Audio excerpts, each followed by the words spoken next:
How to Get Revenge on a Cheating Ex. Written by Maggie Dolan. Narrated by Liz Crane. 1. The First Kiss. Bailey. I've known Zach Myers my entire life, but I've never noticed the gold flecks in his dark brown eyes until right this second. Then again, I've never stood this close to him before. Not like this, face to face, with mere inches between us. We're caught in some weird staring contest that's about to end. Any second now. My belly does a backflip as adrenaline spikes through my veins. It's too quiet. The amusement park where we both work is normally a cacophony of sounds. Voices and rides and game vendors shouting out to frazzled parents trying to wrangle shrieking children. But the amusement park is closed to the public at the moment, and all I can hear is the sound of my own heart clattering against my rib cage. Zach's gaze darkens, disarmingly serious as he leans in even closer. Yep, it's official. Zach Myers has pretty eyes. It shouldn't come as a surprise. It's widely understood that Zach is the hottest guy in our class. Unfortunately for me and the rest of humanity, Zach is well aware of this fact. Are you ready for this? His voice is a low murmur. So low it's almost lost in the breeze that whips around us and makes me shiver. Am I ready to kiss the boy next door? The childhood friend who's been the bane of my existence since middle school? I definitely don't know the answer to that. But really, the only question worth considering is this. Am I ready to kiss my boyfriend's best friend? Because that's what Zach is, first and foremost. Once upon a time, we might have been friends, but the only reason we've voluntarily spent any time together this past decade is because he's best friends with Grayson, my boyfriend. My insides twist into tight knots and my hands start to shake. Ready as I'll ever be. And by that, I mean no. I'm not at all ready for this.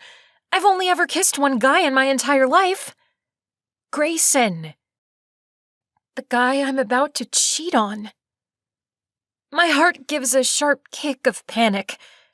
This close, I wouldn't be surprised if Zach can feel it pounding. His brows come down. It's not too late to turn back, Bailey. If Zach had been taunting me, I would have run. If he'd been his usual irritating, smug, condescending self, I would have taken that as a sign that I'd lost my mind when I'd made a deal with the devil, and I would have bolted. And let's face it, I had made a deal with the devil. But for once, Zach's being nice, and that's more unnerving than anything I'm about to do. He's giving me an out. And his serious, gold-flecked gaze is telling me he'd understand if I wuss out. He won't judge, even though we'd agreed we were in this together. Together. Me and Zach. What did that make us? Definitely not friends, but maybe allies? Teammates? Partners in crime? Good grief, what has my life come to? I've clearly lost my ever-loving mind! A sound comes from inside the staff trailer beside us. The games and rides shut down an hour ago, and Grayson and the other employees on closing duty are finishing up. Soon he'll be walking out that door. Any second now. Oh God, this is happening! Like, right now! We are doing this. I'm seconds away from destroying my relationship with the guy I thought was the love of my life. My eyes flare wide and I can't quite catch my breath, even though I'm standing still. Suddenly, Zack's stare is an anchor. His dark eyes with those pretty flecks are the only thing keeping my feet on the ground. "Relax, bae." He leans forward, tipping his head down until his nose grazes mine and I can feel the heat of his breath on my lips. "I promise I don't bite." I draw in a sharp breath. "Bae. That's what Grayson calls me. The nickname for Bailey that he and he alone uses. And Zack's use of it now brings on an instant reaction. Fury, betrayal, the toxic mix of angry, bitter emotions that have been threatening to drown me for more than a week now. Rage sideswipes nerves and knocks them right off the road. The new hit of adrenaline coursing through me comes from anger, not anxiety.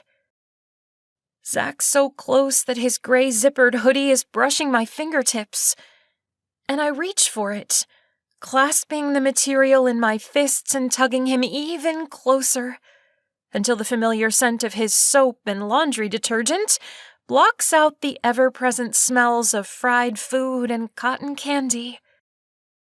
He dips his head and his lips curve up in a smile I can feel against my cheek. "That's my girl." "I'm not your girl." I barely recognize my voice. I sound freaking feral with rage. But there's also a tremor to it that I know we both hear. "And you're not his, either." Zack's tone is calm by comparison, not at all shaky with emotion like mine. But then again, Zack's kissed a lot of girls. Kissing one more is no big deal. And Grayson might have stabbed him in the back, but he didn't break his heart. Our anger might be the same, but my heart's still shattered. At least, I think it is. It was a little while ago. Right now, though, it feels stronger than ever as it thuds against my ribcage like it's plotting an escape. We both tense at the sound of voices just beyond the thin trailer door. Grayson's is the loudest of them all. I hear his laugh and it makes my stomach twist. "This is it." Zack pulls back just far enough to meet my gaze. "Last chance to bail. Bail." "You're hilarious," I mutter. "I think so." His cocky, lopsided grin, the one that usually makes me want to smack him, is oddly comforting right now. I'm not alone. We're in this together. For better or for worse. "You in or you out?" When I don't instantly answer, he adds, "I need you to say it. I need you to be sure." The lock on the door slides, and my stomach takes a flying leap toward my throat. "I'm in."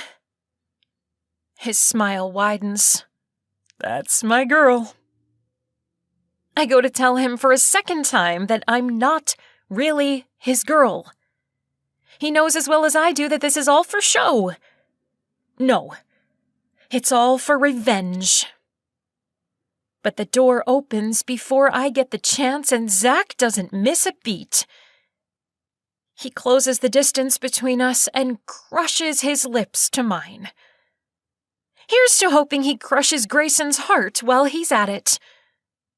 All I know is, Zack's lips are on mine, and for a second, I forget.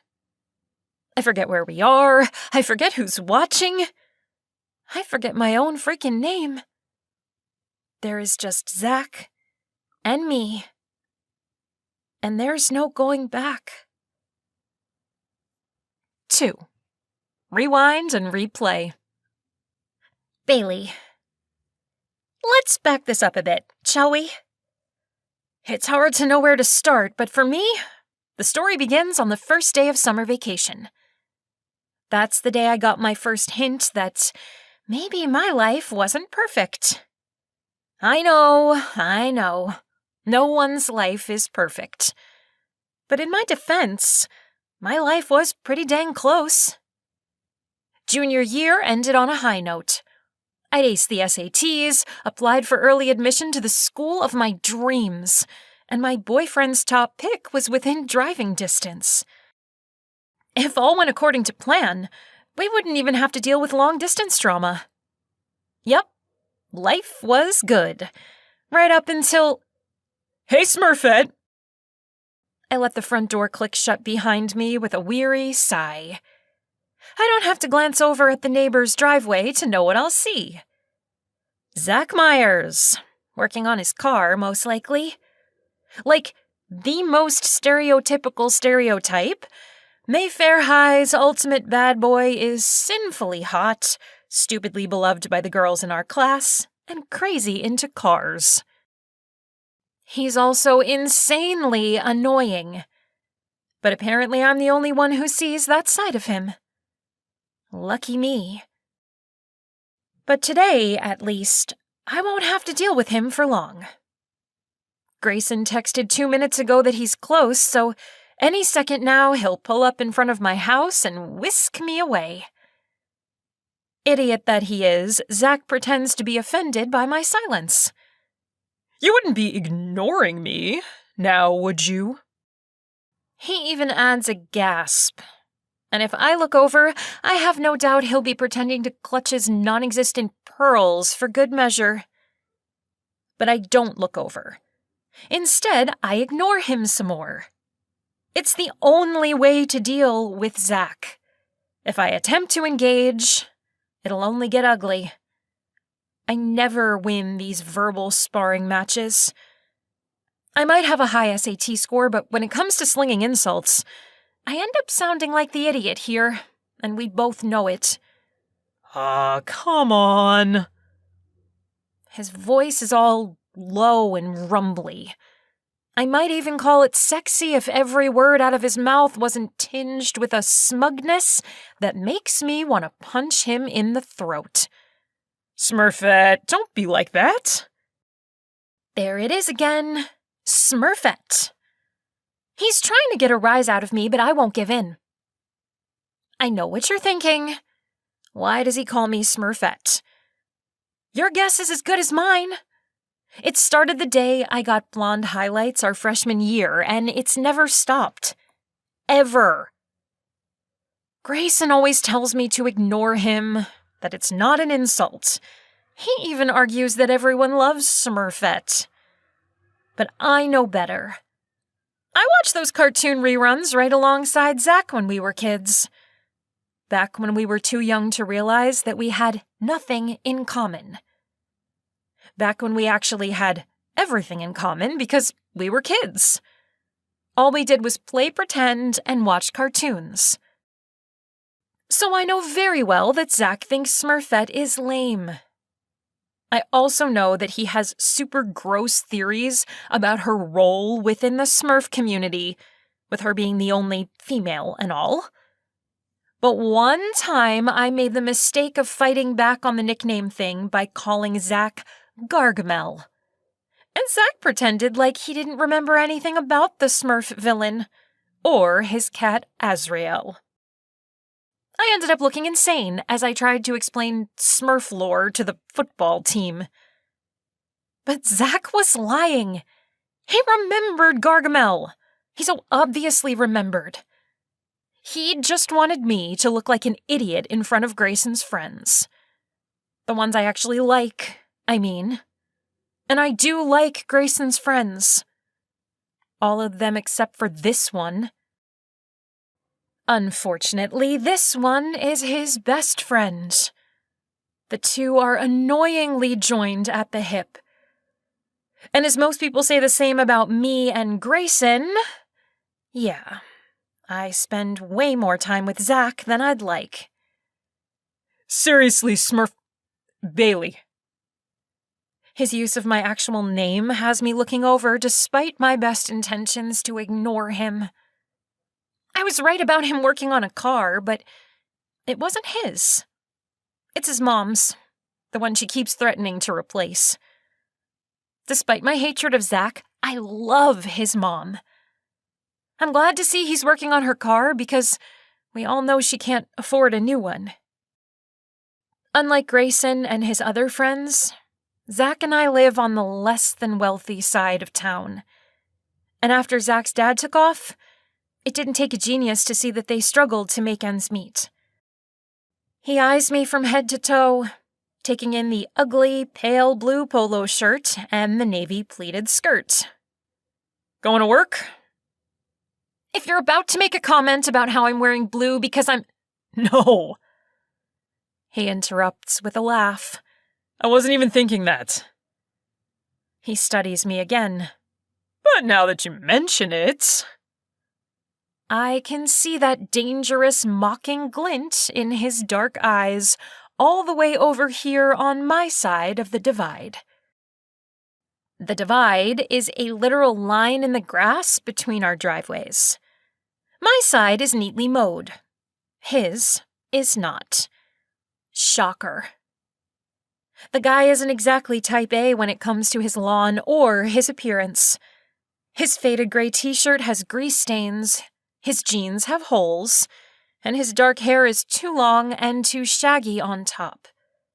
So it falls into his eyes as he crosses over the line to join me on our driveway. My belly does that little backflip it always does whenever he gets too close. It's not attraction, it's self-preservation. When Zack is around, I'm sure to be teased, taunted, or tortured. Sometimes all of the above. Why Grayson is even friends with the guy, I have no idea. I gave up on being his friend years ago. Right around the time he started calling me Smurfett. I don't even try to hide my wariness. What do you want, Zack? He stops short and hesitates. That hesitation does not help the anxious churning in my gut. I'd say there are butterflies in my belly, but that isn't the case. Zack doesn't evoke butterflies. He commands armies of bees. It should be noted that I'm deathly allergic to bees. He glances around us and then down the street. You waiting on Grayson? Yeah? Why? I cross my arms defensively when his gaze dips down to the logo on my shirt. You guys supposed to hang out today or something? He doesn't answer. He just nods toward the logo. I thought they don't open until next week. They is Windy Falls, the amusement park on the far end of town where we've both worked every summer since we were 13. I'm a manager this year, remember? Not like I actually expect him to remember. But then again, he had mocked me mercilessly for trying so hard to get the promotion last summer. Who could forget? His smirk makes some of that anxiety morph into anger. When it comes to Zack, I'll take anger over tension any day. Yeah, well, the managers start early so we can go through the hiring paperwork and dole out assignments. Don't tell me. He gives me a knowing, sidelong look. You're saving the best job for yours truly. I roll my eyes. If by yours truly you mean Grayson, then yes. His smirk fades, and for the first time in possibly forever, his eyes lose that dangerous glint. There's no teasing there, no mockery, and no laughter. My stomach sinks in response. I've known Zack my whole life, and I've never once known him to be serious. His gaze darts around us again like some shifty criminal keeping an eye out for the cops. We need to talk. I frown. What? Why? As a general rule, Zack and I do not talk. We interact when forced to because Grayson makes us hang out together. But typically I speak to his girlfriend, Rinna. She's surprisingly normal and nice, considering who she chose to date, while Zack jokes around with Grayson. This is well understood by both of us, so it's not like I'm being mean when I ask, why would we need to talk? He's so serious. Too serious. It's freaking me out. Zack scrubs the back of his head. Look, I don't know how to say this, but... The sound of Grayson's SUV pulling up next to the curb has Zack stopping short. I arch my brows.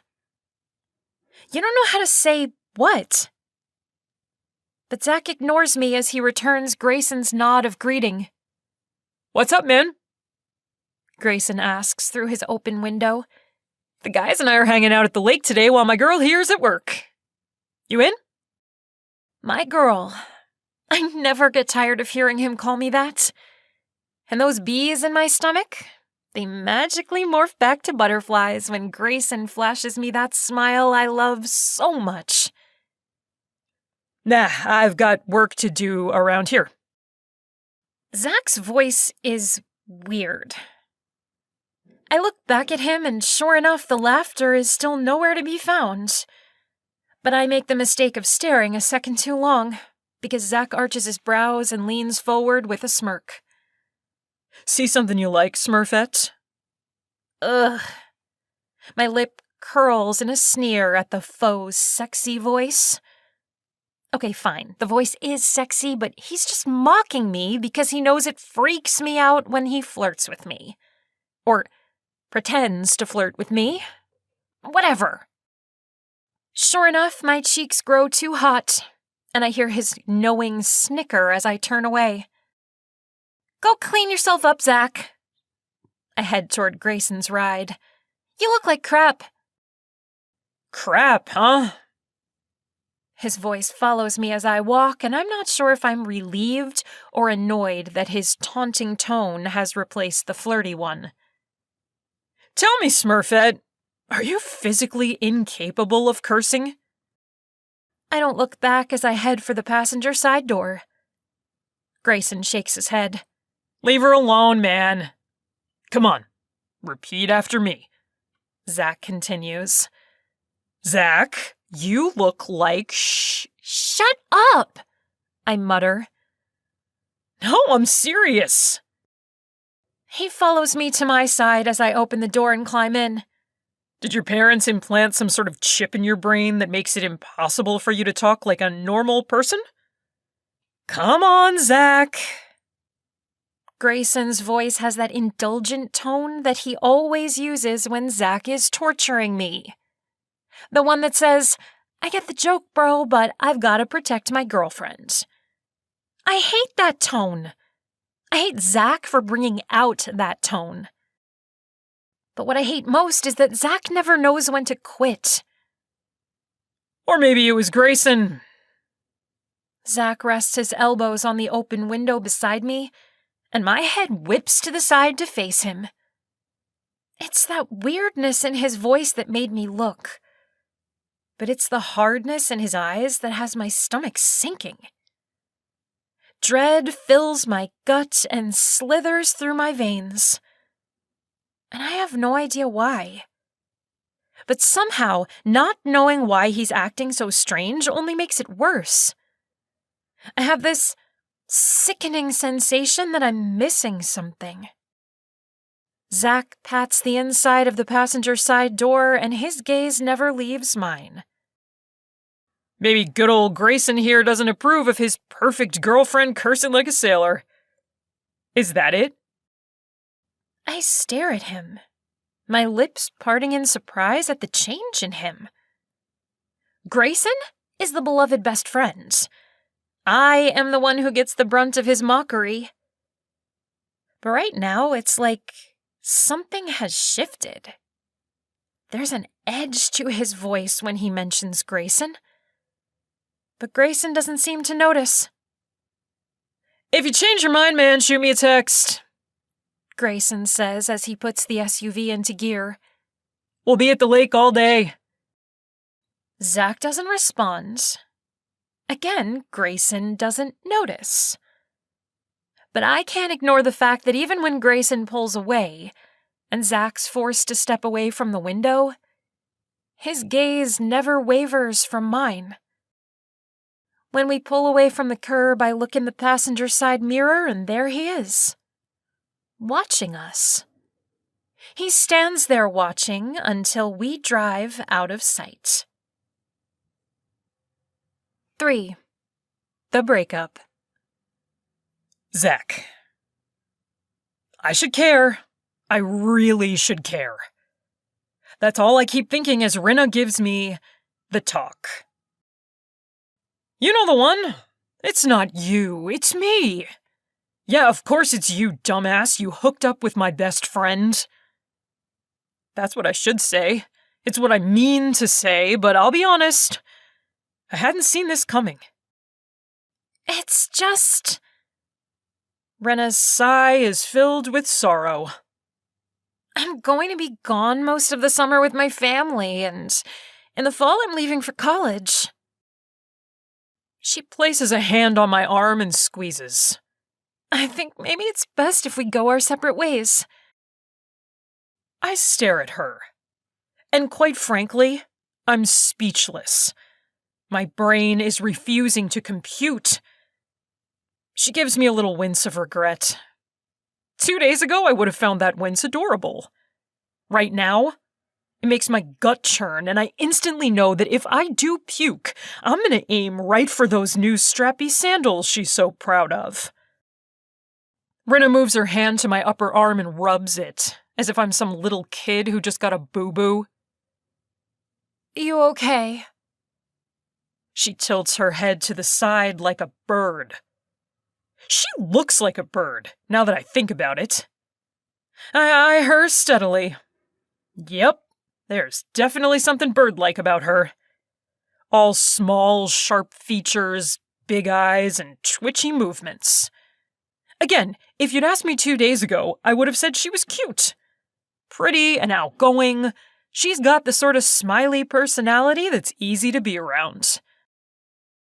Hell, even Bailey gets along with her.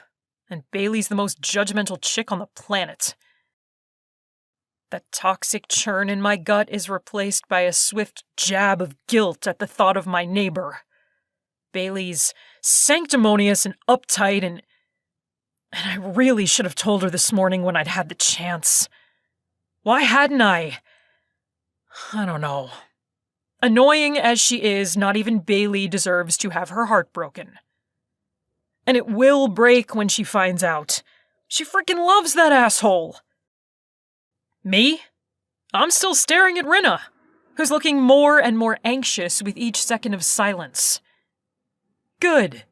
Let her stew. She probably thinks I'm in shock or something. And maybe I am. But not in the way she thinks. Right now, I just feel like I missed my shot. I'd had this whole speech planned out. I was going to show her the picture I'd taken when I'd left school early the other day and found Rinna and Grayson making out all hot and heavy behind the gym.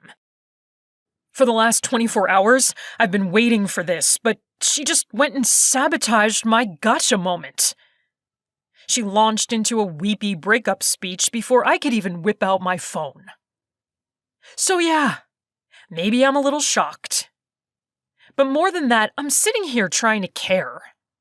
I mean, Rinna and I had been hanging out for a year now, exclusively. That's the longest relationship I've ever had. I should care that she cheated on me, right? I should care that this is over. Rinna bites her lip and then lets it go. Zack? Yeah. I find myself saying, you're probably right. I force a smile and her whole body sags with relief. Because I'm on a roll, apparently, I even give her the same wince of regret she's giving me. I mean, it sucks, but it makes sense. She heaves another sigh. It sounds bad, but I'm guessing she's just as relieved as I am. Yep. That's what this feeling is. I don't just not care that she and I are over. I'm relieved. The fact that she cheated on me still makes me furious, but the fact that we're over is a freaking relief. Shit. What does that even say about me? I don't know. And right now I don't care. Maybe I'm an idiot when it comes to relationships, but at least I don't cheat. So I guess I've got that going for me. Rinna's talking again. Don't ask me what she's saying. I don't know, and I don't care. It feels like I'm watching her from a mile away. For the first time since I saw them the other day, I can sense a little sanity returning. My first reaction to seeing my best friend with his hands all over my girlfriend was shock, then rage. For days I've been wallowing in humiliation and betrayal. His betrayal, mainly. She'd been my girlfriend, yes. But he'd been my closest friend for years, ever since he'd transferred to our school freshman year. We've always had each other's backs. Sure, his taste in girls sucks. I mean, Bailey, really? But aside from that, we were tight. We've always been different, obviously. He's all football and good grades, and I'm not. But we were still friends despite all that. And he single-handedly destroyed that friendship over her. Rinna doesn't seem to notice my sneer of disgust as I watch her talk, her hands flailing. She's trying too hard to make it seem like we're all good. Like we can actually just be friends after hooking up all year. Like we actually had a friendship to begin with. We didn't. We had a mutual attraction. That was it. And I really hope we can still hang out when I get back from vacation, you know? I nod. This is so not how I'd expected this confrontation to go down. I was supposed to be breaking up with her. I was going to dump her fake cheating ass and then... Well, that's as far as I'd gotten with my plan. Truth be told, dealing with Rinna was the easy part. I knew we'd break up, obviously. And like she just pointed out, she'd be out of my life soon enough. Come fall, she'd be off at college where she can fool some other moron into thinking she's all sunshine and rainbows. So yeah, dealing with Rinna was the easy part. Although I hadn't expected her to beat me to it. I sink back in the couch cushion, pulling away from her hand resting on my arm again. This isn't nearly as satisfying as my plan, but it's probably easier this way. I would have made her cry, and I don't deal well with tears. Especially not fake Rinna tears. I'm so happy we're on the same page, she's saying now. She shifts, resting against me as she curls her legs up on the couch, like we still cuddle, like this is still a thing that we do. As if I could have any desire to snuggle with the chick who cheated on me and then dumped me. Oh, hell no. I stand up too quickly. I'm just glad you said it first, to be honest. Her eyes widen and she's watching me from the couch with a stricken expression. You are? Yeah. I force a smile that she must know is fake. All good things, right? I don't even know what I mean by that, but it sounds good. She's nodding and agreeing, but her answering smile isn't quite as enthusiastic as it once was. Right. She blinks a few times, clearly confused by my easy acceptance. And that's when it hits me. I mean, that's when I finally, truly comprehend the situation. Rinna doesn't know that I know. Grayson doesn't know that I know. This should have been obvious, but I was so caught up in the brutal first waves of disbelief and anger that it's only really now sinking in. I've got the upper hand. The toxic pit sensation eases up ever so slightly at the realization. Rinna and Grayson may have played me for a fool, but now I'm the one who's in the know. I give Rinna another one of these regretful grimaces that she and I have been rocking ever since she showed up on my doorstep tonight.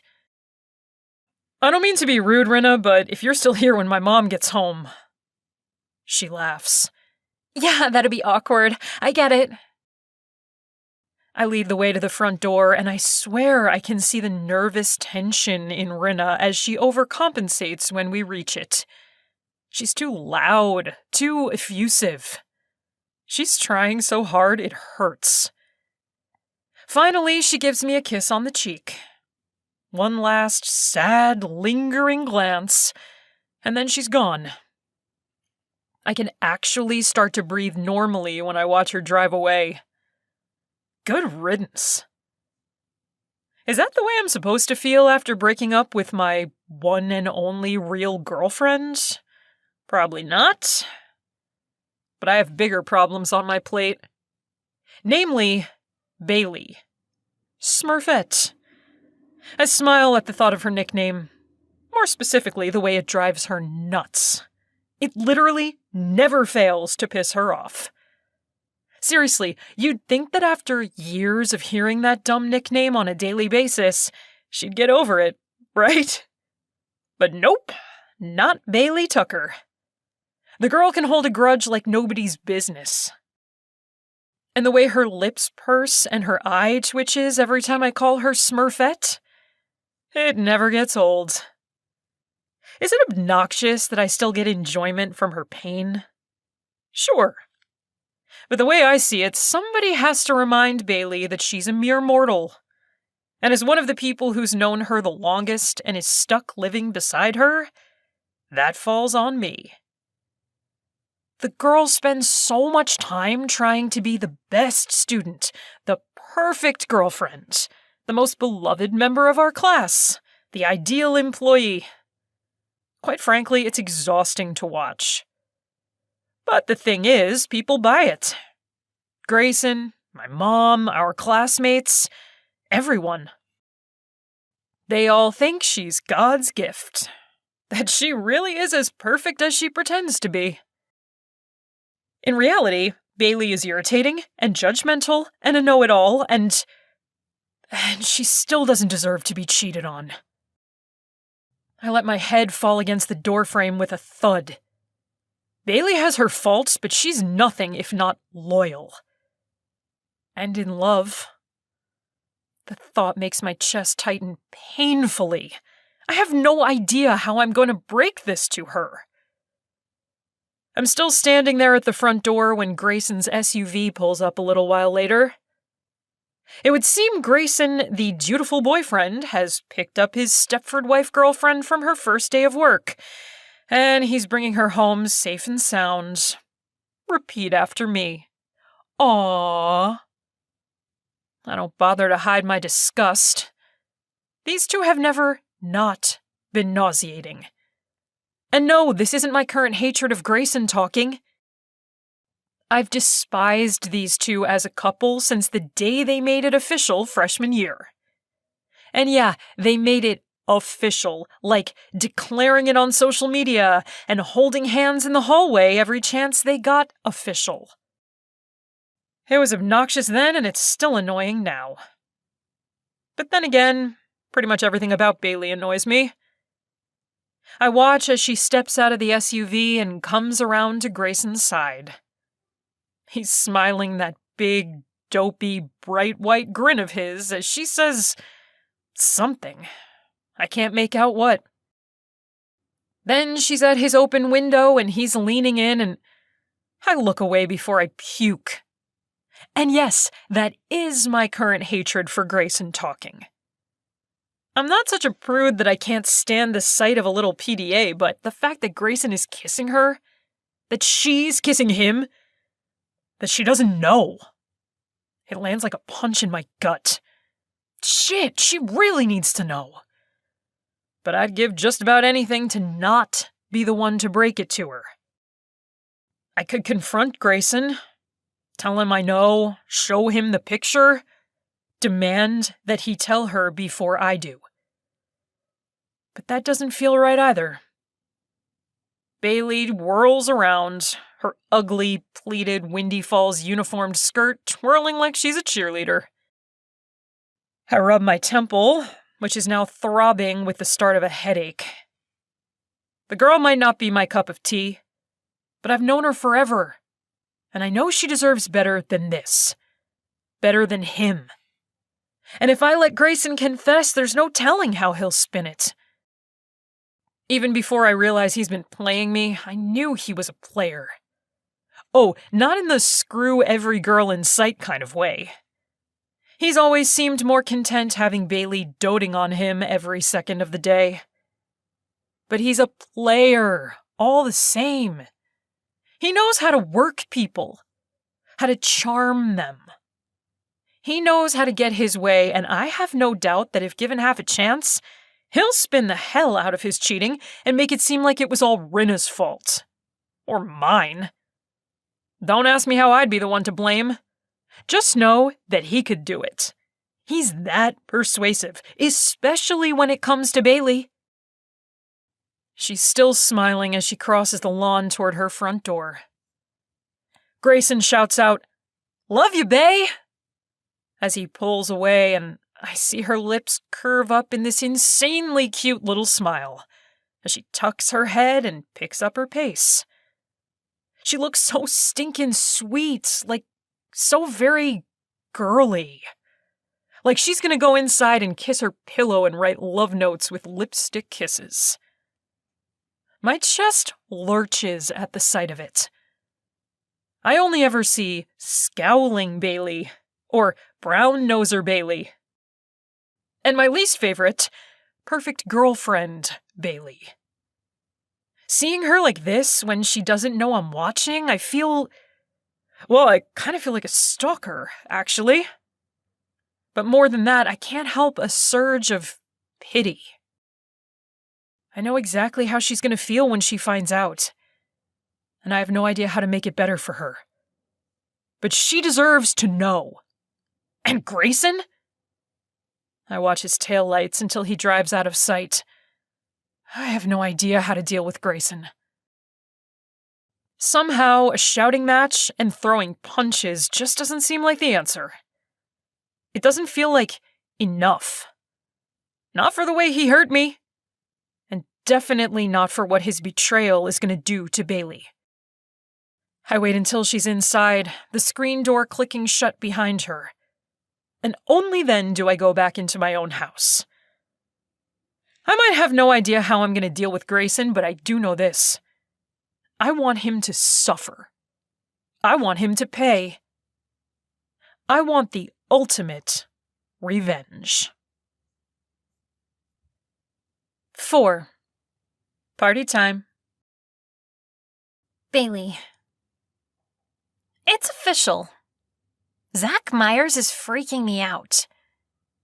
He's on the other side of the pool in Macy Lehman's backyard, but he doesn't seem to notice the crowd of bikini-clad seniors to his left, or even the group of soccer players picking up a squealing Macy and pretending they'll throw her into the pool. How could he notice any of that when he won't stop looking at me? Grayson takes the sunscreen from my outstretched hand, and I turn to give him better access to my bare shoulders. But not even the cold slather of sunscreen on my skin can take away the burn from Zack's stare. Grayson? I say. Why is your best friend staring at me? Bae? He teases, mimicking my tone as he hands back the sunscreen so he can use 2 hands. Why is your neighbor glaring at me like that? I shrug in answer as he glides his hand over the back of my neck and upper back. This is a game we've been playing for years. Neither of us ever wants to take responsibility for Zack and his bad behavior. I always claim that Grayson should keep him in check as his best friend, and he always reminds me that I've known him longer. It's a silly game, and I'm really not in the mood for it right now. Zack's been acting super odd these last few days, and it's totally weirding me out. Grayson's noticed too, but he's a guy, so he's acting like it's not weird that Zack's been hanging out with us every chance he gets. Or that when he does, he seems pissed. Like he'd rather be anywhere else. Even today, at what should be a fun pool party with our friends, he's just off. Normally, he'd be having some drinks, laughing with his friends, flirting with the girls. Normally, he'd be cool. Zack prides himself on being so cool. But today, he's the opposite of cool. He's too intense and way too serious, and have I mentioned that he's freaking me out? He's acting strange lately. I drag my gaze away from the dark intensity of Zack's stare. Grayson makes a little sound of agreement. He did just get his ass dumped. I wince, a flicker of guilt cutting through my paranoia. You're right, that's probably it. Zack might be a pain in the butt, but he's not a robot. I'm sure he has feelings, even if he does hide them behind a thick layer of sarcasm and apathy. I turn to glance at Grayson over my shoulder. Did he say anything about that? Did he, open up to you? Did he cry on my shoulder? Is that really what you're asking? Grayson laughs. No, of course not. You know that's not Zack's style. No, of course not. I deadpan. Heaven forbid any of you guys actually express your feelings. I over-enunciate the last part, making Grayson laugh. I adjust the straps of my swimsuit, a one-piece that Grayson says looks hot on me, and which Zack insists makes me a prude. Am I a prude? Maybe. But I prefer to think I just have high standards. Zack catches us staring back at him and gives a little mocking salute. Keep your eyes off my girl or I'm coming for you, bro, Grayson shouts. His booming voice is filled with laughter. I look down at the ground with a sigh, ignoring the attention that's now on us and pretend there's no heat creeping into my cheeks. We all know Zack's not looking at me like that, because we all know Zack can't stand me almost as much as I can't stand him. No can do, bro, Zack calls back. There's a mockery to his tone that goes beyond the norm, and it has me looking up, glancing over. His eyes are still locked on me, and I find myself tensing up, until he swings his gaze back to Grayson. You can't blame a guy for looking when your girl's as hot as that. The girls clustered beside him look over and whisper. I'm suddenly stupidly self-conscious, and for the life of me, my brain can't tell if Zack's mocking me, or Grayson, or not mocking at all. It's confusing, and it does nothing to help the flames surging up into my cheeks. Dang it, I hate blushing. And Zack's still staring. He's eyeing me in a way he's never once done before. Not like I'm annoying and not like I'm a stuck-up snot with a stick up her butt. His words, not mine. But like I'm actually hot. Like he's actually tempted. My lips part in shock and he winks. What the? I blink in surprise. What is happening here? Grayson wraps an arm around my waist. I know you're single now, man, but find a girl of your own. A few people laugh and I wince on Zack's behalf. Of course, I hate the guy. More now than ever since he's decided to make me the center of attention like this.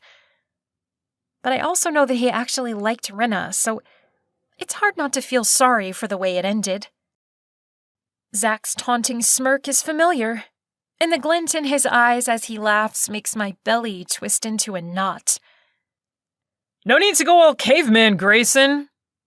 So long as you're treating her right, I'm sure you've got nothing to worry about. Laughter again. Even Grayson laughs and drops a kiss on the top of my head.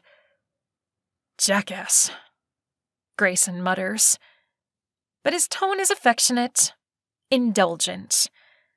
That's how he always is with Zack. And I have no idea why. Maybe it's because Grayson doesn't have siblings, so he's cast Zack in a sort of younger brother role in his life, even though they're the same age. Or maybe being around such an aimless screw-up makes Grayson feel better about himself. Or maybe I read too many self-help books and need to stop psychoanalyzing everyone around me. Either way, I try to shake off the weird vibe Zack's giving off just as easily as Grayson does. I try, but I fail. Later, when the sun starts to go down and the real party's getting started, it's like a switch gets flipped in Zack's brain. Instead of sitting on the sidelines staring at us, he becomes the life of the party. I try to ignore him, but he's impossible to ignore. He's pounding beers like he's a freshman at his first kegger. And he's laughing too loudly, flirting too outrageously. And his digs at Grayson and the other guys carry too much of a sting. Zack's always been a snarky turd, but today there are actual barbs in his jokes. A meanness that's usually only aimed at me. But tonight, he's not holding back, taking shots at Grayson and the other guys on the team. Even Macy and her friends. And yet, everyone else is laughing it off like they don't notice that something is different. Maybe they don't. I seem to be the only one who sees it. And I don't just see it, I feel it. His weirdness is like a freaking cattle prod to my anxiety. I haven't taken pills in years, not since a therapist said I didn't need them anymore. But right now I'd kill for a little blue savior to take this edge off, and it's his fault. It's all Zack's fault. Every time I see him practically vibrating with some new inexplicable tension. Every time I hear the edge in his voice when he's supposedly just kidding, my stomach flip-flops in response. I'm doing my best to enjoy myself, but to be honest, even if Zack wasn't wigging me out, this isn't really my scene. I mean, it is, because it's Grayson's scene, but I'm personally not much of a party person. Big groups leave me with a hangover that has nothing to do with alcohol. If I don't give myself a couple hours of decompression time afterward, I know I'll be staring up at my bedroom ceiling for hours, praying for sleep as I replay every word I've spoken tonight and overanalyzing every conversation. Social interaction hangovers are a legit thing in my world. And yeah, I do know how bizarre that is, which is precisely why I don't talk about it. I just know by now that if I intend to get some sleep, I need to leave early and go through my nighttime routine in peace. I head over to Grayson, who's laughing with a bunch of his buddies, Zack included. I smile and laugh along with them until I find a moment when Grayson isn't the center of attention. That's when I lean into him. Hey, babe, you ready to go? The look he gives me isn't just regretful, it's filled with disappointment, too. I hate this look. I'm the worst girlfriend ever. That's what I take away from that look. Not that Grayson would ever say such a thing. That's just my inner drama queen at work. But it doesn't make it any easier when he gives me one of those weary sighs. Already? I shift my bag on my shoulder. I am the worst, but also, I've got work in the morning, remember? His smile is the same kind of affectionate indulgence he uses with Zack. I really hate this smile. But mainly I despise that I'm being that girlfriend, the one who can't hang. But then again, Grayson likes that I'm so responsible. He loves me for it. He reaches out and tucks some of my hair behind my ear. Just a little while longer, yeah? My smile falters, but I'm about to say, yeah, okay, I can hang for a little while longer, when we're interrupted by Mr. Freaky himself. I'll take her home, Zack says. And suddenly he's right there, in my space. Grayson and I both turn to gape at him. What?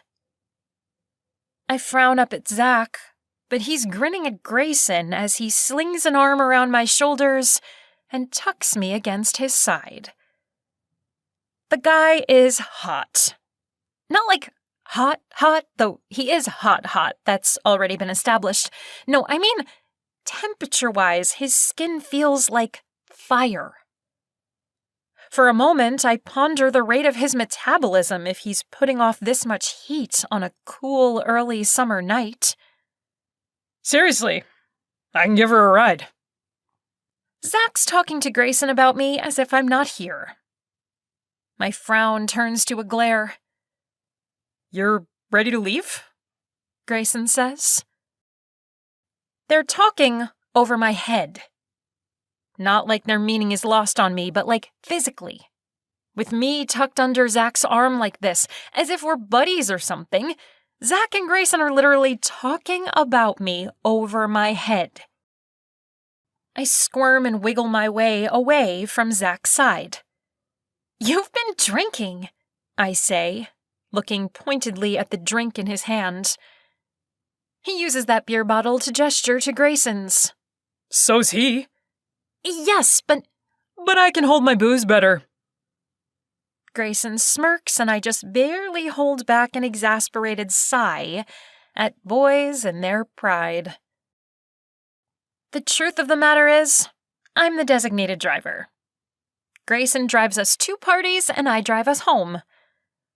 Totally fine by me, but I don't know why Grayson never admits it aloud.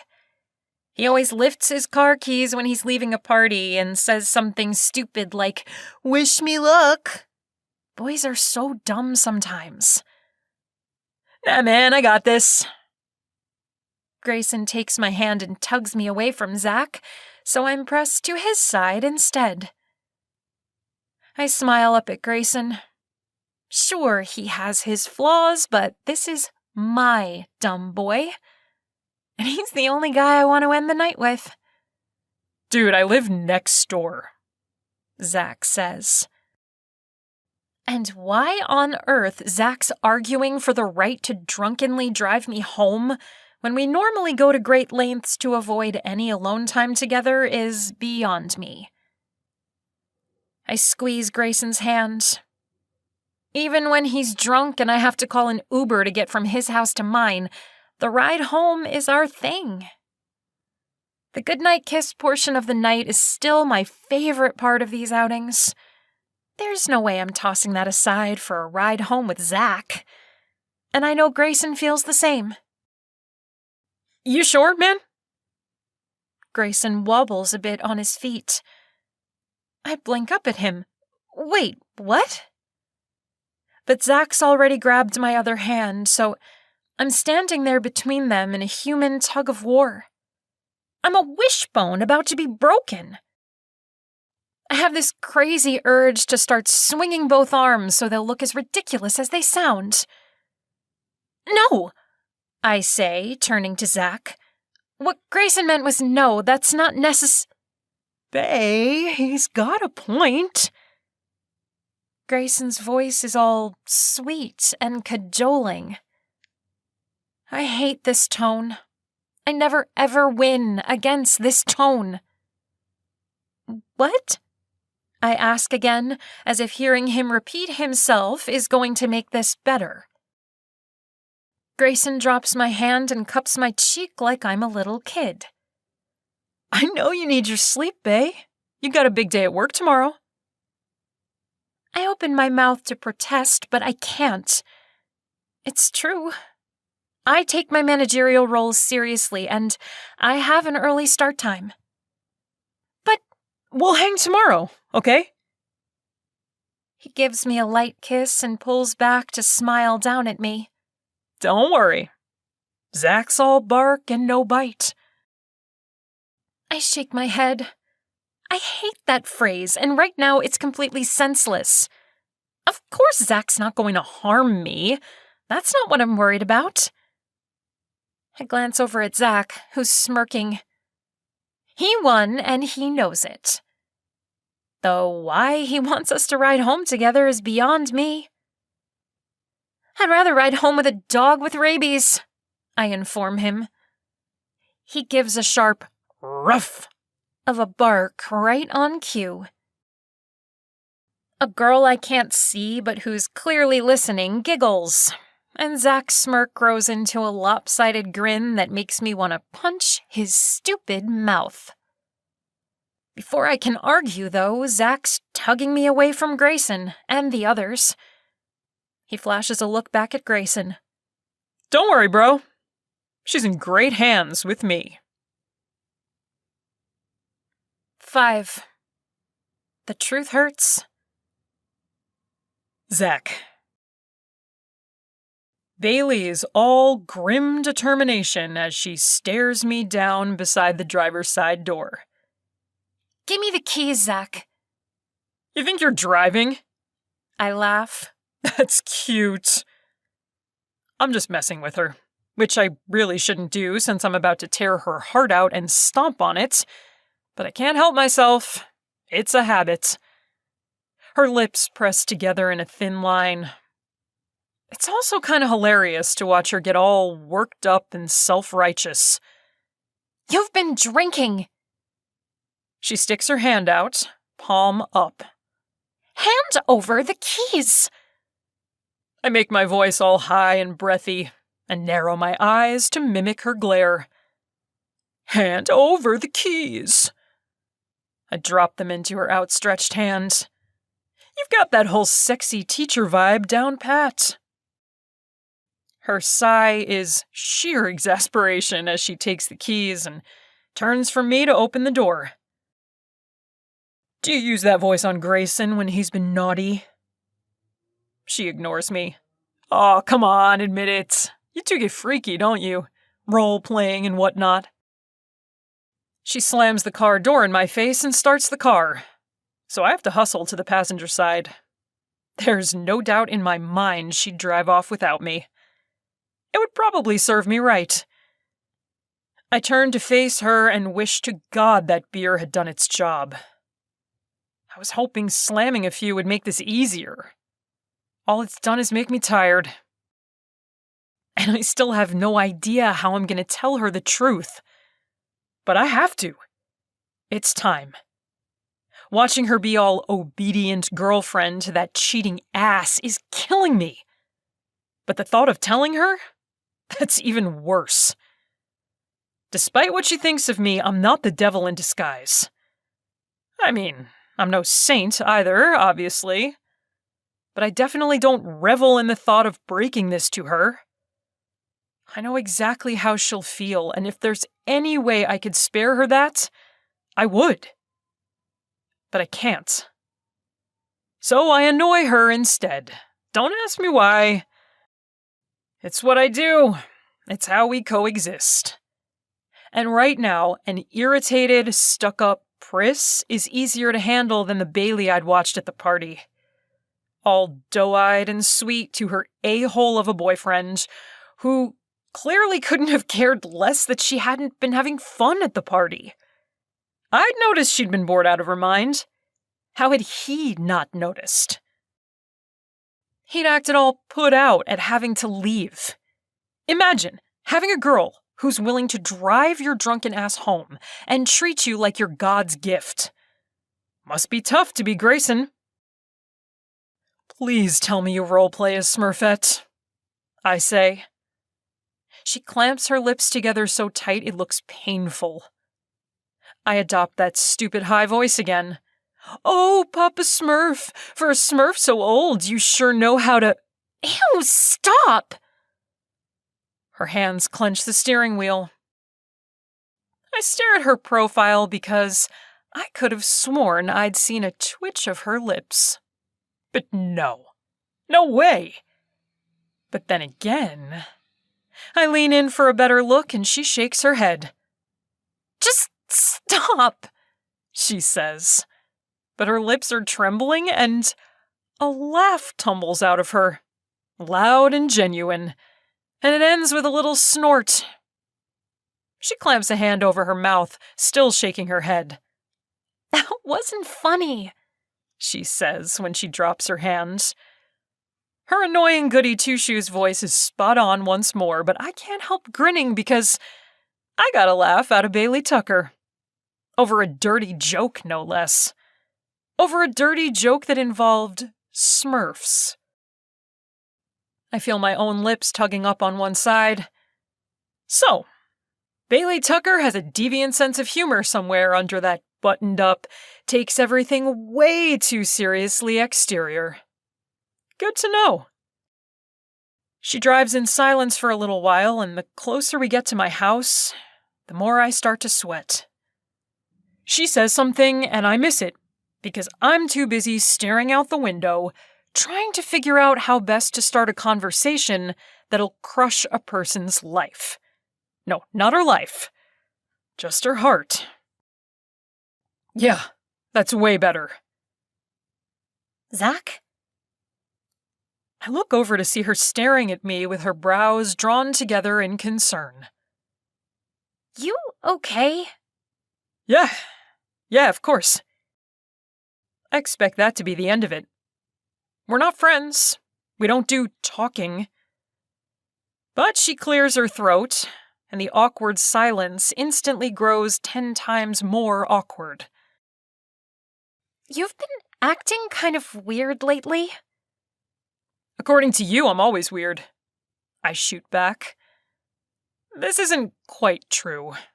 She doesn't call me weird. Just a screw-up, a moron, a slacker, an idiot, a buffoon, a child. The list goes on, but it doesn't include weird. Well then, you've been weirder than usual? She says. I stare at her profile for a long time, trying to figure her out. She says it like it's an accusation, but I think maybe she's worried about me.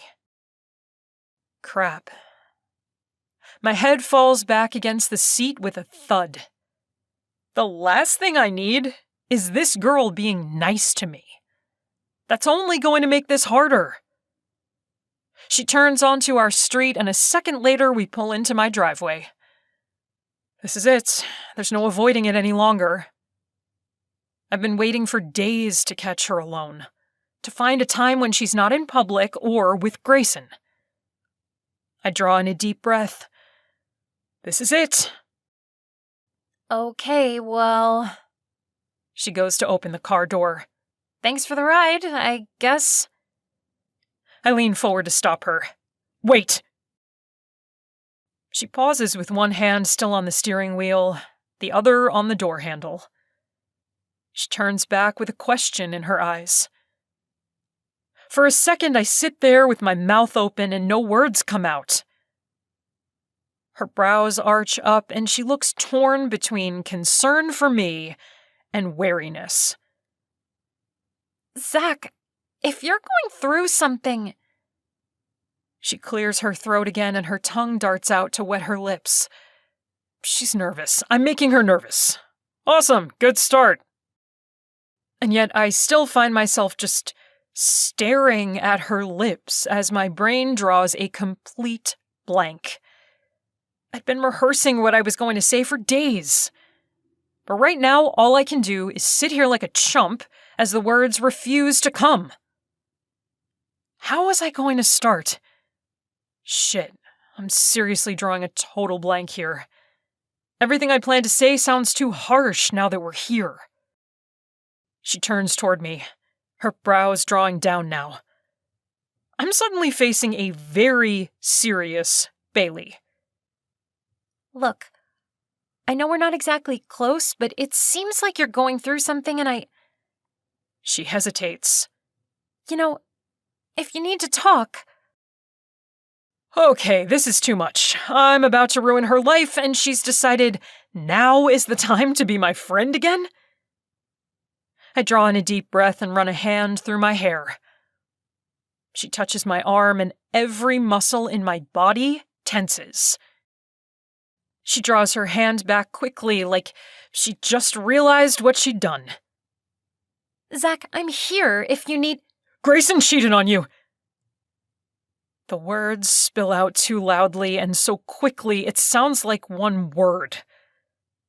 She blinks. What?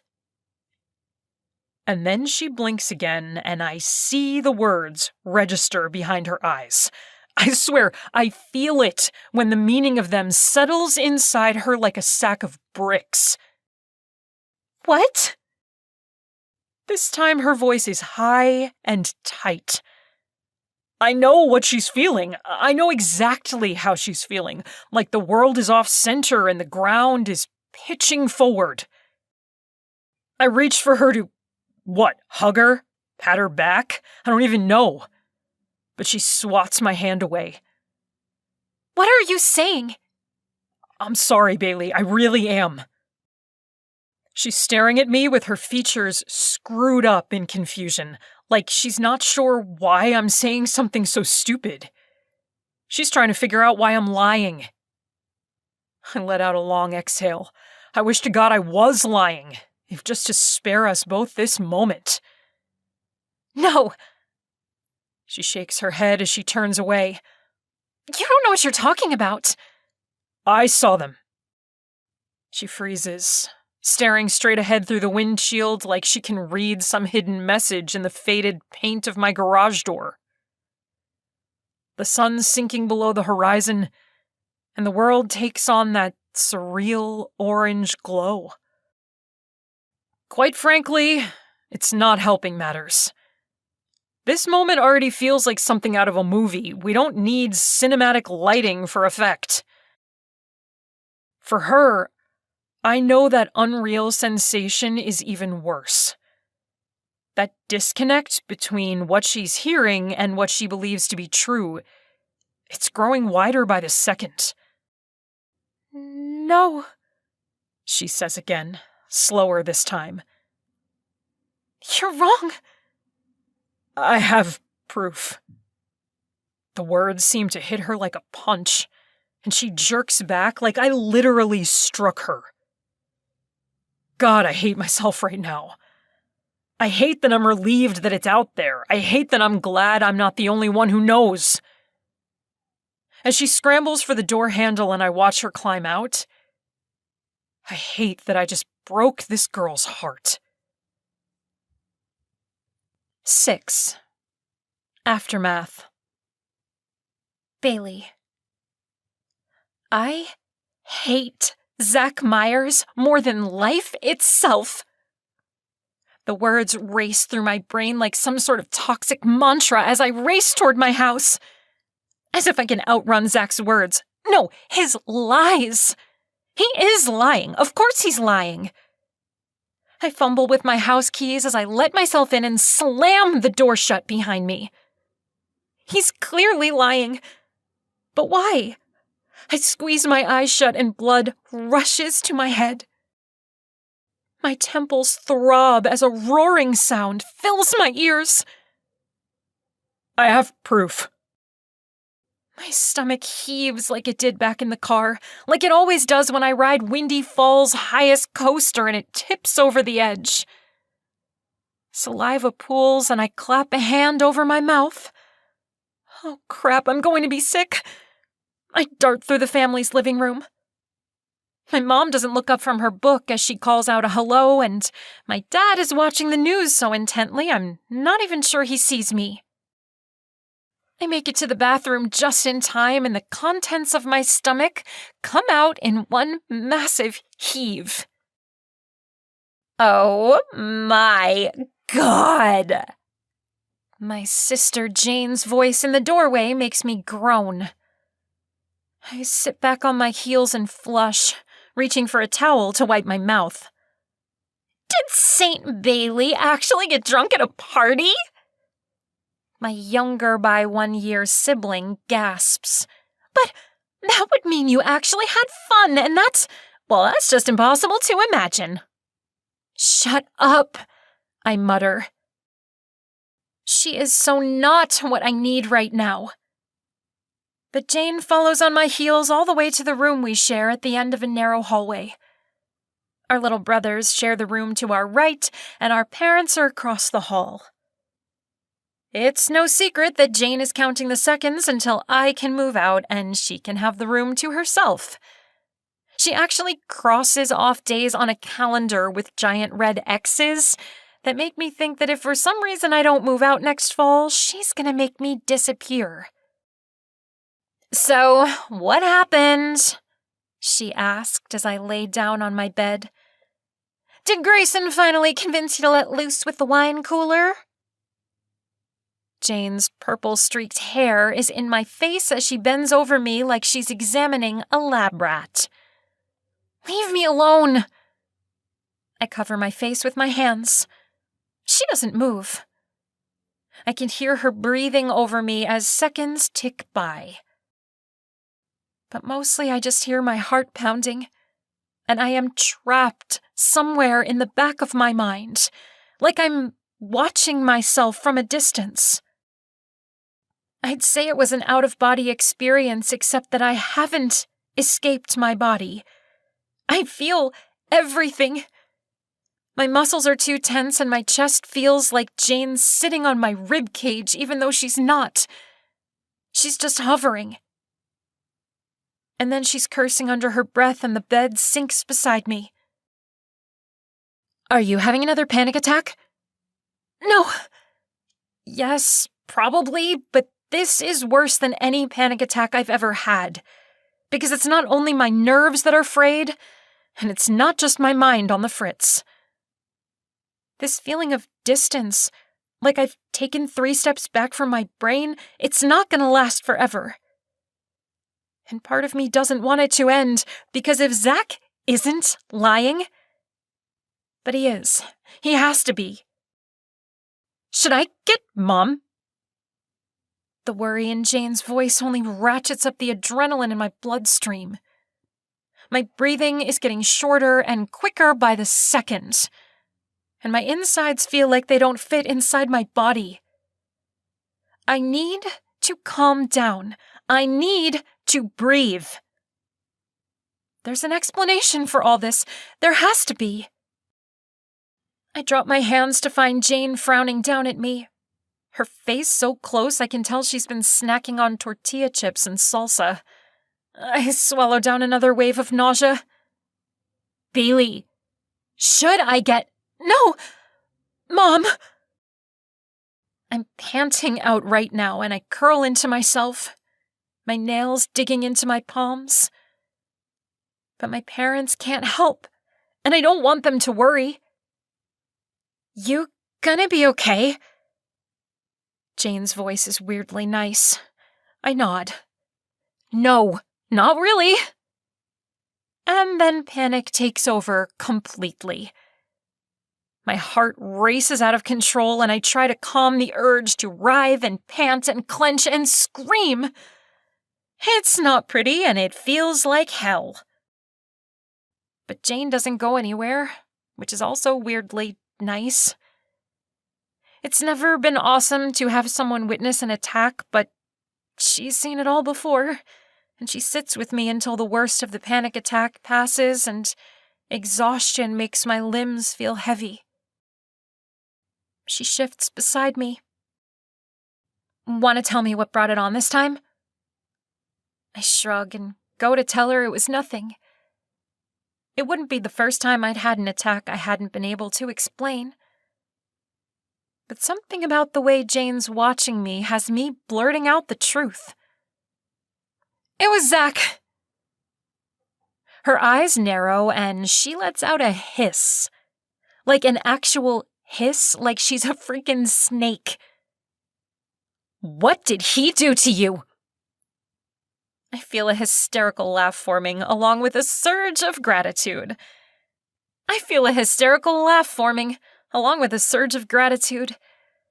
We might not be friends, And most of the time, Jane seems to hate my guts, but she's still my sister. And my sister has my back. What did he do to you? She asks it louder this time as she gets to her feet. For half a second, I think about letting her go just to see what she'll do. But then again, the last thing I need right now is to make a trip to the police station because my little sister's taken a bat to the neighbor boy's car. With Jane, you never know. I stop her with a hand on her arm and she goes still. She's waiting. I open my mouth and have to close it to swallow.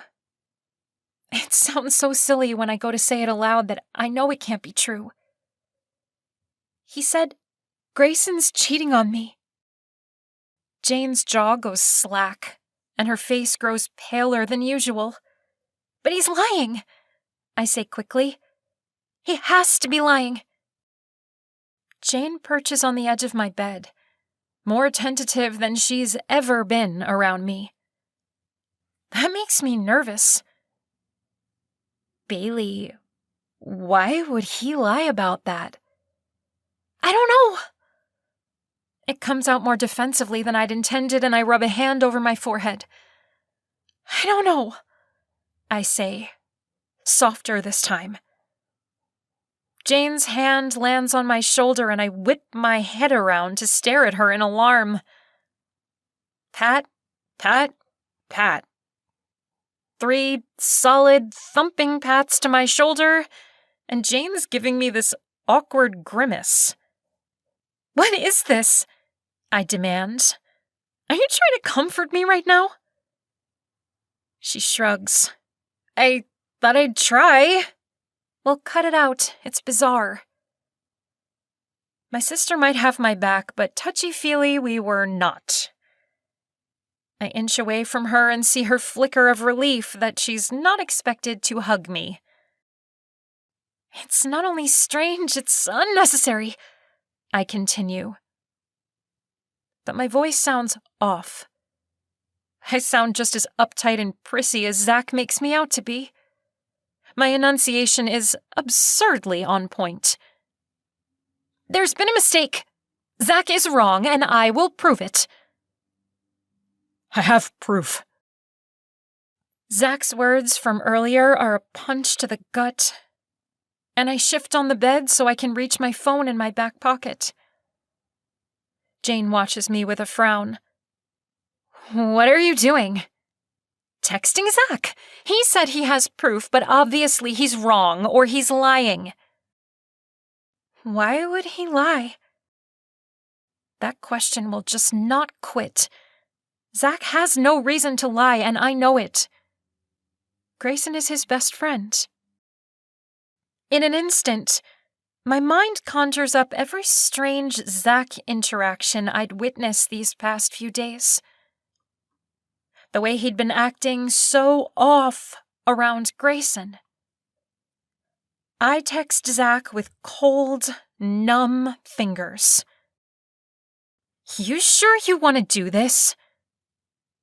Jane reads the short text over my shoulder. Me. Show me. I'm sure. I lie. My heart starts racing again, and my already shaky limbs are outright trembling. I clasp my arms around my knees and hold on tight. Jane's hand lifts and hovers. I think she's about to take another stab at comforting me again, but she drops her hand to her side with a sigh. Do you want me to call a friend? I nod. A friend. Yes, a friend would be good.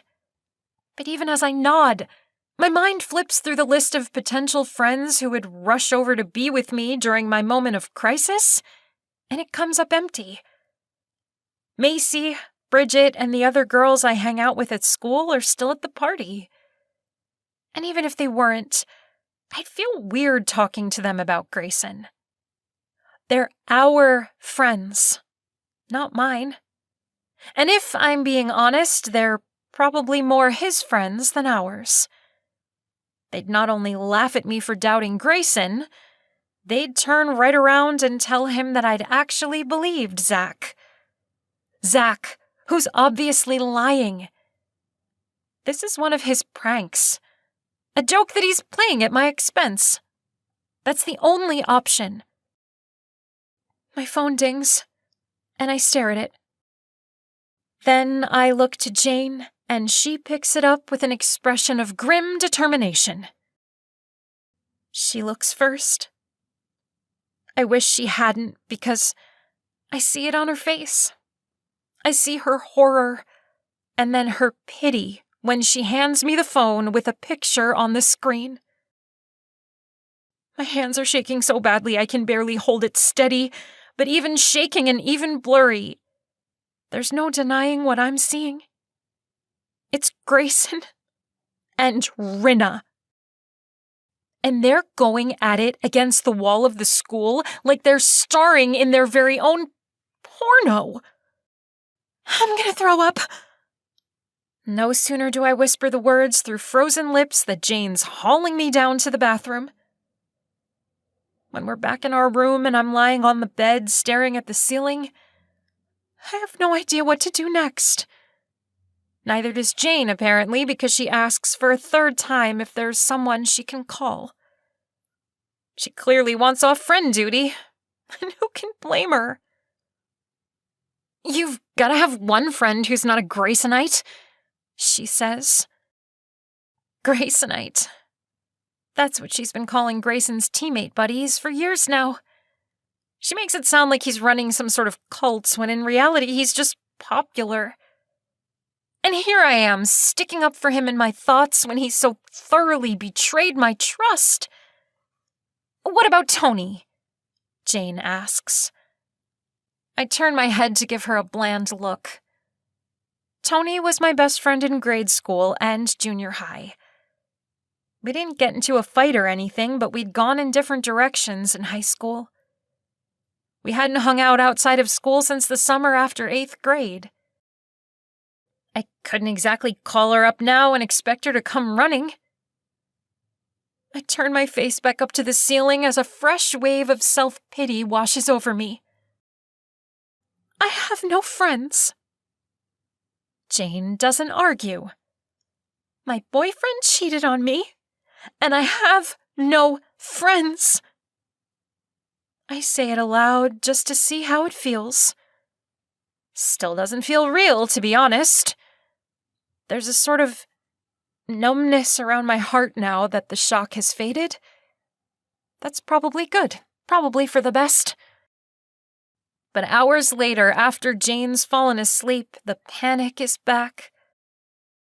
It's back, and it's been joined by heartache. A crippling, searing pain in my chest every time I think about that photo. It hurts. It hurts so badly, I just want to knock myself out to avoid the pain. But I can't shut off my brain because I have questions. So many questions. When did this start? Was it a one-time thing? Did Grayson want to break up with me? Had he fallen out of love with me? Had she thrown herself at him, or had he instigated it? And did that matter? The questions won't let me sleep, and I physically cannot lie here any longer just staring into the dark. I can feel myself spiraling, and if I don't get up and get out of my head, I'll be at the mercy of another panic attack. The entire family is asleep when I finally give up hope that sleep will claim me. The halls are silent as I make my way out back. I need an outlet, and I know exactly where to find one. 7. The pitch. Zack. Thwack. Thwack. The muffled sound coming from outside has me frowning up at the ceiling over my bed. I haven't been sleeping, and the sound wasn't so loud it would wake me, but now that I'm aware of it, it's driving me crazy. Thwack. I sit up in bed and reach for a t-shirt. The sound is steady but irritatingly inconsistent, and it's coming from outside. It's coming from her house. I walk out to the back screen door, careful not to wake my mom. She's been working 12-hour shifts all week, and she looked wrecked when she got home tonight. The screen door creaks open, but then I'm outside, and there's that perfect early summer breeze welcoming me. The neighborhood is deathly silent. Thwack! Except for that. I didn't put on shoes, so I pad barefoot over the cool, damp, overgrown lawn in my backyard. It's obvious the moment it changes from my backyard to hers because the Tuckers take crap like lawn care way too seriously. Maybe my mom and I would too if we weren't so busy trying to make ends meet. I can make out Bailey's silhouette in the moonlight. Little more than a dark shape and an arm swinging and... thwack! I laugh under my breath when I realize what she's doing. I didn't know you guys still have that back here. Bailey's squeak of surprise is muffled, and she recovers with a way more familiar huff of annoyance. Why are you sneaking up on me?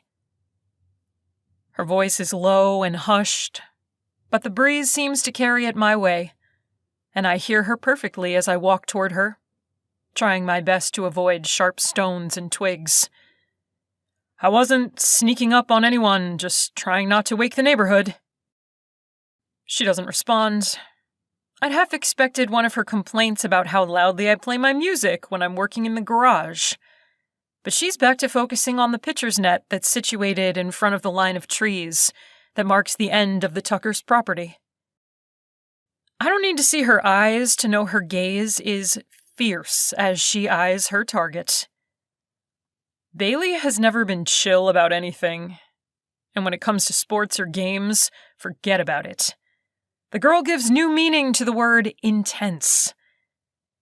Even as a kid, she was that uber-competitive child who wouldn't let a game of tag end until she'd been declared the winner. Her arm draws back and she lets loose, nailing the picture of the catcher's mitt in the middle of the net. Thwack! Ethan wants to do Little League next summer, she says.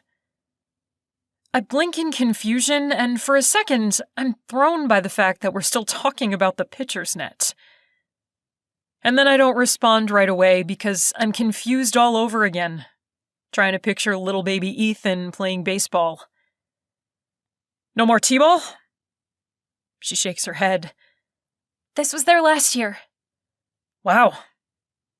I swatted a bug that's landed on my arm.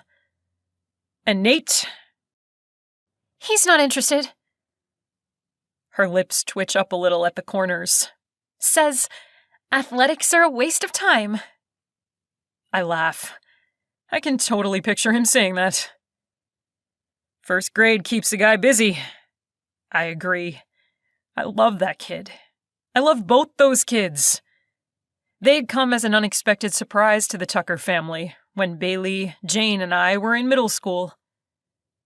Since I'd never had siblings, I'd been fascinated by the whole thing.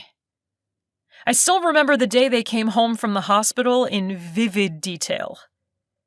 It's ingrained in my memory, just like the day my dad left a couple years after that. Between infants, puberty, and delinquent dads, it was a busy few years in our little neck of the woods. I eye the net again, memories flooding me at the sight of the old, worn net. Your dad must be psyched? Bailey gives a little snort of amusement. Her dad had been just as fanatical about Bailey's softball games as she'd been back in the day. He'd been crushed when she'd finally quit freshman year. Because of Grayson. Not that she'd ever admit it was because of him. She'd said at the time that it was pointless to pursue that extracurricular when it wasn't going to earn her a scholarship and she didn't need it for her applications and blah, blah, blah. Everyone believed her. I think maybe Bailey even convinced herself. But I knew better. The thought of Grayson, Of that first year they were together when they'd been so obnoxiously inseparable. It had me tensing beside her. For a second there, I think maybe we both forgot that we can't stand each other. But this little trip down memory lane ends with a major shift in mood. The neighborly small talk is replaced with a thick tension. The whole reason she's out here chucking balls at a piece of plastic is because of me. Well, because of Grayson. But yeah, because of me, too. Because I'd told her. And when she'd asked for proof, I'd shown her. Wind up, release, thwack. Over and over until my feet start to freeze in the cold grass and the refreshing breeze turns frigid. After a while, I start to back away, to head back to my own house. Clearly, she wants to be alone, right? But then she breaks the silence. How long? I freeze. What? She turns to face me head on and... Oh, hell. I can make out her features well enough to see just how badly she's hurting. Her eyes are puffy, and standing this close, they're also frighteningly empty. How long have you known? She asks. I shift. A few days. I caught them right before school let out. She nods like this confirms what she thought. She turns and walks away toward the pitching net where she starts to gather up some softballs to start all over again. He doesn't know that you know? Her voice is eerily calm considering the fact that her hands are shaking and I can feel her pain like she's sending out a beacon. No. I agree. He doesn't know. Does she? She cuts me a sidelong look. Rinna? No. My laugh is undeniably bitter. She broke up with me before I could confront her. She nods again like this makes sense. And then she surprises me with an, I'm sorry. I'm not. But I say it too quickly and neither of us is fooled. I turn to face the net again. We would have broken up anyway. That much is the truth. I hadn't held out any hopes for some long-distance romance when she went off to college. Not like Bailey had. I wasn't in love with her, I add. Another truth. The words sit between us as she pitches again, harder and faster than before. Well, I was. With him? My head whips to the side to face her, and I know she hears it at the same time I do. I was. Past tense. I am, she says quickly. I think. Her brows come down with a frown and her gaze is distant, not fixed on the net anymore. Actually, I don't know what I am now. There's a short silence and I feel like she's waiting for an answer. Heartbroken, I offer. She casts me a suspicious sidelong look to see if I'm making fun of her, but I'm not nearly as much of an ass as she thinks I am. Okay, fine. Maybe I am, but I'm not cruel, and I don't mock people in pain. She must see I'm not laughing, not even a little. Because she swallows and I see her throat work as she fights tears. Yeah? Heartbroken? She turns back to the net. Thwack! I jerk back as the softball hits the net with so much force I'm surprised the old equipment doesn't break. Damn, Bailey! You should be glad your dad never found out what heartbreak did for your pitching arm. He never would have kept you from dating for so long. To my surprise, and no doubt hers, she laughs. It's a sweet, high-pitched little sound that is shockingly close to a giggle. She clamps her mouth shut and I have to swallow a laugh of my own. Bailey is so not a person who giggles. A, because she's serious, So very serious. She has no idea how to have fun.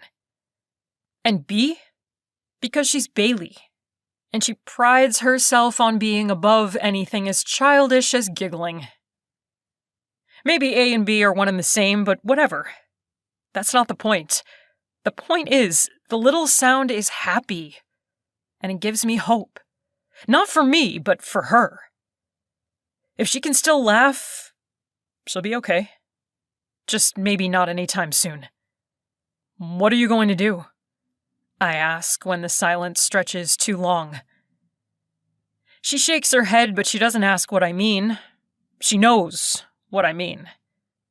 Is she going to kick Grayson's ass to the curb? Is she going to give him a chance to explain? I have no idea why I'm so tense as I wait for her answer.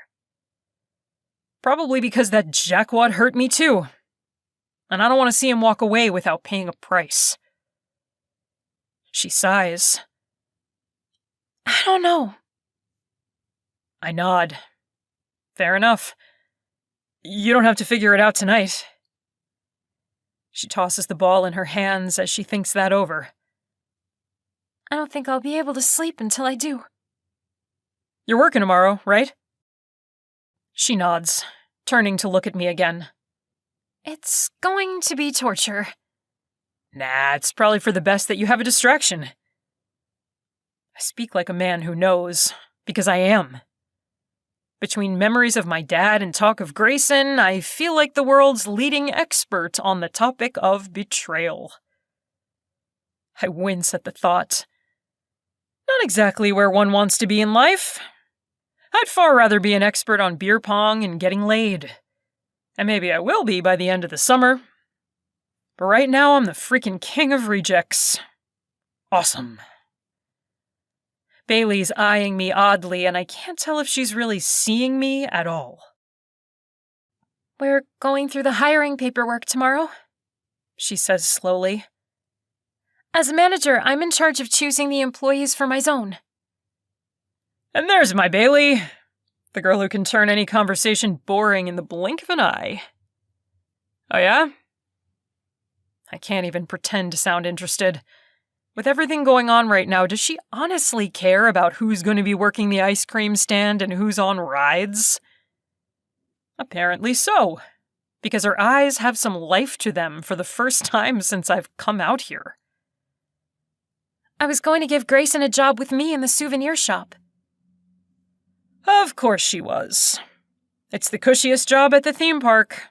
Standing around in air conditioning all day and dealing with grown-ups rather than little sticky-faced terrors. And she was going to give it to Grayson. I grin the moment I get it. It might not be much, but prissy, stick-up-her-butt Bailey is thinking about revenge. Small, petty-ass revenge, but I like it. It's a start. If I have my way, it's only the beginning. Not anymore? I ask, as if I don't know. She shakes her head. I think he'd do better at the tilt-a-whirl. Her lips curve up a bit, and holy crap, the girl's smile is wicked.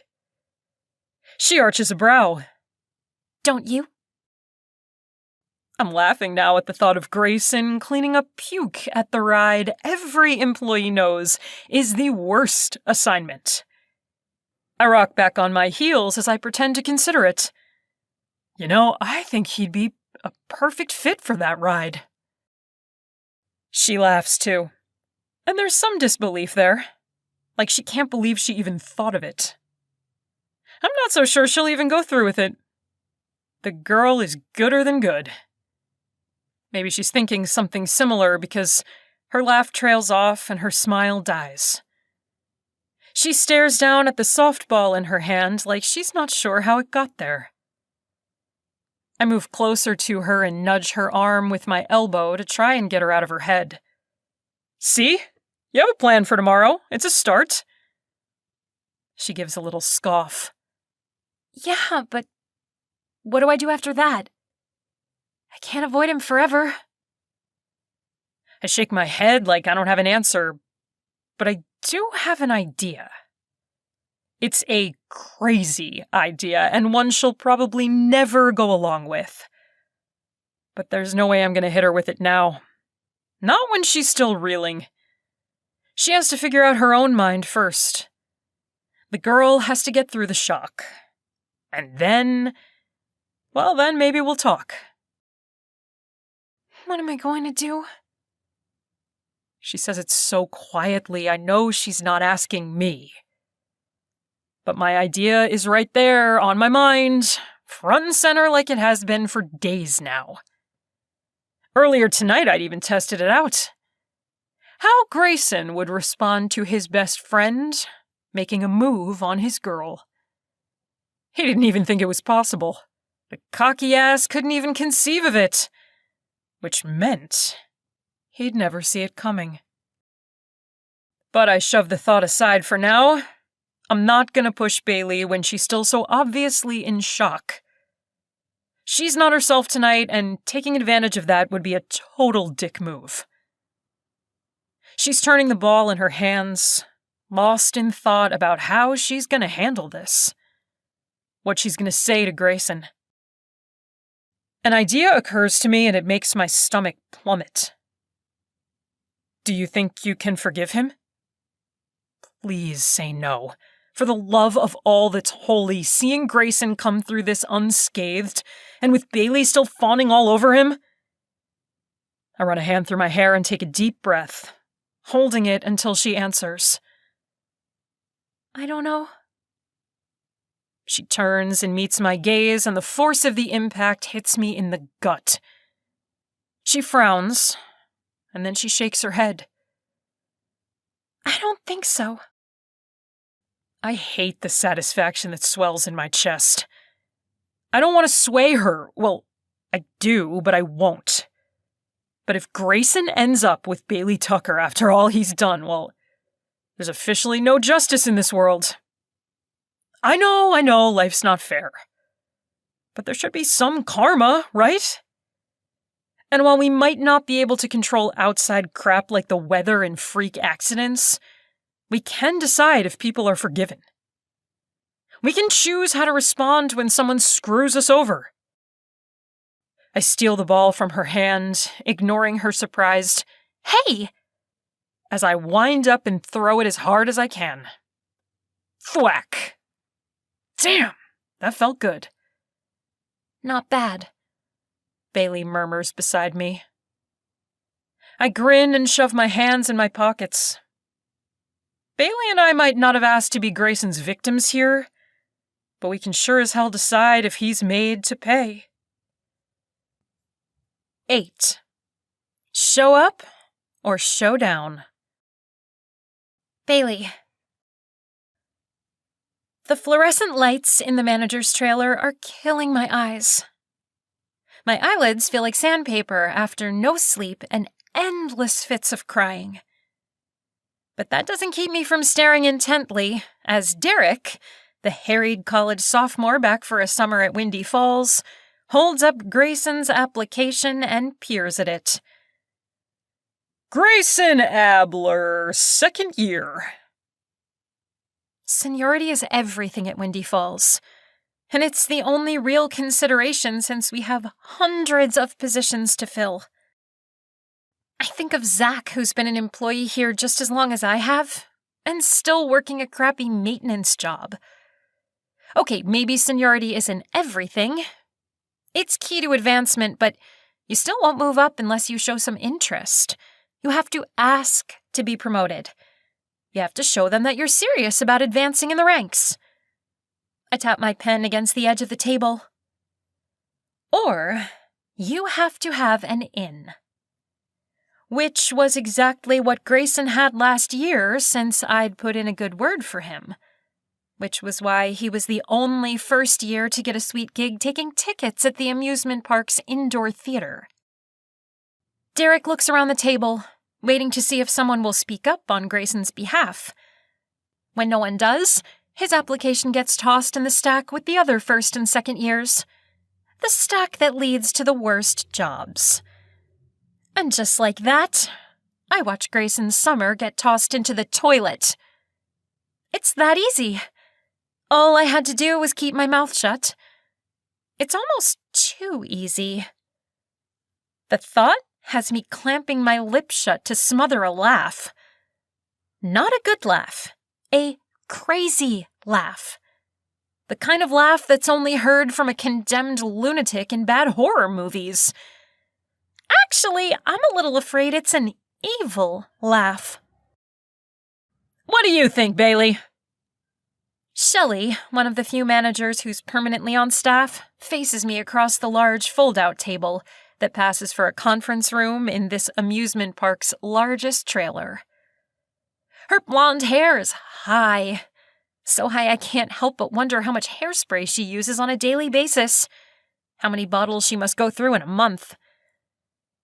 The sound of someone sipping coffee and Derek impatiently shuffling papers farther down the table has me blinking in confusion.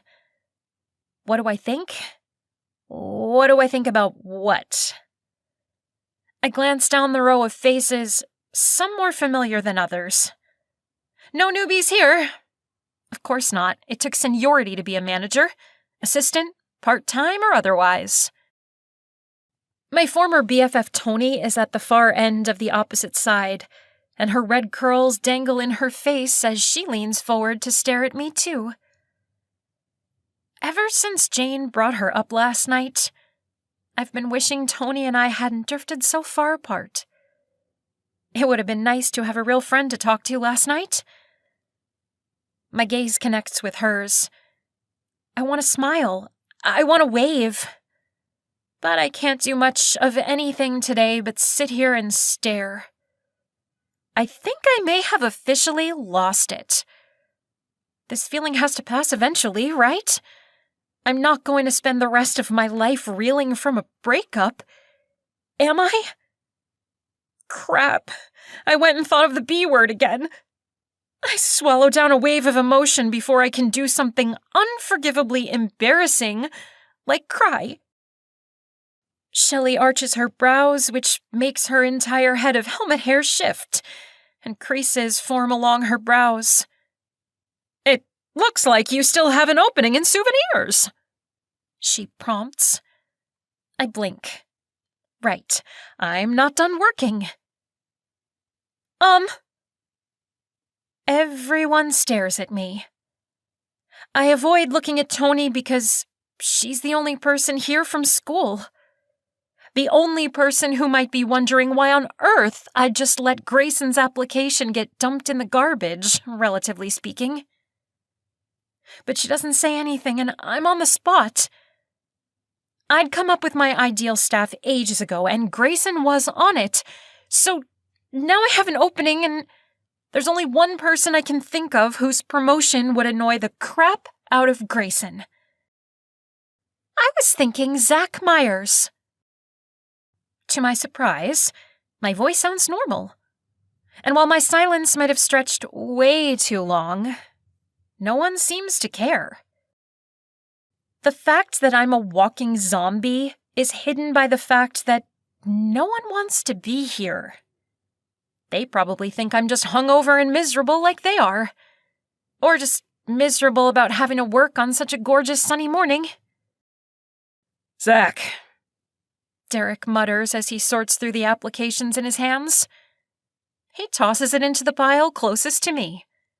Done. What section's next? I lean back in my chair, the muscles in my stomach unclenching for the first time all day. It's done. I got my petty vengeance on Grayson and I don't feel anything. No triumph, no satisfaction. Not that I'd thought being a petty witch would make my heartache disappear. I hadn't. But still, it's pretty anticlimactic. The rest of the meeting is kind of nice, though. Boring, of course, but I can deal with boring.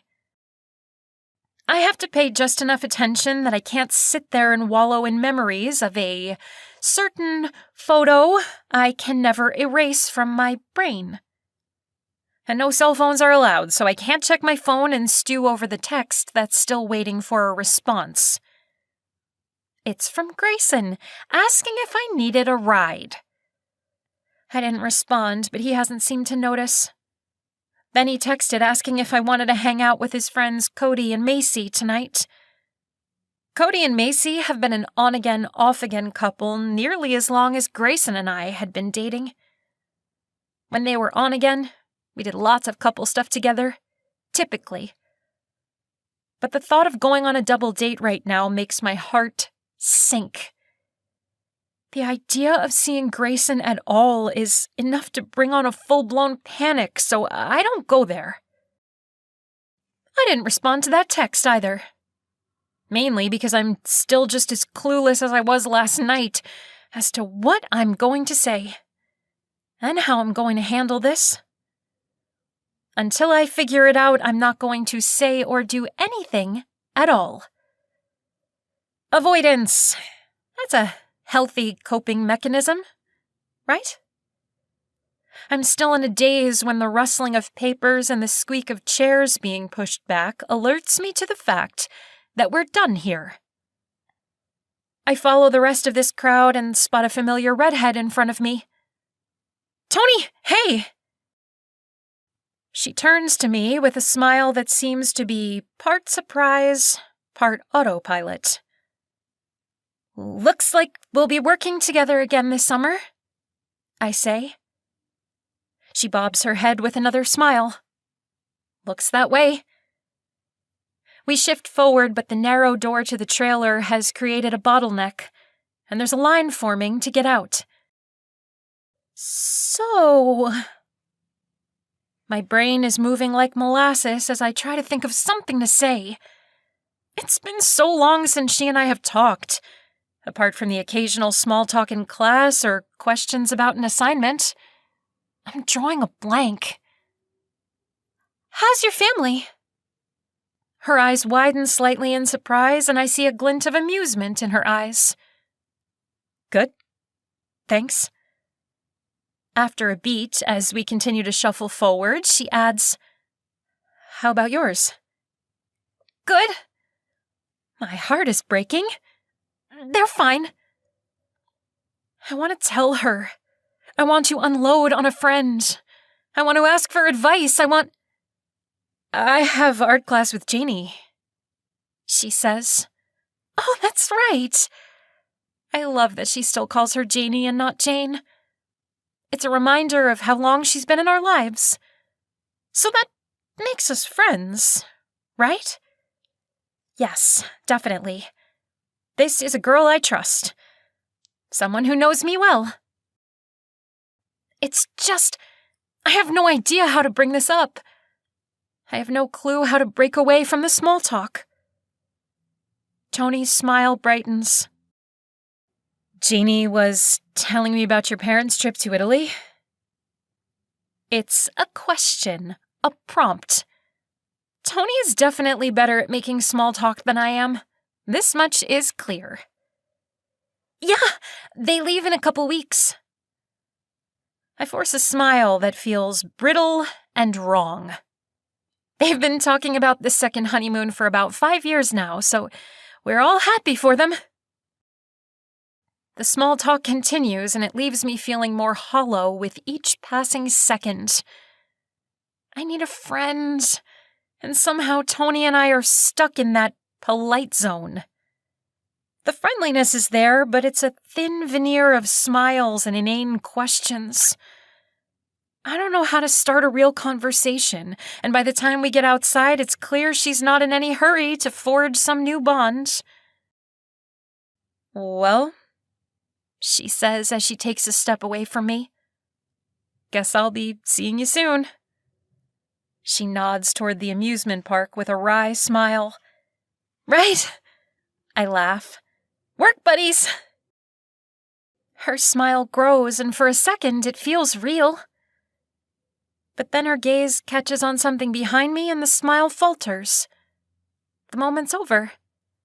"I see Grayson's here, so I'll just..." She gestures toward the parking lot where the staff parks, but I'm too frozen to say goodbye. "I see Grayson's here? He's here? He's here? Now? Why is he here? I thought I had time." My heart lurches into an uneven gallop, but somehow I manage to smile and say goodbye to Tony like nothing's wrong. Hey, bae! His arms come around me from behind and I stiffen. He pulls back with a laugh. Did I scare you? I turn around with a laugh that doesn't sound like it's coming from me at all. Yeah, I didn't see you there. He's grinning, his eyes crinkled up in a way that I love. The way I loved. Right now, the sight of his easy laughter makes my stomach turn. Do not throw up. I order my insides. You will not vomit on Grayson. Giving commands to my body has never worked before, and I have no reason to think it will now. But it's worth a shot. What are you doing here? I ask. His eyes are still laughing. He's so happy to see me. So freaking happy. Didn't you get my texts? I'm here to give you a ride. Up until this moment, I never cared all that much that I don't have a car of my own. I've always been content to have Grayson give me rides or use my mom's when she didn't need it. I've been saving every penny for college and a car wasn't essential. Until now. Because there's nothing more horrifying in this moment than the thought of sitting alone in a car with Grayson. He'd expect me to talk and laugh and kiss. The thought makes my stomach churn. I'd have to either pretend like everything's okay or confront him about the photo. I don't want to do either. I really, really don't. But I haven't thought of any alternatives yet. And so long as he's standing there smiling down at me, I never will. His brows furrow at my silence. Is your phone not working again? Bae, you need a new one. I shake my head. This is so very Grayson that for a minute I forget my paralyzing dilemma. I don't need a new phone. He reaches forward and snags me around the waist and tugs so I'm pressed up against him. Do not throw up. No girl of mine is going to walk around using an old piece of crap hand-me-down. I told you I'm getting you a new phone for your birthday, right? Let's just make it an early present. Early presents, belated presents. Grayson excels at justifying presents. Which I normally don't mind. Okay, fine. Sometimes I love it. I'm an independent woman and I don't want a sugar daddy. But who doesn't like getting presents? And it always makes Grayson so happy. He lights up like a kid at Christmas when he's giving me some new gift. Normally I'd laugh and give in. At any other time, I'd love that he's worried about me, but right now, all I can hear is that one phrase. No girl of mine. He thinks I'm his. And I know it's just a turn of phrase, but it still sort of sounds like I'm one of many, and so it makes me wonder, how many girls does he have? I shake off the thought. I'm definitely jumping to conclusions. Maybe he and Rinna were a one-time thing. Or maybe it was one moment of weakness? I can feel hope taking root in my belly, growing in direct proportion to his smile. Maybe Rinna started it, and he got caught by the camera right before he pulled away in horror. Or maybe he's been riddled with guilt and is just looking for the right moment to come clean. He deserves the benefit of the doubt, right? He's grinning down at me, and I think I must be smiling back because he's already talking about what kind of phone he's going to buy me. Neither of us hears Zack until he's right on top of us. Look who it is! I jump away from Grayson like my dad just caught us making out on a couch. My cheeks are burning, and both guys give me a look that says I'm acting like a weirdo, before Grayson turns to Zack. What are you doing here? Zack's eyes widen, and I realize I have never given Zack enough credit for being a good actor. What am I doing here? Zack laughs. What are you doing here, man? Sure, he's been off lately, but right now, Zack's acting about 1,000,000 times more normal than I am. My stomach twists with guilt. Shame. I've been caught. But I don't even know what I feel more guilty about. That Zack and I are in on a secret behind Grayson's back, or that Zack caught me hugging the enemy. No, not the enemy, my boyfriend. But boyfriend or not, I wince as I see this scene through Zack's eyes. I look pathetic. So freaking pathetic, letting Grayson hold me in his arms. Letting him buy me a new phone, as if that's going to make anything better. Didn't Bailey tell you? Zack looks between me and Grayson with a wince of regret that fools no one. This is awkward, huh? What's awkward? That laughter is finally gone from Grayson's eyes. What are you doing here? Zack turns to me. Didn't you tell Grayson we had plans? He sounds so confused that for a second even I believe him. I stare at Zack. He stares right back. Grayson shifts away to see me better. You have plans? Grayson's voice is full of disbelief as he adds, With Zack. I tear my gaze away from Zack's to look up at a frowning Grayson. Yes? My yes is a question and a whisper, and it sounds incredibly lame. I sound like such a freaking wuss. Because I am a wuss. If I had a spine, I'd be breaking up with Grayson right now. I'd be telling him where he could shove it, because I'm too good for a two-timing cheat. And yet, I'm staring back at him with wide eyes, all but pleading with Grayson to believe me. As much as I might not love Zack, he's offering me an out, and I want it. I need to get away from here. I'm not ready to confront Grayson. I have no idea what I even want to say. But right now, Zack's talking for me. He's telling Grayson about some family get-together his mom invited me to when I gave him a ride home the night before. I have no idea what he's talking about, but he sounds legit. I almost believe him myself. And I know very well we never ran into his mom, and I certainly didn't agree to tag along to some family party down by the lake. But Grayson's sighing and rubbing my back. And you want to go? He asks me. The way he asks it makes me feel like a child. Like I'm so helpless I can't say no to a party without his help. Grayson's brows arch when I don't instantly respond, and his gaze is searching. Do I want to go? I nod. Turns out that's all I have to do. Grayson gives me his pouty face. I've never loved this expression. I'm sure he thinks it's cute, but it's always rubbed me the wrong way. And right now, that stupid pout is exactly what I need, so I can pull away from his touch once and for all.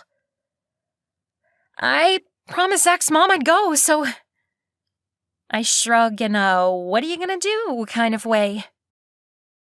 Grayson's backing up, heading toward his car. Call me when you're done, Bae. And be safe. I nod. I've always loved how overprotective Grayson is. But right now, that be safe just feels condescending. I have this urge to flip him off. I don't. I smile instead. And just before Grayson turns away, Zack slips an arm around my shoulders.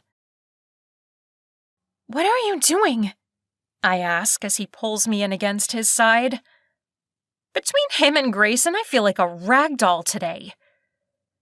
But I don't stop smiling, and Zack laughs like I said something funny.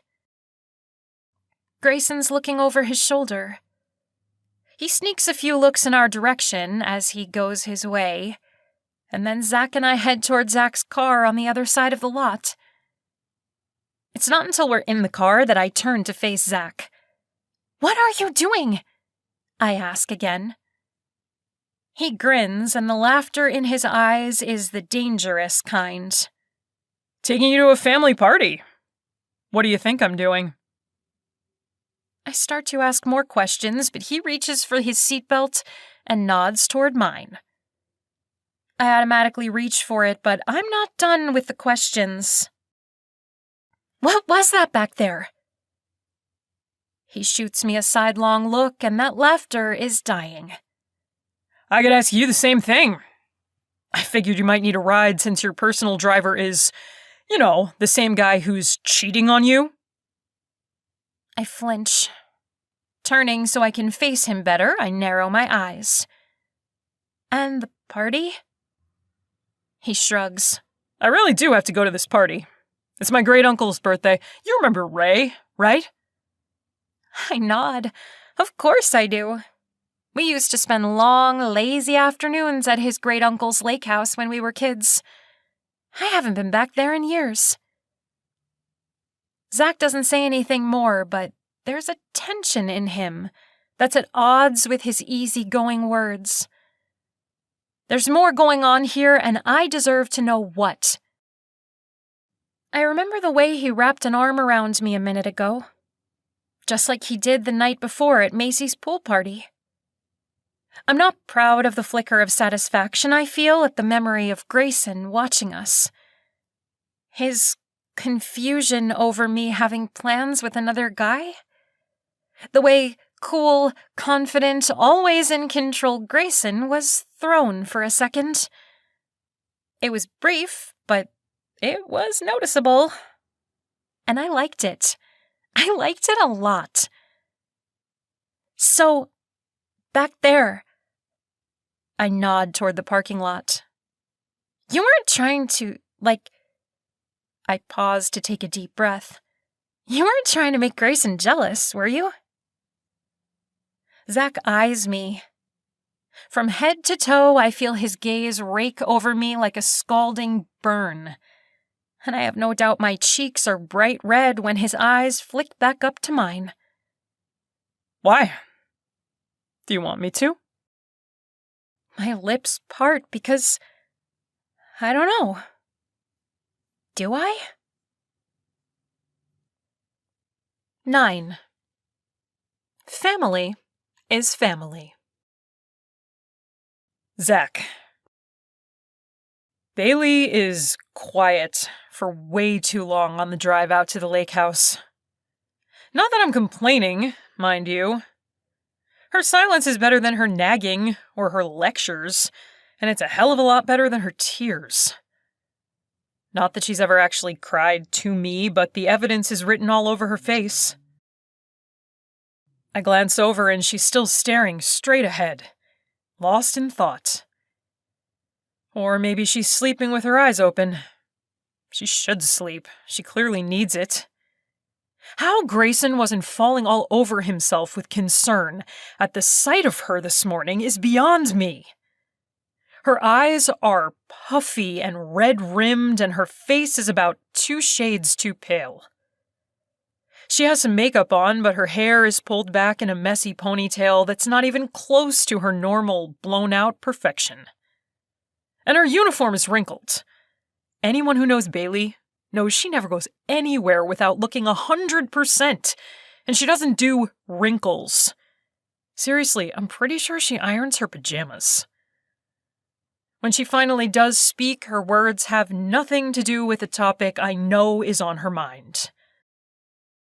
"I'm surprised you still come out here." Her eyes are focused on the sign that's welcoming us to the lake and reminding us to clean up after ourselves. Yeah, well, I shift in my seat as her gaze swings my way. It's my mom's idea. Really? She sounds surprised, and it's not hard to understand why. My great-uncle Ray and his crew are my dad's family. not my mom's. It's probably weird that I still come up here for big family gatherings. If it were up to me, I wouldn't. I don't want anything to do with the guy who walked out on us. But my mom has other ideas. Family is family, she says, as if that means something. I find myself muttering it now to Bailey like it's some sort of excuse. Family is family. She stares at me. Probably because my words sound even lamer coming out of my mouth. Family is family. Someone really ought to have told my dad. He's the only one who had a problem with the whole family obligation thing. Family is family, huh? Her voice holds a hint of laughter, and I turn in time to catch a little smile. Sounds like something your mom would say. I laugh because, yeah, she called it. So you're still close with your dad's side? She asks. I shift in my seat, readjusting my grip on the wheel. Why the hell we're talking about this, I have no idea. I wouldn't say we're close. I shrug. I see them a couple times a year. Must be hard. She says it so softly, I'm not sure she meant for me to hear. I stare straight ahead and ignore it. There's no way I'm going to have some heart-to-heart about my family drama with Bailey freaking Tucker. We stay quiet the whole rest of the drive. I have no idea what she's thinking about as she glares at the dirt road like it's just insulted her outfit. For my part, I'm just trying to keep cool as we draw closer and closer to the lake. I hate this place. Not the lake. The cabin. I used to love it here. Back in the days when Bailey tagged along with me and my parents, this place was my own personal heaven on earth. Which is probably why I hate it so much now. It's a reminder of another time. Another life. As if it wasn't bad enough that my dad left, he had to go and ruin my favorite spot while he was at it. As I pull off the main road and head down the narrow dirt strip that leads to my uncle's place, I see the familiar cars and trucks. There's Uncle Bill's dirty old Ford, and my cousin Jesse's red pickup truck. The gang's all here. The only cousin missing is me. I'm late, as usual. And my mom will be even later because she has to work a double. Not that anyone here will acknowledge that my mom is busting her ass to keep a roof over our heads, because their precious Derek ditched us to go find himself. Nope. That's a topic the Myers clan excels at avoiding. Bailey leans forward in her seat and cranes her neck for a better look at the wooden structure hidden in the trees. The old tree fort. It's dilapidated and sad to see now, but once upon a time, Bailey and I thought it was our own personal castle. Another twist in the road and we can see the cabin, along with a bunch of my older cousin's kids who are running around in swimsuits and shrieking at the top of their lungs. Ray's cabin is just that. A cabin. Some of the places they call cabins up here in the touristy lake area are actually second homes. Vacation mansions for the rich. My great uncle's is an actual cabin. It has running water and electricity, but that's where the amenities end. I park next to my Aunt Ruth's old beater and we sit there in silence for a full minute. Neither of us makes a move to get out of the car. They must have seen us pull up. She shifts to face me. You can't stay in here forever. Her tone is unbearably preachy, so I ignore her. She hates to be ignored, especially when she's being a bossy know-it-all. I may have slid by with straight D's in school, but there's one topic I've always done well in, and that's Annoying Bailey 101. She huffs. Zack, we're being rude by just sitting here.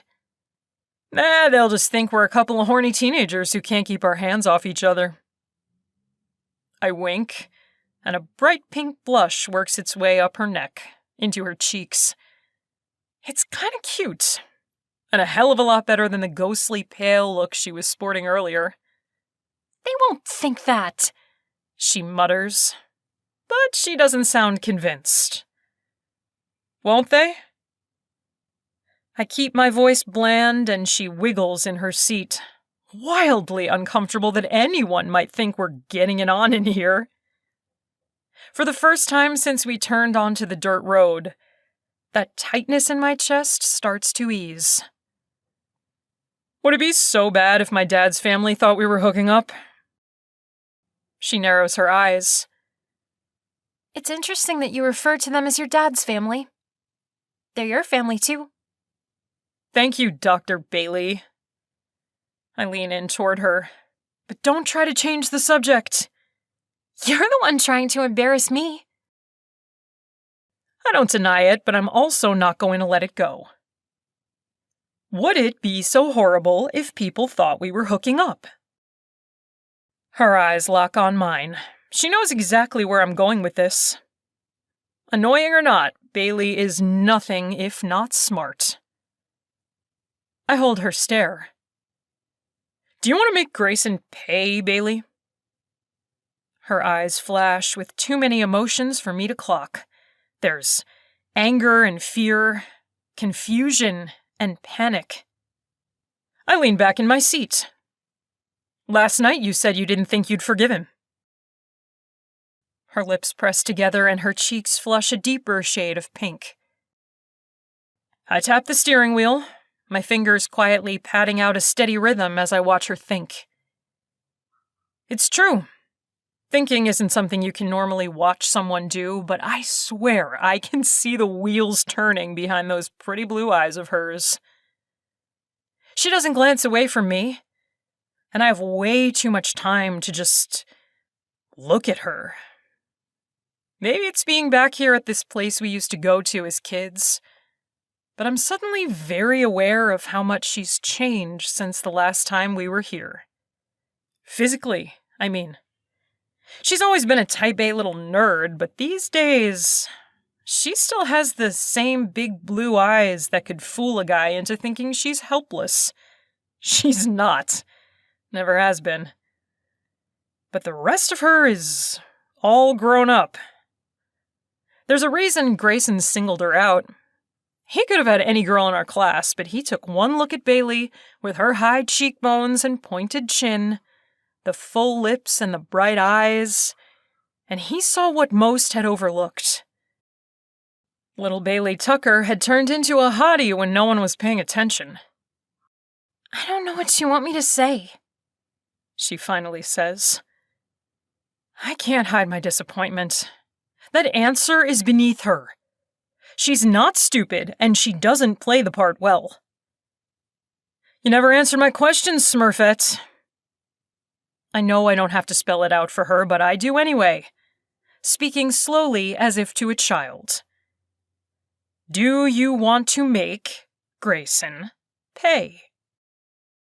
Her lips part, and with her eyes all wide like that, she actually looks really sweet, kind of vulnerable and fragile. But this is Bailey Tucker, and she's definitely not sweet. Not to me, at least. On cue, she glares at me. Don't you think that's a little juvenile? I grin. Juvenile's my middle name. Richard is your middle name. I do my best Grayson impression. Aw, Bae, you remember my middle name. I'm touched. Her lips press into a thin line and her nostrils flare. I think I see a twitch near her eye, and for half a second, I think maybe she'll explode. She doesn't. Of course she doesn't. This is Bailey, Queen of Control. Don't call me Bae. She's so calm, it makes me want to scream on her behalf. I turn away with a loud exhale. Just once, I'd like to see her lose her cool like a normal person.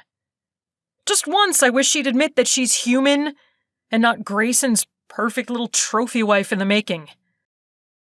Your aunt is waving to us, Her voice is stiff and weird, and when I glance over, I see it's because she's smiling at my Aunt Ruth, who's standing at the edge of the deck where a grill is smoking, and a group of the older relatives are playing cards. We should go join them. You haven't given me an answer. I regret those words instantly. I'm actually regretting a lot of things right now. I promised myself I'd give her time. I honestly only showed up at Windy Falls to help her out. I figured maybe she'd need a ride. But then I saw Grayson's smug face as he held her in his arms, and here I am. Pushing her, just like I told myself I wouldn't. She turns to face me, and her gaze is hard to read. I have no clue what she's thinking, but what I do know is she hasn't said no. She hasn't laughed or shut it down. All she's done is make a snide comment about what a juvenile idea it is. Yet, she hasn't said no. But she hasn't said yes either, and right now I'm picturing the way she'd been gazing up at Grayson when I showed up in the parking lot earlier. That's when I realize there's a very good chance she'll go back to him. She might actually forgive him. A wave of anger hits me so hard it leaves me winded. Shit. I want to take Grayson down for what he's done, but even more than that, I need Bailey to want it too. I need her to want this just as badly as I do. That anger has me gripping the steering wheel hard, and it settles between me and Bailey like a brick wall. This lake, this cabin, maybe this anger's been a long time coming. Thing is, I didn't have many friends after Dad left. Bailey and I were already growing apart, and while I acted out, as my junior high guidance counselor put it, Bailey grew more uptight than ever. We still hung out, but she was constantly nagging me to grow up and be more responsible. And then Grayson came along and the Bailey I knew was gone entirely. Poof. Any hints of her former imperfect life pre-Grayson were cast aside. And that included me, I guess. And Tony, and her sister Janie.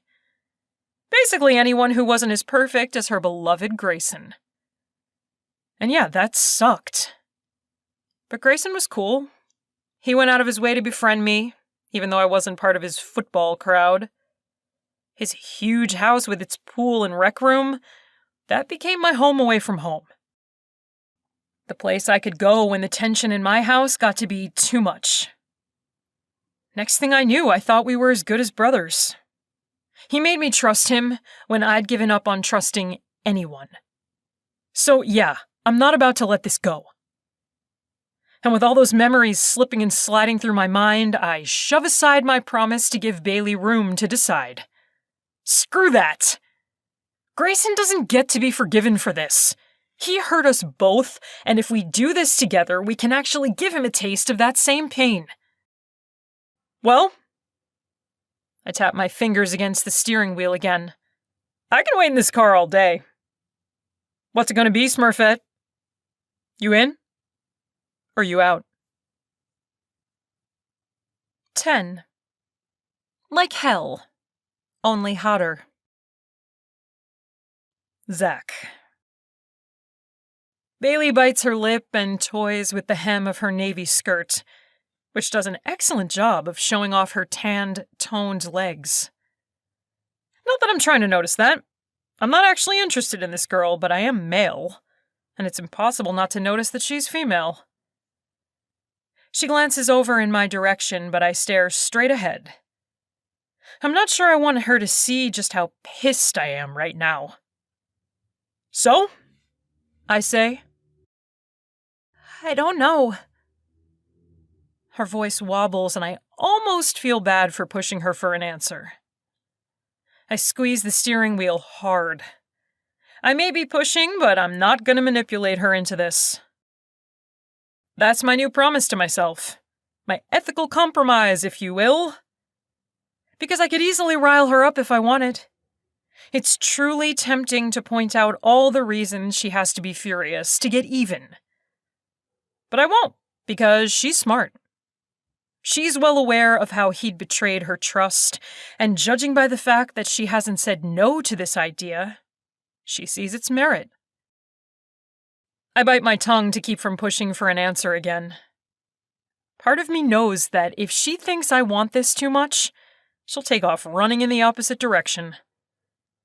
Bailey can be stubborn like that. And if she goes down this path and regrets it, I don't want her blaming me. Hell, I don't want to blame myself if Bailey gets hurt by this plan. This has to be her decision. But damn if it's not tough to wait her out. I do, though. I sit there and I wait. In silence. And all the while, my dad's family slowly gathers on the deck's edge, hands shielding their eyes from the sun for a better look at us. There's no doubt they're all wondering what we're still doing sitting in the car on this hot summer day. I give them all a little salute that makes Bailey sigh with impatience. We look ridiculous. Then tell me what you want to do, I say. How do you want to handle this? I don't know, okay? Her voice goes up at the end and I glance over in alarm. But she's not crying. She's nibbling on her lower lip and messing with the hem of her skirt so badly that it's inching up higher and higher without her noticing. Crap. I whip my head around to stare at my Aunt Ruth. Gossipy, annoying, completely unsexy Aunt Ruth. I haven't figured out what I want to do. Her voice is painfully small. I grip the wheel again, hard. Mm-hmm. She clearly gets that I don't believe her, and she snaps. What? I turn to meet her stare. I don't believe you.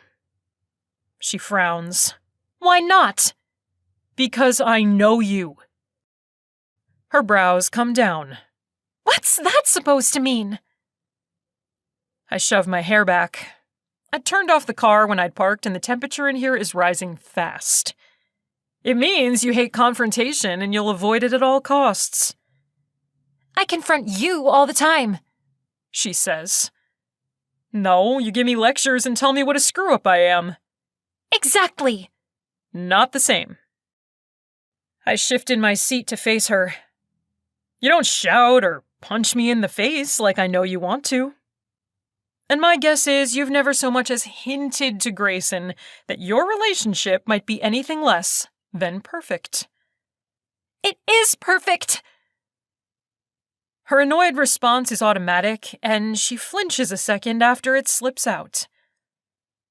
I can mock her for it. I mean, her so-called perfect boyfriend is cheating on her, after all. But she doesn't need the reminder. My point, I continue with exaggerated patience, is that you are a pro when it comes to sweeping issues under the rug and hiding your feelings. I don't... But this isn't a problem you can ignore. I continue. She looks like she still wants to argue, but she stays quiet. Despite your weird fear of rocking the boat, you're not an idiot. And you are not weak, Bailey. Thanks? She mumbles when I pause to let that sink in. Which means you will deal with this. It's just a matter of whether you call him out as the two-timing, sleazy asswipe he is and listen to his pathetic excuses and his justifications, or... Her gaze locks on mine. Or you make him pay. I reach out and push a strand of blonde highlighted hair behind her ear. And for the life of me, I don't know why I'm touching her. Maybe because I know that despite her current calm, she's torn apart inside. You give him a taste of what it feels like to have the person you love betray your trust. Her lower lip quivers and her eyes are too wet. So, what do you say? I lean back in my seat. The silence grows thick.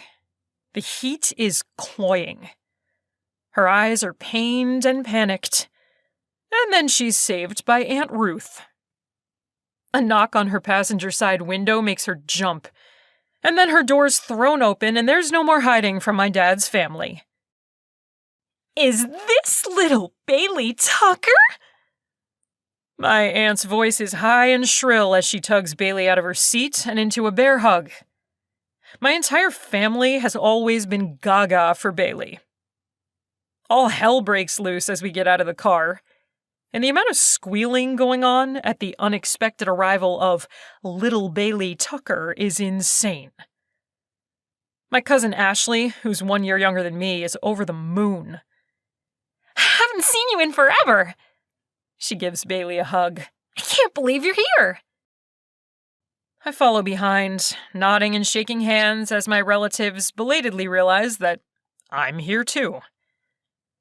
Not that I mind. It's actually kind of nice to have someone else here to take some of the attention off of the black sheep of the family, aka me. And Bailey is a pro at these kinds of things. Despite her heartbreak and her lack of sleep, and the current dilemma she's facing about how to deal with Grayson, she's all beaming smiles and laughter as she plays catch-up with the aunts and uncles. By the time we reach the deck, they're all eating out of the palm of her hand. Even Uncle Ray, and he's a cranky old bastard. "You brought Bailey," Uncle Ray says after clapping a hand on my back with enough force to make me stagger. "I did," I agree. He gives this low rumble of a laugh.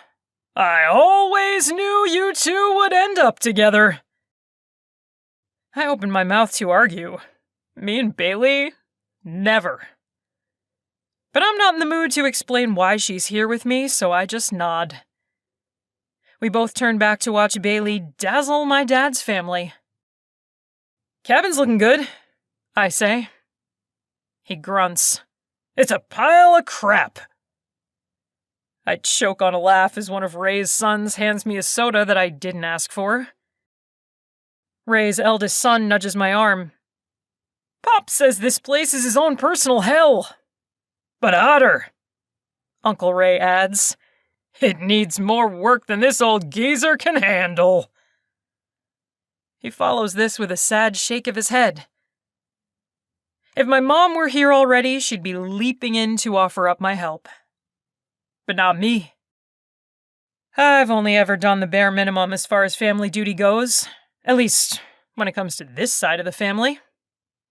"You got fire insurance for this place?" I ask instead. Uncle Ray arches his wiry white eyebrows. "Why? You know a guy?" I give a non-committal shrug, and that sets him off with another low, gravelly laugh that makes me smile in turn.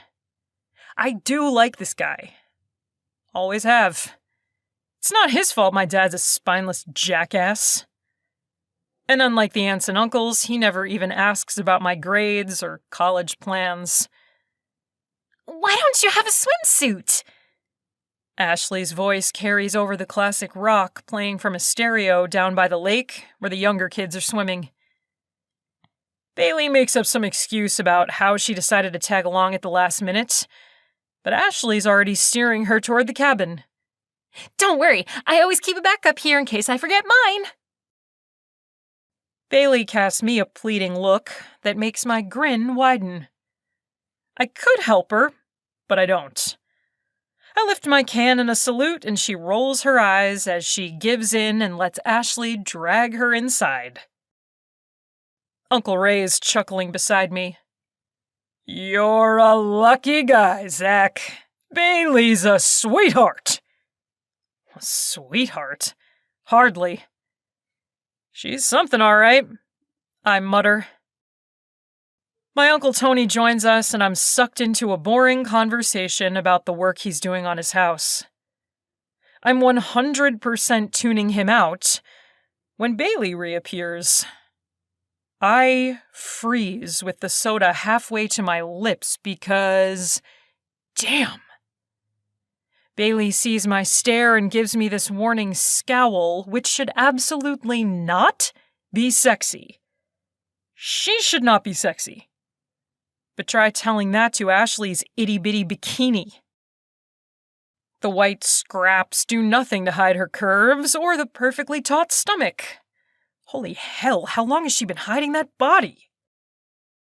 I try to swallow and end up choking on saliva. I'm still coughing when she reaches my side. Tell me you have a spare t-shirt in your car, she hisses. I can't walk around with my butt hanging out like this. I'm torn between a laugh and a groan because, damn, I hadn't even seen the best part yet. Even in her prim and proper everyday clothes, it's impossible not to notice this girl's ass. It's a freaking great ass. And apparently, it's on display. It's taking all my effort not to drop my gaze down to her toned thighs, her legs, her... Zack! Her high-pitched whisper has me coming back to my senses. I close my eyes and take a deep breath that will hopefully calm this surge of heat. She's tugging on my arm, pulling me back toward the car. You have to have something I can use. I do, actually. I have a gym bag in the trunk, and while I'm tempted to lie and leave her hanging, I don't. Look at me being the gentleman, right? I take out the gym bag and look away as she sorts through it, pulling out a t-shirt that'll hang down to her knees. There. She gives me a satisfied smile before wriggling into the light gray tee and crossing her arms over her chest. I'd almost forgotten how pushy your family can be. I laugh. That's one way of putting it. They're just as obnoxious as you are, she adds. But she's still smiling, and the barb is more old friends teasing than outright harsh. It's nice to be back here. Her gaze has moved past me to the lake where Ashley is shouting for us to come join them for a swim. Yeah? I try to see it through her eyes. And for a second, I'm back to being a kid. I remember how much fun we had before it all fell apart. I think of Ray's comment and find myself echoing it. It's like hell but hotter. You don't like it here? She honestly seems surprised. It's too hot. Right now, it really is. It's still early days of summer, but the sun is beating down on us and a bead of sweat is trickling down the back of my neck. That's why you come here to swim? She says with a laugh. I don't swim. And yeah, right now, I'm the one being stubborn. But I can't help it. She's suddenly all happy-go-lucky and fitting right in with my family. And I don't even know what she's doing here. I need an answer, I say. Her smile fades and I'm an ass. I know it. But I can't seem to stop it. You're not here because we're friends, Smurfett, and you're not a part of this family. I take a step toward her, blocking her view of the lake and my dad's family. You're here because I saved you from having to deal with Grayson. And now Uncle Ray and everyone else thinks that you're my girl. She blinks at that, and my ribs feel like they're going to snap from some pressure I can't explain. My girl. I have no idea why that phrase makes my pulse race, but it does nothing to help my temper. You gotta decide, Bailey. What do you want to do? Her gaze meets mine and she draws her lips in, mashing them together as she takes a deep breath. I half expect her to tell me she's still not sure, but she surprises me with a short nod and a steely look of determination. I want to make him pay. Triumph and something so freaking hot and fierce, I don't know what to call it, has me grinning. That's my girl. 11. My girl. Bailey. My first thought. What have I gotten myself into? But this is followed closely by a far more pressing concern. How are we going to do this? I'm following Zack down to the lake, because apparently, now that I've agreed to go along with the crazy revenge scheme he has in mind, he's forgotten that he hates the cabin, and this lake, and, me. He ignores the question. Of course he does. His "that's my girl" comment is still ringing in my ears, and it has me glaring at his back. Condescending prick, I mutter. He stops long enough to turn and face me, with a look of feigned shock. Why, Bailey Tucker! Are you cursing back there? I thought you were biologically incapable. I set my hands on my hips. I can curse.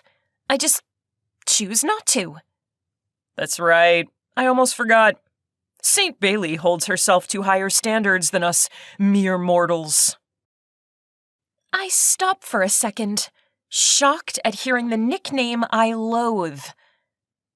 How do you know Janie calls me that? He laughs as he shakes his head and waves to a cousin who's setting up a fire pit on the far side of the property.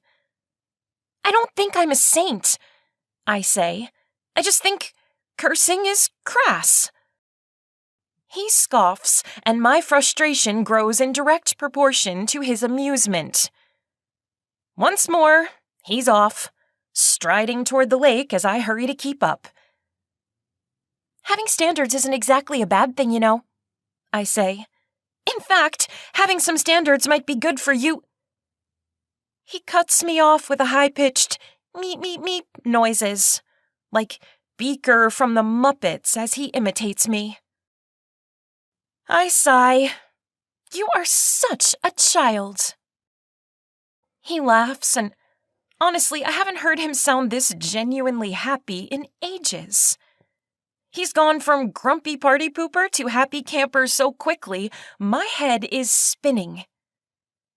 And all because I'd said yes to this stupid plan. This stupid plan which I have yet to learn. So, what does this entail, exactly? He's walking so quickly, I'm practically running to keep up with him. Hey, talk to me! But when we reach the lake, he can't talk to me. We're surrounded by his family, which includes a whole bunch of little ones I've never met before, a few of his cousins who are close-ish in age to us who I vaguely remember, and 2 uncles who insist on calling me Little Bailey Tucker, like little is actually part of my name. Zack's different around them. He's still sarcastic, but he's more guarded. I don't even know how to explain it, but I can see the difference. He's not as relaxed, and there's something strained about his voice. He's also on his best behavior, as he laughs at his cousin's jokes and roughhouses with the kids. This is definitely a side of him I've never seen before. I wonder if Rinna ever saw him like this.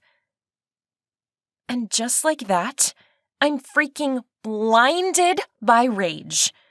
It comes over me so fast I'm shaking. This time it's not on my behalf, at least, not entirely. I'm pissed for Zack, too. He might not have been planning to marry the girl, but he liked Rinna, and she'd hurt him. I wasn't in love with her. I can still hear Zack's voice as he'd admitted that. Like that made it okay? Rinna might not have broken his heart like Grayson had mine, but I know enough about Zack's past and his family to know that he doesn't trust easily. He doesn't let many people in. So, for his best friend and his girlfriend to betray him like that? The thought has me making excuses and walking away from the cute little kid who'd been talking my ear off about her crush. Zack has a smile frozen on his face. It's a polite smile, but it's clear that he's bored out of his mind. Can I steal him away for a minute? I ask the cousin who's been giving Zack a play-by-play of his new diet to help him build muscle. Thanks for the save. Zack lets out a long exhale as we walk away from the cousins and toward the lake. I thought that was never going to end. You're welcome. I'd say another 20 minutes or so, and we can make our exit. He gives me a crooked grin that reminds me of my old friends. Another fun-filled family get-together in the books, and a full year before I have to relive the misery. I laugh. They're not that bad. They're not your family. I shrug. Fair enough. I know better than to tread near this topic again. Zack is snarky at the best of times, but when the topic of his dad comes up, he can be downright mean. As if by some unspoken agreement, we head toward the dock. So, did you drag me away because my cousin's kid was driving you insane, or... He turns to look at me with a flirty smile. Did you just want some alone time? Neither, I say. It's time we figure out our game plan. We need to focus. I love it when you talk sexy, Smurfett. Shut up! Seriously. Nothing turns me on more than that businesslike tone of yours. He makes his voice all breathless like he's doing a bad Marilyn Monroe impersonation. Focus, He says. Game plan. I will not laugh. Are you through? He half turns so he's facing me and walking backward as we head out onto the dock. He points a finger in my face. See? There it is. My sexy librarian. You are such an idiot! I swat his arm and he turns back with a laugh. And I'm serious? Oh, I know you're serious. You're always serious. I need to know what I'm supposed to say to Grayson. As if I summoned it, my phone chirps. Another text. I've been ignoring Grayson for the last 2 hours, and I can't ignore them much longer.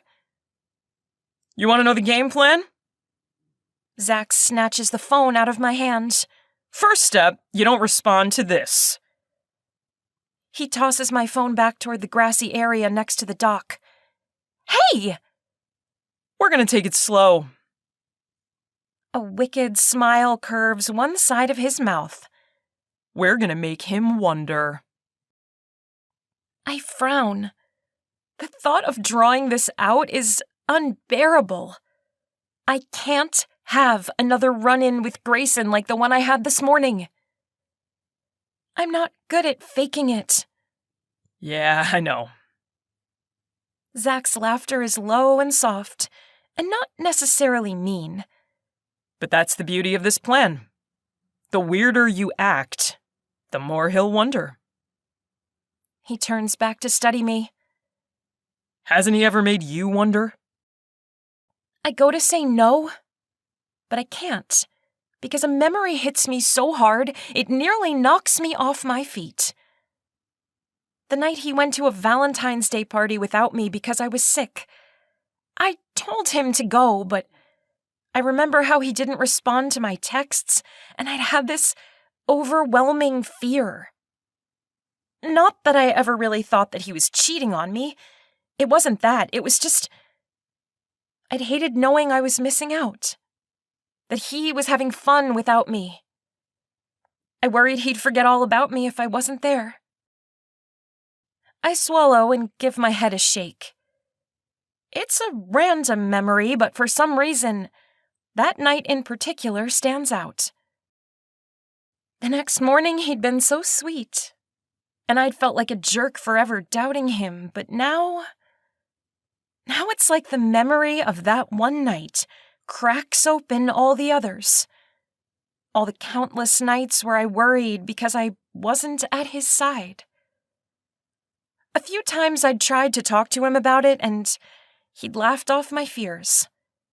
He'd made me feel like I was paranoid or needy. What if that wasn't my anxiety, but my instincts trying to tell me what was going on right in front of my face? I rub my forehead like that's going to help clear my thoughts. How many times was I right to be paranoid? I look over at the phone. Even from where we stand on the docks, I can see that it's lit up with a new text. From Grayson, probably. Is he wondering why I'm not answering? Is he feeling a little paranoid but trying to laugh it off? Zack moves closer, and now he's so close I can see the sheen of sweat on his neck. We're gonna make him wonder, Bailey. He says it so softly. For a second, I think maybe he knows. Like, somehow he saw me curled up in bed, clutching my phone as I desperately waited for Grayson to text me back. Make him wonder about what? You? Me? He wraps an arm around my waist and tugs me close. Us? I push against his chest until he lets me go. There is no us. Not yet. He agrees. First, we give him some reason to be suspicious. We laugh, we flirt. But we will be an us soon enough, so you'd better get used to a little PDA, Smurfett. The nickname has me wrinkling my nose at him, but he just laughs. What's wrong? Worried you might really fall for me if we get too close? I refuse to cater to his teasing. More like worried he'll never buy that I'm attracted to you, or vice versa. His eyes dip, and my heart skips a little when they land on my lips. But then his cocky gaze meets mine. I promise it won't be so bad. I arch my brows in disbelief. Fine, He says. We'll both be miserable, but even if we drive each other completely insane, at least we know it's worth it. Because Grayson's gonna lose his shit when he finds out. My belly tightens into a ball of nerves at the thought of Grayson's reaction. When the time is right, we'll let him catch us. Zack's smile is so smug, it's a little frightening. He seems so sure about this. And I'm only now starting to realize what I've gotten myself into. I try to swallow down the thick knot that's starting to choke me. He's never going to forgive me for this. It comes out as a whisper, but I know he hears me because Zack's eyes narrow. Do you want him to? I blink at the hard edge to his tone. What? No, I don't know. Well, you'd better figure it out. His harshness has me backing up a step as I glower at him. I'm allowed to have some doubts here, Zack. It's not like you're known for your brilliant plans. What's that supposed to mean? I throw my hands up. It's not him I'm angry at. I know this. But the words still come flying out. It means you do whatever you want, whenever you want, without a thought for repercussions. You don't even know the meaning of the word responsible or... And you do? He laughs, but it sounds bitter. Following other people's orders doesn't make you responsible, Bailey. It just makes you a sheep. I gasp, but he's not done. I know what's really bothering you about this plan. A muscle in his jaw twitches with his anger. You want his permission. I do not! I cut in. You do. You always have. His eyes are hard when they move over my face, down my neck to the collar of his t-shirt, and back up again like he's seeing me. Really seeing me. I back up a step, my insides twisting. His tone is just short of pitying. You need his approval, Bailey, but this is one time when you're not going to get it. I've never needed his approval. I hate the way my voice shakes. You always need approval. His words land like a punch. The disdain and the knowing. It hurts. It hurts more than I want to admit. You're wrong. Am I? He starts walking toward the far edge of the dock where the water gets deep, and I hurry after him to say my piece. But before I can tell him again how wrong he is, he glances over at me, over his shoulder, and says, "So then I guess it won't bother you that when this is all said and done, everyone will think you're the cheater?" I open my mouth and close it. That hadn't occurred to me. A sudden wave of doubt has me stumbling over my own 2 feet, and I catch myself by reaching for Zack. My hands land on his bicep and I don't let go. He's come to a stop at the edge, and the way he's looking at me makes me want to curl up and hide. He's staring at me like he knows me better than I know myself. He's looking at me like he doesn't like what he sees. It hurts, but it also makes me furious, and I latch onto that anger. He eyes me from head to toe, and I drop my hands from his arm. "You always talk about how mature you are," he says. "How responsible. But really, all you care about is what people think of you." This coming from the man-child who refuses to take anything seriously. I hate that my voice is all high and tight, while he sounds like he's talking about the weather. I sound too defensive, and I know it. You're the one who doesn't think about the future. You're the one who doesn't even try. "Maybe," he agrees. "but at least I'm doing it on my own terms. I'm not waiting for permission to do what I want. I don't give a crap if anyone approves of me, and I don't change who I am just to please my boyfriend." My lips part on a sharp inhale. How dare he? This is just you justifying your childish lifestyle. I'm so angry, it's hard to breathe. You make it sound like you've got it all figured out, but you're just hiding.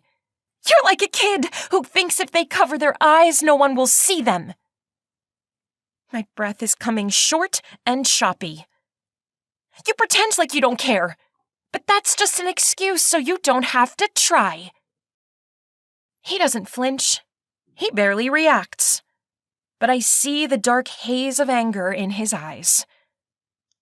"You're always telling me what a child I am, Bailey. But maybe it's time you grow up." My whole body is shaking, and the rush of adrenaline makes me dizzy. Or maybe it's time I start acting like a child, like you. I don't think I'm beyond thinking. I just reach out and shove. He stumbles backward and lands in the water with a giant splash that gets water all over this t-shirt. It's cold enough to make me gasp, although that might be my shock over what I've just done. Zack surfaces with another splash, and he's laughing. He's laughing so hard I'm afraid he's going to drown. "You better get in here, Bailey," he calls. And to my shock, I realize I'm actually smiling. What the heck? The anger's fading fast at the sight of him fully clothed and soaked. The hurtful words we just threw at each other still hang in the air, but they're out there now. And there's something weirdly freeing about that. Something that loosens that knot in my chest and lets me breathe. He splashes me as he treads water. "What are you waiting for, Smurfett?" A little part of me is worried about his phone, his car keys. "You'd better get in here, little Bailey Tucker." His teasing smile is hard to resist. Or what? He arches his brows. "Or I'm coming up there and throwing you in." I'd like to see you try. I shoot back. But I'm already stripping off the t-shirt and getting ready to dive in. When I surface, he's closer than I'd thought, and he's grinning at me like he used to. Like we're friends. We're not. I know this, but it's nice all the same. "Think you can still beat me?" He nods toward the other dock by the cabin a little ways off. I laugh as I doggy paddle to stay afloat. We used to swim to that dock and back, and I won every single time. I know I can. Big words, Bailey, He says. You know I've gotten a few more muscles since the last time we raced, right? I try not to let my gaze drop to the water-soaked shirt. That does nothing but define every muscle from his shoulders and biceps down to his flat abs. I try to swallow and fail. He arches a brow. Still think you can win? A familiar flare of adrenaline has me smiling in anticipation. Only one way to find out. We take off at the same time. And this time, for the first time, he wins. But I demand a rematch. And for a little while, we actually have fun. I don't forget about Grayson or all the drama that's waiting. But when we're swimming and splashing and trash-talking, it's an escape from the crushing heartbreak. At least for a little while. By the time we're back in the car, in dry clothes but with wet hair, the sun's setting and I'm pleasantly exhausted. We're quiet for most of the drive, each caught up in our own thoughts. I try not to think, at least, I try not to obsess. So I watch the trees whip past the window and catch glimpses of the sky between the branches. We're almost home when Zack breaks the silence, his voice low and quiet. I'm not doing this to make him jealous. I turn my head and stare at his profile. What? He glances over, his grip shifting on the steering wheel. I'm not doing this to make him jealous, Bailey. I'm doing this to get even. He casts another sidelong glance my way. There's a difference. He sounds so serious, and I have no idea what he wants me to say. I'm not even sure I get what he means. He turns his head to look me directly in the eye. I'm not doing this to help you get him back. My lips part and my eyes widen. It's not so much his words as the intensity in his gaze that shocks me. He turns to look back at the road, but I know he's waiting for some sort of response. An answer. Okay, I say quietly. His Adam's apple moves and he gives a short nod. Okay. 12. Smurfett or Sasset? Zack. Sitting across from Grayson, pretending I don't want to punch him? Yeah. This is my new version of hell on earth. So I told her if she had a problem with it, she could take her kids somewhere else. Grayson reaches for the ketchup in the middle of the table. He's wearing this expectant look, like he's just waiting for me to crack up. I don't. I manage a smile, but that's the best I've got. Resisting the urge to punch this guy in the throat is freaking exhausting. I'm not sure how Bailey's been doing it. But Grayson doesn't seem to notice that I'm not laughing at his lame work story, because the girls we're sitting with give the requisite chuckle, so I'm off the hook. I glance over at the door instead. Bailey should be here by now. But I wouldn't be surprised if she worked right through her lunch break. Such an overachiever. Or maybe she's avoiding Grayson. Not that I can blame her. She's been playing the role of dutiful girlfriend all week, and it's got to be killing her. Bailey is many things, but a liar is not one of them. Being two-faced doesn't come easily to her. Or to me, for that matter. I glance over when the doors open, but it's not her. Maybe she's avoiding me. I can't really blame her for that either. Working together at the souvenir shop, we're spending more quality time together than we have since we were 10, and decided we should live in her tree fort for a summer. We didn't last the summer, not even close.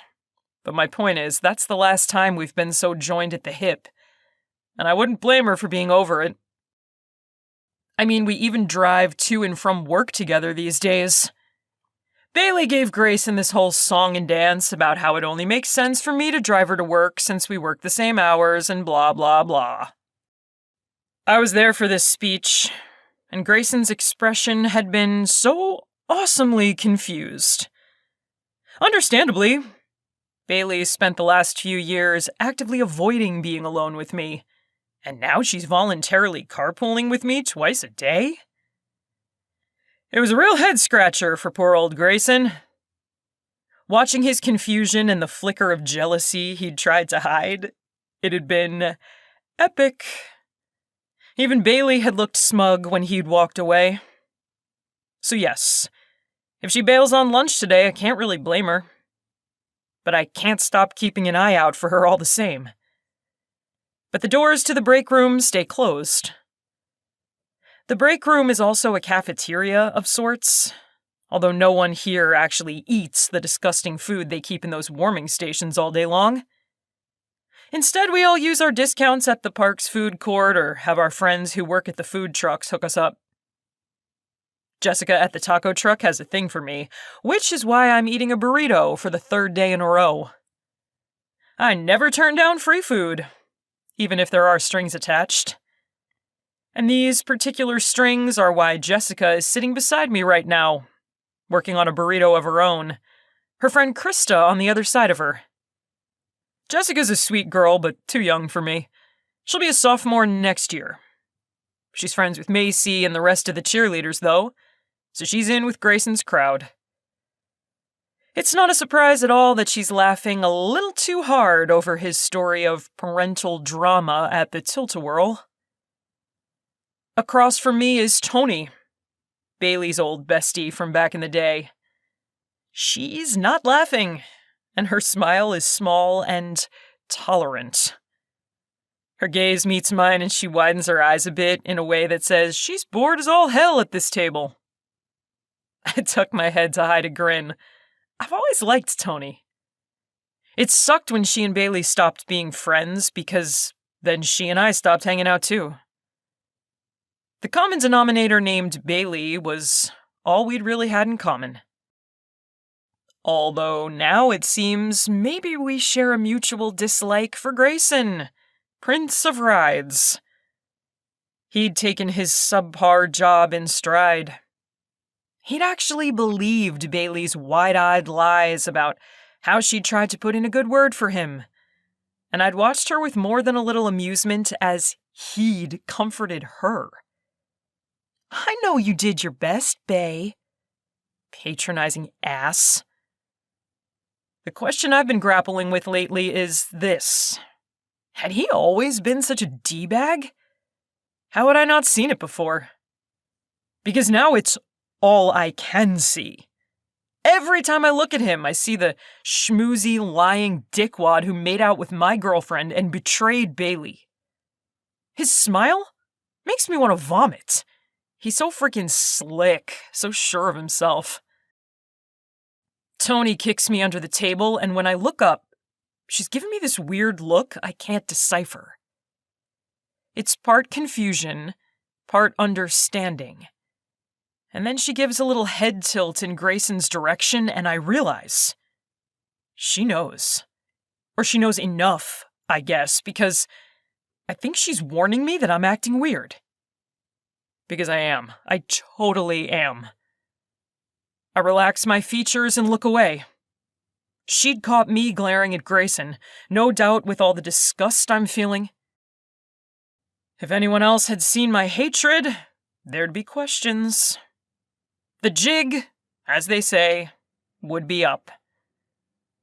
Tony goes back to eating her food, ignoring me and everyone else. I'd kill for 1 minute alone with Tony so I can ask her what she knows. Apparently I was too focused on Tony, because Bailey's sudden appearance at my side catches me off guard. I give her a quick once-over, relieved to find that she looks okay. Which is not a surprise. I mean, I literally just saw her at the souvenir shop like 20 minutes ago. But the girl has been under some serious stress lately, and I'm always half waiting for her to run off and have a breakdown in the employee bathrooms. What took you so long? Grayson's tone is all put out as Bailey leans over and kisses his cheek before sliding in beside him. Sorry? She's out of breath, and her cheeks are flushed as she sets a prepackaged salad in front of her. Her hair's pulled back in a ponytail, and it's so perfectly neat and tidy, I have an overwhelming urge to reach over and mess it up. Tony stops eating to stare at Bailey's salad. Girl, where did you even find greens in this place? I laugh because she has a point. Hot dogs and burgers? We have them in spades. Salads? Not so much. The only salad I know of at this amusement park is the tater nacho salad, which is mostly made up of meat and fried potatoes, and it's just as disgustingly delicious as it sounds. I brought it from home, Bailey says. Lame, I say through a cough, mainly because it's expected of me. Bailey ignores me, rightfully so. I like to be healthy, she says. I like to be healthy, I copy in a high voice. And yeah, I'm acting like a 10-year-old, but it makes Jessica giggle. And so long as Bailey's rolling her eyes in exasperation, she's not on the verge of tears. To be fair, she's held it together pretty well this week, all things considered. I'm pretty sure I'm the only one who notices the way her mouth thins into a flat line whenever Grayson's name is mentioned. I cast a quick glance over at Tony. Or maybe I'm not the only one who's noticed. But more importantly, when Bailey's around Grayson, she's been acting like her old self. For better or worse. You might want to try a salad every now and again, Zack. Bailey's voice is all snooty and superior as her gaze drops meaningfully to my beef burrito.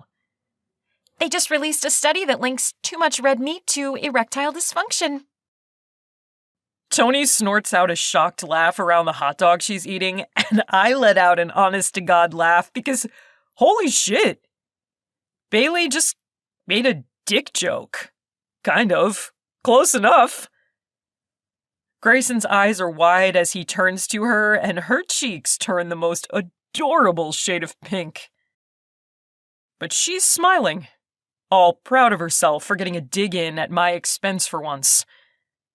I clap my hands slowly, a wide grin creasing my face. Bailey Tucker, I think I love you. She laughs at that, and I know neither of us misses the caustic glance Grayson shoots my way. He's not outright antagonistic. Oh no, he's still way too sure of himself to be truly worried. But all week, we've been doing crap like this. The occasional teasing remark that's just this side of flirting. The familiar bickering banter, but with a little less heat and way more inside jokes. He's not going crazy with jealousy or anything. Not yet. But it's getting to him. And watching his discomfort every time our teasing takes a flirty turn is so freaking satisfying. It almost makes pretending to be his friend worth it. Almost. I'm ready to be done with this, though. I'm just not sure Bailey's ready. I keep telling her it'll be like pulling off a Band-Aid. But she keeps worrying about all the wrong stuff. Like what everyone else is going to think of her, or how 2 wrongs don't make a right. That's been her new favorite phrase lately, and I swear, if she says that trite cliche one more time, I'm dumping her out of the car and letting her walk home. Grayson turns to me as he picks up his burger. Looks like your sense of humor is rubbing off on Bailey. I laugh at his bland remark that hides so many questions. I hope like hell he's wondering right this second. I hope he's replaying every flirty exchange, trying to reassure himself it's nothing. Rubbing off on her? Nah. I point a finger in her direction with a knowing smirk. If it was, she'd have to come back with a dirty joke about how I'd like to rub one. Ew, Zack! She throws a beat at my face so hard it stings. Ow! I rub my cheek, but I'm laughing too hard to care. Annoying the crap out of Bailey has always been my favorite pastime, and it's definitely been the highlight of this shitty week. Trying to make her blush is the only entertainment I have at this lame-ass job. I didn't even finish, I say. You don't have to. Whatever you're going to say was going to be disgusting and degrading. She leans over the table, reaching past Grayson to jab a finger in my face. Stop being gross! It's sex, Bailey, not waste removal. I turn to Grayson. No offense, man. Tony snickers again because we'd all seen Grayson pulling garbage duty this morning. Probably after cleaning up puke. Even Bailey looks amused for a second, before she remembers she's giving me a lecture. Not everything is about sex, Zack. True. I agree. Sometimes it's about Call of Duty, but most of the time it's about sex.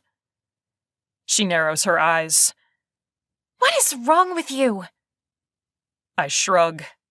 I blame it on the neighbor I had growing up. Bad influence. Only Tony is laughing. Jessica and her friend are looking between me and Bailey like we're a tennis match on TV. And Grayson is watching us with an expression I can't quite read.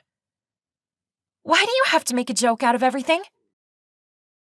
Bailey's brows are arched high and she looks so freaking holier than thou. I just want to lean over and...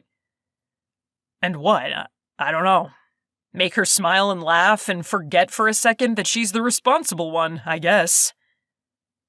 I just don't get why you can't be serious for 5 seconds, she says. I lean forward too, so we're talking past Grayson like he's not there. And I don't get why you freak out any time I make a sex joke. I don't, she says. You do. I look to Grayson. Am I right? He looks down with that punchable grin of his and shakes his head. Leave me out of it, man. Nice. Real nice. That's his way of defending his girl when some guy's being an ass? Okay, fine. I'm being an ass. But it's all part of our game, and I know that Bailey knows it. Even if no one else does. All this bickering and teasing is feeling more and more like sexual tension, and I can't be the only one who senses it. Actually, I know I'm not. I'm serious, I say to Grayson, because putting him on the spot is kind of fun. Is she this weird about sex with you? Zack! Bailey hisses my name, and when I turn to look at her, I'm caught off guard by the embarrassment in her eyes. Crap, I had not meant to do that. It's not just her normal prudish weirdness that I see, it's something more. And even as I'm thinking that, I know. I get it. She hasn't had sex with Grayson. Don't ask me how I know, but I do. She has this guilty look going on that makes me want to ram my fist into Grayson's jaw. Meanwhile, he's still doing that head-shaking grin thing as he looks down at his burger like he's no longer a part of this conversation. I feel Tony's gaze on me, and Jessica and her friend are waiting like vultures for someone to be humiliated. But it won't be Bailey. I like to tease the girl, that's all. I'm not going to make her any more of an embarrassment than Grayson already has. So I drop it, distracting everyone by pulling out a tacky blue keychain and throwing it in Bailey's direction. She catches it and then frowns down at the trinket. Grayson laughs. Where'd you find a Smurfett keychain?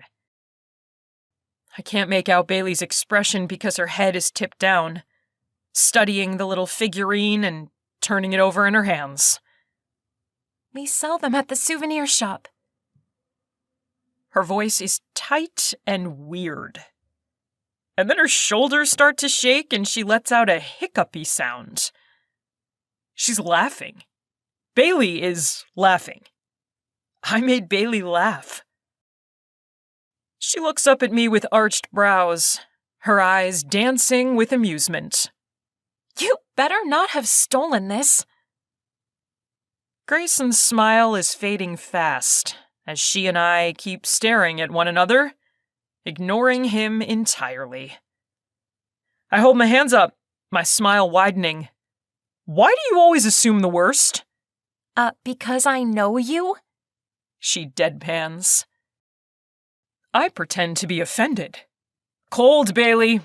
So cold. She smirks in response, and a smirk looks good on her. It's sexy as hell. Tell me you didn't shoplift from your own store. I didn't, actually. I pause. I shoplifted from your store. Zack! She groans. I take no responsibility for that store. I continue, ignoring her withering gaze. You take no responsibility for anything. She shoots back. I reach for the figurine. So you're saying you want me to take this back? She jerks it away, out of reach. I didn't say that. We share a stupid little smile that's only partly for show. I'm sure she's just as aware as I am that Grayson is watching us, and his interest is anything but casual. And God, I hope she's enjoying that suspicious look just as much as I am. You know, I was thinking about you last night, I say as I lean in farther. She arches a brow in surprise, and I see Grayson frowning out of the corner of my eye. Tony and the other girls are deathly silent. I get the feeling Bailey and I are on stage together, but no one else has any idea where this show is going. I think it's time you get a new nickname. She purses her lips, trying not to smile. Sasset, I say. She bursts out laughing, and she's the only one. Probably because nobody but Bailey remembers that random Smurf. She's seriously such a nerd. I can't believe you remember her. Bailey sounds delighted. She's about to say more, but before she can finish, Grayson wraps an arm around her shoulder. Eat up, Bae. Your lunch break is almost over. She blinks as she turns to face him, and her gaze focuses belatedly. Holy crap, this girl is good. Even I'm fooled into thinking she'd forgotten all about him for a little while there. Then she smiles up at him, back to being his sweetheart of a girlfriend. Back to the perfect girl next door routine she's been acting out for years now. This is one performance I don't care to watch. I push back my chair and get up to leave. My job here is done. 13. Tony! Tony! Tony! Bailey. Being so fake all the time is literally killing me. Okay, fine, not literally, but my face hurts from all the unnatural smiling, and I'm pretty sure I'm developing an ulcer. You and Zack seem to be getting along better lately, Grayson says as Zack walks away from the table. I make a non-committal sound as I shove a forkful of salad in my mouth. When in doubt, give him nothing. That's my new rule. One I picked up from Grayson, of all people. The more I think back to those nights when I'd lay awake worrying about the fact that he hadn't called, the more I've been able to remember how he'd acted. The ways he'd made me doubt him, myself, my sanity. So now it seems only fitting that I take a page from his book and use his own actions against him. I focus on the fork in my hand, the food in my mouth, anything but the guy sitting next to me right now. He'll probably drop it. He's been mostly ignoring my newfound friendship with Zack all week. What's up with that? He asks. Or maybe he won't drop it. I turn to him with a blank stare. What's up with what? Jessica and her friend go back to talking amongst themselves. They're talking about a party I missed the other night that was thrown by my friends. Friends I've barely spoken to this week. Are they still my friends? I don't know. I hate that I don't know. Will they still be my friends by the time Zack and I are done getting even? Definitely not. I reach for my club soda to help wash down the arugula that feels dry as sand in my throat. You okay? Tony asks. I nod as I gulp down the last of my soda. She's watching me, and I've never felt more like a fraud. Tony and I might not be close anymore, but she still knows me better than most. She has to know I'm acting. And let's face it, I'm probably doing a crappy job of it. Grayson doesn't seem to notice that I'm choking. He's looking at something on his phone. We still on for tonight? Tonight? At least choking on my salad is a valid excuse for why my voice comes out all croaky and weird. Grayson drops the phone to give me a look of such exasperation I feel myself flinching. I just barely hold back the instinctive apology even though I'm not sure what I'm apologizing for. Did you forget? His voice is loud enough that Jessica and Krista start to pay attention. We're interesting again now that I'm being scolded. Grayson widens his eyes, all offended, as he prompts my memory. Devin's party? Tonight? I blink at him as my heart races in panic.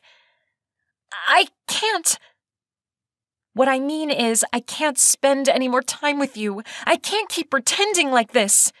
And I definitely can't convince an entire party full of people that I'm still madly in love with the lying turd who cheated on me. But all I actually say is, I can't. His brows draw together in confusion. Why not? I open my mouth and nothing comes out. I've been doing such a great job of finding excuses to avoid being alone with Grayson lately, but this one catches me by surprise and my brain goes blank. Grayson's expression is all annoyance. We talked about it last week. You said you were going. I can't stop staring now because, seriously? Does he have any idea how whiny he sounds? Like a kid about to throw a temper tantrum. I don't remember that. It's the truth. I don't remember, but I'm sure he's right. I probably did agree to whatever plans he'd thrown at me a week ago, because that was what I did. I said whatever Grayson wanted to keep him happy. I did whatever he asked. Except for sex, of course. That was one area where I hadn't caved. It's not like I'm super religious or anything, but I've always thought the first time should be special. I'd wanted to wait until it felt right, and there were absolutely no doubts. Most of all, I'd wanted to wait until we had the perfect time and place for such a monumental first. I didn't want my first time to be in some stranger's bedroom while a party raged around us, or worse, in the backseat of his SUV. And now my brain is fixated on sex. I can't stop staring at Grayson as I wonder, did he sleep with Rinna? I swallow a wave of nausea as I push the salad away. dropping my gaze to the table so he wouldn't see the horror there. I've wondered before, of course, but right now it seems so obvious. And after that awkward moment that Zack threw us into, I wonder if it was inevitable. Maybe I'd been insane to think a guy like Grayson would wait. I shake off the thought because Grayson's still talking. No, he's giving me a lecture on how I haven't spent enough time with him lately, and now I have to go to this party. But I can't. I just can't. I glance up and see Tony watching me closely. I turn to face Grayson. I wish I could go. I lie.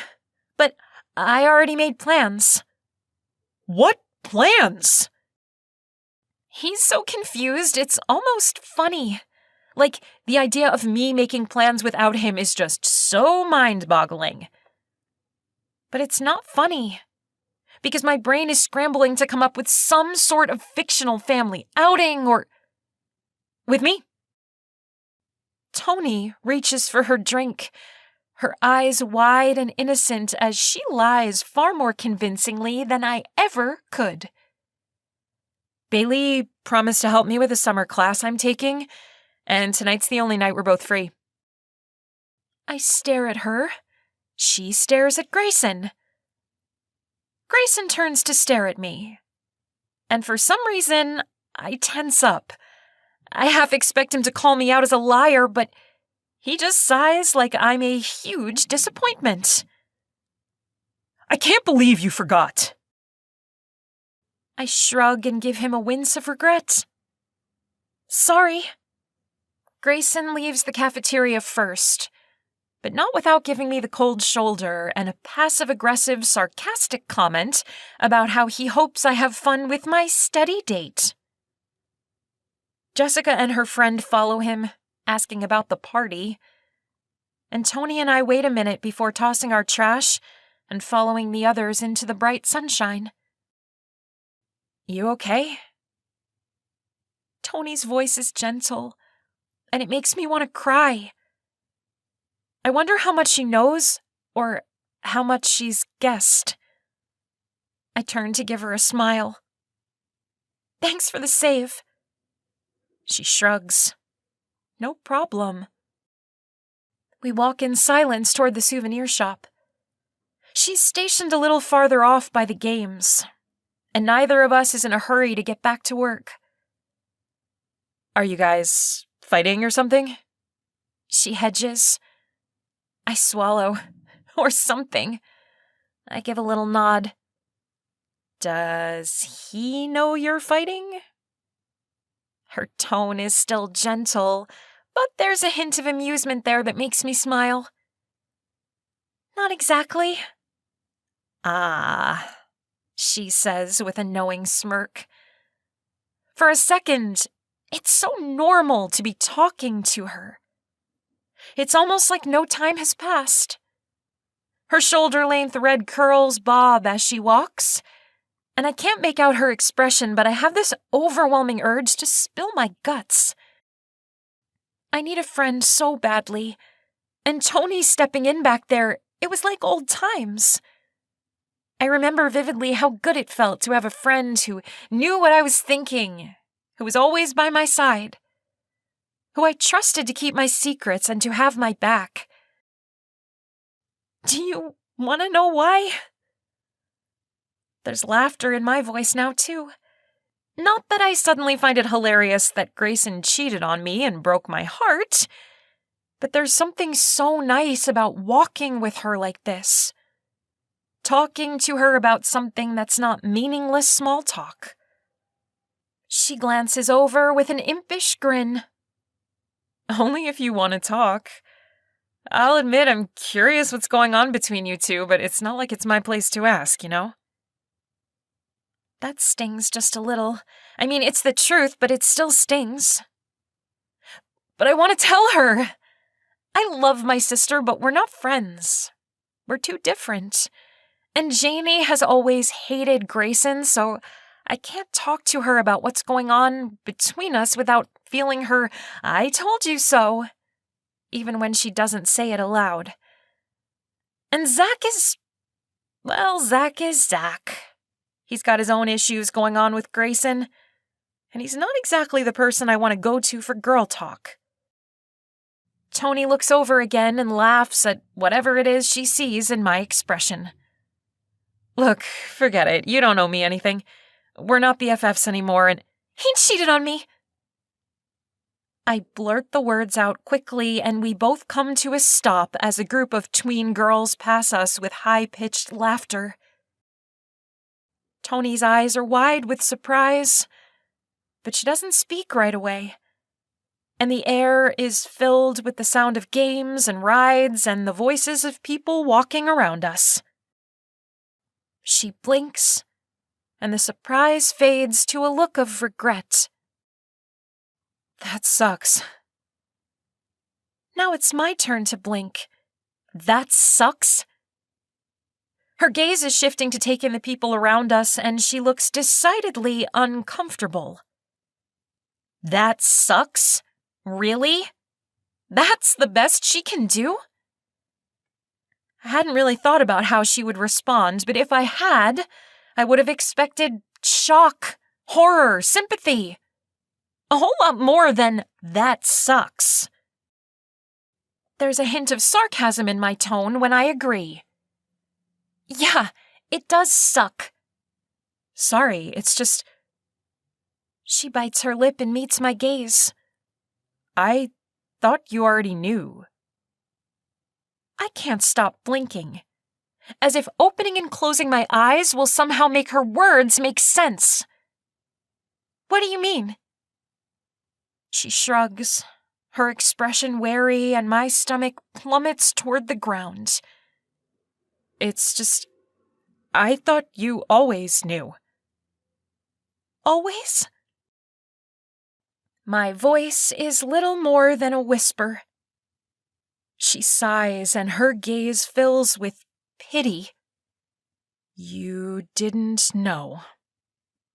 Know what? She looks around as if she'd rather be anywhere but here, or maybe she's hoping someone will come along and save her. I move in closer so she has to look at me. Know what, Tony? She presses her lips together and takes a deep breath. He's been cheating on you all along, Bailey. I thought you knew, She wets her lips. I thought you just chose to look the other way or something. He's cheated on me before? It's a horrified whisper, and the world is toppling around me. Her eyes crinkle up at the corners. I'm sorry, Bailey. She sounds sorry, which somehow makes it worse. She's not lying, and she truly thought I knew. How? Who? I stop and try to swallow, but my mouth is dry and my face is numb. Why didn't you tell me? The pitying look fades, and now she's staring at me in disbelief. Why would I do that? Because we're friends, I say. Her brows draw together in confusion, and the little smile on her lips isn't sincere. No, she says slowly. We're not. But, Bailey, we stopped being friends the moment you got together with Grayson and left me behind. My lips part, and I'm gaping at her now, at the bitterness in her voice. What? She gives her head a shake and looks away. Look, it's ancient history, okay? I didn't mean to... I trail off as I try to remember what happened back then. It was freshman year, and Grayson was new, and I was totally smitten. Then suddenly he was into me too, and we were spending all of our time together. It was all such a heady blur. So exciting and new, and... My heart stumbles and guilt makes my stomach turn. I never meant to ignore Tony. We grew apart.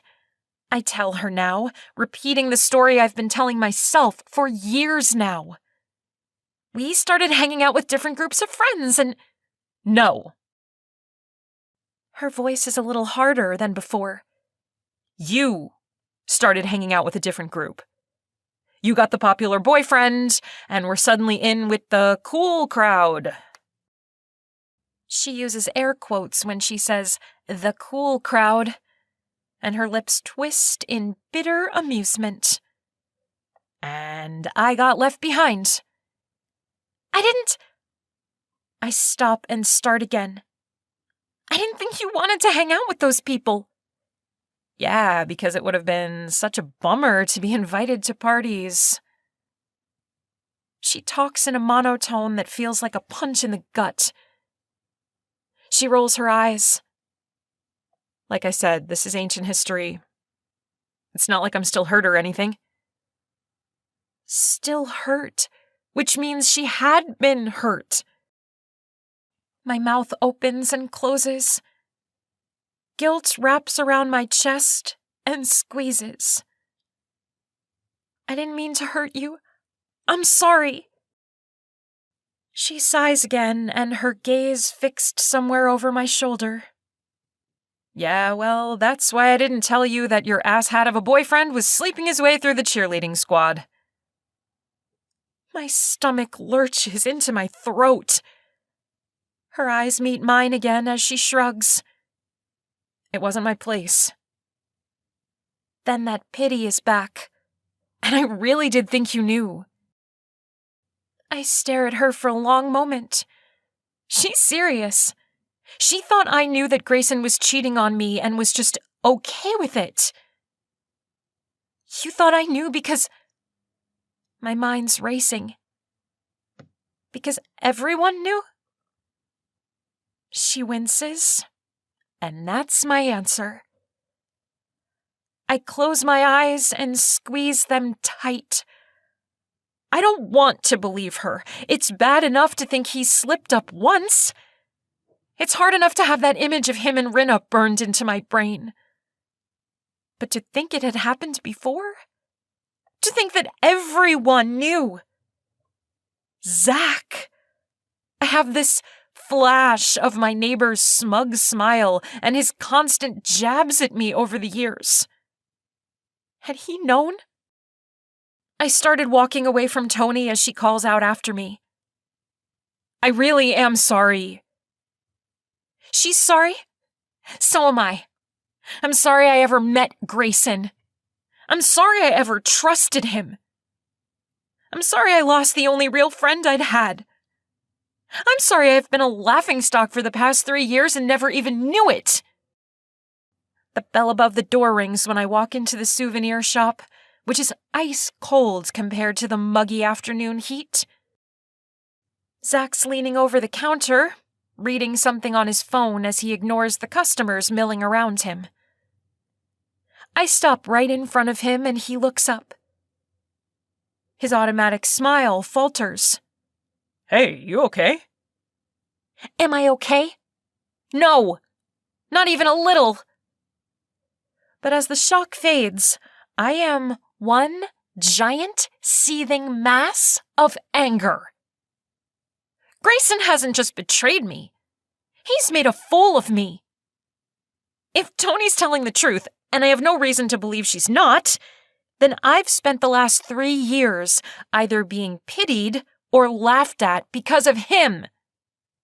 I've spent the last 3 years bending over backwards to be the perfect girlfriend, to make him proud to call me his girl, because I thought it was such an honor that he'd picked me out of all the girls who'd had a crush on him. I'd been freaking grateful.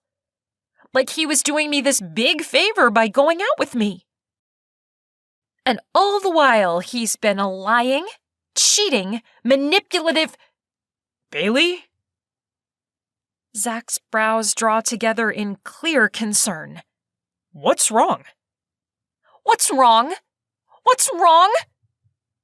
I swallow down a hysterical laugh and force myself to focus on Zack. I'm ready, I say. His eyes widen, and I know I don't have to spell it out. His lips curve up as a devilish glint fills his eyes. Yeah? Yeah.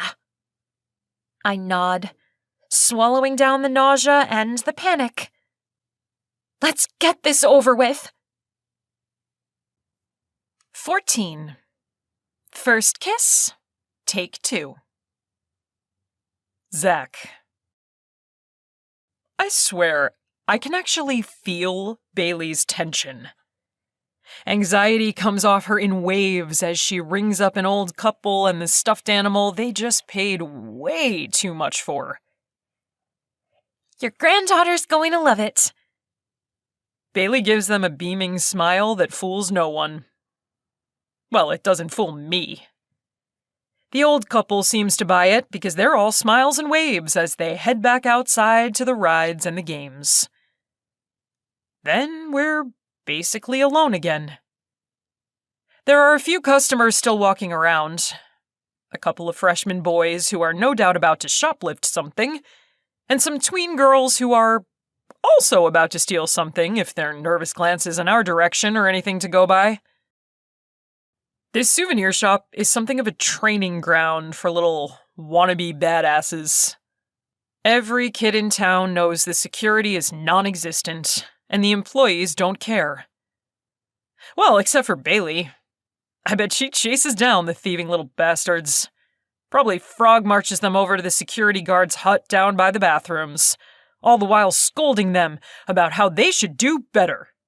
Be better. She probably bores them into obedience with all her lectures about responsibility and talk of their futures. She turns and catches me watching her. What are you smirking about?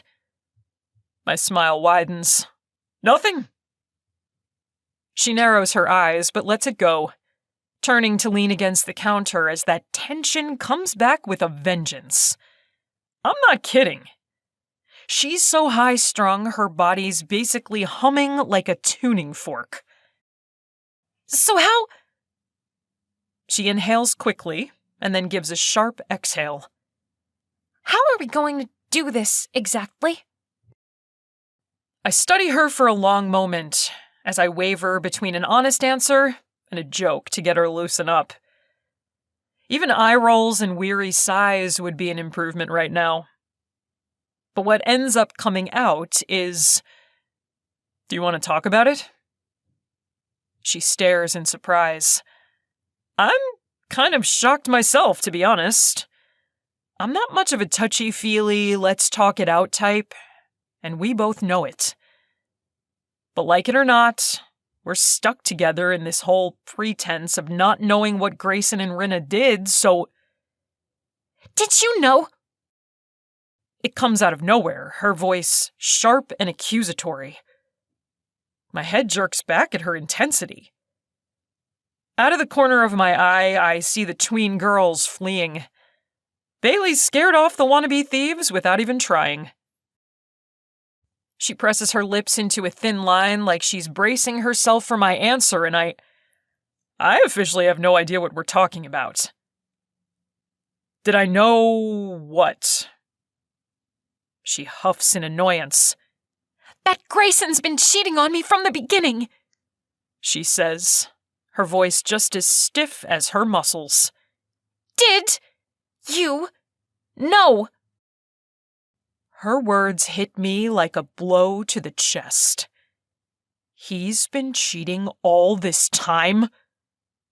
My horror has nothing on hers, but I swear I can feel the ripple effect of her shock, of her pain. I shake my head. Shit. No!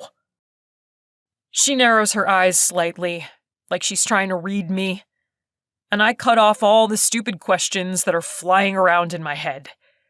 With who? Since when? How do you know? No, I say again, with more heat this time. I promise you, Bailey, I had no idea. Her throat works as she looks away, staring at the door as the bell rings, announcing that the junior high boys have left as well. Probably with pockets full of magnets and bottle openers. I brace myself for Bailey's tears, but she visibly swallows. And when she turns back and her gaze meets mine, she's in control again. He's your best friend, she says evenly. Was, I want to say. He was my best friend. But I know what she's saying. I was his best friend, so if what she's saying is true and he's been cheating on her for years, how could I not know? I ask myself the same question and come up short. I give a helpless shrug. I don't know what to tell you, Bailey. I had no idea.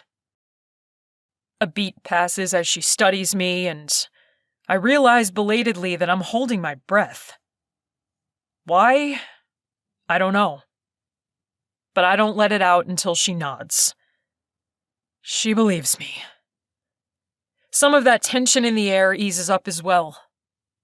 Don't get me wrong, she's still a walking ball of anxiety, but at least the air doesn't crackle with her tension anymore. It's no longer aimed in my direction, at least. Without it, all I can feel is her sadness, and that freaking sucks. I clap my hands and rub them together. So we're definitely doing this then. Her lips twitch upward and I call it a win. We're doing this. Today, I say. She looks around us at the empty store that we're supposed to man until closing. Point taken. Fine, tonight. She bites her lip and her eyes widen. I half expect her to back out, and I wouldn't really blame her if she did. She's having a day. But she nods. How? I mean, what's our game plan here? I hold back a sigh. She's overthinking this in a big way. But then again, this is Bailey. Overthinking is her superpower. We don't need some grand plan, I say. We just need to make sure he sees us getting it on. I bite my bottom lip and give a couple of hip thrusts like I'm James Brown or something. She rolls her eyes, but I catch her lips twitching as she fights a smile. And hell, after watching her heart break all over again just seconds ago, that hint of a smile feels like the world's best win. She arches her brows in a cute, haughty look. You do know we're not really getting it on, right? I stare. Did you just use air quotes? She does it again as she says, I did. I choke on a laugh. You're such a dork. Her lips finally curve up as she loses the battle with her smile. And you didn't answer my question? Okay, fine. I lift myself up so I'm sitting on the counter, my legs swinging as she scowls. She may have told me a time or two that sitting on the counter is a no-no. We'll keep it simple, I say. All we need to do is find a spot where we know he'll be and let nature take its course. She purses her lips in a look that says she's unimpressed by my plan. Or maybe it's the nature taking its course part that annoys her. Where is he going to be tonight? I ask. The sad thing is, she knows his schedule. And I know she knows. He's going to Darcy's for some party? She wrinkles her nose, no doubt at the idea of trying to stage our gotcha moment in front of half our class. So we catch him before that, I say. Her eyes get a glint. I'm not going to say it's excitement, but whatever it is, it's wicked and it's bright and, quite honestly, it's sexy as hell. He's on closing duty tonight, she says. Closing duty means he'll be at the staff trailer filling out paperwork as they tally the day's ticket sales. One of the perks of working at the souvenir shop is getting to skip all that crap.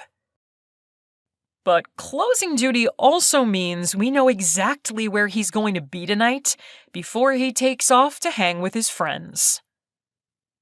We share a look, and then Bailey starts to fidget.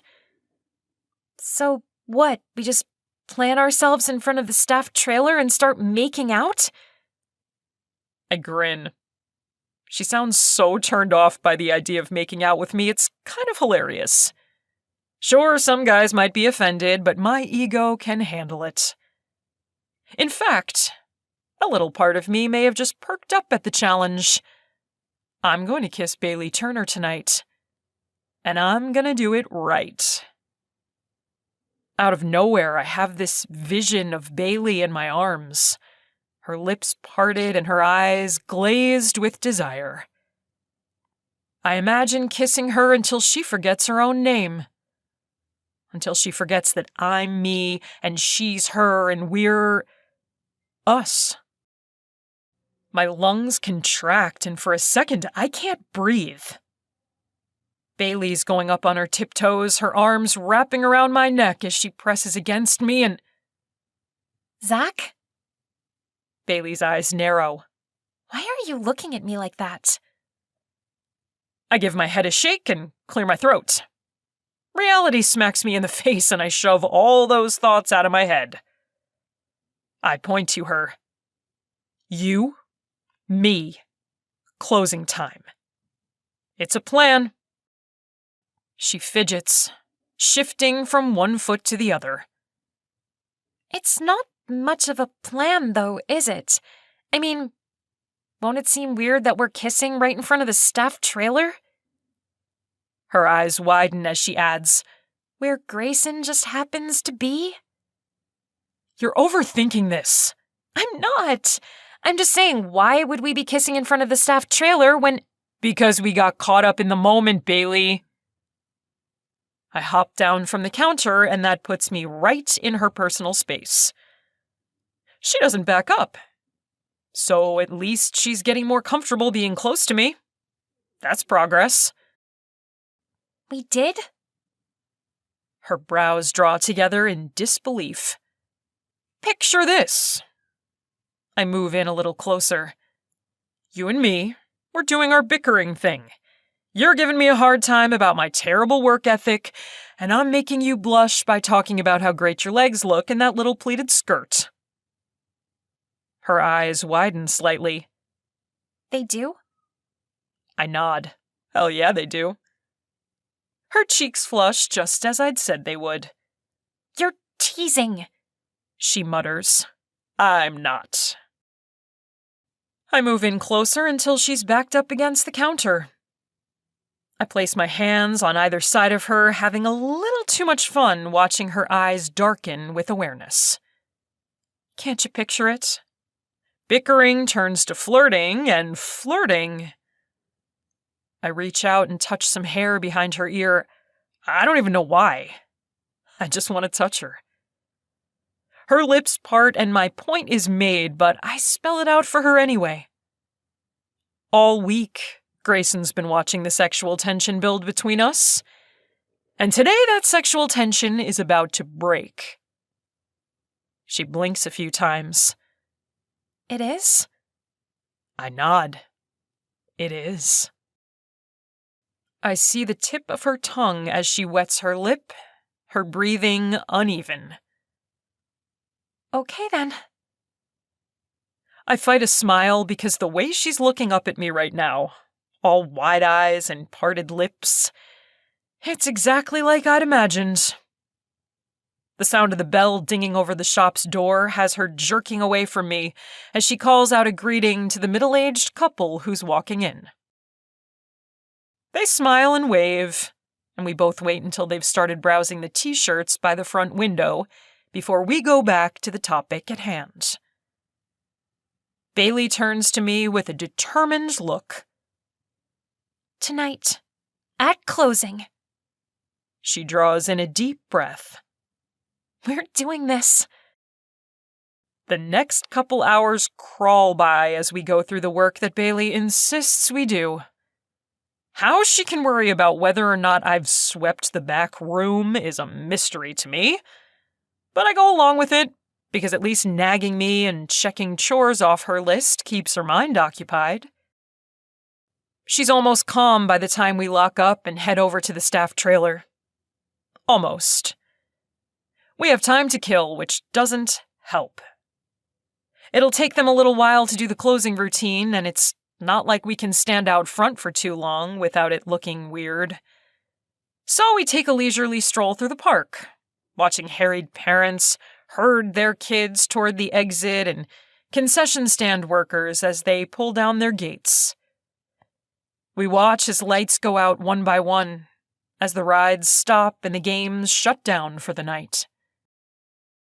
We're oddly quiet as we walk together. But it's not a bad quiet, it's actually kind of nice.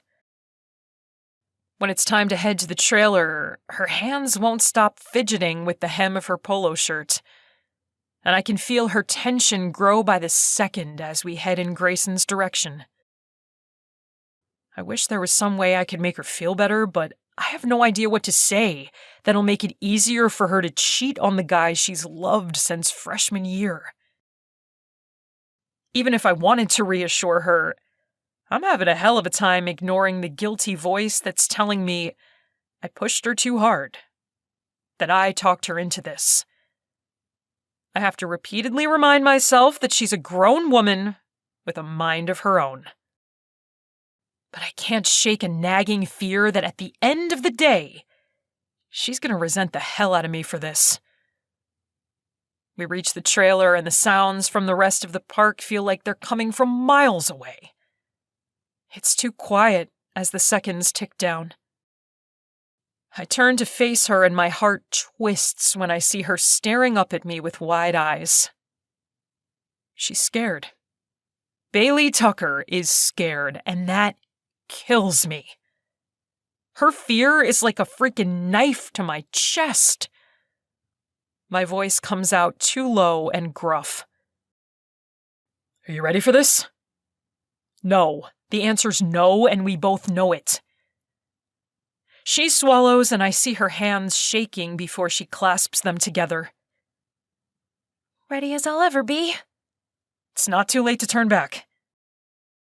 She doesn't respond, and then a sound from inside the trailer makes her stiffen, and her eyes go impossibly wide.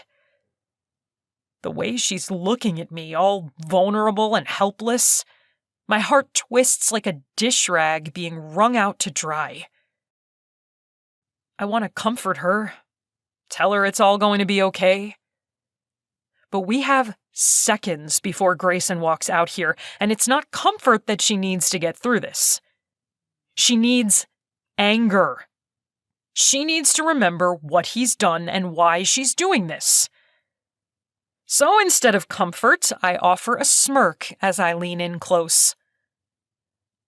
Relax, Bae. I use Grayson's nickname for her because I know it'll piss her off. I promise I don't bite. Her inhale is loud and quick, and her eyes flash with fury. There it is. That's my Bailey. She reaches out, grips the worn fabric of my hoodie, and tugs me closer. That determination, that fire. Relief has me drawing in a deep breath. And suddenly I'm surrounded by the scent of Bailey's shampoo and the warmth coming off her skin. She's pulled me in so close I can feel her breath on my cheek as she exhales sharply with resolve. That's my girl, I say, because I know it'll piss her off even more. I'm not your girl, she snaps. And you're not his either. It comes out a little more forcefully than I meant it to, and she tips her head back to frown up at me. She's on autopilot, getting annoyed with me out of habit, but I'll take it. It's way better than her terror. Grayson's voice comes from the other side of the door, and we both go still. This is it. I pull back just far enough to look into her eyes. Last chance to bail. Bail. You're hilarious, she mutters. I think so. I smile down at her because I need her to know she's not alone. I'm with her on this.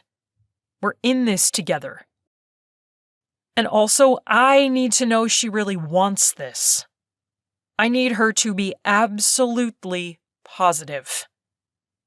You in or you out? I need you to say it. I need you to be sure. She blinks a couple of times, and I think she's probably startled by the intensity in my voice. I know I am. The bolt on the door slides, and my heart pounds in response. This is it. The moment of truth. For a second, I think she's going to back out, but her eyes fill with determination as her grip on my hoodie tightens. I'm in. Relief floods my chest, and I grin down at her. That's my girl. She's about to protest again, but I lean down and capture her lips before she has the chance. I'm dimly aware of the door swinging open beside us. But honestly, for a second there, I completely forget why we're doing this. Her lips are warm and soft, and she tastes like vanilla chapstick and perfection. Her lips crushed against mine is weirdly familiar and new all at once. And it's totally disorienting. Like jumping off a high dive. For a second, my stomach flips, and I'm positive gravity falters before the world realigns. The smell of her surrounds me, and the feel of her in my arms is more overwhelming than I ever would have expected, and I need more.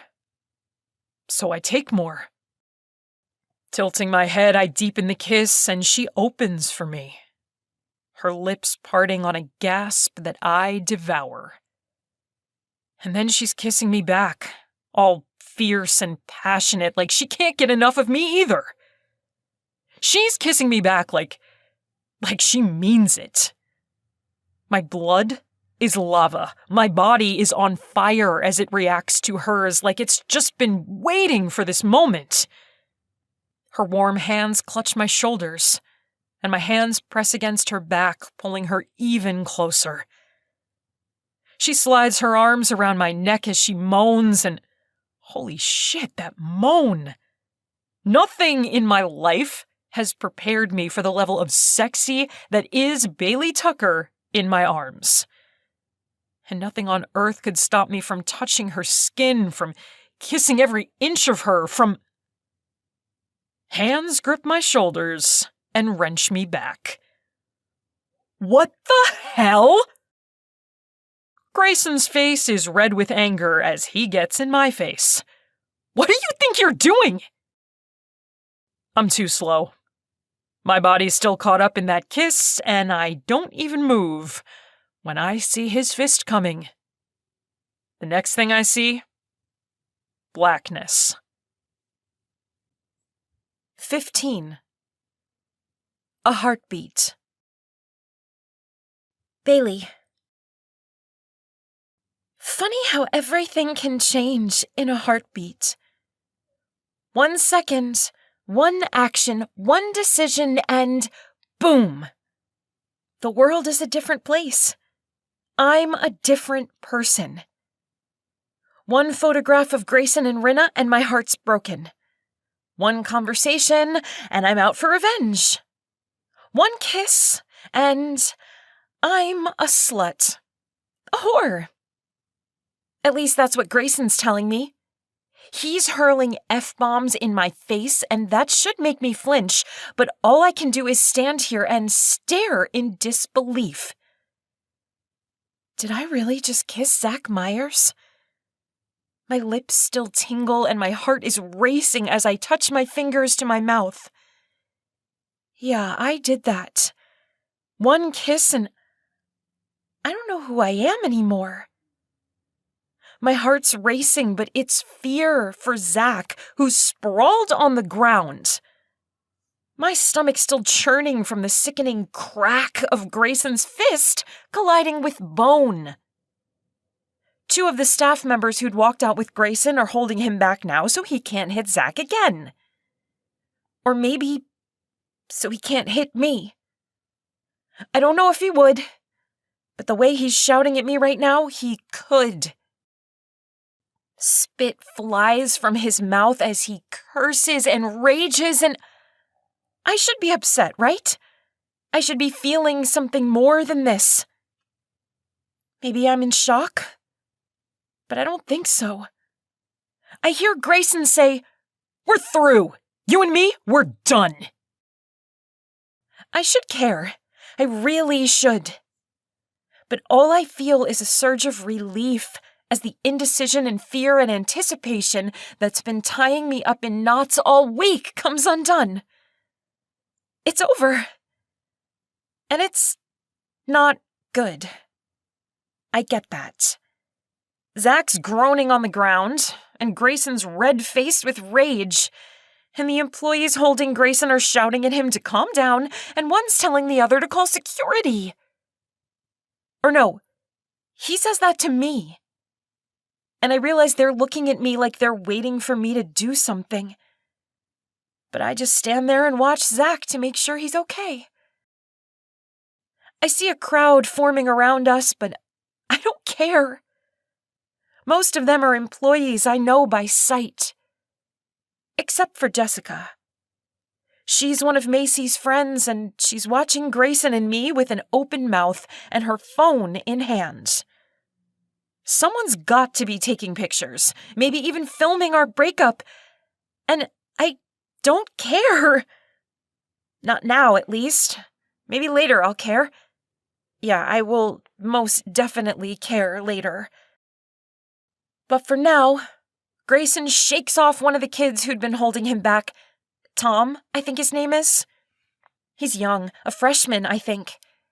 He's no match for Grayson in size, and I almost feel sorry for him.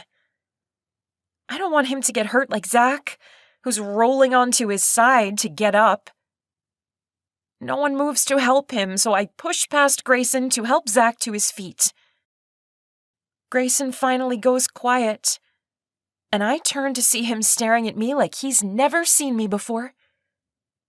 He's looking at me like I'm a stranger. Welcome to the club. I know the feeling well, and I can't bring myself to feel guilty. Maybe I should. No, I definitely should. The old me, the girl who hadn't been cheated on, the one who hadn't kissed Zach, she would definitely feel guilty. I should be a bigger person. I'm better than this. 2 wrongs don't make a right. It's better to take the high road. I get all that. My brain understands this. But all I feel is freaking relieved that Grayson is out of my life. I can move on. I can pick up the pieces and figure out where I'm going and who I'm going to be. Is this who I'm going to be now? The girl who gets even? The girl who cheats? The girl who kisses Zach Myers and likes it? I shut down that thought as Zach moves so he's in front of me. He's protecting me from Grayson and his wrath. But Grayson's not ranting anymore. He's just staring at us, his breathing heavy and his brows drawn together. His expression caught somewhere between confusion and pain. And yeah, my heart must be a petty bitch because all I feel there is glad. I'm so freaking glad that he's had a taste of it. The betrayal, the heartache, the disbelief. It's what he deserves. And maybe I should feel guilty. But I don't. You okay?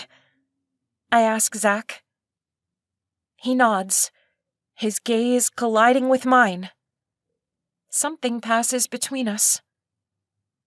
I've had secrets before. Of course I have. But nothing like this. I've never had a secret that sets me and one other person apart from the world. Something that makes me feel like we're on our own, but we're in it together. Come on, man. Let's get you out of here. The kid I think is named Tom claps a hand on Grayson's shoulder and steers him toward the parking lot. Grayson gives me one last look, a sneer, and then he follows. The rest of the crowd follows them slowly, but not without a whole lot of stares and whispers. Get used to it, Zack says under his breath. We're going to be all anyone's talking about for a while. Jessica pairs up with one of her friends and they're leaning in to look at something on her phone. She glances back over her shoulder and gives me a withering stare. Her friend giggles and then they're off, following Grayson and the others. Zack's right. I'd better get used to it.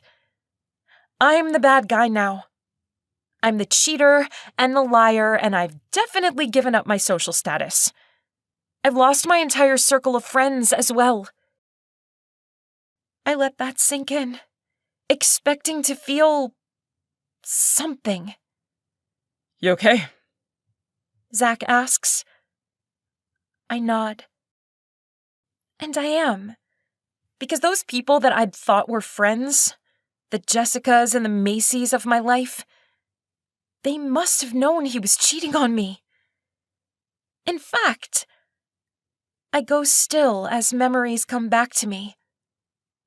I'd bet my entire college savings that Macy is one of the girls he cheated on me with. She's always flirted with him, sometimes right in front of my face. I'd never liked it, but I'd told myself she was jealous of me, that she might want him but she couldn't have him. In reality, she'd probably been laughing at me. Bailey. There's concern in Zack's eyes, and I realize I've been quiet for too long. I force a little smile. Yeah, I'm good. I take a deep breath. I'm really good. His eyes say he's not sure if he believes me, but he returns my smile with a crooked grin of his own. Really good, huh? I shrug. Well, I'm not the one who got sucker punched. He winces. I could have taken him. Uh-huh. He caught me off guard. The crowd's gone and we head toward the parking lot at a very slow pace so we don't catch up with Grayson. Zack slings an arm around my shoulders. I was distracted, that's all. I glance up, and he's looking down at me with this funny little smirk. It's knowing, and it's amused, and it's so freaking sexy it steals my breath. I look away quickly. Distracted. Is that what we're calling it? His chuckle is low, and I can feel the vibration of it in his chest where I'm pressed against his side. That kiss was... I hold my breath as he trails off. That kiss was... what? My mind fills in the blanks. That kiss was hot, sinful, epic. Yes, yes, and yes. You're an excellent kisser, Bailey Tucker. He leans in a bit as we walk so his mouth is closer to my ear, and I'm not sure if it's because he doesn't want anyone to overhear or if it's just for show. Tony and some of her friends from the games area are a little way off, and they're definitely watching us. Maybe word has already spread. You sound surprised, I say. Did you think I wouldn't be a good kisser? I turn to face him to avoid making eye contact with Tony. I don't want to answer questions. Not now. Not yet. His lips twitch slightly like he's amused by the question. I guess I never gave it much thought. I arch my brows. You've never thought about kissing me? Disbelief is clear in my voice, and I don't wait for a response. Liar. I'm not sure where that even comes from. My voice is low and breathy, and my words are all bold confidence. It doesn't even sound like me. His eyes widen slightly before his gaze drops to my lips. My heart hammers in my chest. What did you just call me? His voice is low and teasing, but it's not like his normal mockery. There's a flirty, sexy edge there that I've never heard before. My belly does a backflip in response, and my heart races as he holds my gaze. But I look away first. I face forward, scanning the parking lot for his car as I strive for a more casual tone. I just mean, we've known each other forever. You're a guy, I'm a girl. He doesn't respond right away as we reach his car. It would be weird if you didn't think about it. My voice sounds stupidly loud in the quiet parking lot. He opens the passenger side door for me, which is a first. I look around to see if we have an audience, but we don't. When I look back, he's wearing a familiar smirk, and his eyes glint with laughter. What I'm hearing is you've thought about kissing me. My lips part and my eyes widen. No, that's not what I... It's fine, he says, giving me a little nudge so I slide into the seat. You've been fantasizing about me for years, I get it. No, I didn't say... There's nothing to be ashamed of, Smurfett. He leans over the car door, and even though I know he's teasing, I can't come up with a response. You're a young woman with needs. It's totally natural.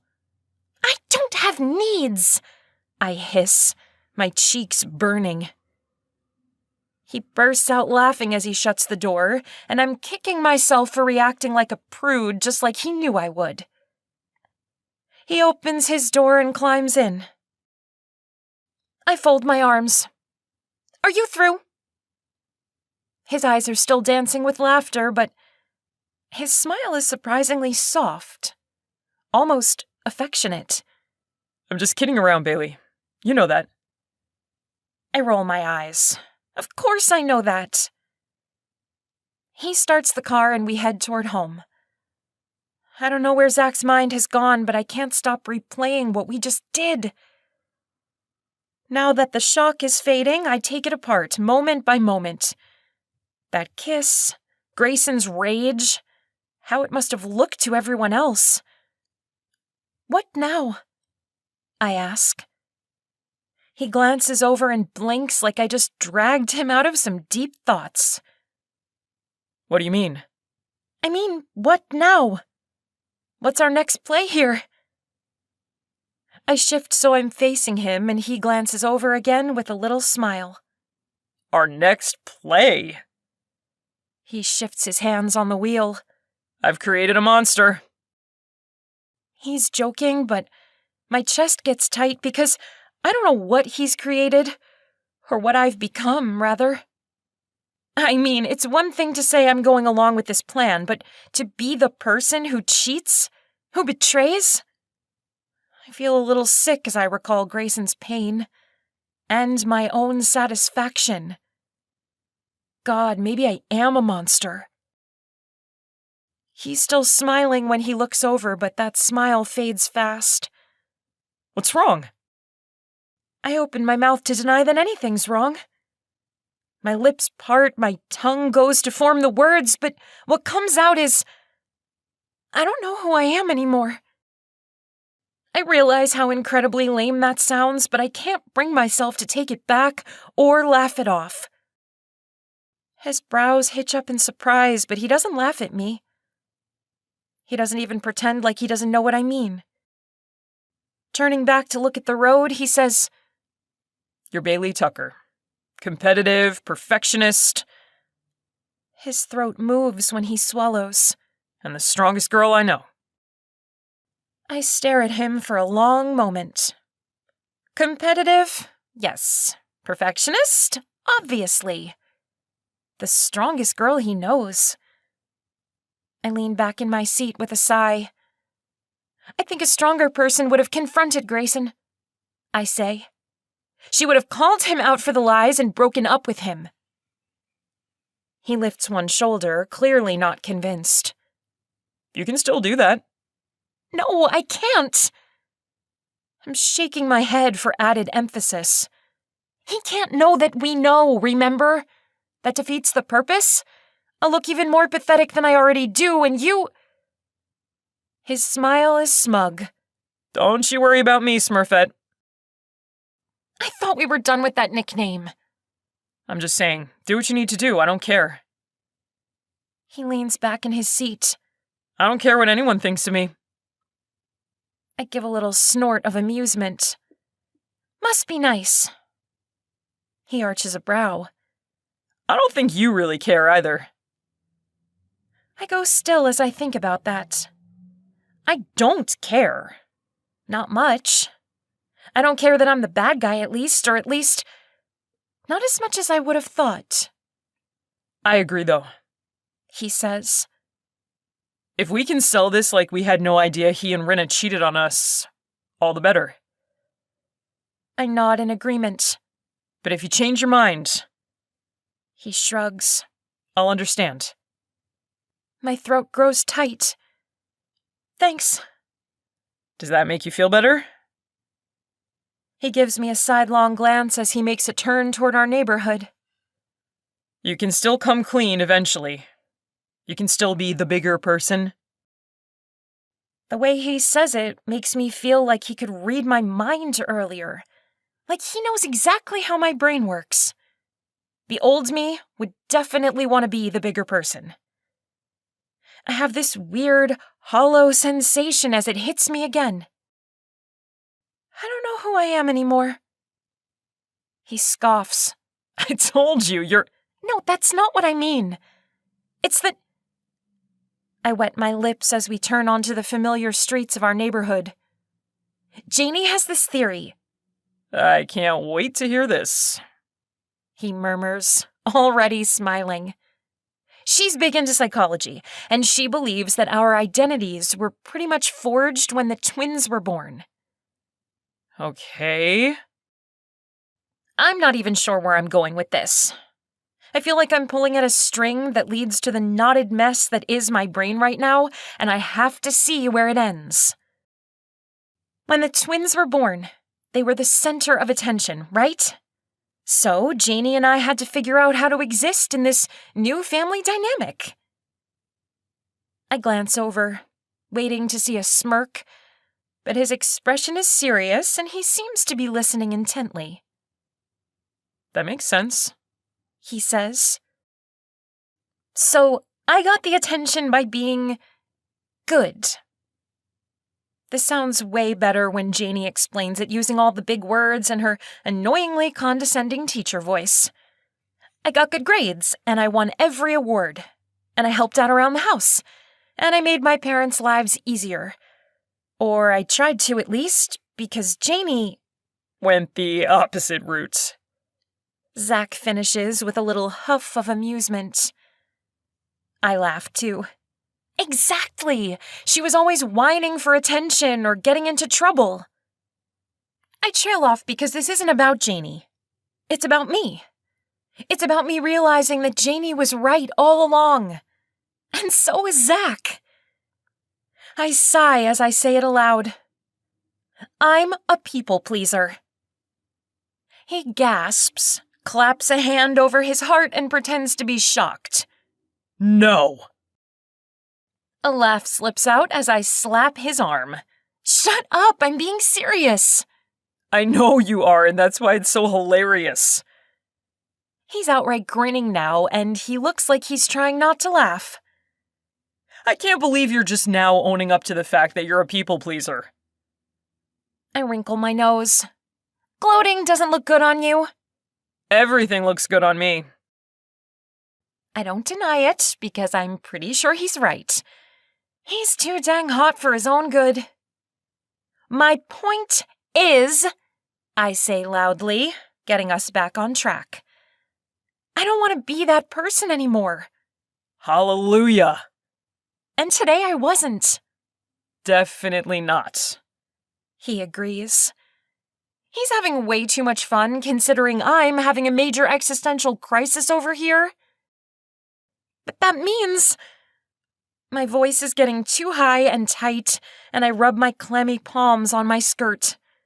That means I don't know who I am. I don't even recognize myself, and that's... Terrifying? For once, he's not laughing or teasing. He's totally serious, and that helps to alleviate a little of the anxiety. Yeah, I say. It's terrifying. He parks in his driveway and shifts to face me. Look at it this way. Finding out Grayson was cheating on you and this whole revenge plan. This is just like when your brothers were born. I narrow my eyes. You're comparing my heartbreak to the birth of twins?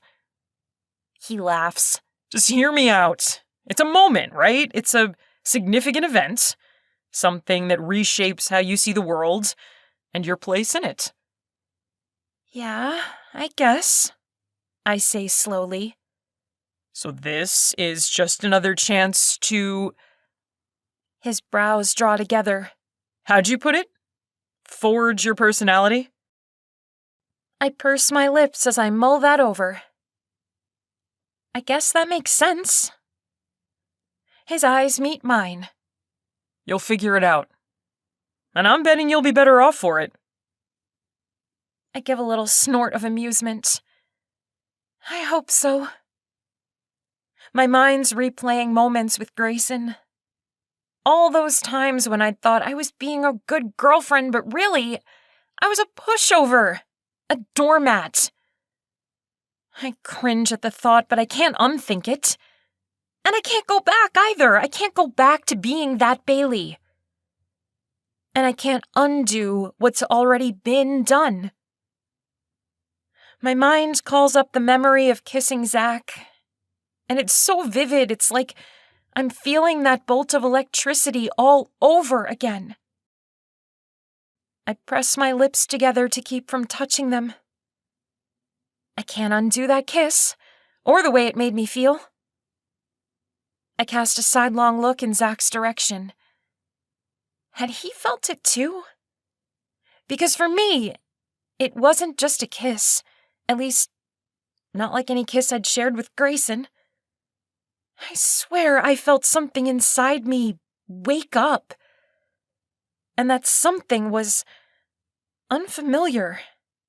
It was terrifying and wild, and whatever that something was, it wanted to kiss Zack again. And this time, without a crowd of witnesses. Oh, holy crap! My breath whooshes out of my lungs and I stare straight ahead at Zack's garage door. I can't really want to kiss Zack. Not for real! Hey.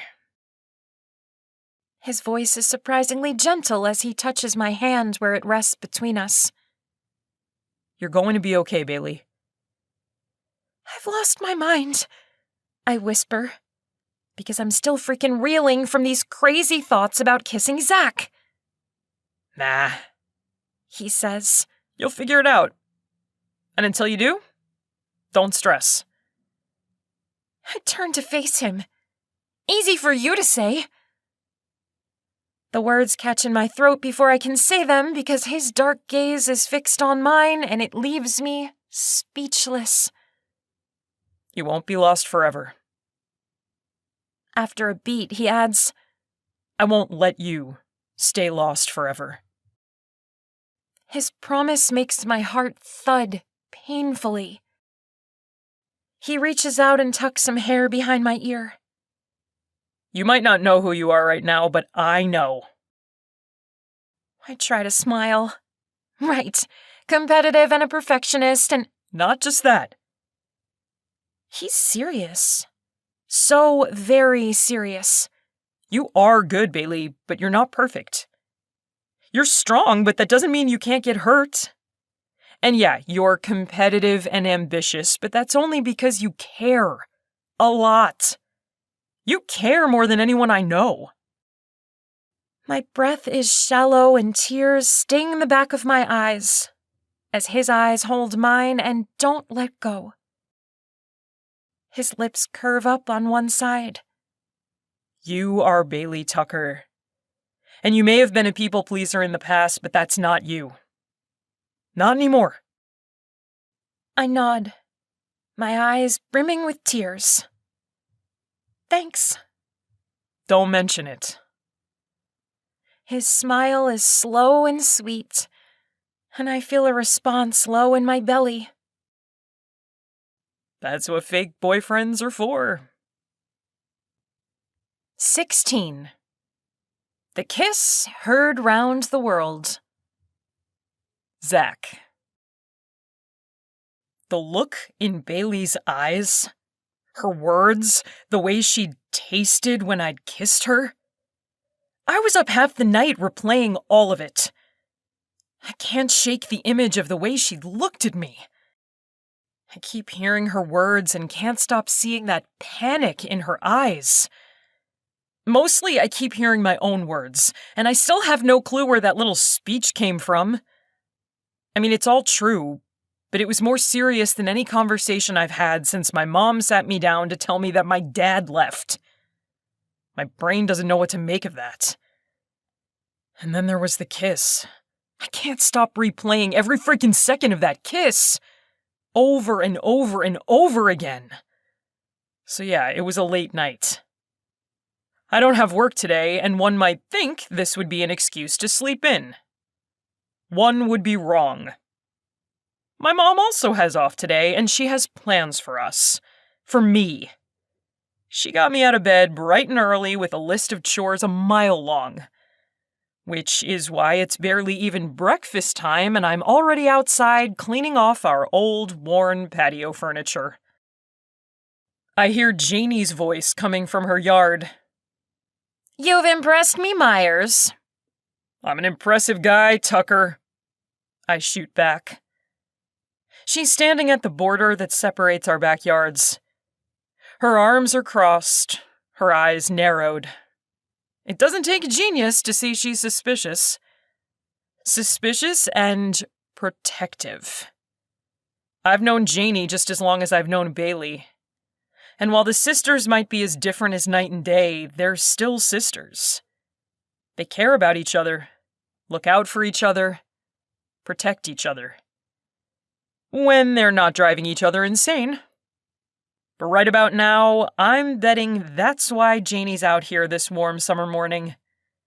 She wants to protect Bailey. From me. I drop the hose and shut it off before heading over to her. Did you want to say something, Janie, or did you just want to ogle the neighbor boy while he plays with his hose? I give my brows a suggestive little waggle. This has her rolling her eyes in a way that makes her look alarmingly like her sister. How'd you do it? My head jerks back at her accusatory tone. Do what? Her pinched lips say she's unimpressed by my response. Like she thinks I'm playing dumb, which I'm not. How'd you get St. Bailey to stop being a martyr and start getting payback? She knows. Of course she knows. She's Bailey's sister. They share a bedroom, and Bailey already told me how Janie was the one there to pick up the pieces that first night when she first found out. I didn't have to talk her into this, if that's what you're thinking. Even I can hear my defensiveness. And yeah, maybe a little guilt. She gives a little snort. Relax, Myers. I didn't accuse you of anything. And besides... She arches her brows. You couldn't possibly talk Bailey into anything she didn't already want to do. I nod, stupidly relieved to hear her say that. The way Bailey had teared up last night, the way she was questioning herself, I shake off the memories and the tightness in my chest that comes with them. So, what are you doing over here? I study her the way she's been eyeing me. Something tells me you didn't come over here just to watch me work. She blows out a long breath, like she doesn't want to say what she's about to say. I deleted Bailey's social media accounts. I widen my eyes. What? How? Those questions go unanswered, but it wouldn't come as a shock to learn that Janie knows Bailey's passwords. Or that she's some crazy talented hacker, now that I think about it. Janie's totally the hacker type.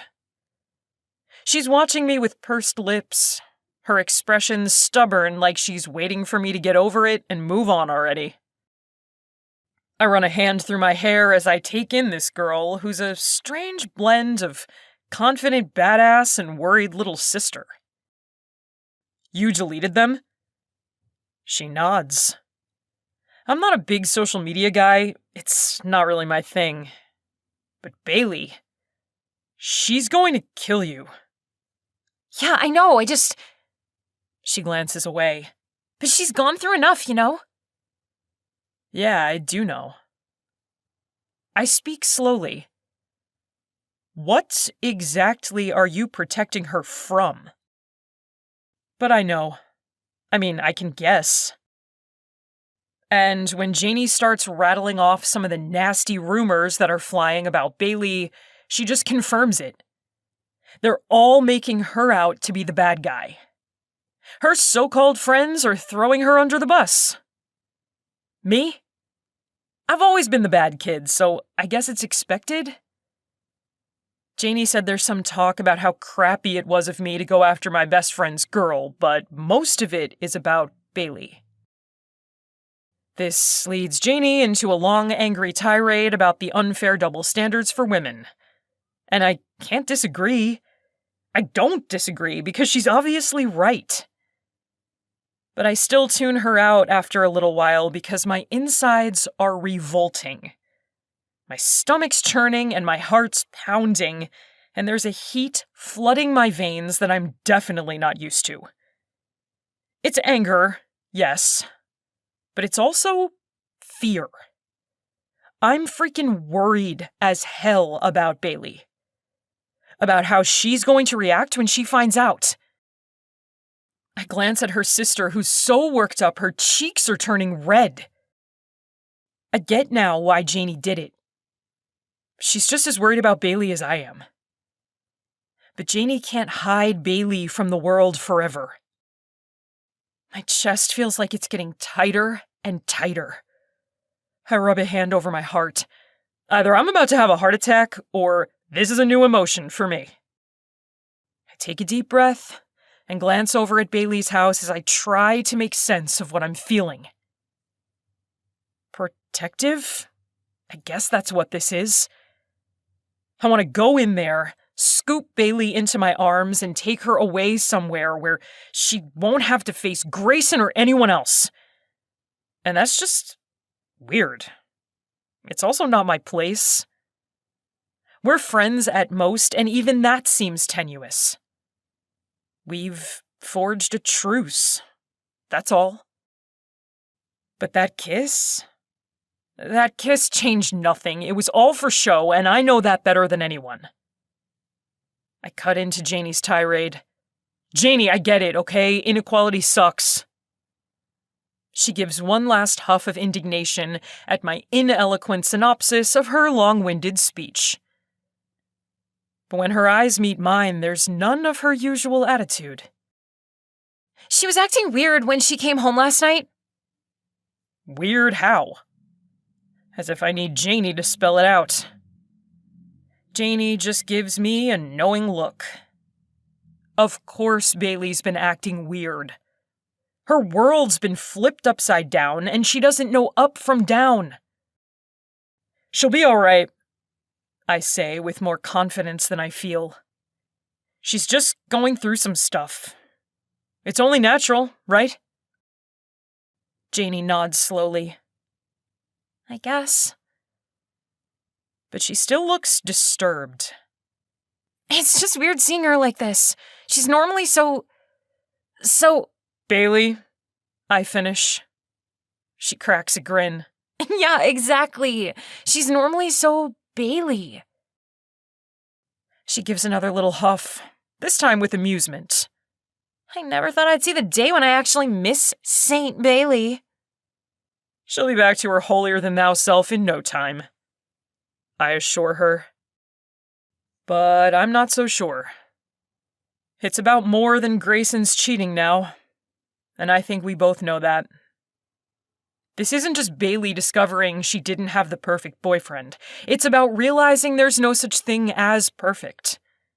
That what she's been striving for all these years doesn't exist. Maybe, Janie says doubtfully. But then her tone hardens. All I know is I don't want to see her getting hurt any more than she already has. Especially not by those freaking Graysonites. I start to laugh at the term. It's surprisingly accurate. The guy doesn't have friends. He has followers. Except for me. I'd never been one of his sheep. But I don't count anymore. There's something satisfying about knowing the dude lost his only real friend when he messed with Bailey. Janie shifts and she fidgets with the hem of her t-shirt. Some people are saying stuff like maybe Bailey finally woke up? She opened her eyes? I frown. What does that mean? She shrugs, looking more uncomfortable than I've ever seen her. They're making it sound like he's cheated on her before, like a lot.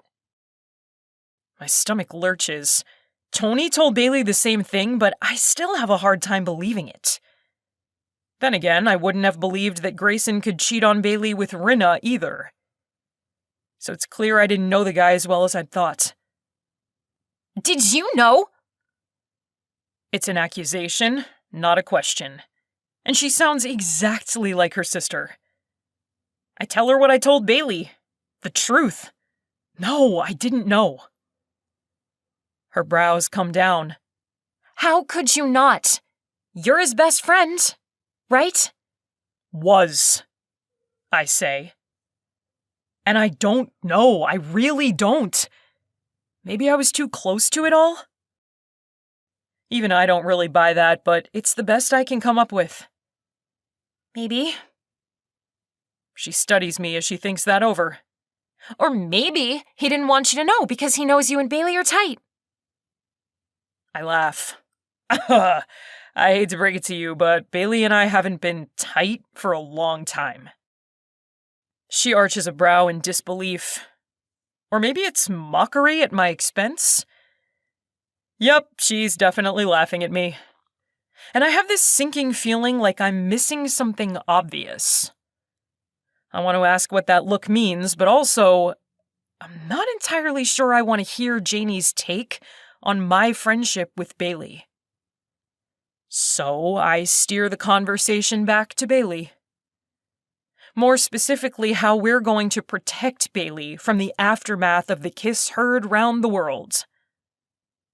Look, I'll do anything I can to protect Bailey from the worst of it, okay? Janie glances over my shoulder and her gaze snags on something behind me. A mischievous glint fills her eyes. I hope so. I mean, as Bailey's boyfriend, that's kind of your job. The way she raises her voice. I wince. I know who's behind me without having to turn around. What's this? My mom's right next to me now, her voice high with excitement. You and Bailey Tucker? Really? Janie flashes me an impish grin, which also oddly reminds me of her sister. You're gonna pay for this, I say in a low voice. Her smile widens. Jane Louise Tucker, I am going to kill you! Bailey's voice comes from their back door, and Janie's smile falls fast. I can't help but give her the same evil smile she'd given me as I taunt, "Good luck." Bailey looks freaking adorable when she storms out of the house. She's all bedhead and smudged eye makeup as she marches across the lawn in a pajama set that's little more than a skimpy tank top and a pair of short shorts that are so freaking short. I tear my eyes away with a rough exhale. Not now. This is so not the time. I turn to greet my mom as Janie turns to face Bailey, her hands held up in surrender. It was for your own good. You disabled all of my accounts? Bailey's voice is rising to a glass-shattering screech behind me, but that's nowhere near as terrified as the unadulterated joy on my mother's face. Oh no. You and Bailey?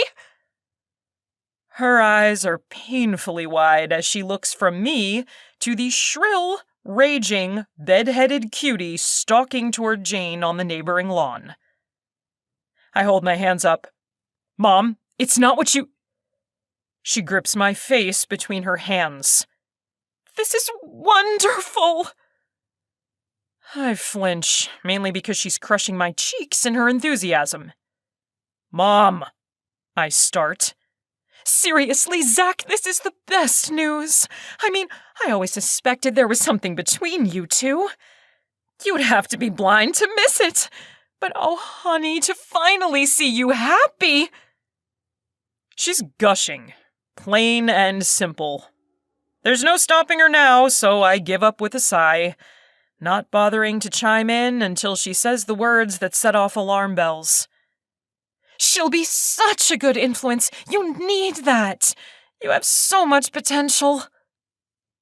And there it is. The P word. The most despised word in the English language. For me, at least. Okay, all right. I cut in, hoping to change the topic. I get it. You're happy. But... Her chin goes back, and her brows come down. My mom is clearly putting the pieces together. But what about Grayson? I thought she was dating... Not now, Mom, okay? I glance over my shoulder, but Bailey's too busy reaming out her sister to be paying any attention. Okay, fine. My mom leans over to call past me. Morning, Bailey! Bailey stops her tirade and blinks twice before a wide smile covers her face, taking her from adorable to hot in 1.3 seconds flat. Hi, Mrs. Myers. My mom beams right back at her. I was just telling Zack he should invite you over for dinner tonight. You were? I interrupt. She ignores me. We're cooking out since it's such nice weather.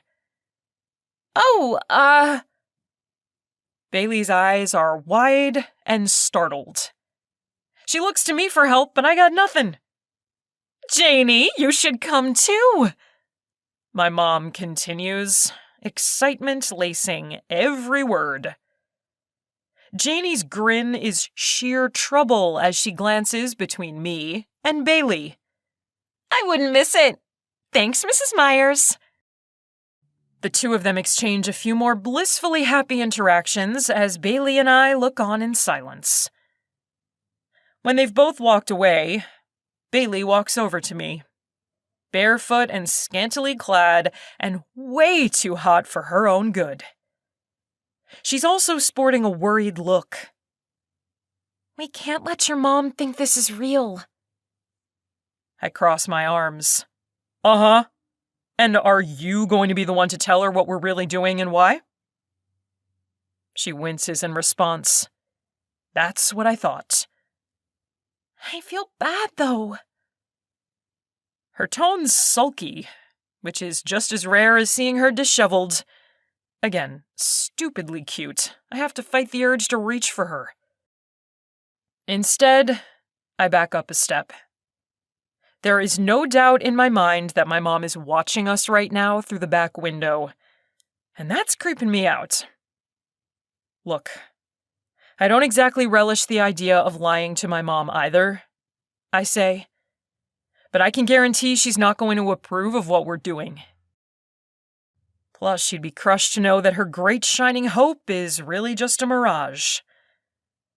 My mom's stopped with the motivational speeches, for the most part.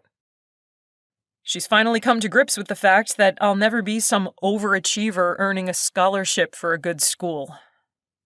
She's even started to suspect that I don't plan on going to any school after graduation. Ever. But I know she's going to get the wrong idea if she thinks Bailey is my girlfriend. I sigh. Trust me.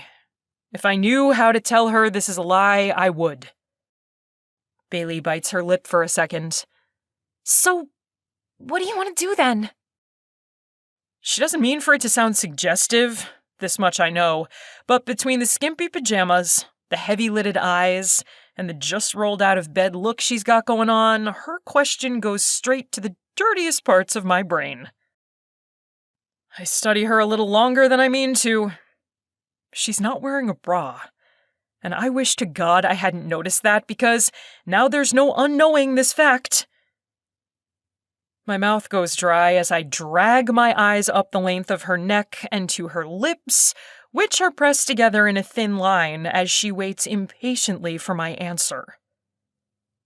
This close, I can see that her eyes are red-rimmed from crying. And that's exactly what I need to snap out of it.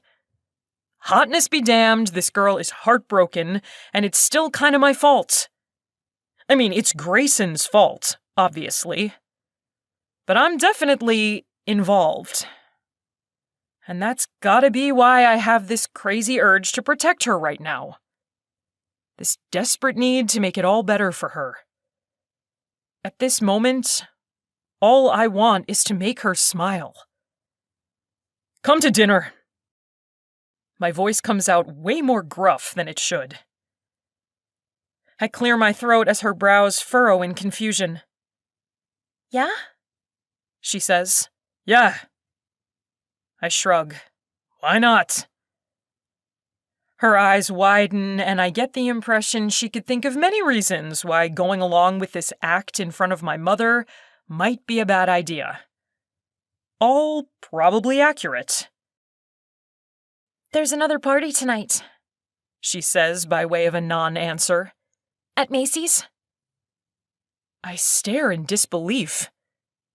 And you want to go? She lifts a shoulder. Not really. I mean, I never even liked parties when I wasn't the cheating whore who broke Grayson's heart. I flinch. Clearly, Janie hadn't deleted her accounts quickly enough. To my surprise, though, Bailey's lips are curving up in a wry smile.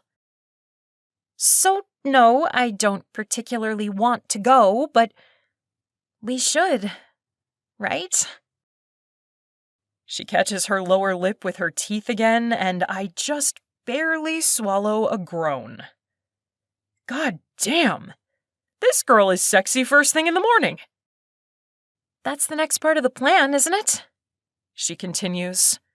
Let everyone see us together and act like we're happily in love? I don't immediately answer, and she arches her brows in a prompt. But that's when I see it.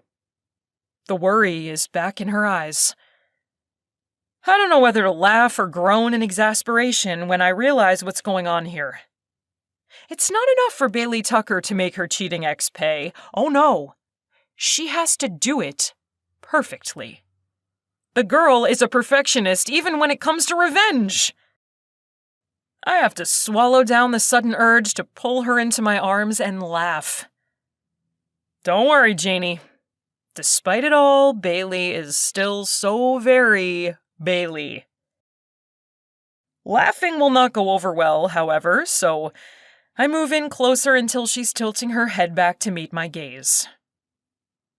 Bailey, if this thing between us were real, and I'd finally won Grayson's girl away from him after lusting after her for years.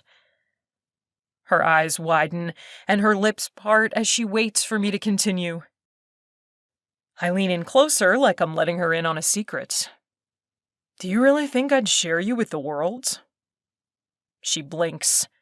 Do you think if this were real that I'd let you face Grayson and his catty friends? I don't know, she mumbles. The point is to be seen. No. The point is to make people believe we're really into each other.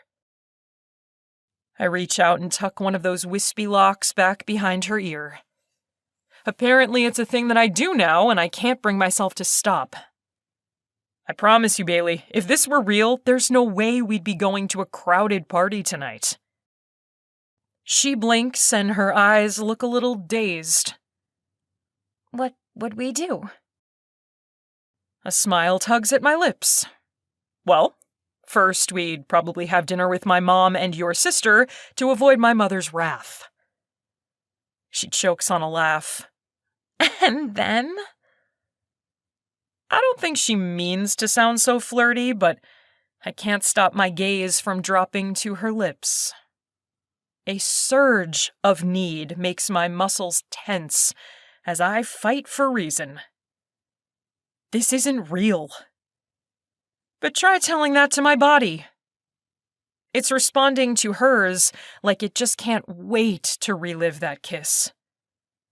Her lips are parted, and I hear her uneven breathing, and I'm almost positive she feels it too.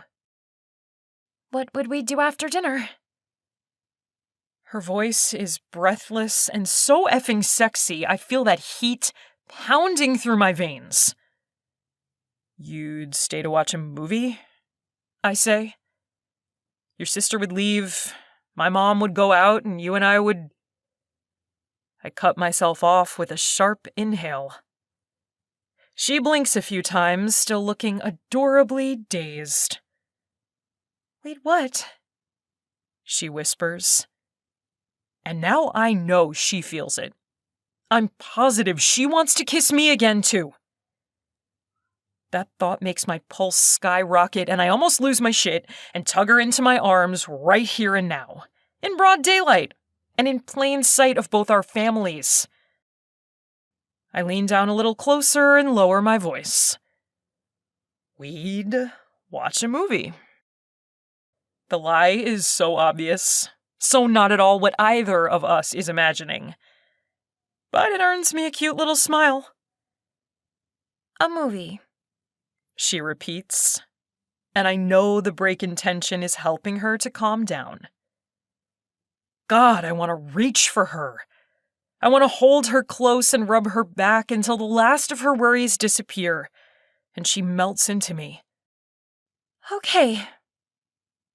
She backs up a step, and I watch her chest rise and fall with a deep breath. But I picked the movie.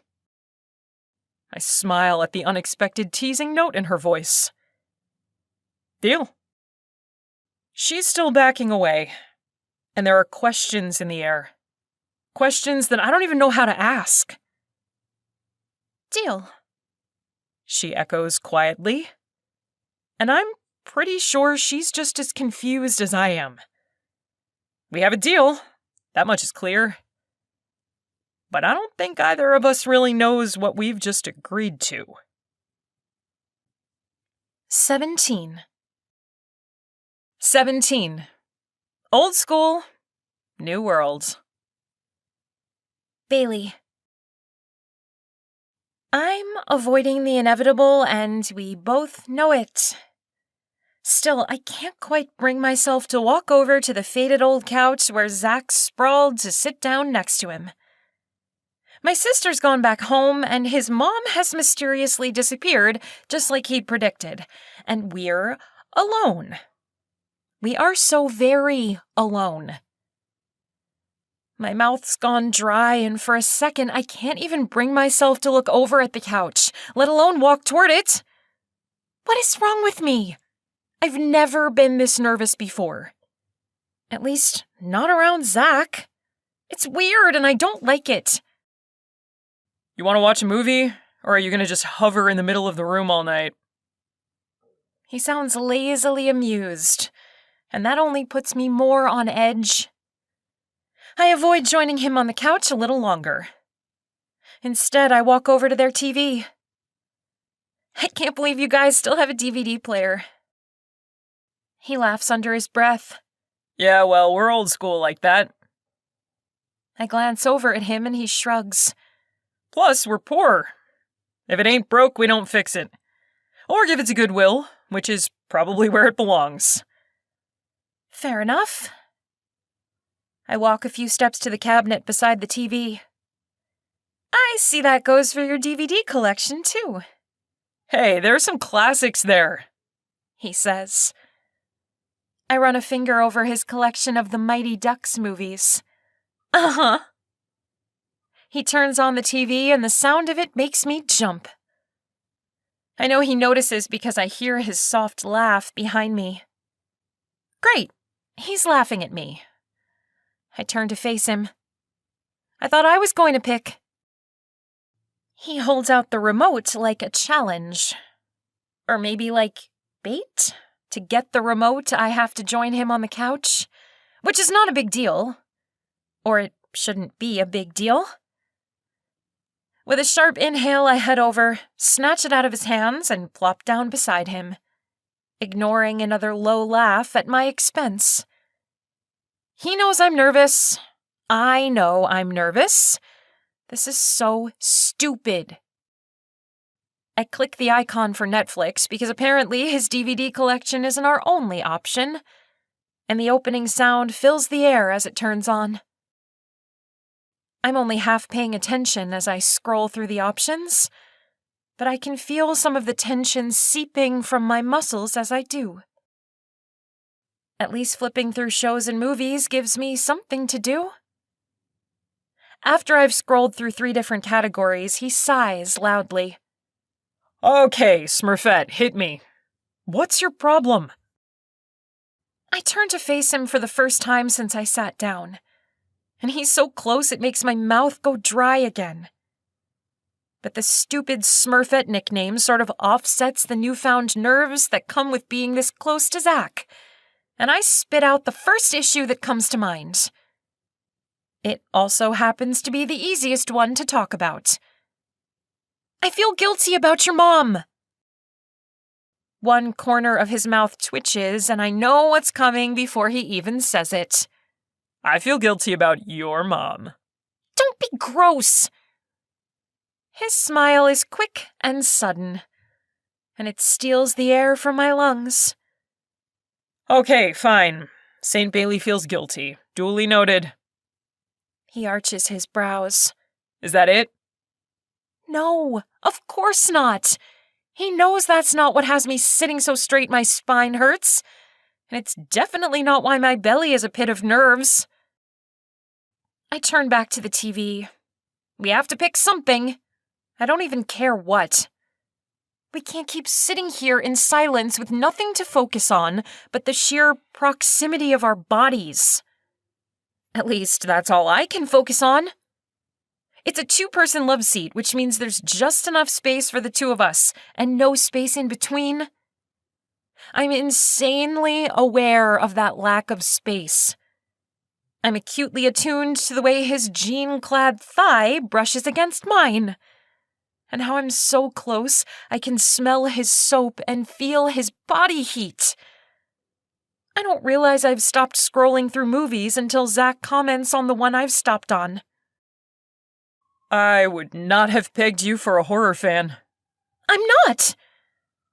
I blink and the screen comes into focus and I immediately start scrolling again. His laughter is a low rumble, and I swear, sitting this close, I can feel it. He shifts, and I tense. I think he's going to wrap an arm around my shoulders, but he stops so he's half facing me, and I'm forced to do the same or have him stare at the side of my face. What? I say when he just stares at me in expectant silence. Want to tell me why you're so freaked? I clamp my mouth shut, and he sighs. But while his sigh is exasperated, he's wearing this funny little smile, and his eyes are soft with laughter. That smile makes my heart squeeze and my belly takes a dive like I've just dropped into a free fall. I turn my head to look at the TV again. I don't know, I mumble. It's just... I clear my throat. It's weird to be here like this. I shrug. My brain feels sluggish and I can't find the right words, so I settle for another easy explanation. It's been a while since I've been here. Since we've hung out just the 2 of us, you know? He gives a short laugh. Whose fault is that? I snap my head to the side to see his expression because his tone... There's an edge there that I haven't heard in a while. Not since before the conversation when he told me Grayson was cheating on me. His expression gives nothing away, but his eyes aren't so soft anymore. And that sexy little smile is back to being a smirk. My brows come down because his question feels like a dig. What's that supposed to mean? He rolls his eyes a little, and now it's his turn to face forward, like he's suddenly interested in whatever movie it is I've landed on. I've lingered on it for so long the trailer is playing in the background, but I barely notice. My heart's starting to pound too quickly, and I can't tell if it's anxiety or anger or something else that has my pulse racing. Zack! I prompt. What's that supposed to mean? He throws his hands up, clearly annoyed now. I don't know, just... He turns and his gaze collides with mine. Whose fault is that? He repeats. We used to hang out all the time. Before Grayson. That's what he means. And just like that, my stomach churns with guilt because I'm remembering Tony's accusations. I never really stopped thinking about what Tony said to me the other day. I mean, aside from her comment about Grayson cheating on me from day one. I keep thinking about her take on how our friendship ended. I hate that she saw it that way. And not just because I hate being the bad guy, although I do. I can admit that. But more than that, I hate that I hurt her. Whether it was intentional or not. And it wasn't intentional. I mean, I can see it from her point of view, I guess. But it wasn't like I'd ever meant to leave her behind. It just sort of happened. Grayson's social life became my social life. His friends became my friends. It's a crappy excuse, but it's the truth. It wasn't intentional. I hadn't meant to be a selfish jerk back then. But then, does anyone really set out to be a self-absorbed asshat? Probably not.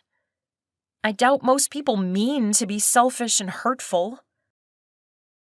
I've been reliving that time in my life non-stop lately.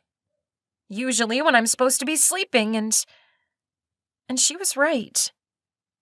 I hadn't invited her along with Grayson's crew. I told myself Tony wouldn't have fit in at the kind of parties Grayson had been taking me to, that she would have been miserable. But I can't remember a single time I'd let her decide that. And maybe I'd been worried that Grayson would be annoyed if I'd asked her to tag along, or maybe I would have been embarrassed. I shut my eyes as a wave of guilt and shame washes over me and leaves me weak. I owe Tony an apology, a real one. But Zack? I narrow my eyes on him and bring myself back to the moment. This isn't about Tony. This is about me and Zack. And ours is a totally different story. Zack's eyes are moving over my face, and I wonder how much he's just seen. You okay? If he'd said anything else, I would have turned away or maybe even made an excuse to skip the movie and go back home. But his voice had softened with concern, and I can't avoid this conversation any longer. No, I say. Not really. His brows come down. Are we really doing this right now? I swear I can hear his thoughts. I hold his gaze. Yeah, we're totally doing this. I pick up where I left off. It's weird to be back here because we used to hang out all the time, but then... Then Grayson came along. He cuts me off and his voice is hard. His eyes dangerous. I draw in a shaky breath as my belly clenches tight. I hate conflict. I avoid confrontation. So, what am I doing right now? I should let it go. It's ancient history. Isn't that what Tony kept saying? But it's not history. Not between me and Zack. Not anymore. That's not what happened, I say. He looks away, but I catch the way his nostrils flare, the way his jaw clenches. Isn't it? Because that's how I remember it. He swings his gaze back to meet mine, and it hits me like a punch in the gut. The anger, the accusations. No, this isn't ancient history. Not for us. Things weren't good between us before Grayson came along, I say. Yeah, I remember. You became obsessed with grades and honor roll and you stopped trying. The words came tumbling out. He stares at me for a long moment, and I have no idea what he's thinking. You were trying enough for the both of us. I flinch because somehow it sounds like an insult. From him, it is.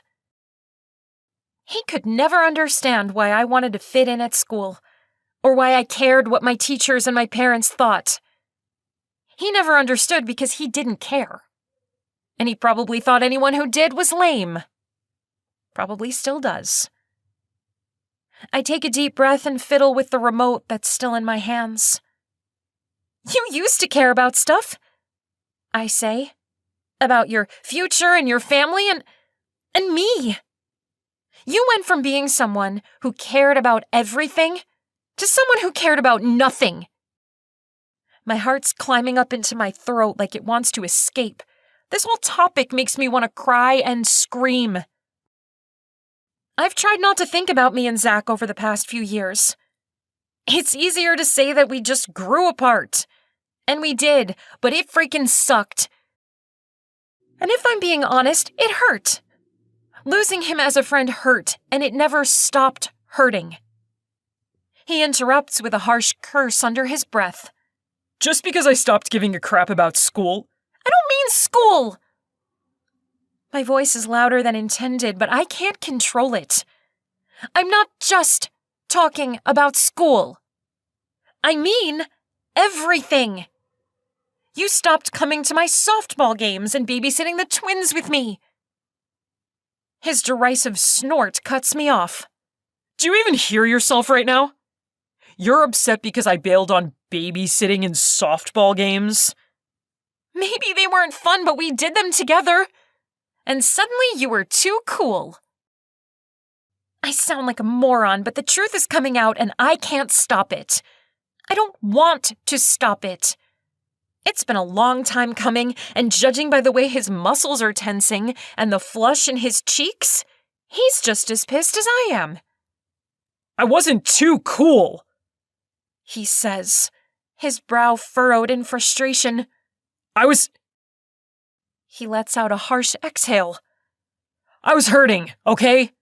My dad left, and I was pissed. That stuns me into silence, but not for long. So what? You just gave up? My voice is high and tight with unshed tears that have been building for years.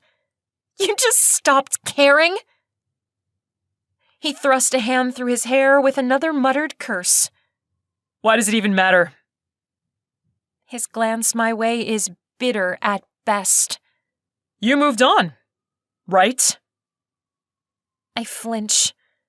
The words have an edge, but it's the pain I hear underneath them that freaking guts me. It matters because I missed you! My heart is pounding and my lungs feel so winded, it's a struggle to get the words out. I miss you, Zack! My voice is too loud, and the words seem to echo in the answering silence. His throat works, and when his gaze finally meets mine, it's heavy and dark. I'm right here. Silence. A heartbeat. The air is thick with tension that needs to break. I don't know who moves first. I think maybe it's me. Our mouths collide in a kiss that's harsh and angry and explosive. Then he pulls me close and I'm in his arms, kissing him with all the pain and frustration that I don't know how to express. The kiss is hot and wet and urgent, frantic, desperate. I'm on the verge of tears, but I can't get enough. I need this kiss like I need air. His lips are bruising and harsh, and he kisses me without tenderness or reason. But my answering kiss is just as hungry.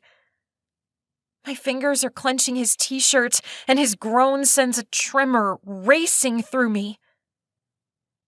The heat from his body is scorching, and I am on fire.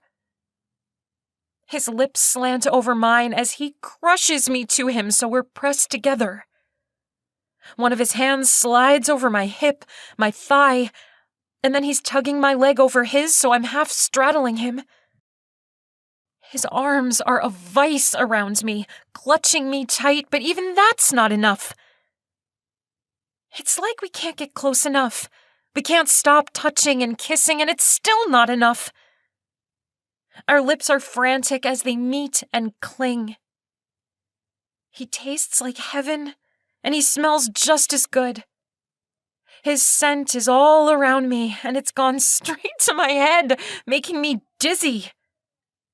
He's nipping at my bottom lip as I pant for air. I am drowning in sensations. I am freaking lost at sea, and my grip on his shoulders is the only thing keeping me afloat. When his tongue slides against mine, I melt.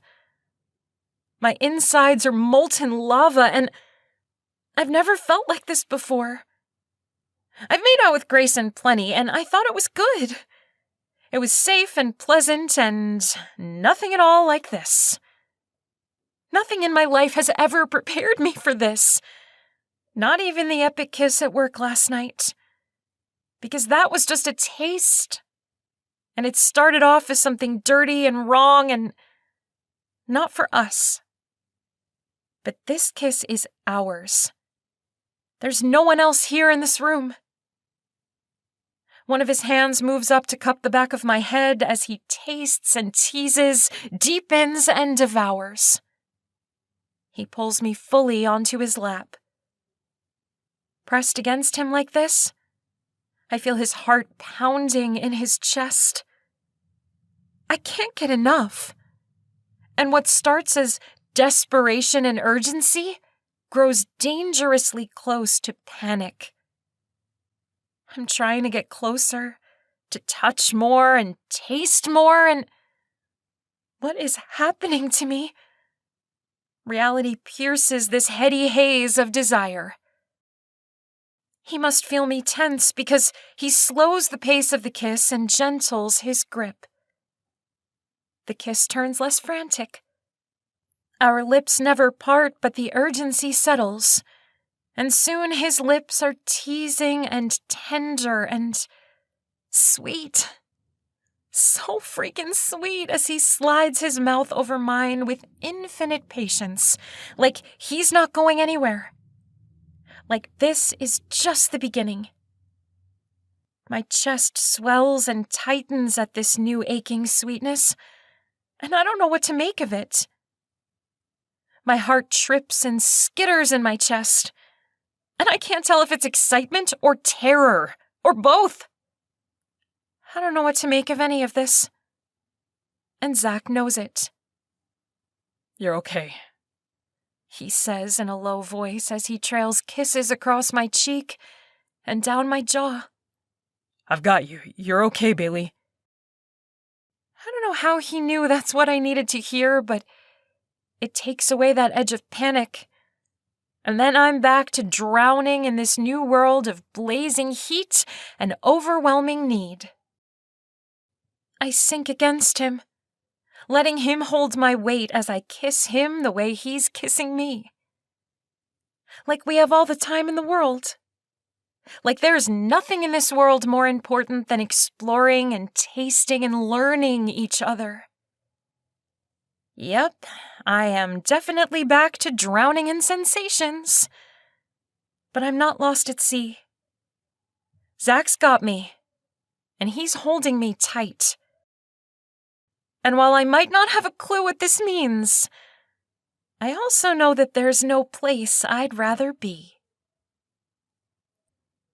18. What have you done with Bailey Tucker? Zack. The next morning, I'm leaning down so close to Bailey that my nose brushes against hers. Her soft laughter is a breath of warm air against my lips. You smell like hot chocolate, I inform her as we continue our epic PDA on the sidewalk in front of Windy Falls front gates. I'm not working today, and Bailey swears Grayson's off today too, but Bailey has a shift, so I'm here on fake boyfriend duty. Plus, I'm a little worried that Grayson will show. He hasn't said a word to Bailey yet, at least as far as I know. No texts, no calls. And that's put me on edge. I know Grayson, and he's not the kind of guy to sit back and let another dude take his girl. I pull back and squint down at her. Seriously, Smurfett, who has hot chocolate for breakfast? She purses her lips like she's thinking this over, and it's so stinking cute. Keebler elves, she offers. And maybe children under the age of 10. I start to laugh as she adds, But I had a mocha latte with breakfast. Ah. I lean down and kiss her. Much more mature. She smirks. That's me. Mature. I have so many dirty jokes whirling in my head, I don't even know where to start. Bailey rolls her eyes like she can see it coming and is not having it. So, I settle for, that's you, all right. Rated M. She snickers and then she opens her mouth to retort, but she's cut off by a too loud comment coming from a girl entering the park to our right. Oh look, it's the whore and her new boy toy. Bailey stiffens, but neither of us looks over to see who said it. Instead, I take one of my hands from Bailey's waist and hold it up to flip them off. Bailey's eyes never leave mine, and I love the fact that she's laughing right now. Her eyes crinkle at the edges, and little dimples appear at the corners of her mouth. She's genuinely laughing about the fact that I'm giving some Grace and I dipshits the bird. Huh. This was not how I'd expected Bailey to react on her first day back at work after the public breakup. Honestly, I was just as worried as Janie about how Bailey's going to deal with all the hate coming her way in the aftermath. But seeing her laugh off these bitches just now? A tension in my chest eases.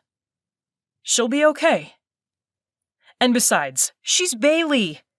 She might be a pain in the ass, but she's likable. She's nice to everyone, with a smile for all. She's basically our town's very own type A Cinderella. Not everyone's going to turn on her. At the very least, I'm almost positive Tony's got her back. She reaches up and touches the spot between my eyebrows. What's with this? She asks. You look worried. Worried, huh? I reach up to touch the spot as well, shaking my head in mock disappointment. I was going for brooding. She laughs again, and I'm feeling like the king of the world. She's in a good mood this morning, which is a relief. Things were weird when she left my house last night. Okay, fine. She freaked. My mom inadvertently interrupted the makeout session of the century when she passed by the living room on her way to the kitchen. She didn't even walk into the living room or anything, but Bailey jumped away from me like she'd been electrocuted. And then she'd started babbling a million miles an hour about her work schedule and her parents and how she had to get home.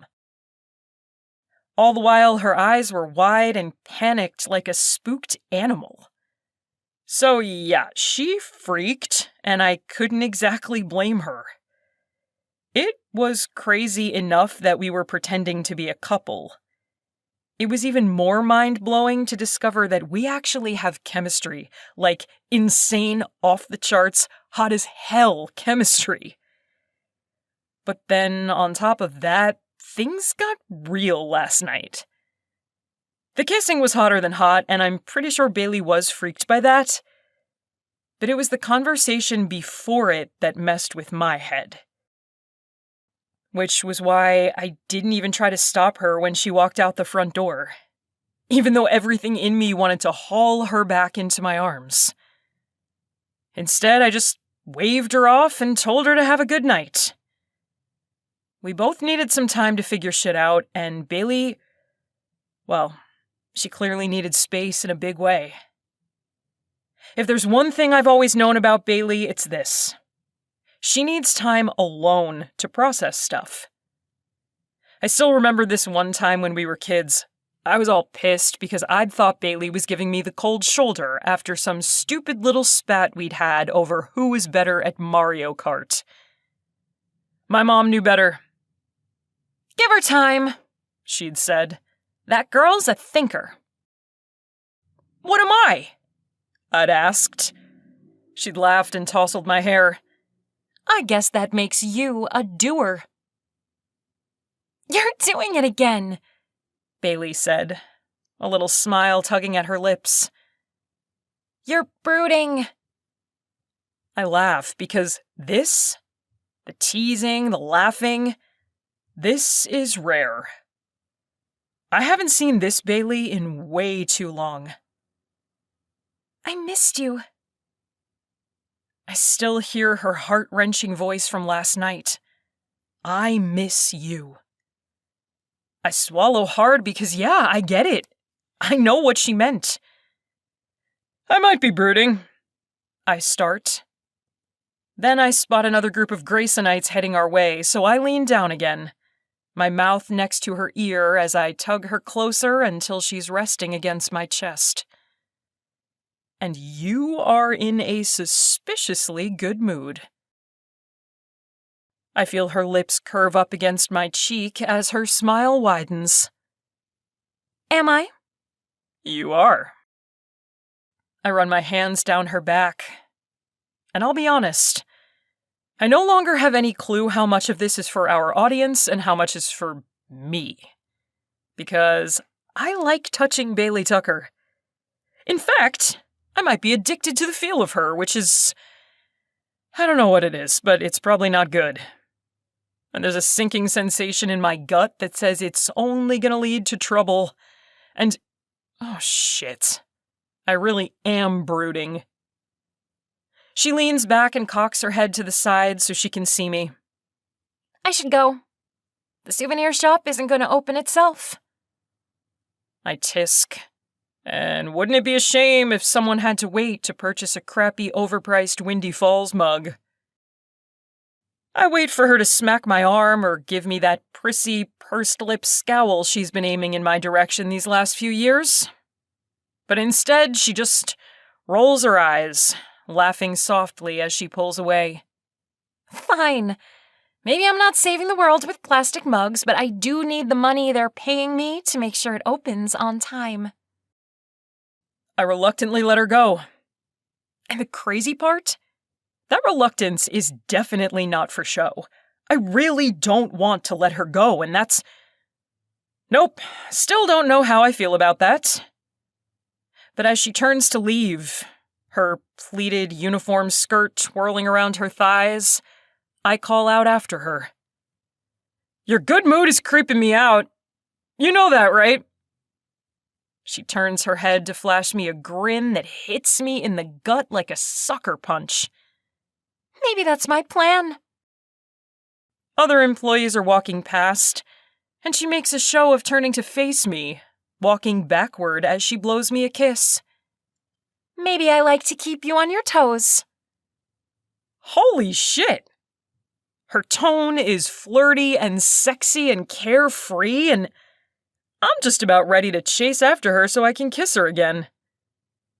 Instead, I shout so she can hear me as she reaches the employee entrance. "Who are you? And what have you done with Bailey Tucker?" She turns away with a laugh and joins a group of younger employees I don't know. They look like first years, and while they seem surprised that Bailey's decided to chat them up, they're greeting her with smiles. So yeah, I can let out that breath I've been holding, because she's going to be just fine. And me? I'm still standing here, staring at the gate where she disappeared, wondering what the hell is going on here. I'm still wondering minutes later when I finally turn to leave. I head back to my car, and I don't even see where I'm going because my head is spinning. Between the crazy hot kiss last night, the major talk we'd had before that, the way she'd freaked out and ran away, and now this morning's happy-go-lucky, flirty Bailey, I'm not at all sure where things stand. And I really shouldn't care so much. It's not like I'm one to get caught up in labels, and I hate to talk about feelings and shit. I look back at the spot where Bailey stood, where she'd blown me a kiss and then walked away. I am officially clueless as to what's going on between us. And for the first time in my life, that is not okay. My life feels like it's been flipped upside down, and I'm so messed up by that, I don't see it coming.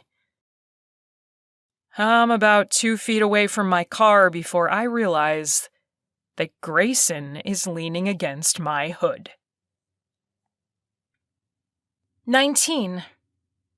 Like an outsider. Zack. Let me repeat. Grayson is leaning against my hood. Like we're in a scene straight out of The Outsiders or something. And yes, Bailey made me watch the movie way back when, and no, I'm not even remotely scared of Grayson Abler.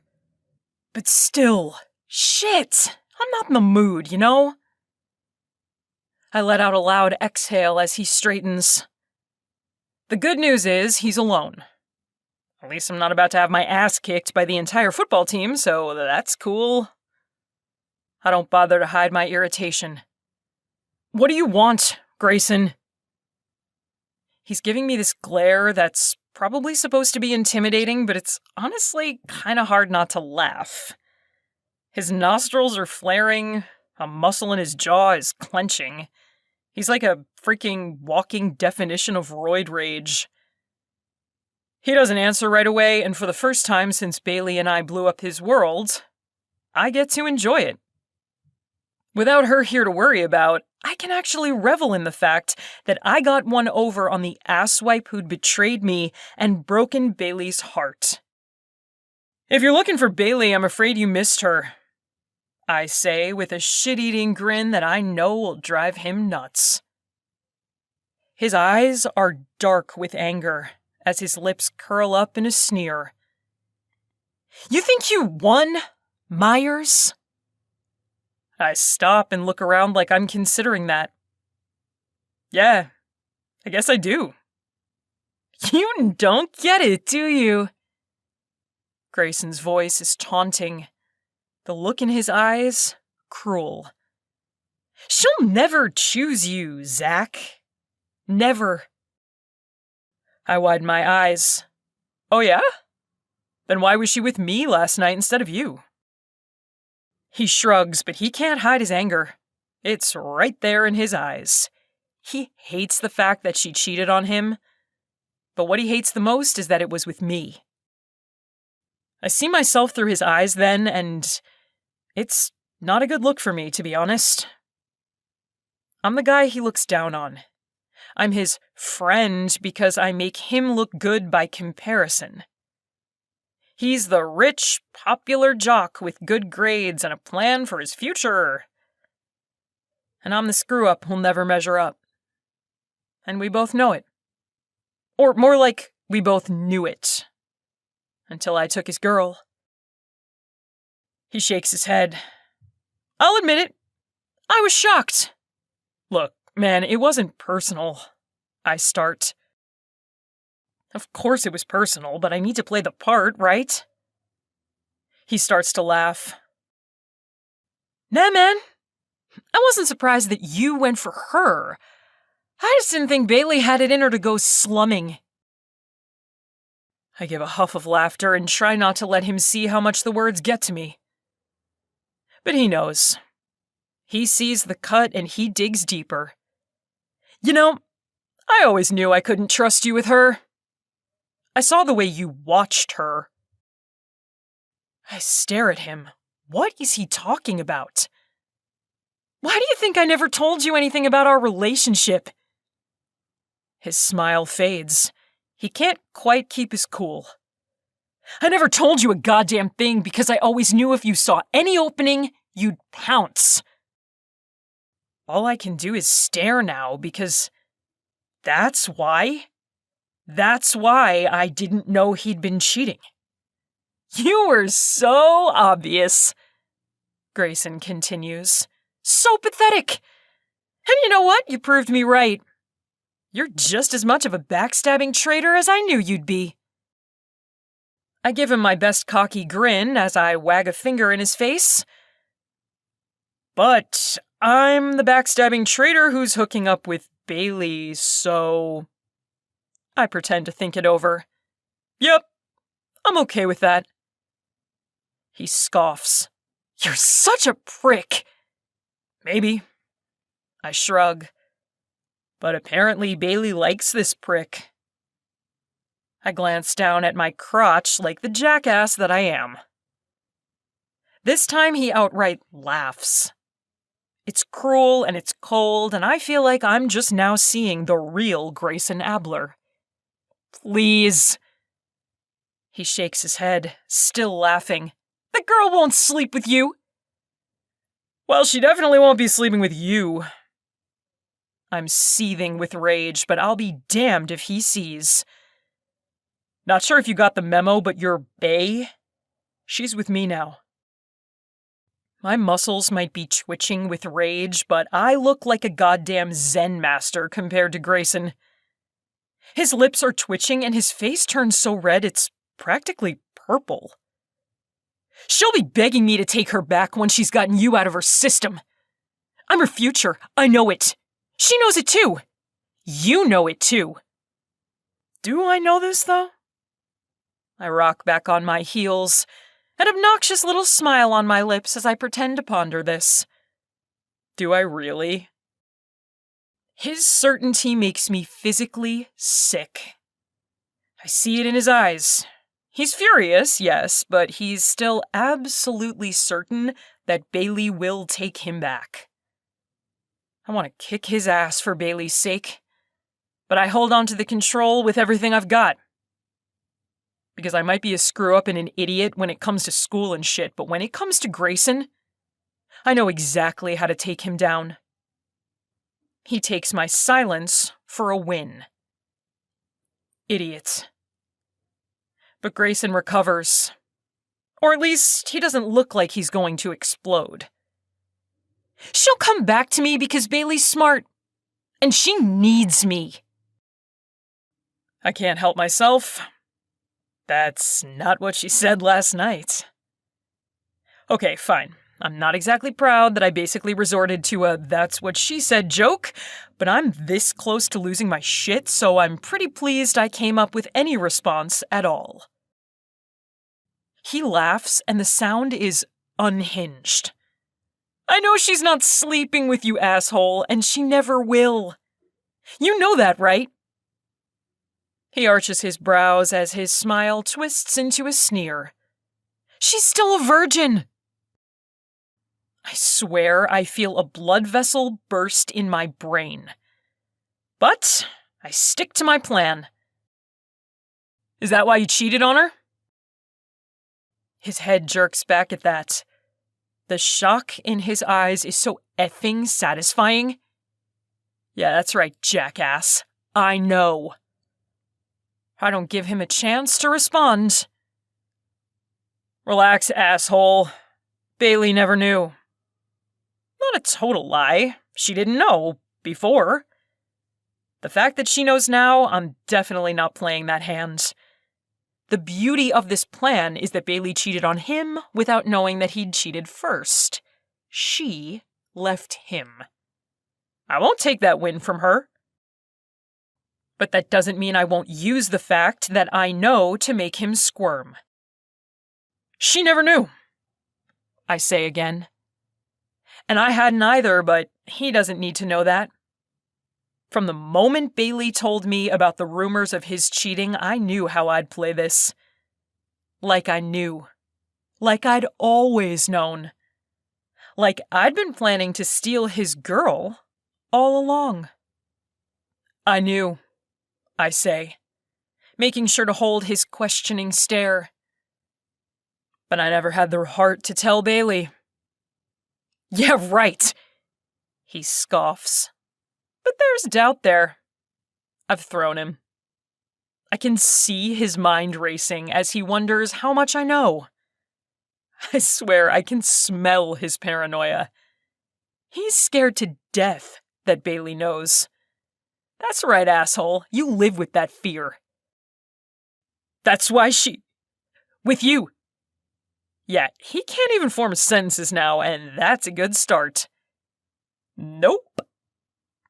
I pop the pea like an asshole. I let him see my smug satisfaction as I lean in close to spell it out. I didn't have to tell her. His glare is part rage, part confusion.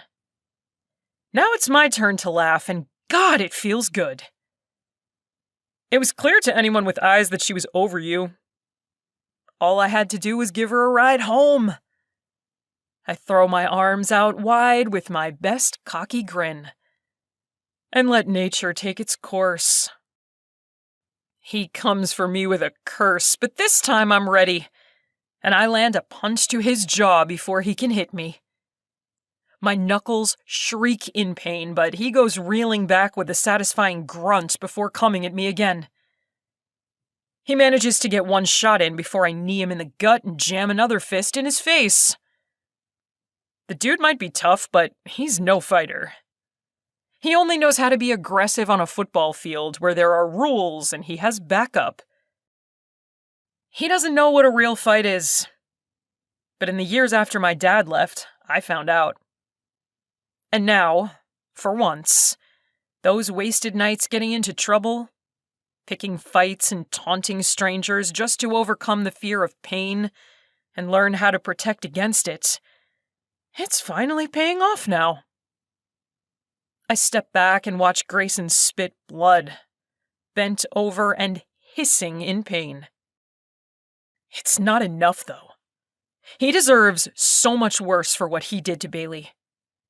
What he did, what he says, what he thinks. She'll be begging me to take her back. You're pathetic, I growl, enjoying the way he backs away from me in fear as I stalk toward him. She deserves better. She's always deserved better than you. Screw you! He backs away, spitting and panting. He looks as weak as he is now. Underneath all that charm and confidence, he's just an effing coward. I just wish Bailey was here to see him like this. If she saw him like this, she might actually believe that it had nothing to do with her. The guy needed to be fawned over. He couldn't stand not being the center of the universe. And Bailey, it's why he still needs Bailey. He needs her unconditional love. You know, Grayson, I'm going to do you a favor for old time's sake. I wait until he looks up at me from where he's kneeling on the ground. I'm not going to tell Bailey that you cheated on her. I say, all casual-like, as I head toward my driver's side door. I've caught my breath, and I sound almost normal as I continue. But my guess is, she'll find out. Now that you've split, rumors are flying, and we know Bailey's not an idiot. He's swiping blood from his bottom lip when he stands. I'm not worried. Bullshit. He's terrified. If she knows or not. He shrugs, giving this new cool guy act his all. Doesn't matter. His smirk is so arrogant, it takes everything I have not to go back over there, slam him to the ground, and pound his head into the pavement. Don't kid yourself, Myers. He swipes at his bloody nose, and it's back. That confidence he wears like a second skin. She'll come back to me. Even if she finds out about my mistakes, she'll forgive me, and we'll be back together by fall. I stare at him for a long moment. You're delusional. He laughs. He freaking laughs. Nah, man. You're just naive. Do you honestly think that Bailey is going to end up with some loser like you? Anyone can see you're the guy who'll wind up a deadbeat dad with a dead-end job. He shakes his head, cruel laughter in his eyes as he backs away. I'm the real deal for Bay, just like she is for me. I scoff, but it doesn't come out quite right. He shrugs. She's slumming it, that's all. I didn't think she had it in her, but I can't really blame her. We all have to have our fun. He eyes me with a smirk. Make our mistakes. He stops walking and stares me down. But at the end of the day, I'm the one leaving this town. I'm the one with a future. He shoots me a grin that makes my gut clench and my hands curl into fists. Enjoy her while you can, Zack. The asshole has the nerve to wink as he walks away. Trust me, you won't have her for long. 20. I'm good. Bailey. Tony's waiting for me when I get off my shift. You know I don't need an escort, right? I head over to where she's sitting, bent over as she scrolls through something on her phone. Her curls bounce as she tosses her head back to look up at me. I just got off too. Figured maybe you'd want some company while you wait for your ride. I narrow my eyes, but I'm still smiling. I'd love some company, but I swear I don't need you looking out for me every second of the day. She ignores that. We've been through this already at lunch, when she sat down beside me at the otherwise empty table in the staff lounge. Is it fun being a pariah? No. But I wasn't lying when I said I could handle the whispers and the stares. In fact, I've been in a great mood all day. And not even rude comments or mocking laughter can bring me down. Tony and I are going against the tide as we head toward the exit. There's a concert in the amphitheater tonight. Just local musicians and then the main event, a one-hit wonder band from the 90s. But in this small town, any live music is a big deal. We have to weave our way through the crowds pouring in. And it means we're smushed together by the time we hit the gates where Zack's supposed to pick me up. Tony makes no move to leave as I stand at the pickup spot. I start to laugh. Honestly, Tony, I appreciate the concern, but I can handle being on my own for a few minutes. Tony crosses her arms as she turns to face me.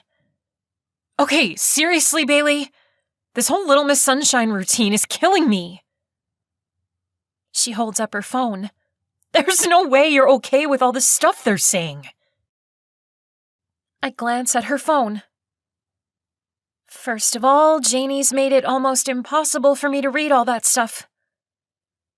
Not that I didn't know what people were saying. I'd seen enough before Janie went all rogue hacker on me. And what I didn't see, I'd heard when Grayson's friends talked about me in passing at work all day. So loudly I would have had to be deaf not to hear. And second, I shrug because I don't know how to explain now any more than I had earlier today when Zack told me I was creeping him out with my good mood. The memory makes me grin. I'm okay. I'm honestly okay today. Her look says she thinks I've lost my mind. Maybe I have. I don't know. All I know is that this morning, For the first time in weeks, I feel good. Great, even. Like a weight's been removed from my chest.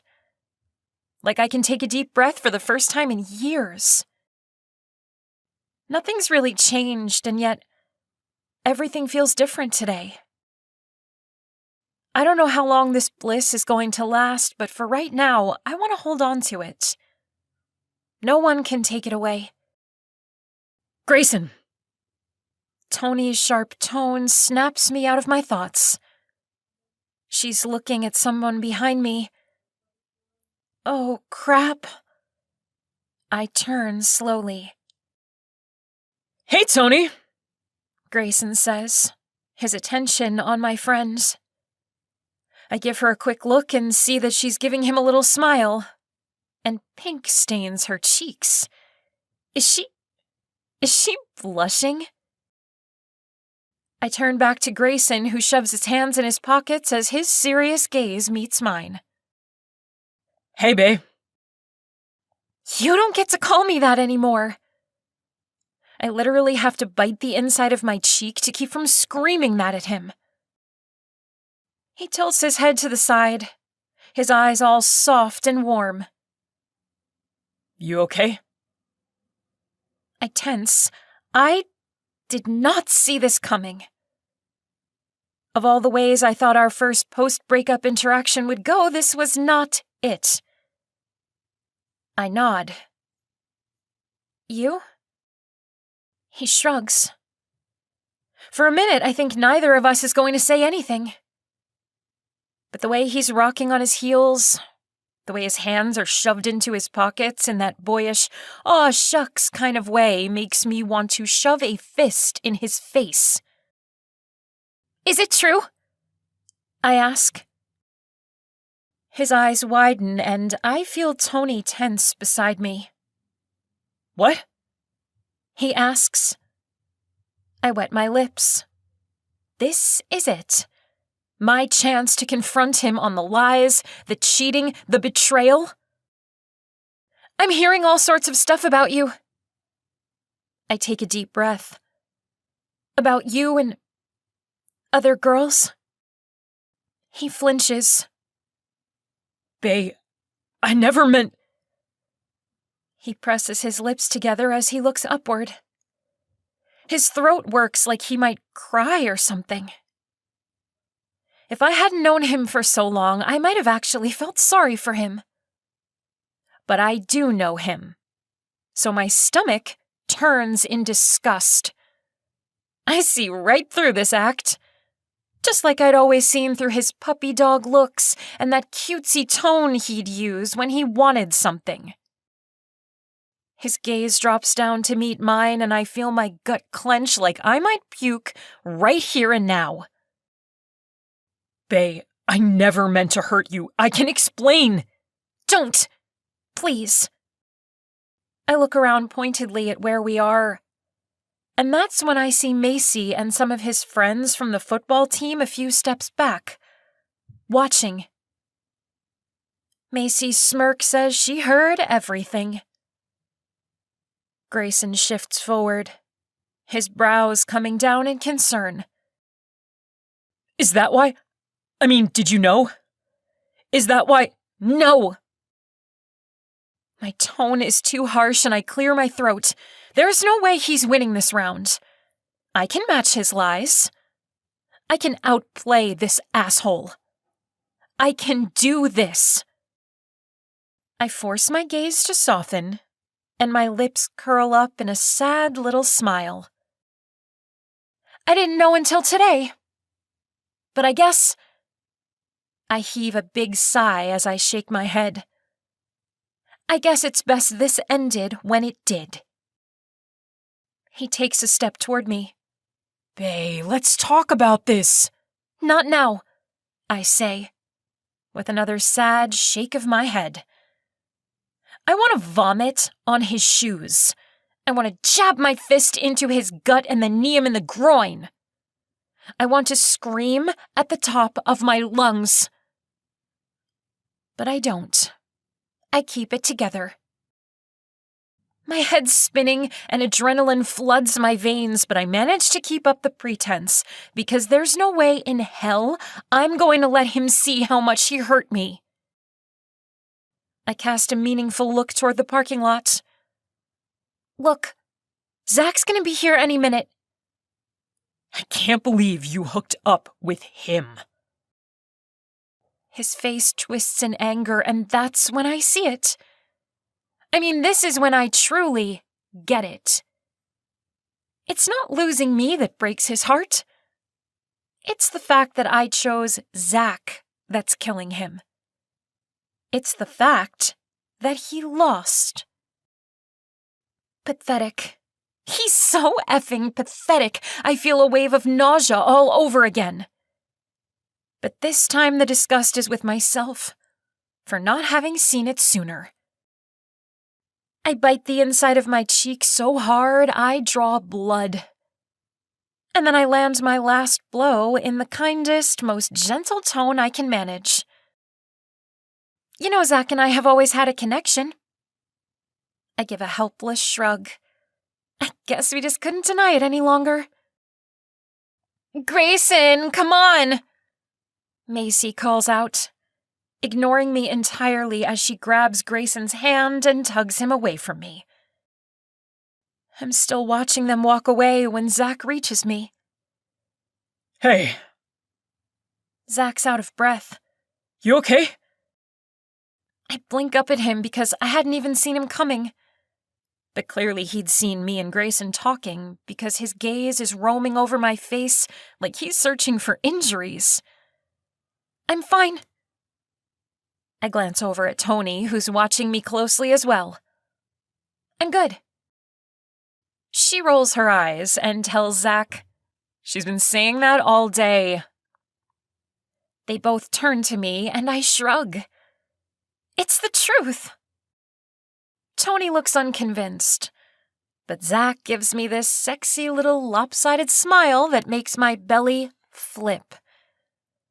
Happily for everyone, the urge to puke left right along with Grayson, so the belly flip doesn't end in disaster.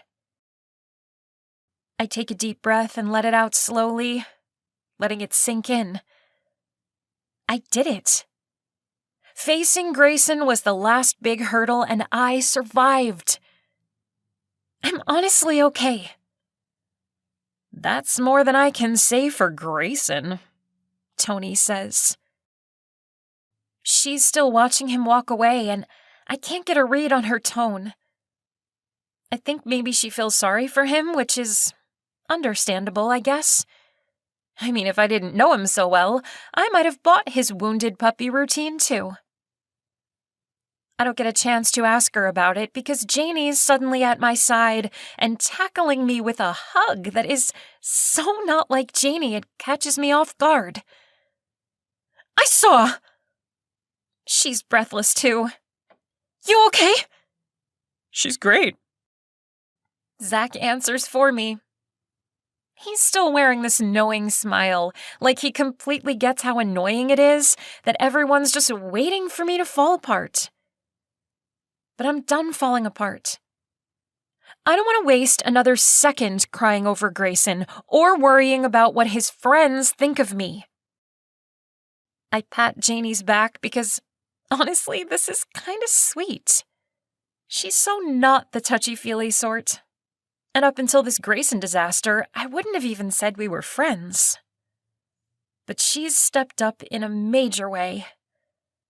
And I guess that's a silver lining for what's been a terrible few weeks. What are you even doing here? I ask. She has a part-time job too, but she works at a fast food joint downtown. Meeting some friends for the concert tonight, she says. You going?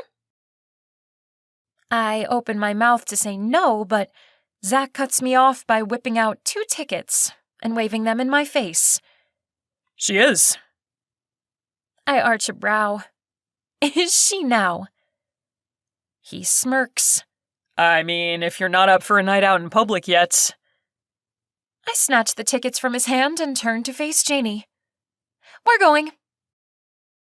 Tony's already backing away. Well, I for one have to head home. She flashes me a little smile and a quick wave. Seems like you're in good hands, so I'm gonna bounce. Thanks again, I call after her. For everything. She gives another wave as she walks away. When I turn back, I find Janie and Zack both staring at me. What? Janie presses her lips together and she looks shockingly similar to our mom right now. She'll kill me if I say that, though, so I start to walk toward the line so I can file back into the amusement park, along with the rest of this crowd. Janie, I promise I'm fine. She snorts. Yeah, like I'm going to believe that after what happened last night? Zack's response is instant. I can feel him tense beside me as we walk. What happened last night? His voice is mild, but I know what he's thinking. Last night, we made out on his couch. Last night, I had the most epic kiss of my life. Last night, I left his house like a raving lunatic because that kiss was so hot, it broke my brain. I shoot him a quick look, trying to tell him without words that I didn't tell Janie about the kiss. But Janie beats me to it by oversharing on my behalf, as she's prone to do. She had the panic attack to end all panic attacks last night, Janie says. The air rushes from my lungs. Thanks, Janie. I swear I can feel Zack's eyes on me, and I pick up my pace like I can outrun his concern and the humiliation this conversation brings up. I'm not exactly proud of the fact that I'm a neurotic, anxious mess. But it's not like Zack doesn't know me or my mental health issues. And Janie knows that he knows. So apparently that means it's fine to discuss. Seriously, dude? Janie says to Zack as I speed walk ahead of them. You should have seen her. It was bad, like epically bad. I thought I was going to have to take her to the hospital or something.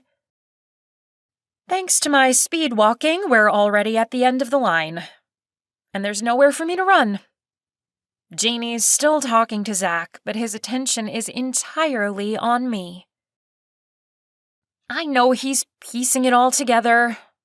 The way I'd freaked after we'd kissed. The way I'd run out of there. The way I was so happy this morning. He's confused, and he probably should be. I tug my hair out of my ponytail and run my hands through my hair. More to give myself something to do than in any real attempt to look good. If I'd known we were sticking around for a concert, I would have packed a change of clothes. But instead, I'll be sporting my work uniform of a polo shirt and a pleated skirt to a rock concert, and try not to freeze my butt off when the sun goes down. I'm not really paying much attention to Janie and Zack. I am back to being good, dang it. I refuse to let anyone bring me down today. And I really, really don't feel like chatting about last night's descent into hell. I'm not exaggerating. Panic attacks are pretty much hell on Earth, in my opinion, and I'm more than happy to leave it in the past. But Janie and Zack are watching me, and I'm shuffling forward, wishing this line would go a whole lot faster. What up, bitches? Janie's best friend Alexandra shouts at us from the parking lot. The tall girl with her spiky black hair is with a few of Janie's other friends. When they reach us, Janie gets caught up in a conversation about people and places I know nothing about. Zack moves forward to stand next to me, and now we're basically alone. So, last night. I bite my lip. I so don't want to talk about last night. I mean, I do. I know we should. We avoided the topic all morning when he'd driven me to work. But I still have no idea what to say about last night.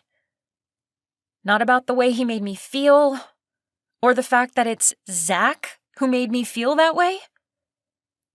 I've been making out with Grayson for years without ever once feeling anything close to that raging inferno that Zack had managed to bring out in me with one heated kiss. So no, I'm not sure what to say. Zack doesn't seem all that certain either, because he's shifting uncomfortably beside me, painfully silent. Which would be kind of funny if I wasn't so uncomfortable too. So here we are, the two newest residents in the world of awkward. Finally, with a sharp exhale, he turns to face me. Did I make you have a panic attack? My lips part in surprise. Is that what he's worried about? I shake my head without even having to think. No! But that's not quite right.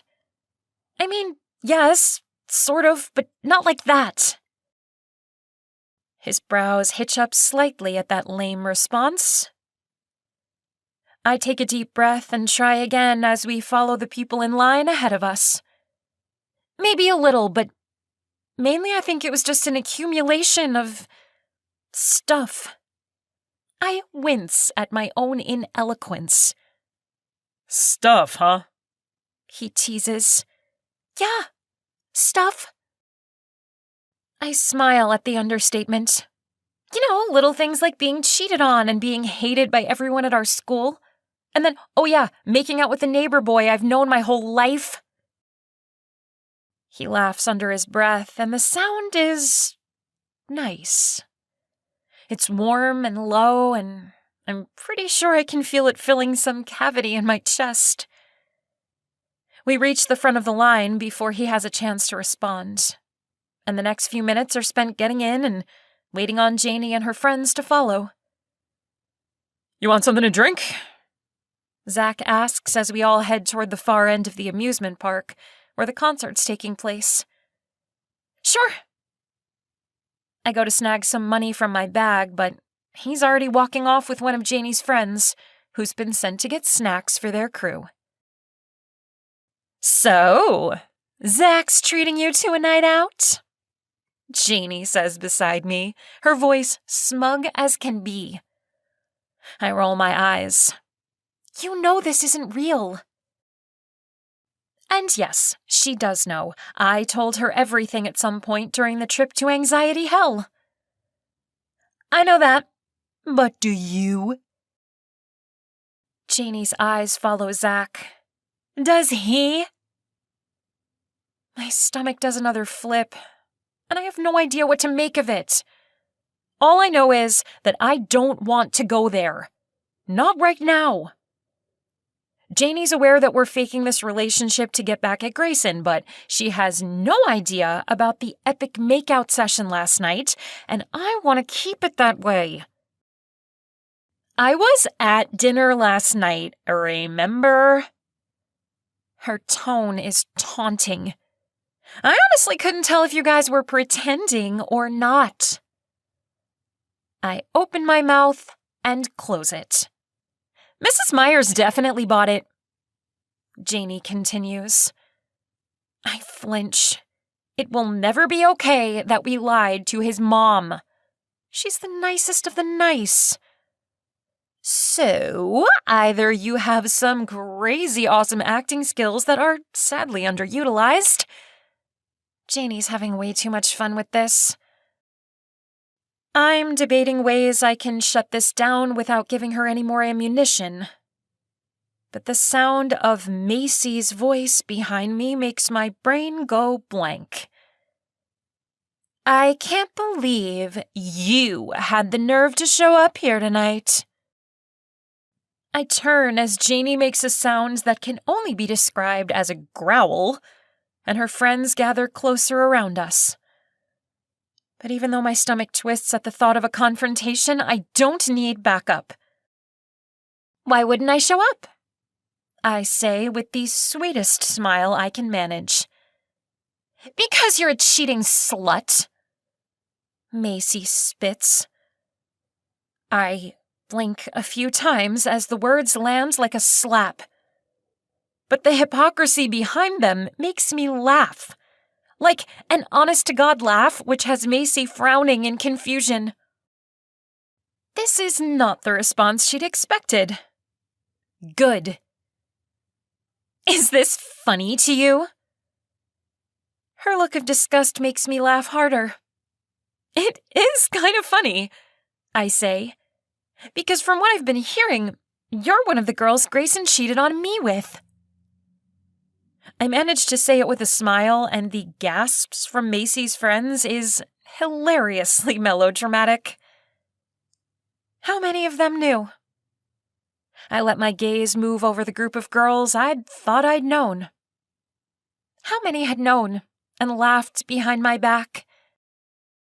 When I look back, I see Macy surprised that I'd had the nerve to call her out, but she recovers quickly with a smirk. What did you expect? The way she's eyeing me makes me feel like a child. What? She leans in, eyes widening. Is it true you're still a virgin? Her friends start to laugh, but then Janie is at my side. Is it true you're a whore? I wince. I don't like confrontation, and I hate that word. So I grab Janie's arm before Macy can reply, and I start leading her away before this can get any more unpleasant. Macy shouts after us, "Of course he cheated on you. He was dating a frigid bitch." Her friends are laughing like they're at a stand-up comedy club, and the crowd around us is turning to see who she's shouting at. She's still calling me names, but her voice is muffled by the crowd. We hear enough, though. Even Zack and Janie's friend, whose arms are full of drinks and snacks for the group. Zack looks pissed as he reaches me. I take my drink from him and he reaches for my free hand. You okay? The feel of his grip is reassuring. It grounds me. And I almost mean it when I smile and say, "Yeah, I'm good." 21. Proof and practice. Zack. Despite what she says, Bailey is not good. She can't be.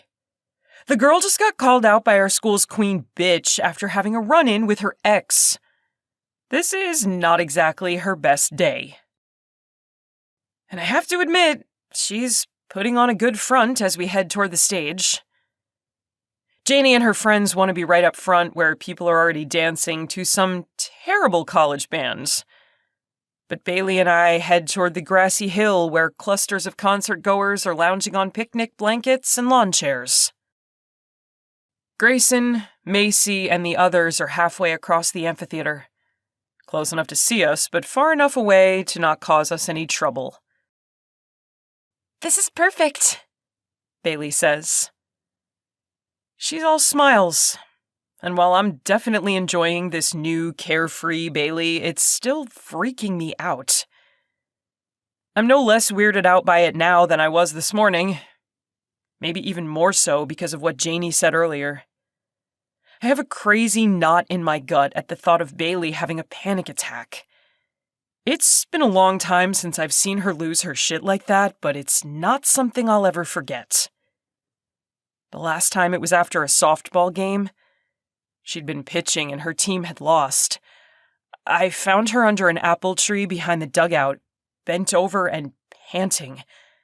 I couldn't tell if she was about to throw up or if she was hyperventilating or what, but her eyes were unfocused, and when I reached her side, she clung to me like she was drowning. I totally get why Janie's worried, and it has me freaked too. "Why are you staring at me like that?" Bailey asks. I sit down beside her, and for a second I can't form a sentence, because all the blood in my head has rushed south at the sight of her bare legs as she stretches her legs out in front of her in the grass. She arches her brows, and I force my brain to work. Tell me what happened last night. Her lips curve up slightly and she tilts her head down so she's looking at me from beneath her long lashes. I'm pretty sure you know exactly what happened last night. Her gaze drops to my lips. You were there. Holy freaking hotness. She's hitting on me and it's so effing sexy I can't take it. I'm equally stunned and turned on by the flirty look in her eyes. And I lean forward and kiss her because I can't not. She inhales quickly, clearly not expecting it. But she rises to the occasion like a champ. And when she kisses me back, I forget where we are and why. I tug her into my arms, into my lap, and she wraps her arms around my neck like she's just as turned on as I am. The sound of kids shrieking with laughter somewhere in the distance is what finally puts an end to the kiss. We're both breathing heavily as I kiss the tip of her nose and start to pull back to calm down. We probably shouldn't scar children for life. Probably not, she agrees as she shifts off my lap. But she sounds so adorably dazed and confused, it takes everything in me not to pull her back into my arms. She takes a deep breath and lets it out slowly as she tips her head back to look at the sky. They're watching us, aren't they? I don't even have to look over. I can feel the glares from here. Yep. Bailey tilts her head my way to give me a wicked grin. So that was... proof, I say. Still proving that we're a couple? I shake my head and reach for her hand. Proof that you're no frigid bitch. She flinches slightly at the reminder of Macy's parting barb, and I'd very much like to murder Macy right about now. She's not totally wrong, though, Bailey says. My grip on her hand tightens. Bailey, trust me when I say you're not frigid. You're freaking hot as hell. Her lips curve up slightly and a hint of pink creeps into her cheeks. Thanks, but I meant she was right about me being a virgin. She glances over, but her eyes don't quite meet mine. I guess you weren't there for that part. So she called you a virgin. I shrug. So what? She pulls her knees in and wraps her arms around them. Do you think she's right? I mean, is that why Grayson cheated? I put a finger over her lips because I honestly can't stand to hear her even say it aloud. I definitely can't take the uncertainty in her eyes right now. Listen to me, Bailey, and listen good. Her gaze holds mine and everyone else seems to disappear. There's just us and the music and the night sky. If Grayson couldn't wait until you were ready, then he's even more pathetic than I'd thought. Her eyes widen in surprise, and they're suspiciously wet when she nods. I drop my finger from her lips. You're right, she murmurs. I know you're right. We sit and watch the musicians for a while in relative silence. But when she starts to shift, trying to find a comfortable way to sit in the grass, I tug her closer so she's between my legs and resting against me, her back leaning against my chest. She turns her head and I catch a glimpse of her smile. This is nice. You're nice, I shoot back. She makes herself comfortable against my shoulder and I glance over to see that Grayson, Macy, and the others are heading out.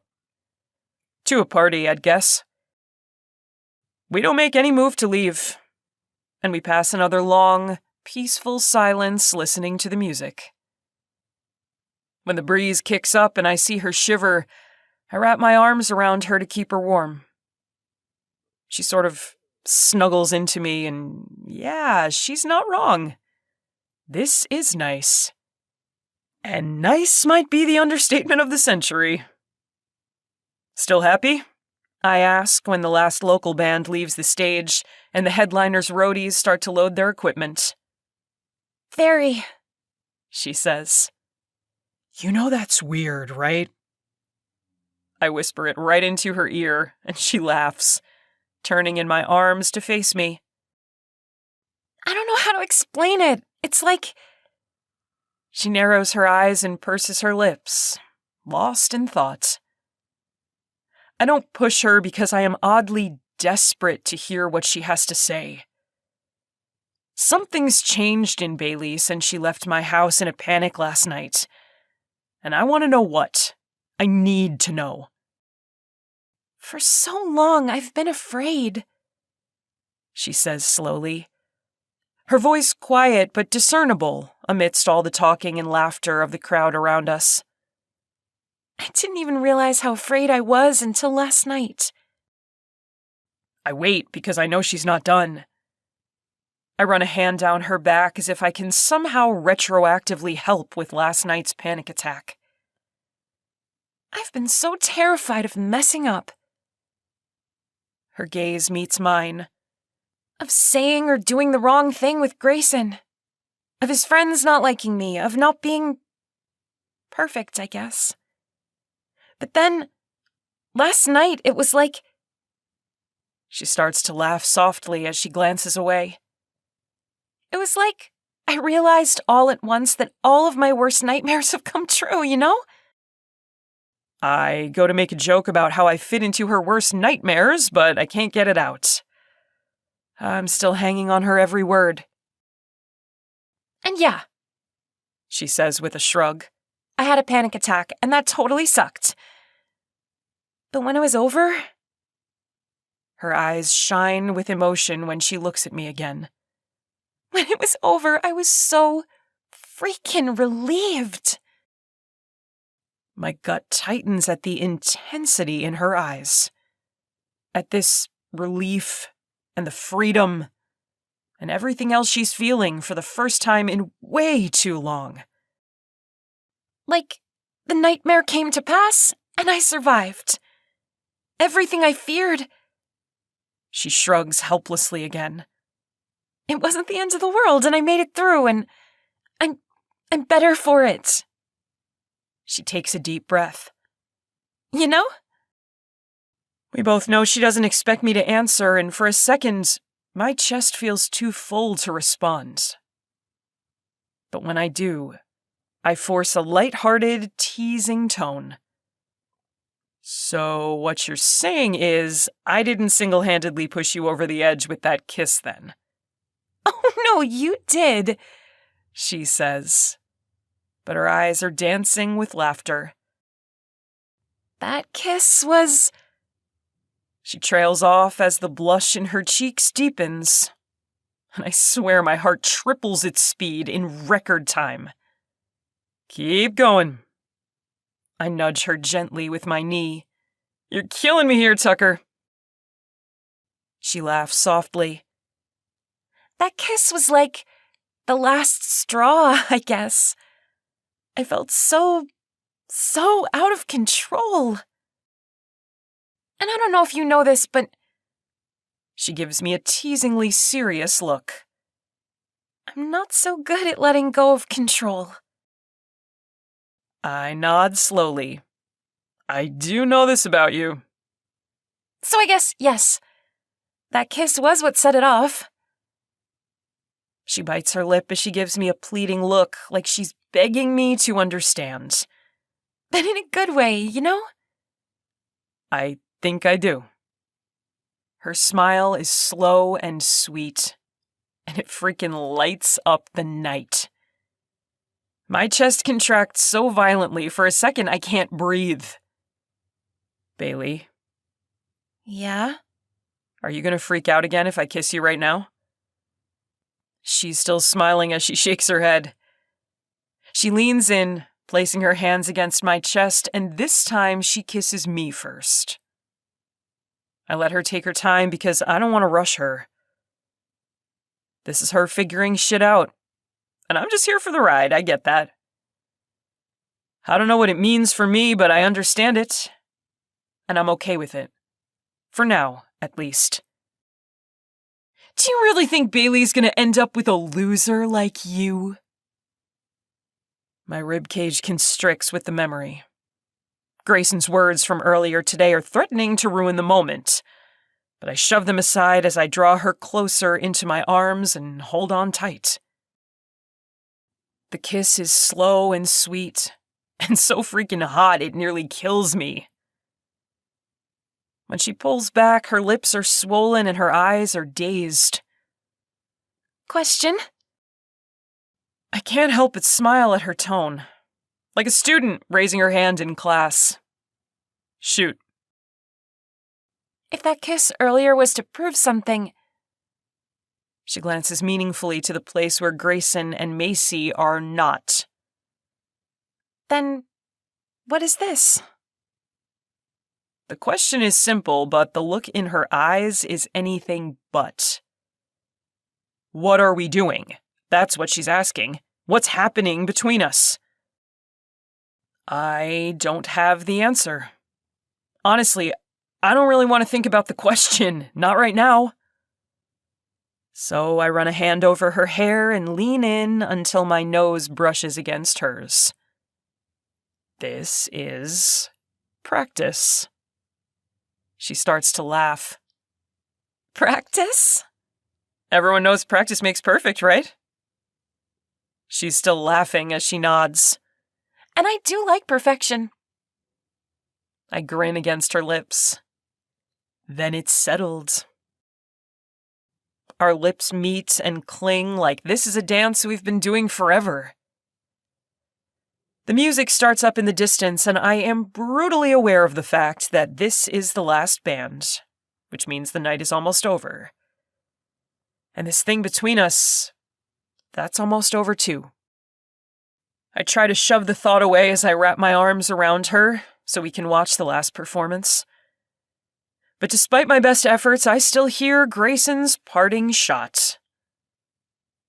Enjoy her while you can, Zack. Because you won't have her for long. 22. Puzzle pieces. Bailey. It's difficult to restock stuffed animals when Zack's watching me like this. But I'm nothing if not a competent employee, even if my coworker is the worst sort of distraction. I don't have to turn around to know he's staring at my butt as I go up on my tiptoes to shove another stuffed moose in its place. I feel his eyes on me. I'm just saying you don't have to do this, he says. Restock the stuffies? I tease, because we both know that's not what he's talking about. Why? Are you offering to do it? Bailey, you know very well I have a fear of ladders, he says in his best lazy jackass tone. I laugh under my breath. Since when? Because I could have sworn I saw you up on your roof fixing the gutters on Wednesday after work. Oh, yeah? I can hear the smile in his voice. Were you watching me, Bailey? No. But I say it a little too quickly, and I feel heat starting to creep into my cheeks. Liar. I wince at the stuffed elephant in my hand. Busted. But really, when the hot neighbor guy is shirtless and sweaty right outside your window, what's a girl supposed to do? If you're this girl, you settle in and watch the show. And if you have Janie for a sister, she makes popcorn for the occasion. I turned to see him leaning back against the counter. And I was right. His gaze is totally fixed on me in the most inappropriate way. The heat in my cheeks intensifies as I tug down the polo shirt, which had ridden up, exposing some skin. Zack smirks in response. We're at work, I remind him as I climb back down the short ladder. That didn't seem to be a problem for you, He consults an imaginary watch. 10 minutes ago. The heat in my cheeks is outright burning me alive. Or maybe that's the memory of the way he'd kissed me senseless in the inventory room. We'd been restocking supplies for the window display, and when I turned around, I'd caught him staring. Kind of like he is right now. With his eyes so dark with desire, it's impossible not to feel an answering sliver of heat. Despite my blushing, I give him a smug smile of my own as I arch my brows. Yes, well, we're back on duty now. He mutters something about being stuck with a fake girlfriend on a power trip, but he's smiling in a way that makes my belly flutter. It's so far from the mocking smiles I'd grown used to over the last few years. These days, his teasing is softened by warmth. Affection, even. It's the sort of teasing one would expect from a close friend. Or maybe from a real boyfriend. Do me a favor. He's got this sexy, lazy tone as he crosses toward me and lowers his voice. Let me know when you're ready to take another break. Right now, that warmth in his eyes is so hot, it's ready to spark into flames. And I feel the same potential energy humming through my veins. All it takes is a long look, a stolen touch, a brush of lips, and we combust into a raging inferno. It's simple chemistry. It's pheromones and hormones, and I get that. But that doesn't make it any less overwhelming. I push against his chest playfully when he starts to back me into the wall of stuffed animals. You'll be the first to know. I glance at the front door when the bell dings and we watch an older couple head toward the postcards. But for now, I take him by the arm and steer him toward the counter. Back to work. He groans, and I'm not gonna lie. I'm disappointed too. I'm enjoying the heck out of all this practice we've been doing. I'm more than enjoying it. I'm loving it. Heck, I'm tempted to kick out the new customers and put up the closed sign so I can see just what he has in mind for our next break. I'm starting to crave these stolen moments with Zack, and I still don't know what to make of that. But for the moment, I'm doing my best not to think about it at all. Being laid back, go-with-the-flow Bailey doesn't exactly come naturally for me. But I'm trying to let go of the need for constant control. It's not easy, but it's progress. Right? I think so. I've been happier this week than I have been in a long time. And that's a good start. It helps that the whispers have died down a little. At least, the stuff about me seems to have lost momentum. I'm almost positive that's Grayson's doing. He's set a tone for his followers, and aside from Macy, who seems to have it out for me personally, for reasons I don't understand, the rest of them suddenly seem to see me as some sort of victim here. I hate that so much. But what's worse, Grayson's acting like he's a victim too. I haven't spoken to Grayson directly since that little run-in before the concert last weekend, but it's easy to see the story he's spinning on his end. If he and I are both victims, then there's only one bad guy here, and I'm looking at him. That thought kills the playful vibe in a heartbeat, and I face Zack with crossed arms. He'd very nearly sidetracked me with all this talk of breaks and kisses. But I am a woman on a mission, dang it. He cannot distract me. I want to go to the party, Zack, with you, as a couple. His head falls back with an exhausted groan. I just don't get why you'd put yourself through that. He lifts his head so he can meet my stare. You see Grayson and his friends all the time here at work. We even ran into them when we grabbed food at the diner the other night. I know. I move past him to work on tidying the folded t-shirts. I'm not trying to avoid Zack necessarily, but I don't particularly want to face him right now when we're talking about Grayson and us and the whole fake dating thing. Zack's always been good at reading me.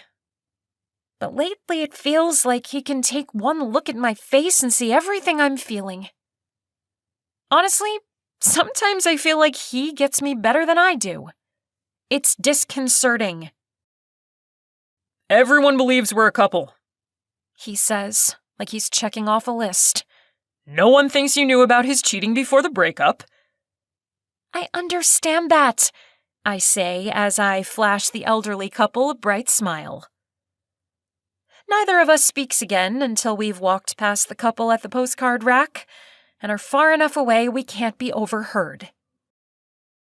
Before I can slip behind the counter, Zack steps in front of me and cuts me off, so I'm forced to face him. His chest rises and falls right in front of my face, and I blink in surprise at his sudden closeness. I'm getting used to being this close to Zack, but I don't know that I'll ever be unaffected. The guy is an assault on my senses, even when he's keeping his hands to himself. I almost wish he wouldn't. Kissing him sounds a heck of a lot better than trying to explain myself right now. For one crazy second, I'm tempted to steal a kiss. Screw the consequences, forget the old couple and what they'd think if I launched myself into his arms. I don't even care that there's a surveillance camera trained on us right this very second. See? Progress. I might still be a goody two-shoes, but I'm learning how to unwind that tension in me that tells me I have to be perfect in order to be loved. My lips part with a gasp as that thought echoes and ricochets in my skull. I have to be perfect to be loved. Is that what I thought? That I had to be perfect to be accepted, to be wanted? I frown at Zack's chest as I try to sift through my own messed up brain. Is that really what I'd thought? Huh. Janie would have a field day with that one. But the realization makes something shift and click into place, like I'd just rearranged the same puzzle pieces that had been baffling me for weeks. And now they make sense. They fit. The anxiety, the need to be the best, the draw toward Grayson, a guy who saw my insecurities and used them to his advantage. He understood my need to please better than anyone. Grayson got it. He fed off it.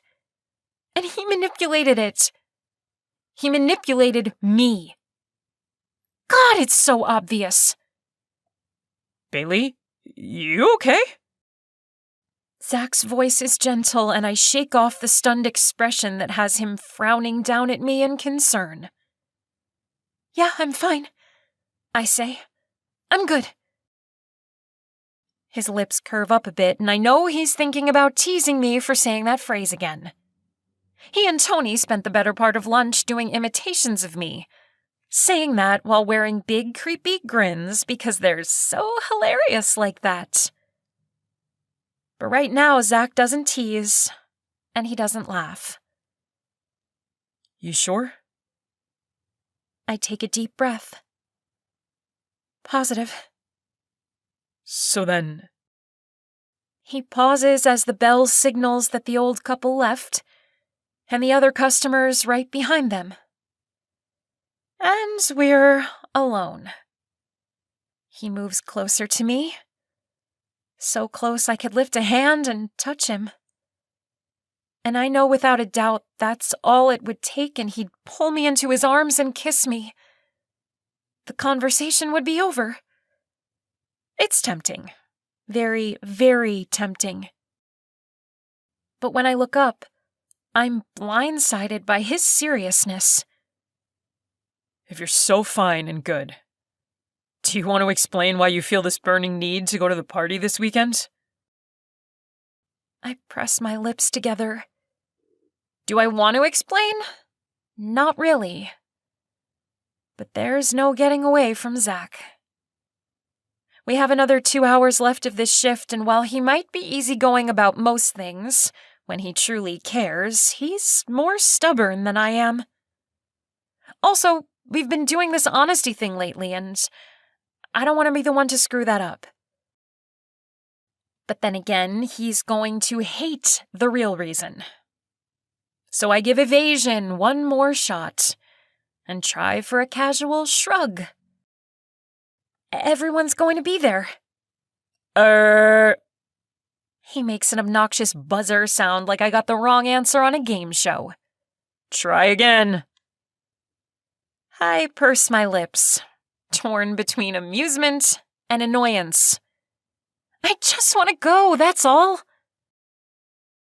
I wait for another buzzer noise, but instead he shakes his head. You are seriously the worst liar on the planet. I try my best to go neutral. I let the muscles of my face go slack so I'm not giving away any tells. His sudden grin and the laughter that follows are pretty good indicators that I'm not succeeding. He reaches out and wraps an arm around my waist, tugging me closer until I'm pressed against him from head to toe. You know I have ways of getting answers out of you, right? Zack! I start to protest, but his mouth has found that spot on my neck that makes my knees go weak, and my words come out so breathless I sound like a phone sex operator. We're at work. He hums as he trails kisses up to my ear. Then you'd really better spill before you get us both fired. Me? I try to sound outraged, I really do. It doesn't come out that way at all. It sounds like I'm not sure of my own identity. Which isn't too far from the truth, really. My head is spinning with that dizzy sensation I've never experienced before Zack. It makes me forget my own name. It also makes me want to drag Zack into the back room and deal with the consequences tomorrow. But, luckily for me and my college fund, Zack pulls back to stare down at me. Spill, Smurfett. I sigh in resignation. The fact that he's calling me by that stupid old nickname, yeah, he's not about to let this go. Not even if I drag him into the storage closet. You don't need to go to this party and deal with Macy and her friends in order to convince anyone that you've moved on from Grayson, he says. And it's only going to make you miserable to be there. So why are you insisting that we go? I arch my eyebrows. Why are you so opposed to it? I bask in a single moment of triumph at that comeback, but he just gives me a look that says I've lost my mind. Because it's at Macy's house? She's not your biggest fan, if you'll recall. Not to mention, it's going to be packed with Graysonites, not to mention, Grayson. I trail a finger down his chest and his arms tighten around me in response. You worried about me, Zack? I say it with a teasing tone, but I hope the answer's no. I know I gave him a scare last week. Him, Janie, and Tony. They've all seen me at my worst lately. And I get that. But I'm past that now. I'm stronger than that. And I really want Zack to know it. He lets out a long exhale. I'm not worried. I just want to understand. What's so hard to get? I push back a little so I can breathe and think. Thinking is exceptionally hard when we're pressed together like this. Why you want to go? His gaze meets mine. What are you trying to prove? I open my mouth and shut it.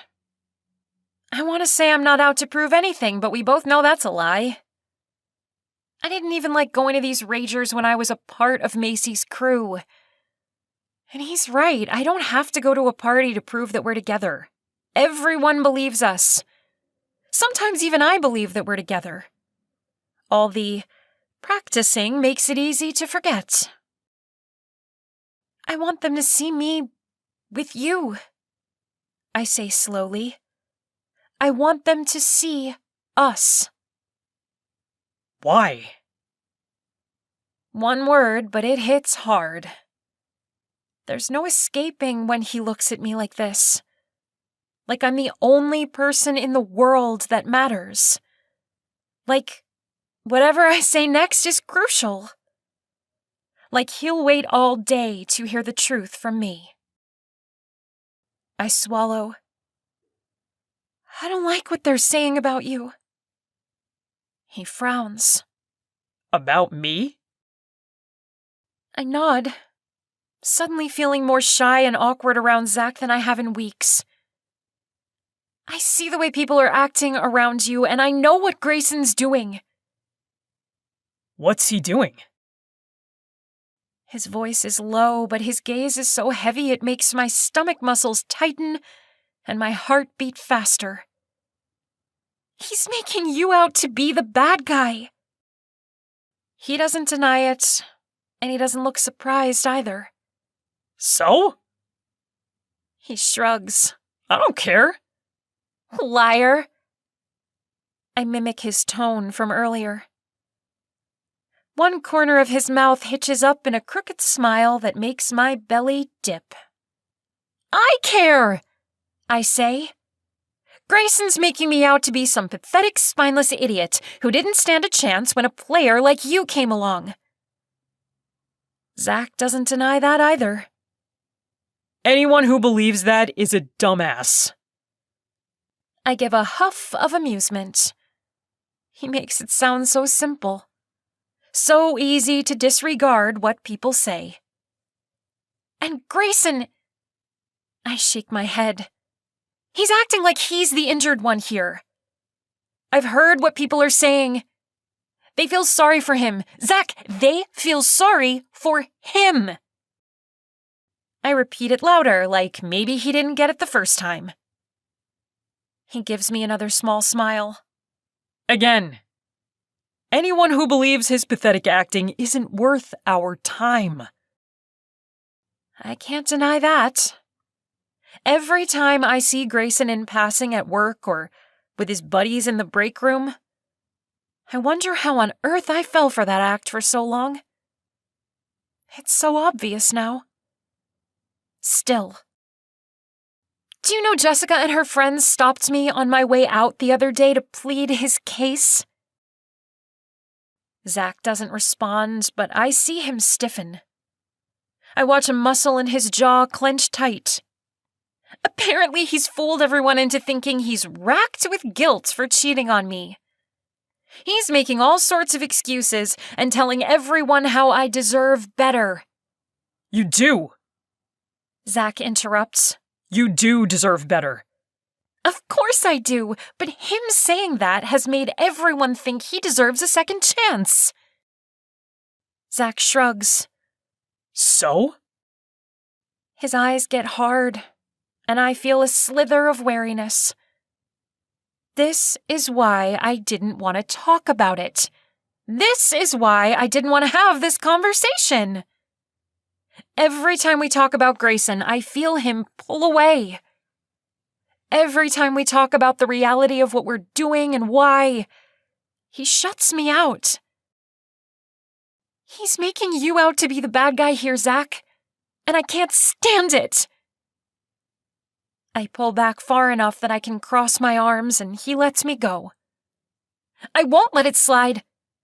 The more we hide out and act like we're ashamed that we're together, the more people buy his sob story. And? Zack's voice is hard. I throw my hands up, and I'm tired of watching you be cast as the villain. You already said that. His voice is too mild, and it sets me on edge. No one forced me to be with you, and you didn't coerce me or seduce me or... I take a deep breath and stand a little taller. I wasn't some helpless victim, Zack. He frowns. Of course you weren't. I chose to cheat on Grayson. I chose to be with you instead. I pause and hold my breath. I half expect him to remind me that we're not really together, that it doesn't matter what anyone thinks because none of this is real.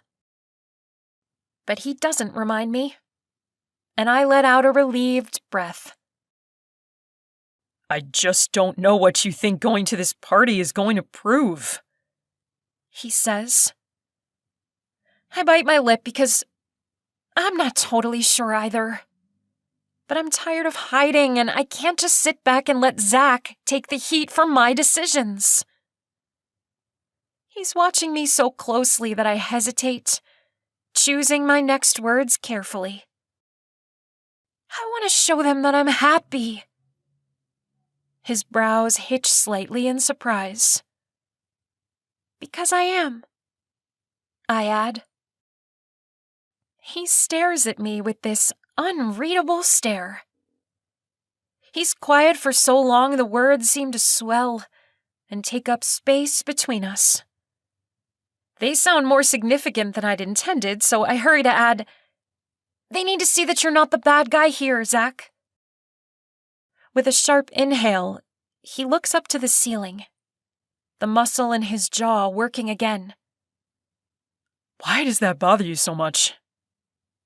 His gaze drops down to meet mine. I told you I don't care. Well, I do. Why? He asks again. Because you're not a bad guy. My voice is too loud, but honestly, his attitude is annoying the crap out of me. You're good, Zack. I move toward him until I'm right in his face. You're good, and you're kind, and you're loyal. Careful there, Smurfett. He interrupts with a lazy smile.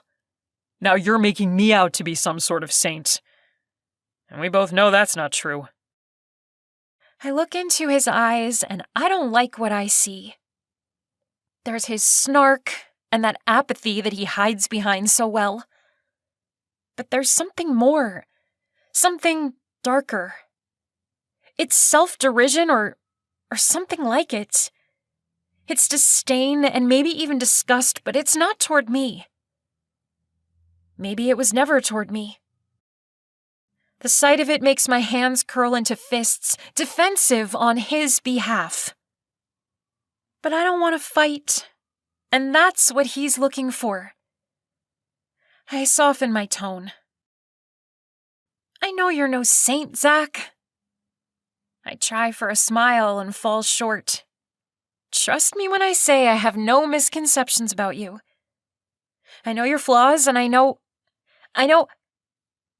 I fumble over my words as I stare at him because all at once I see it. I get it. Just like the pieces clicked into place for me, I'm seeing his too. It's staring me right in the face. I know your flaws, Zack, but I also know that you're not him. A flare of his nostrils is the only sign he heard me, let alone understood. I move a little closer, but stop when he tenses. I want to reach out to him, but I don't. I can't. Because if I do and he backs away, I'm not sure what I'll do. You're not your father, Zack. He stares at me for a full heartbeat before looking away. I know that. Do you? He doesn't answer. I didn't really expect him to. My heart is aching, and I don't know what else to say. How to make this right. I don't know if he outright fears becoming his father. I'm not a mind reader, but I do know there's something there. I might have gotten it into my head that I had to be perfect to be seen and heard and respected, but he'd figured out that it was far easier to just not care. Or at least he'd learned it was easier to act like he didn't care. I swallow hard, hurting like hell for the kid I'd known. For my friend who'd needed me back then. He'd fooled me along with everyone else, and I hate myself for that, for not seeing it sooner. He'd been hurt, and he'd retreated. He'd stopped trying, but he'd never stopped caring. Look! I shift closer, my fingers itching with the need to reach for him. We've both made mistakes. We've both acted like idiots. He doesn't react, and I can't get a gauge on where he's at or what he's thinking. So I keep going and hope I'm getting through to him. But I'm done pretending to be something I'm not, I say. And I'm not about to sit by and let people make you out to be something you're not either. He stares at me for a long moment, his eyes moving over my face like he's reading something there. The silence stretches so long my heart starts to pick up its pace, and fear knots in my gut. You know, he finally says, so slowly he draws the words out. You're crazy hot when you get on your high horse. I let out a huff of laughter as relief courses through me. His tone is teasing, and it's the good kind. The warm kind. I mean it. He closes the distance between us and wraps his arms around my waist. I could watch you give pep talks every day of the week. I laugh as he drops a kiss on the tip of my nose. It's not a pep talk, it's the truth. I squeeze his arms, willing him to understand. You're so much more than they know. And you have more integrity in your little finger than Grayson can even imagine. He's chuckling softly as he kisses the top of my head. Holding me close in a hug that feels so good, I sigh with contentment. Integrity, huh? His voice is a low murmur, and it wraps around me like a blanket. Yes! Integrity and loyalty and honesty and... He kisses me hard to make me stop. When he pulls back, he's feigning confusion. So, what you're trying to say is... He narrows his eyes with a frown. You want to go to this party? I burst out in a laugh. Yes, that's what I'm saying. He shrugs. Then why didn't you just say so? He lets me go as I smack his shoulder, and he flashes me a smirk that I hate. But I also kind of love it. It's official. Me and Zach's smirk. We have a complicated relationship. 23. Take that, suckers. Zack. This is a mistake. I know it the moment we walk out onto Macy's back deck, where the party is already well underway. Bailey's smile is frozen on her face when she looks up at me. It's a valiant attempt at swagger, I'll give her that.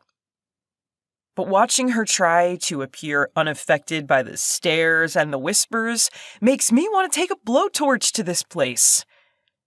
Or, even better, sweep her off her feet, off the deck, and get her right back into my car so we can do some more practicing. Bailey squeezes my hand. I kind of wish Macy was old school and played vinyls, because this would totally be a record-scratching moment, don't you think? She leans into me as she speaks, and the scent of her shampoo hits me, and I'm a goner. I get this now. She might not realize it yet, but she's got me wrapped around her little finger. She didn't even try. That's the pathetic part. She just came along and did her Bailey thing. Her smile widens as she looks up at me, amused by her own joke. What's with that look? I swallow. I have no idea what my face is doing, and there's no way I can tell her what I'm thinking right now. So I tug her closer until her body is pressed against mine. Should we make this an entrance they'll never forget? Her eyes dance with mischief, and this is officially my new favorite look on her. I thought you'd never ask. She goes up onto her tiptoes, and I meet her halfway. Our lips coming together in a long, lingering kiss that will never get old. She pulls back just enough to whisper against my lips. Take that, suckers. To all those gawkers watching us, it no doubt looks like she's whispering sweet nothings when she's actually talking trash. I start to laugh, but then she glides her lips against mine again. So soft and sweet, I almost believe it's real. Almost. Okay, you two, break it up. Tony's voice cuts into the moment and we pull apart. Sorry, Bailey says, not sounding the least bit sorry as we turn to face her friend. It had to be done. Uh-huh. Tony rolls her eyes, but she's grinning. I think Tony's getting off on this whole stick-it-to-the-cool-kids game we've got going on. She's eyeing the crowd before us with a wary expression. I'm glad you guys showed. I keep waiting for someone to toss me out. She's exaggerating, obviously, but not by much. I take a look around at this crowd of football players and cheerleaders. Tony doesn't fit in any more than I do. But I'd never let that stop me before. And tonight I'm proud as hell that I don't fit in with Grayson's friends. I catch one of Macy's besties sneering at me, and I give her a wink that has her turning away so quickly she nearly topples into the basketball bro standing next to her. You could have driven here with us, Tony, Bailey says. You didn't have to show up alone. And risk ruining your grand entrance? Tony arches a brow. Never. Bailey laughs. Of the three of us, Bailey seems the least uncomfortable right now, which is alarming considering she'd normally be voted girl most likely to freak. I mean, she's not exactly reveling in the glares, but she's not a ball of nerves like I thought she'd be either. And whatever anxiety she's feeling, she's hiding it well. I'm probably the only one who sees that her smile is strained. And I know I'm the only one aware that her hand is gripping mine like she's trying to crush some bones. Meanwhile, Tony's staring at the crowded pool area like she's facing a firing squad. And all I can do is count the seconds until this is over. I get why this is important to Bailey, but these people mean nothing to me. This party holds no appeal. Especially when the alternative is being at home alone with Bailey, or at the movies alone with Bailey, or at a restaurant alone with Bailey. The clock is ticking on our pseudo-relationship, and I resent the hell out of the fact that I have to share my time with her tonight. I can admit it. I'm hooked on the girl. If Bailey were a drug, I'd have a major problem. I don't know when it started or how it got to this point, but I crave her touch like a fiend. The sound of her laugh alone is enough to make my heart start pounding. This past week, I found myself seeking her out just to talk. To talk! And if that's not a sign that I've lost my shit over this girl, well, I don't know what is. Well? Bailey says. Her smile is in full force now for the sake of these onlookers. And even though it's strained, it's the most gorgeous sight I've ever seen. You ready to do this? How many times have I watched her smile up at Grayson like this? And now it's mine. It's for me. Grayson alert, 6 o'clock, Tony mutters. Okay, fine, maybe the smile is for Grayson's benefit, but it's still aimed at me. And I'll take it. I'll take whatever I can get for however long I can get it. How pathetic is that? I'm like a freaking stray dog begging for crumbs, and I can't even beg myself to care. This isn't going to last forever, I know that. And I'll deal with it when the time comes. But until it ends, she's mine. I ease my hand out of her death grip so I can wrap an arm around her and hold her close. I kiss the side of her head just above the temple and linger so I can talk directly into her ear without anyone overhearing. Sure you don't want to turn around and head out of here? I want her to say yes. I want her to say yes so badly it hurts. She laughs a little too loudly like I've just said something funny. Apparently, we're still being watched. We don't have to do this, you know. I'm serious. I'm deathly serious, and I think she knows it. We can still leave. Her head tilts back so she can look at me. Say screw it to this party, I silently urge. Say you don't care what they think. Tell me you don't give a crap what Grayson says about us. I want to do this, she says through her forced smile. Please, Zack? I let out a long exhale and see Tony arching her brows at me behind Bailey's back. I think maybe she knows. About me, I mean. About how I feel. Tony's perceptive like that. And right now I can't quite meet her eyes because I'm afraid of what I'll see. If there's even a hint of pity there, I'll lose it. Bailey's gaze has gone all soft and pleading, and what am I supposed to do, right? I can't drag her away from here, not after I promised I'd do this. And I get it, I do. I know Bailey thinks she's doing this for me, and maybe she needs this for her, too. Maybe it's the closure she's after, or whatever. But my gut's twisting as I take a move toward the steps leading down to the crowded pool area. What are we waiting for? She wraps an arm around my waist and squeezes. A silent thanks, or maybe she's trying to reassure me. But I swear it feels like she's reaching inside my rib cage with that squeeze. Bailey's got my heart in her hands, and she doesn't even know it. Freaking hell, how did this happen? My chest tightens further with every step we take into enemy territory. The crowd is thick and the music loud. And over the next couple hours, it only gets more packed, and the music keeps getting cranked up to be heard over the voices. It's just a matter of time before the cops arrive, and everyone knows it, which is why they're throwing themselves into this party like it's the last time they'll ever see a beer. Even Tony's drinking, which is kind of hilarious. I'm not sure what she gets up to with her drama friends on the weekends, but judging by the way she got drunk in a heartbeat, I'm gonna guess they don't throw a lot of keggers. Do you think I should tell her to slow down? Bailey asks. There's a motherly concern to her voice, but she's watching Tony throw back a Jell-O shot with an indulgent smile.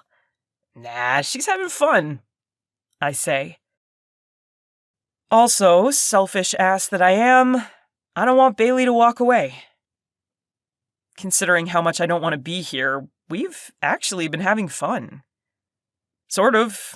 I mean, I'd still rather be alone with Bailey, but seeing as we're currently social pariahs, we're pretty much on our own in this little corner of the party. I'm nursing a beer, just biding my time. Bailey's not drinking, but she's relaxed as she leans against me. I've got an arm around her shoulders, and we've spent the better part of the past couple hours either making fun of our drunken classmates, debating the merits of the music selection, or narrating the scene before us using stupid sports announcer voices. Bailey's nose crinkles up as Tony gets swallowed up by a crowd of Graysonites. She's gonna need a rescue soon. I stroke her back. She'll be fine. You worry too much. She rests her head against my shoulder, and I love it. I love the feel of her in my arms like this. Like it's second nature. They're gonna grill her about us? She says. You know that's what they're doing. No sooner does she say it that two of the girls standing near Tony with their backs to us whip their heads around and spear us with curious glances. See? Bailey says lightly. Too lightly. She's acting like she doesn't care, but she clearly does. Are you psychic? I ask. Seriously, that was impressive the way you called that. She laughs, and I feel it where her upper body presses against my ribcage. Not psychic. I've just been in that circle enough to know what they're up to. You don't think they've decided today is the day they befriend Tony? I tease. She winces as she watches them. Tony's too good for that crowd. Ah, I say as if I'm having a light bulb moment. So that's why you never invited her to these parties when you and Grayson got together. She elbows me in the ribs. Cut it out! I kiss the top of her head in apology. She told me about her come-to-Jesus moment with Tony. I know she's still feeling the guilt, but I also figure it's up to me to help her make light of it. It's in the past, Bailey. We've all made mistakes. She blinks up at me, her brows arching. Even you? I meet her gaze evenly. I know what she's asking without her spelling it out. We haven't revisited the heavy conversation about how our friendship ended since the night at my house when she called me out on my shit. You stop trying! I can still hear her saying it, every inflection in her voice engraved in my brain. Those words have been haunting me for weeks now. So what? You just gave up? My jaw grows tight at the memory of her accusations. But she hadn't been wrong. So yeah, I know what she's asking. She wants to know if I've owned it, if I'm taking responsibility. Even you? She'd asked. Especially me, I say.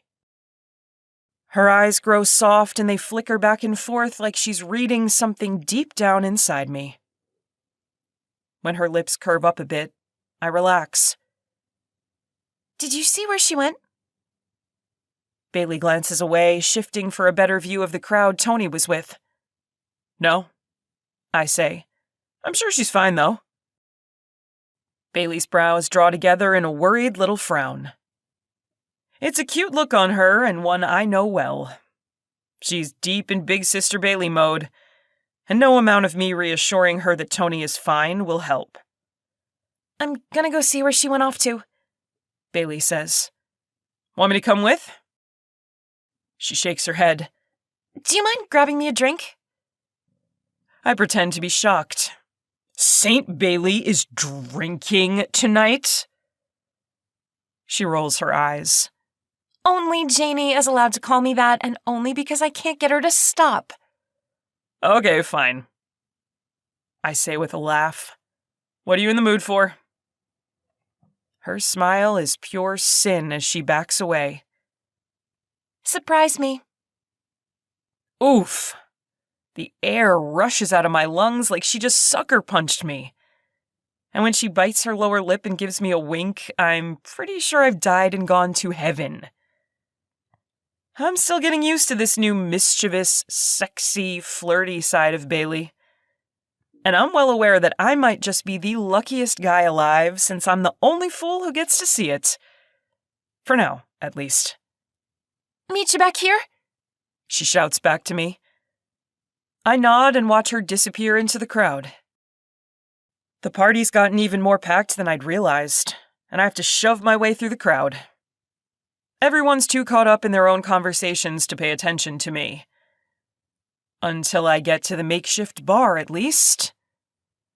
I don't even hide my groan when I see Macy leaning against the table's edge, right next to the cooler and the mixers. She doesn't try to hide her sneer either, so We're even. You have some nerve coming to my party, she slurs. When she stands up straight, she wobbles a bit like the ground is uneven. It's not. I just barely hold back a sigh. A sober mean girl is bad enough, but drunk? She's a nightmare. And here I thought you'd be happy to see me. I grin as I reach past her for a red plastic cup. You and your friends seem awfully interested in me and my love life, so... I throw my arms out wide. Here I am, the man of the hour. Her lip curls up, but it's her laughter that sets off a warning sound in the back of my brain. Your love life, please. Who are you trying to fool? She snags the cup out of my hand like a spiteful little brat. No, what I meant was, I can't believe you'd show your face now that the truth is out. I stare at her for a long moment, trying to keep my features even as dread coils in my gut. What exactly do you think you know, Macy? My voice comes out bored despite the tension building in my muscles. She leans forward and jabs a finger into my sternum, nearly knocking us both over when she loses her balance. Bailey never fell for you. She never cheated. She never chose you over Grayson. Her voice is strangely high, her tone a childish sing-song. This whole thing was never real. Her hands flail and she nearly smacks my face, but I barely notice because the contents of my stomach are curdling and that tension is building into all-out fear. Not for me, but for Bailey. Where is she? I turn to look for her, but it's useless in this thick crush of people. Everyone's talking about it, and you? She pulls back like she smells something rotten. You're just pathetic. I stare at her as my pulse pounds in my temples. The loud music is making it impossible to think. I can't believe anyone actually bought it, she continues. Like, everyone actually believed that Bailey would pick you when she had Grayson. She makes a scoffing noise, and I try not to flinch. Shit, this is bad. I don't know how much these people know, but they know enough. And Bailey's out there in this sea of vipers on her own. You know what, though? Macy's slur is so thick, she makes it sound like one word. I realize she's barely even seeing me at this point. Her gaze is unfocused as she rests her weight against the table again. I'm glad she found out. Her smile makes me sick. She used to strut around. Macy swings her shoulders and arms in what I assume is an imitation of Bailey's strutting. She thinks she's so perfect. Her lips fall flat as she mutters, Grayson still thinks she's so perfect. I start to turn away, but she reaches out a hand and catches me by my bicep. You're in trouble, she says in a sing-song. I shrug her off, but when I turn back to the crowd, I see that she's telling the truth. Not about me being in trouble, but about everyone knowing that Bailey and I have been faking it all along. I see the stares, and I swear I can practically hear the whispers, even through the music. How the hell did they find out? Just can't believe she'd do that to him. Macy's latched onto me again, and apparently she's still talking, but I'm barely paying attention. I'm too busy scanning the crowd for any sight of her. I mean, yeah, he's a dick for cheating, but he's a guy, you know? And he's freaking Grayson. She was an idiot to think he wouldn't take it when he could get it. I pull my arm out of her grip because this feeling, It's not tension, it's freaking desperation. I need to get to Bailey and make sure she's okay. I have to get her out of here. I guess she got her revenge, though, right? Macy's saying. But what did you get out of it? I glance over to see Macy peering at me through narrowed eyes. Why'd you go along with it? She sounds genuinely curious. I'm guessing she didn't know about Grayson and Rinna. Maybe Macy thought she was the only one he cheated with? Maybe she'd thought she'd be the one to replace Bailey when they broke up. For a second, I almost feel sorry for her. Not enough to stick around and listen to her toxic garbage, though. I turn to walk away, but my path is blocked by the crowd trying to get to the drinks. Bailey got her revenge, but what did you get? Macy's laugh is cruel behind me. Poor Zack. Poor stupid Zack. Bailey got the better end of this deal, didn't she? She played you just like she played Grayson.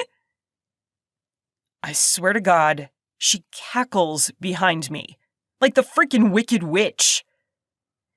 She made Grayson grovel. Macy's having fun now, and I'm stuck trying to push against a human tide. She actually made him believe that she'd left him for you. But now that he knows she's not really into you, he's gonna have her back like... I hear a sound and look over to see her attempting to snap her fingers. She's too drunk to manage it. Sure, snapping is too difficult for her drunken brain, but spewing nasty gossip? No problemo. That tracks. Macy sees me watching her and gives me a sloppy grin. He's probably hooking up with her right now. I snap. She's not going back to him. Shit. I should have kept my mouth shut. Macy's smirk makes me physically ill. Oh, sweetie, she will definitely go back to him because, duh, he's Grayson. She leans in close. And where does that leave you? I see an opening in the crowd before us and squeeze my way through. All I can think about is getting to Bailey before Grayson, or someone else confronts her about the rumor. Or the truth. The rumor which is the truth. I make my way into the crowd, but I hear Macy behind me as I leave. Her words deflated and pitiful and probably not meant for me. Where does that leave me? I don't have that answer. For her or for me. Because one truth is becoming jarringly clear as I push and shove my way back to where I'd left Bailey. It's over now. The charade is over. Everyone knows that we've been playing a game. They all know it's not real. So there's no reason to continue. There's no one left to fool. There's no reason for us to stay together. Unless we make it real. My heart's hammering so hard it makes my insides rattle. I stop short when I reach the corner where Bailey and I had agreed to meet. My pulse is so loud it's drowning out the music and the voices. But I still have my sight, and what I see right now... Oh, hell no. I see Bailey, and I see Grayson, and I see the way they're kissing. 24. 5 minutes earlier. Bailey. This night goes from good to bad to a full-blown nightmare so quickly my head is still spinning. First, there's the vomit on my feet, which is just awesome. I didn't have to go far to find Tony, or anywhere actually. She'd been heading my way, and she reached me just in time for me to watch her turn a horrific shade of green. I hauled her toward a tree that lined the yard, but I didn't step away quickly enough, and some splatters on my shoes. I try to hide my disgust as the vile smell of upchucked beer hits my nose, and Tony looks at me with agonized eyes as she claps a hand over her mouth. I'm sorry, she wails, but the words are muted by her fingers. It's okay, Tony. I go to wrap an arm around her shoulders, already fumbling in my pocket with my other hand to get my phone. I have to tell Zack I need an assistant to get Tony out of here. Let's just get you home. She wiggles out from under my arm. No, she moans, misery written all over her features. You don't understand. I'm so sorry. It happens. My tone is as bright as I can make it, considering I'm still holding my breath to keep from inhaling the stench. No, Bailey. She grips my arm. You don't get it. She's shaking her head in wild swings from left to right that makes me fear for her ability to continue standing upright. I messed up. When her eyes meet mine, I still. My arms outstretched awkwardly as I try to keep her upright while also maintaining eye contact. Her gaze is still unfocused, but she's serious. What do you mean?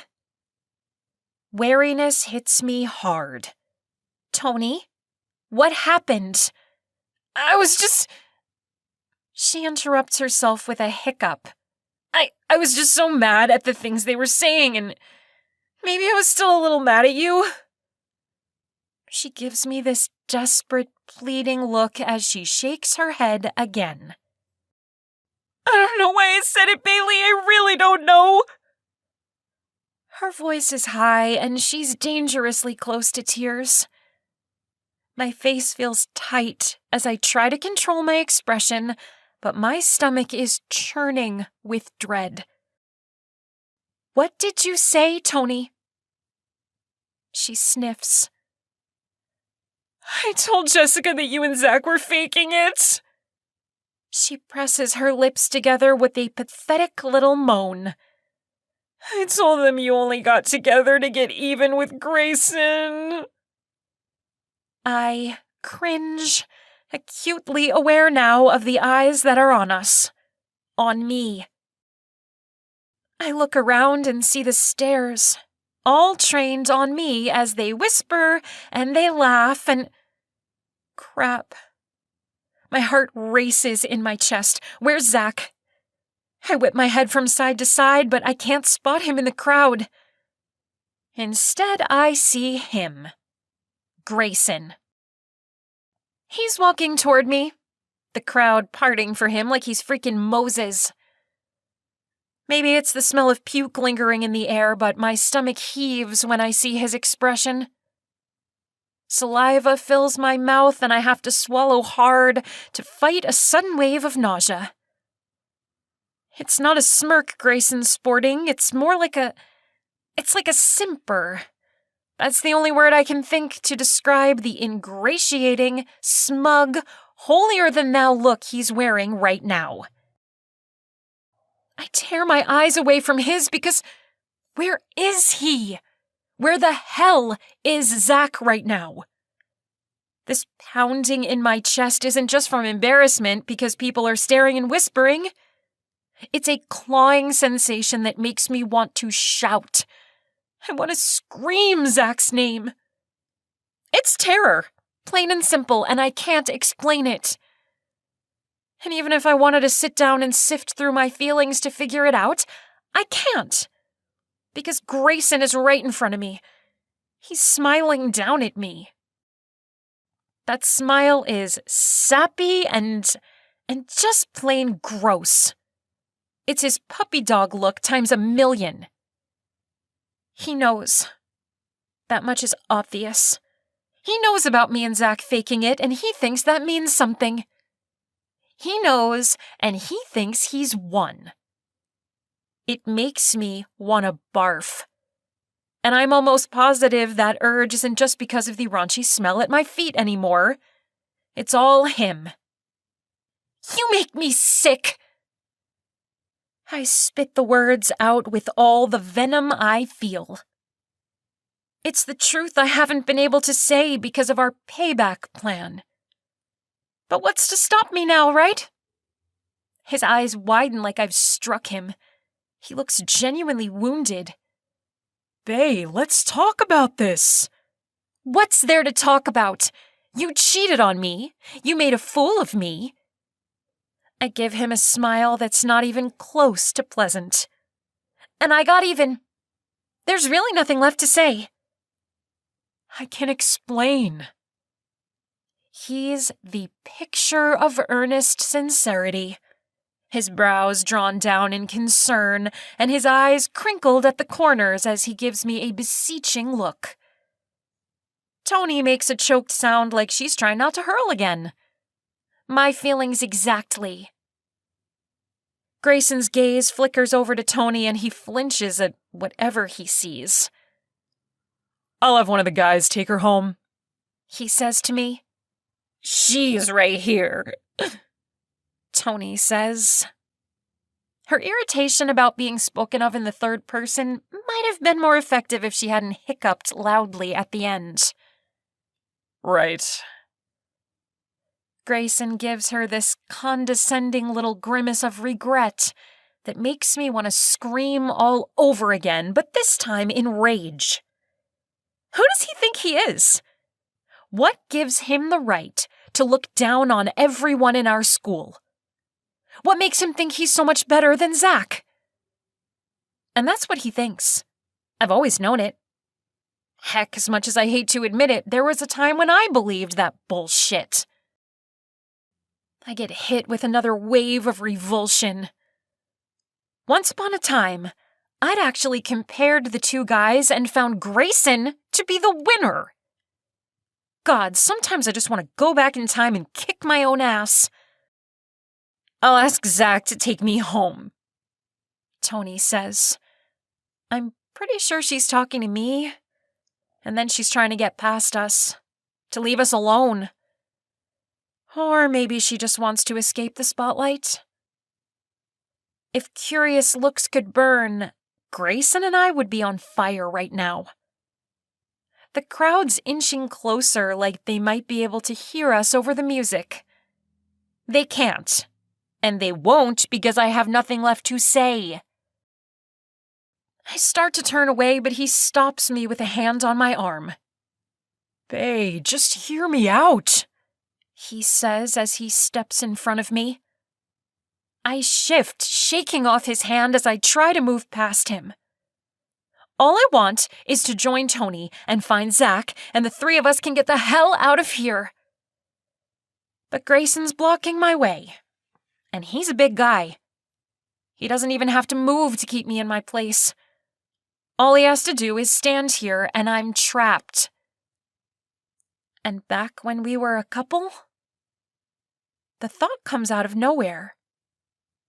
All he'd had to do then was prey on my insecurities to keep me on my leash.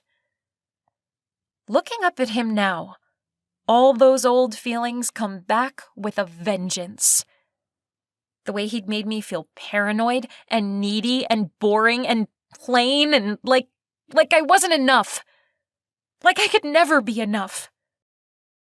And God, I actually fell for it. I want to cry and scream and then maybe cry all over again. But not here. Not now.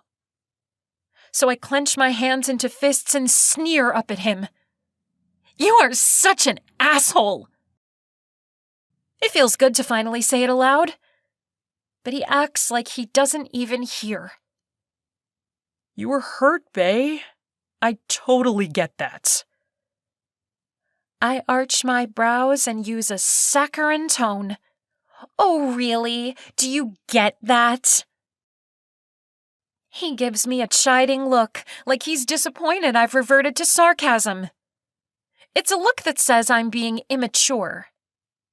Maybe I am. I choke on a laugh. Maybe Zack's been rubbing off on me, after all, because right now the fact that I'm being immature strikes me as hilarious. What do you want, Grayson? I fold my arms over my chest. What exactly do you think is going to happen here? I just want to talk. I mimic Zack's buzzer sound. Try again. I want Zack to be here right now. I wish he was at my side helping me to put this asswipe in his place. I look past Grayson, but I don't see Zack in the crowd. All I see is Tony hovering nearby like she's not sure if she should leave me alone. Or maybe she's just trying not to puke again. Either way, I'm on my own here with Grayson, and that clawing sensation is still there. I need to find Zack. But they never meant anything to me, Bae. You have to know that. Grayson's talking. I catch bits and pieces as I continue to scan the crowd for Zack. Grayson's voice is pleading, wheedling. You're the only girl I've ever loved. Yeah? I mutter, still not looking at him, still too distracted trying to find Zack. Then maybe you should have treated me better. I should have. I know I should have. God, his tone is so aggravating. How he manages to sound smug and pathetic all at once is a mystery. He somehow manages to convey that he's the real victim here, but also that he's 100% confident that he'll walk away the victor. The thought has me looking up at him again. That's a mistake. He seems to take my sudden interest as a positive sign, like I just heard him and finally understood his reasoning. I was so scared, Bae. He reaches for my arms, but I stumble back a step. Scared? I can't help myself. I shouldn't encourage this display of idiocy, but the word is so ludicrous, and also so exactly what I'm feeling right now. I'm scared. I'm so freaking scared. My heart clatters wildly, panic rising with each new breath. Where is Zack? I need to see him, to talk to him, to figure out what this means for us, and... Of course I was scared, Bailey. Grayson interrupts my panicky thoughts. My feelings for you are so intense. I just love you so much, you know? I can only stare at him in disbelief. Is he kidding right now? Surely he must be joking. You loved me so much you cheated on me? I ask, just to make sure I got that right. He opens his mouth to respond, but I'm not done. You love me so much you made a fool of me and made me feel like I was paranoid for ever doubting you? I take a step toward him as anger temporarily drowns out the fear. You loved me so much you made me doubt myself. Over and over and over again. I shake my head. That's not fear, Grayson. That's just cruelty. You weren't afraid of your feelings. You were afraid of missing out. You wanted it all. And the only thing you're afraid of is losing. Of losing to Zack. I don't say it aloud because I don't want to drag Zack into this. This conversation is about us. Me and Grayson. That wasn't it. I was weak, and those girls, they... He pauses like he's overcome, his eyes full of bullshit pain. They took advantage. I can't stop staring at him. My lips parted in shock. He did not just say that. They took advantage? I repeat his words in utter disbelief. Horror, even. But apparently that doesn't come across in my tone because he's nodding, his brows drawn together in that earnest look again. And I swear it almost looks like...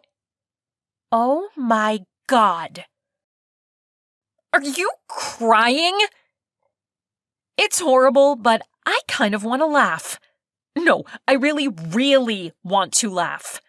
I've never once seen Grayson cry, and this is the worst performance I've seen in years. It's sheer crocodile tears that fill his eyes. Even my little brothers are better at this when they play their game of who can be more pitiful to get his way.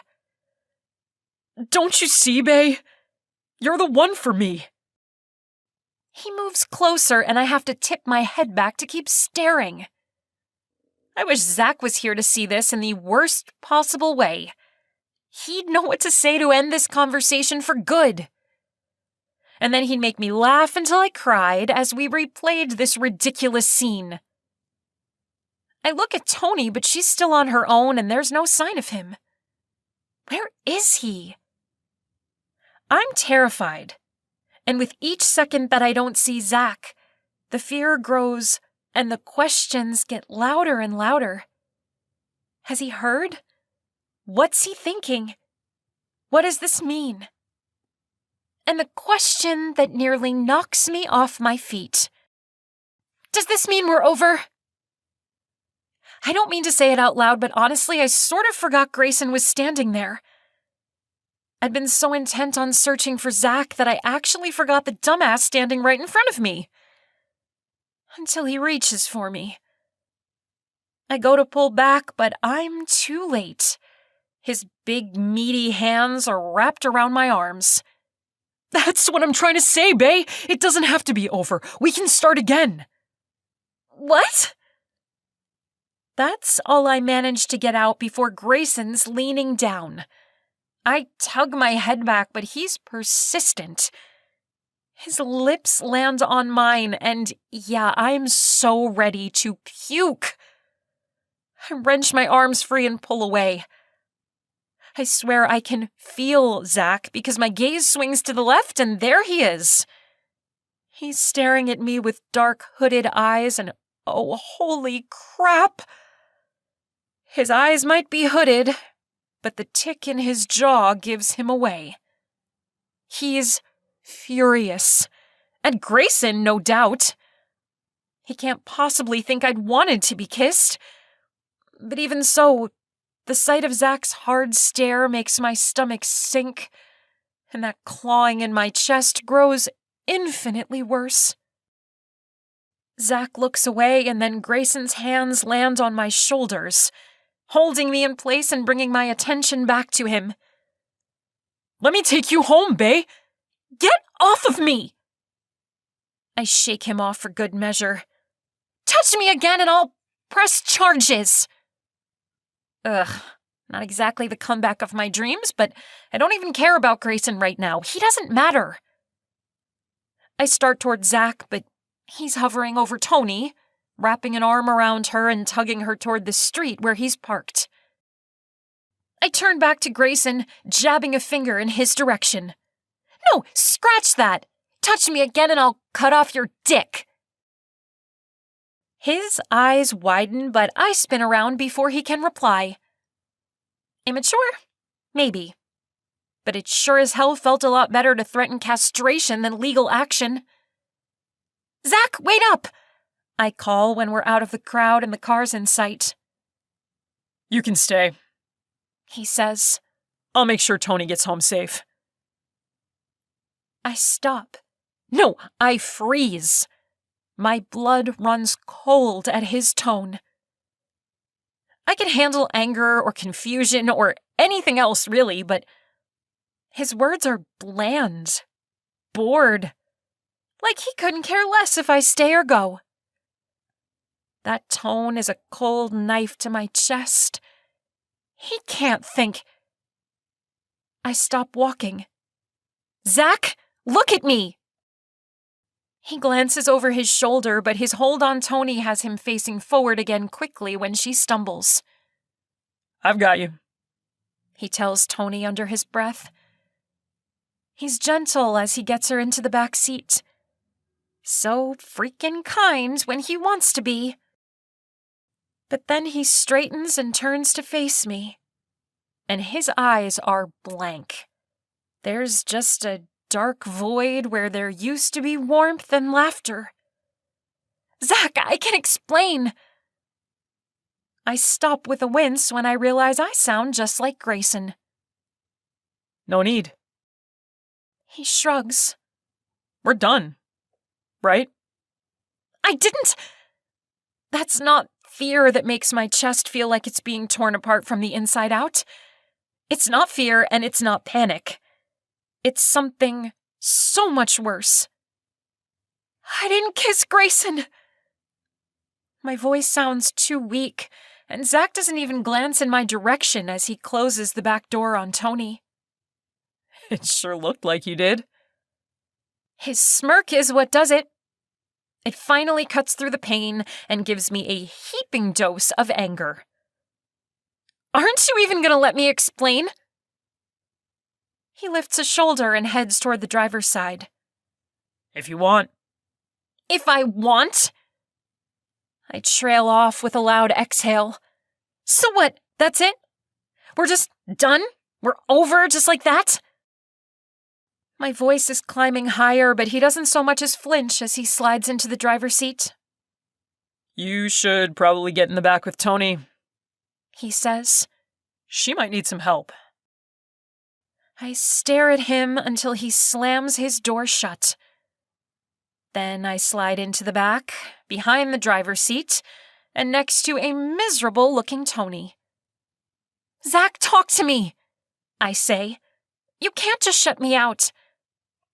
There's a water bottle by the armrest, he says in response, like he's a frickin' Uber driver and not the guy who was making out with me in this very same back seat the night before. Zack! I start again. But he clicks on the radio, making it even harder to talk. And then he's driving us back to my house. I look at Tony, who's staring wide-eyed back at me. You can't go home like this, I tell her. She nods. Want to sleep over? She nods again. I force a small smile even though my heart is breaking. I'm sorry about tonight, she whispers. My smile makes my face feel like it's going to shatter, and I fight the urge to look for his gaze in the rearview mirror. I know I won't find him looking back at me. He's already cut and run. At least it's out in the open, I say to make her feel better. I hand her the water. I guess it's all over now. She reaches for my hand, and I take it. When I finally give in to the urge to look in the mirror, my heart gives up the battle and shatters in my chest. I swallow a sob before it can escape. But now I know that this was what I'd been so scared of. I'd been terrified of losing Zack. 25. Aftermath. Take 2. Zack.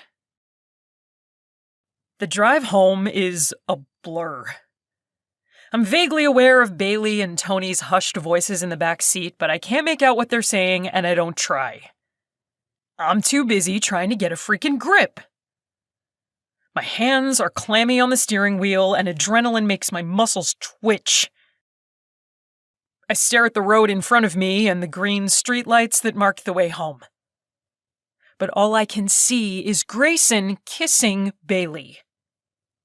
All I can hear are his words in my head. Mocking, taunting. Enjoy her while you can, Zack, because you won't have her for long. Bailey's voice comes from the back. She's talking to Tony quietly, reassuring her, it sounds like. But the sound of her voice makes my nerve endings feel raw. I'm overreacting. I know I'm overreacting. She walked away from Grayson. She's going home with me. I should talk to her. I should look at her at the very least. But even as I think it, I keep my eyes trained on the road because what will I see if I meet her eyes in the rearview mirror? I don't know what I'll do if I see guilt. Or something even worse, like regret. So no, I can't bring myself to meet her gaze, even though I can feel her eyes on me, and I can't get a handle on this anger because... Was Grayson right? Is it just a matter of time before Bailey comes to her senses? She's too smart to go back to Grayson, but that's not the point, is it? The point is that she'll never want a guy like me. Not for the long term. Not for anything real. Sure, we've been having fun, but that's all it was. Fun. A diversion. I was the escape from her normal life and the rebound for her broken heart. Seeing Grayson kiss her tonight, knowing that this deal of ours is over, it was all so clear. Like somebody had flipped on this glaringly bright overhead light. And in that moment, I saw us for who we are. Bailey's the straight-A overachiever who's headed to college and a brilliant future. And I'm me. The slacker who likely won't ever escape this town and who she's never taken seriously a day in her life. I'm not the guy who gets the girl. At least not this girl. I get that now. I understand what Grayson meant that day in the parking lot. Because even if he can't have her, that doesn't mean that I will either. Tony moans from the back seat when I hit a pothole, and I hear Bailey murmuring to her in this gentle tone. Saint Bailey to the rescue. The snarky voice comes back like he's never left. But I know it for what it is now. That me, the one who'd mocked and taunted and did everything in my power to get under her skin, he was just a jealous asshole. He was a bitter, jaded jerk who wanted what he couldn't have. I wish I could go back to hating Bailey, but I can't even be pissed at her. That's the really shitty part. I want to be mad at Bailey. I want her to be the asshole here. But she's not. She hasn't done anything wrong. I saw Grayson lean in and I watched long enough to see her pull away, so no, I can't be pissed. I know she's pissed at me, though. And she should be. I was a dick back there, not even giving her a chance to explain. Not answering when all she wanted to know was where we stand. I turned the radio up louder to drown out her voice in the back. I was a dick. But what else could I do? The writing's on the wall. We're over. The ruse is done. My hands clench the steering wheel. We've always been heading toward a dead end. This was only ever supposed to be a limited time deal, and the time is up. So where does that leave us? Nowhere. That leaves us nowhere. I can't sit around and wait for her to be done with me. I'm not the worst asshole in the world, but I'm not that nice either. I can't be her stepping stone while she rebuilds her confidence and moves on from Grayson. And that's all this was for her. If tonight showed me anything, it was how badly I'd messed up these past few weeks. How thoroughly she'd gotten in my head. And yeah, okay, my heart. I can admit it. Bailey's become the center of my whole freaking world, and the only way this ends is in heartache. For me, at least. We're just done? We're over just like that? I tighten my grip on the steering wheel and swallow hard at the memory of the hurt in her voice. I make one last turn, which brings us to our street. Bailey's unbuckling as soon as I pull to a stop in the driveway. I go to open my door, but her too quiet voice cuts me off. I've got it from here. I open my mouth and nothing comes out. Shit. I should stop her. I want to stop her. And say what? A rush of rage and need and frustration hits me so hard it leaves me winded. Don't go. That's what I want to say. But I can't get the words out. and she's slamming the car door shut behind her, herding Tony up the front steps to her house. And I'm stuck sitting here. I want to go after her, but I can't. Some part of me won't allow it. Call it my pride, I guess, but I can't do it. Not when I already know how this ends. But I can't go home either. The darkened windows means my mom's still working. And even if she was home, it's not like I'm in the mood to talk. I need to do something. Anything. I need to work off this tension before I lose my freaking mind. I'm pulling out of the driveway and driving down the street before I even fully realize where I'm going. Back to the party. My knuckles hurt from gripping the wheel so hard, and my chest is so tight that only a fight will save me. I need an outlet for this rage, and there's only one person I want to hurt right now. But when I pull up and get out of the car, reality sets in. I listen to the sounds coming from the party. I see a few of Macy's friends who are hanging out on the front lawn. What are you even doing here? It's Bailey's voice in the back of my head right now asking me what I hope to accomplish by coming here. The answer? I don't know. I lean back against my car and listen to the music and voices coming from the backyard. That anger that drove me here is draining out of me so quickly it's like a balloon popped inside my chest. And it's deflating fast. Too fast. I'm sinking right along with it. I spot Grayson and a couple of his friends coming around the side of the house, but they don't seem to notice me. His buddy Chuck is laughing like a hyena. And Grayson's wearing that dumb-as-shit grin that tells me he's wasted. Macy stumbles alongside him and he laughs as he wraps an arm around her waist and pulls her close. She giggles and pretends to fight him off as he lifts her off her feet. When she turns in his arms and they start drunkenly making out, all I feel is a general sense of disgust toward Grayson and a mild swell of pity for Macy. They still haven't noticed me. I could go over there and start a fight, but what's the point? Bailey walked away from him. I didn't hear what she said, but I know she didn't care. And she won't. Macy and Grayson don't know shit about Bailey. She's way too strong for a weak-ass idiot like Grayson. She left him behind, and she's never going back. Which means Bailey hurt him more than I ever could. You here to start trouble? A familiar voice has me straightening in surprise. My ex, Rinna, smiles when I look over to find her walking toward me. Because if you are, I should warn you that the cops are going to be here any second now. She nods toward the neighbor's house. I heard the old guy next door say he called.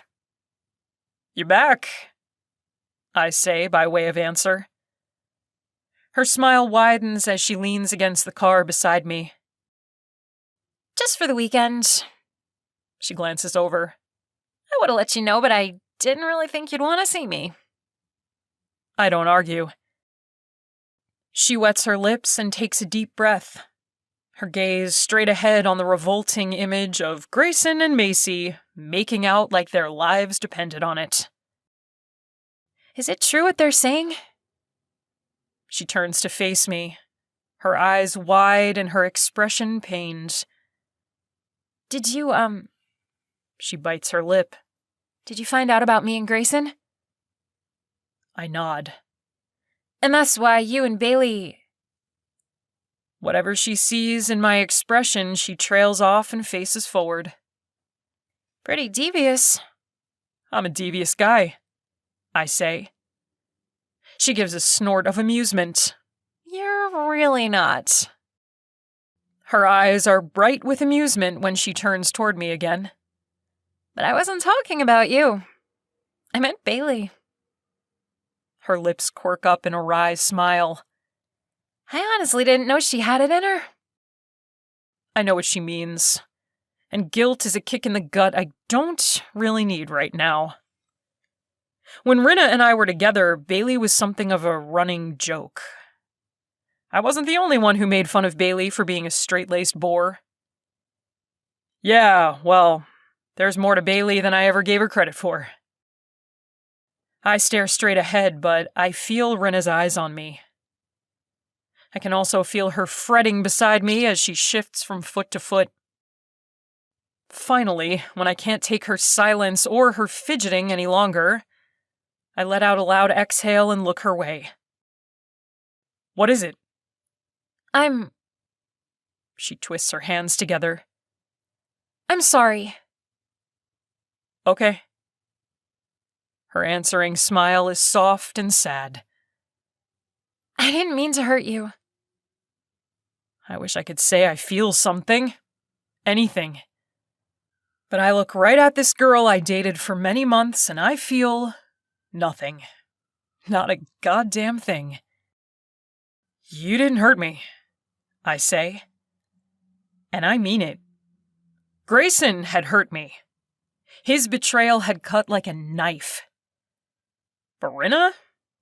All she'd done was dent my pride. She hadn't been close enough to me to really hurt me.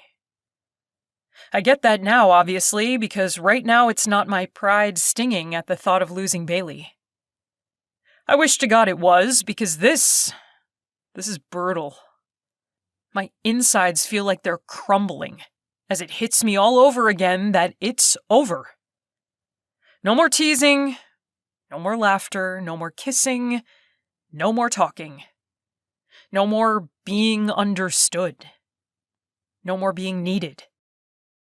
I drop my head. Jesus, I need to get a grip before I do something unforgivable, like fall apart over a girl I hadn't even really been dating to begin with. Apparently Rinna misreads my agony because next thing I know she's clutching my arm, her voice all intense and pleading. I'm seriously so sorry, Zack. If I had any idea you'd take it so hard. You cheated on me with my best friend, I say. How'd you think I'd take it? She drops her hands, seemingly surprised by my even tone and overall lack of giving a shit. Honestly? She winces as she gives a little shrug. I didn't think you'd care. I stare at her for a second. You mean you didn't think I'd find out? She rolls her eyes, leaning back against the car beside me again. That too, but seriously, I thought even if you did find out, you wouldn't care. You didn't really pay much attention to me unless you wanted to hook up. I always got that feeling that we were both just sort of killing time. It wasn't like we were a real couple, you know? I look over to see her eyeing me warily, like she's afraid she's hurt my feelings. She hasn't. I'm now painfully aware that this girl is completely incapable of hurting me.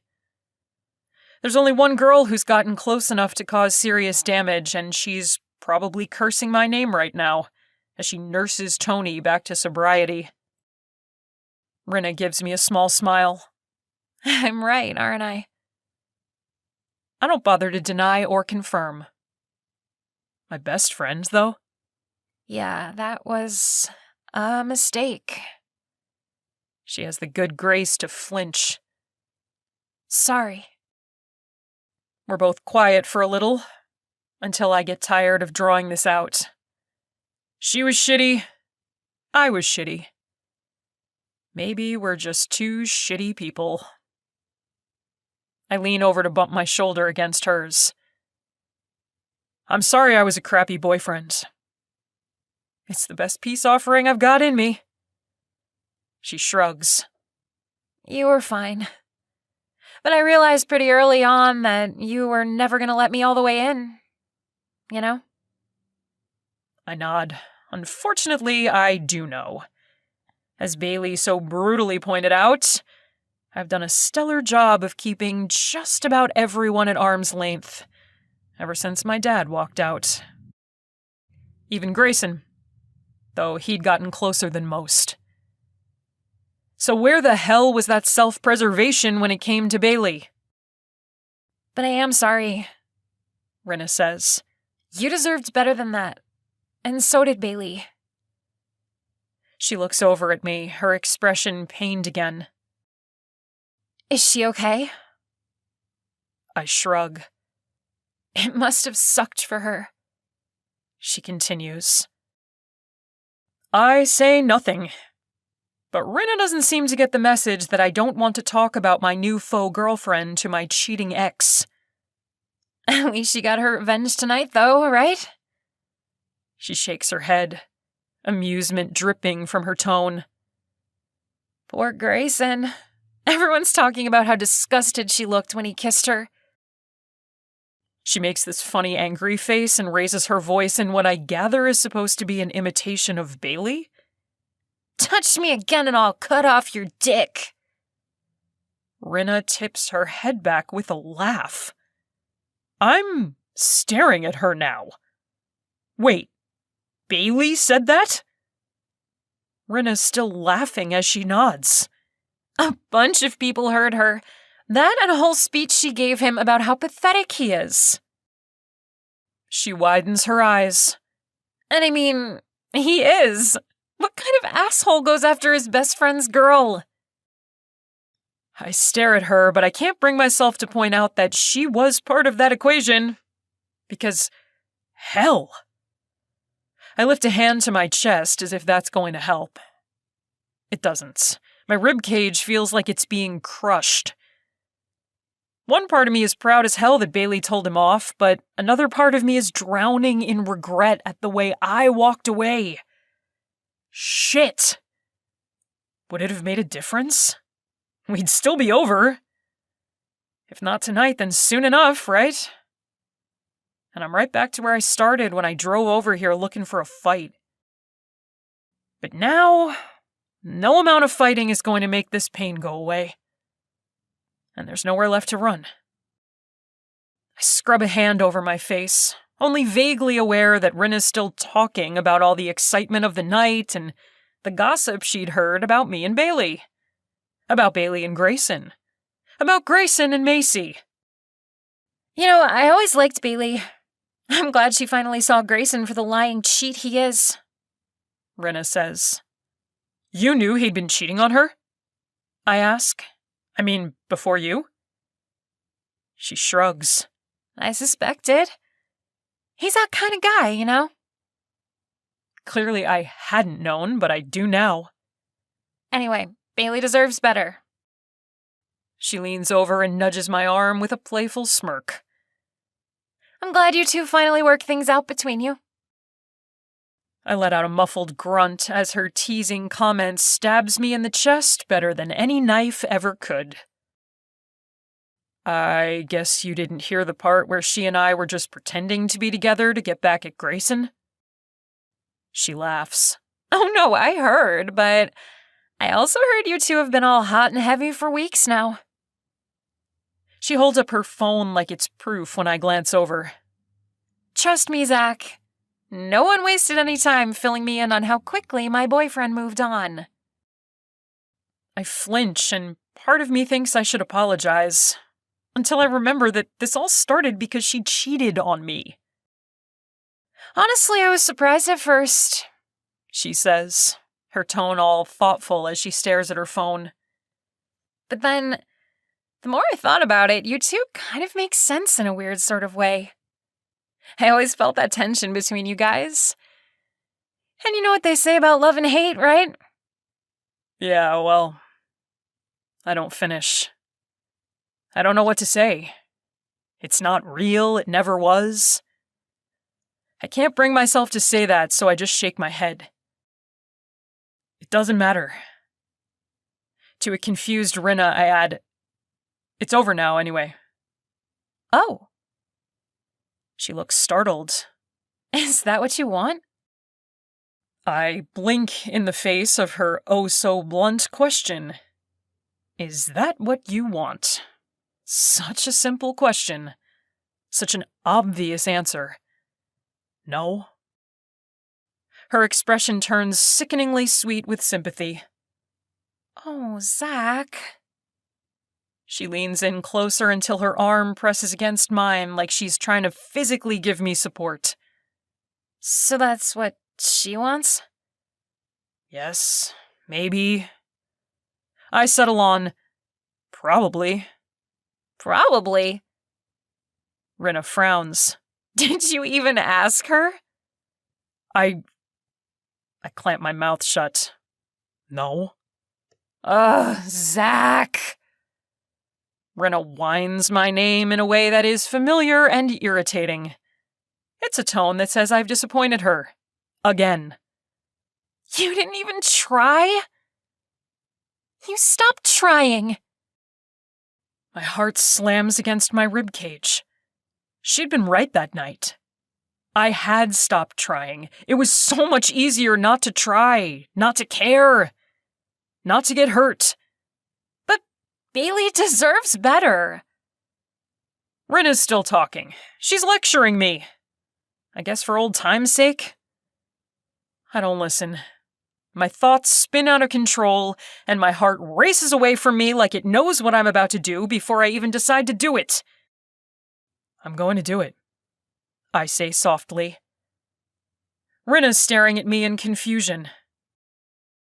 You're going to do what? I straighten away from my car. I'm already fishing for my keys in my pocket. I'm going to try, I say. Rinna's face brightens. Really? She sounds so shocked it would be funny if I wasn't currently trying not to throw up at the thought of what I'm about to do. I'm gonna try, I say again, this time to myself. I'm gonna do more than try. I'm gonna fight. My heart slams against my ribcage again and the adrenaline is back. I am going to fight tonight, but not Grayson. He's not worth a fight. I'm going to fight for something better. I'm going to fight, and I'm going to win. Hopefully. But at the very least, I'm going to try. Because Rinna's right. Bailey deserves better. She deserves better than Grayson, and she deserves a hell of a lot better than the guy I've been these past few years. The guy I was earlier tonight. That's not me, not anymore. Not when I'm with Bailey. And I might not know what I want out of life, or in my future, but I do know one thing. I want to be the guy who gets the girl. I want to be the guy who's worthy of Bailey Tucker. 26. Nobody puts Bailey in the corner. Bailey.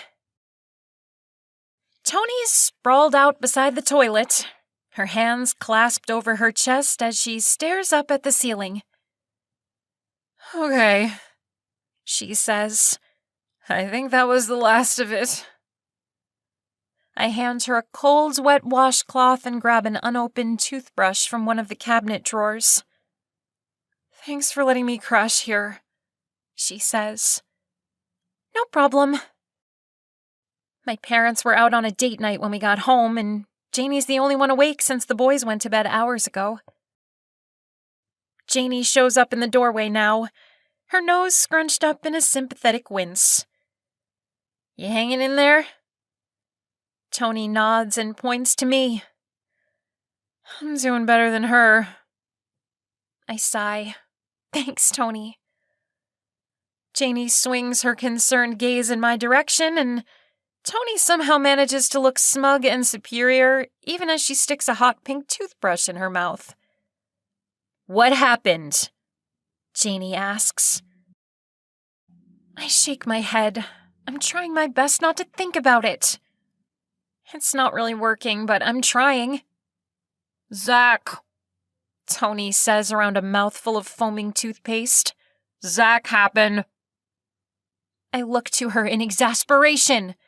No, you happened! Is it nice to play the blame game with the sick girl who's been puking for the last 10 minutes? Probably not, but I'm not in the mood to talk about Zack, and I'll do just about anything to get Janie to stop staring at me like this. Like she's about to psychoanalyze me until I beg for mercy. My evil plan works, because Janie looks from me to Tony. Okay, I give up. What's going on? Tony's leaning over to spit in the sink, so I give Janie the Cliff's Notes version. Tony spilled the beans about me and Zack. Janie's eyes widen. That you're faking it? I nod but look away. I don't want to think about the fact that we were faking it, or that it's over now. Or that Zack shut me out the first chance he got. I definitely can't think about the fact that my heart feels like it's breaking. Grayson tried to win me back, I say. When Janie growls in anger on my behalf, I shrug. I can't summon up anger anymore, but my nose crinkles up in disgust at the memory of his lips on mine. I told him to get lost and Zack broke my heart. And that was that. Please tell me you didn't actually use the phrase get lost. Janie starts to tease. I'm definitely not in the mood for teasing, so I push my way past Janie, because the bathroom is small enough to begin with. With 3 of us in there, the walls feel like they're closing in. I take a deep breath as I head for the living room. Janie follows hot on my heels. Tony right behind her. Oh no, Janie says. Nope, not gonna happen. What's not gonna happen? I hit the den, which is, as expected, a complete and total disaster. The boys left games and toys lying everywhere because Janie sucks at making them clean up. She falls for their, "but we're so tired" routine every time. I have my hands full of action figures when I straighten to find Janie and Tony blocking the doorway with matching expressions of stubborn mutiny. I widen my eyes. What's happening here? You're not doing this again, Janie says. Tony arches her brows and purses her lips, all self-righteous agreement. Janie takes a step toward me and starts ticking off points on her fingers. You're not going back to pretending that everything is perfect. You're not going to shove your feelings under the covers in the name of maturity. She uses air quotes just in case her sarcastic tone wasn't obvious enough. You're not going to turn back into St. Bailey and pretend you're above it all when we all know you're falling apart right now. I stare at her in surprise because, is it that obvious? Probably. Tony winces in sympathy at whatever she sees on my face. Okay, definitely. I shake my head as my chest tightens and my lungs expand. I don't want to think about Zack. I don't want to talk about the fact that it's over. I don't want to think about how hollow I feel, like I've been gutted and left standing. Because the second I do, I don't want to fall apart. And yes, it comes out sounding absurdly childish. I might as well have stomped my foot when I said it. The look Janie gives me is pitying. No one does, Bailey. But you can't keep burying your feelings. It ends up coming out one way or the other. You know this. I look away, and the only sound in the room is a plastic Iron Man toy hitting the carpet. I glance down to see I'm still holding a bunch of action figures. I let them go, and they hit the ground at once, scattering at my feet. You know you can talk to us, right? Tony says. You can trust us? I give her a blank stare. Can I? Because I'm pretty sure the last secret I shared with you was just outed to the world. She winces. I really am sorry about that. I shrug, but I'm not exactly feeling nonchalant at the moment. Sorry isn't cutting it right now. In fact, anger is simmering in my gut the more these two come at me from their high horse. I know it's not logical to blame Tony for the way things ended with Zack, but I can't shake it either. I can't help but wonder how things might have gone if our secret hadn't been spilled so publicly. And so while I know I should drop it, I don't. Why, Tony? I mean, I know you were drunk, but was that all it was? I remember vividly those moments right after she puked at my feet. And maybe I was still a little mad at you. Was this some sort of payback because I was a crappy friend? Tony shakes her head and I can see her regret. Part of me feels guilty for making her feel bad, and I can see Janie's discomfort as her eyes dart from me to Tony and back again. But they want me to air my feelings, right? Well, here we go. St. Bailey would have let this slide, but that's not me anymore. I might not know what I'm going to say to Zack or how I'm going to handle his rejection, but this is a start. I honestly don't know, Tony says. She heads past me and sinks down onto the couch. I want to say it was a mistake, but I think maybe, if I'm being honest, there's some resentment there, and when I got drunk, it sort of slipped out.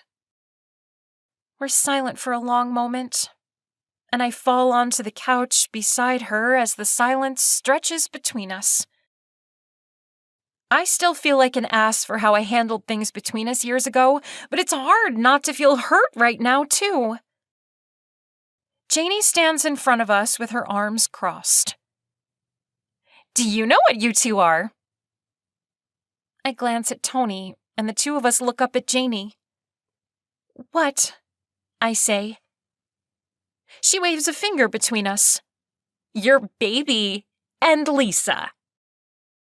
We stare at her for a long moment until Tony finally says, Wait, like from Dirty Dancing? She nods, looking far too smug for a chick who's about to use a Dirty Dancing metaphor as therapy. Exactly! This is like when Baby goes off with the cool kids and poor Lisa is stuck doing the talent show. I thought Lisa was happy to do the talent show, I say.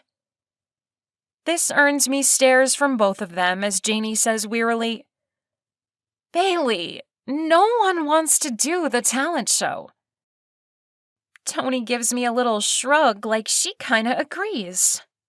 But you like theater, I say. Yeah, I love my drama friends, but that doesn't mean I wouldn't want to hang out with a different crowd now and again. Have some new experiences. Not to mention, I would have been with you. She toys with the hem of the nightshirt I loaned her. It's not fun being left behind. I open my mouth to protest, but shut it quickly.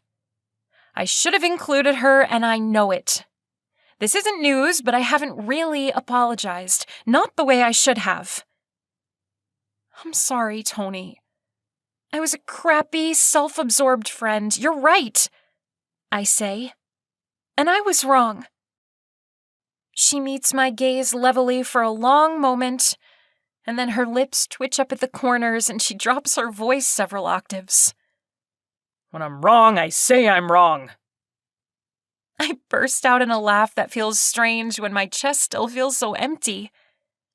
That is the worst Jerry Orbach impression I've ever heard. She shrugs and I look up to a smug Janie looking awfully pleased with herself. See? Janie says. You two are like Baby and Lisa, and in the end, you have each other's backs against the Robbies of the world. Grayson is totally Robbie, Tony says. Oh, totally, Janie agrees. So, who does that make you? I ask. Janie shrugs. Oh, I'm Penny all the way. Sexy, badass, and mysterious, with all kinds of scandalous secrets. She wiggles her fingers in our direction. And way too cool for both of you kids. I snort. We're both older than her, but even so, she kind of has a point. She is no doubt way cooler than me. But I'll never tell her so. It's my sisterly duty to keep her ego in check whenever possible. But I will admit, if only to myself, Janie has 0 Fs to give when it comes to what people think or say about her. And while I'm getting better about not caring, I'm not there yet. I've been making such good progress, but tonight, with Zack, I took the Old Bailey way out. Yes, he'd been a dick, but I should have given Zack hell right then and there. I should have told him... What? My mind goes blank for a second. I have no idea what I should have said. I wince. No, that's a lie. I'm totally lying to myself in a way I haven't done in weeks. Emotions I've been trying to bury ever since we got home tonight are right there, just beneath the surface. My hands are shaking when I look down at them. I know exactly what I should have said. I was just too scared to put myself out there. I was too afraid of rejection, afraid that I'd look in his eyes and see pity or something even worse. I'd been a freaking coward. Shit! The word slips out on a harsh whisper, and I look up to see Tony and Janie staring at me with wide eyes. I will say this, Janie says slowly. Hanging out with Zack so much has done wonders for your vocabulary. Tony snorts with amusement. Even I manage a small smile. He's done more than just expand my vocabulary.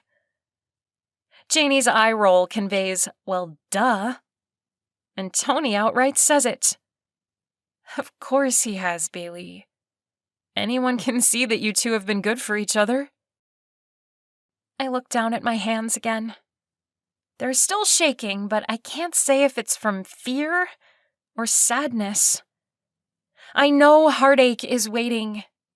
It'll come barreling down on me with full heart-crushing strength just as soon as I resign myself to the fact that this thing between us is over. But I don't want it to be over. I'm not ready to give up on us, even if he is. I need to talk to him, I say suddenly. Yes! Janie moans. I'm so glad you figured that out on your own. She looks at Tony with a fake pout. Our little baby girl is growing up. Tony laughs. You guys, I'm serious. I stand up and all of the blood seems to rush from my head. I feel faint. Is it normal to feel faint when one confronts a guy she's pretty sure she's in love with? Oh, crap. A cold sweat breaks out on my brow at the L word. I don't love him, do I? Oh, crap, I think I might. I press a hand to my forehead. It's time to be brave and admit it. I, Bailey Tucker, am head over heels crazy in love with Zack Myers.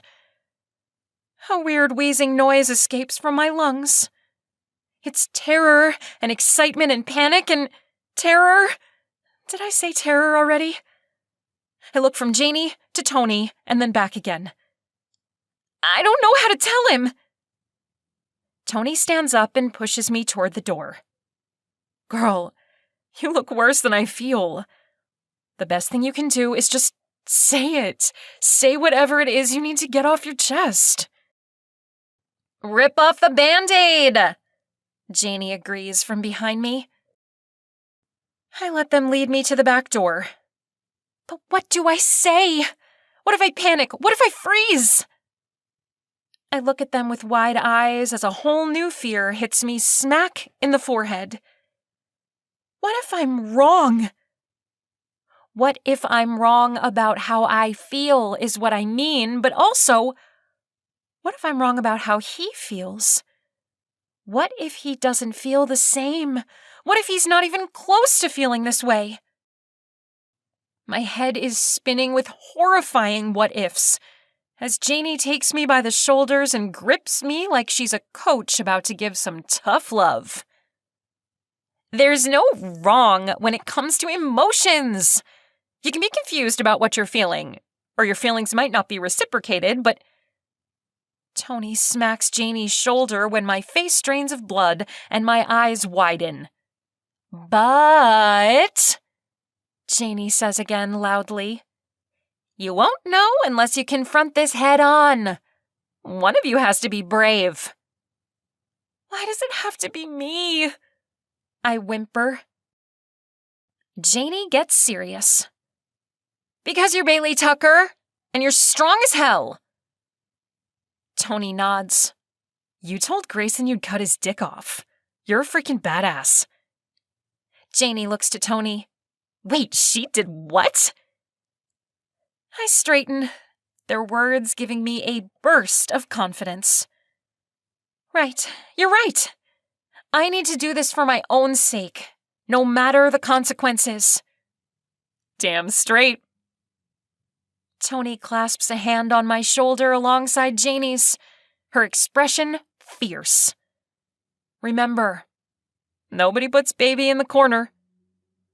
Janie nods.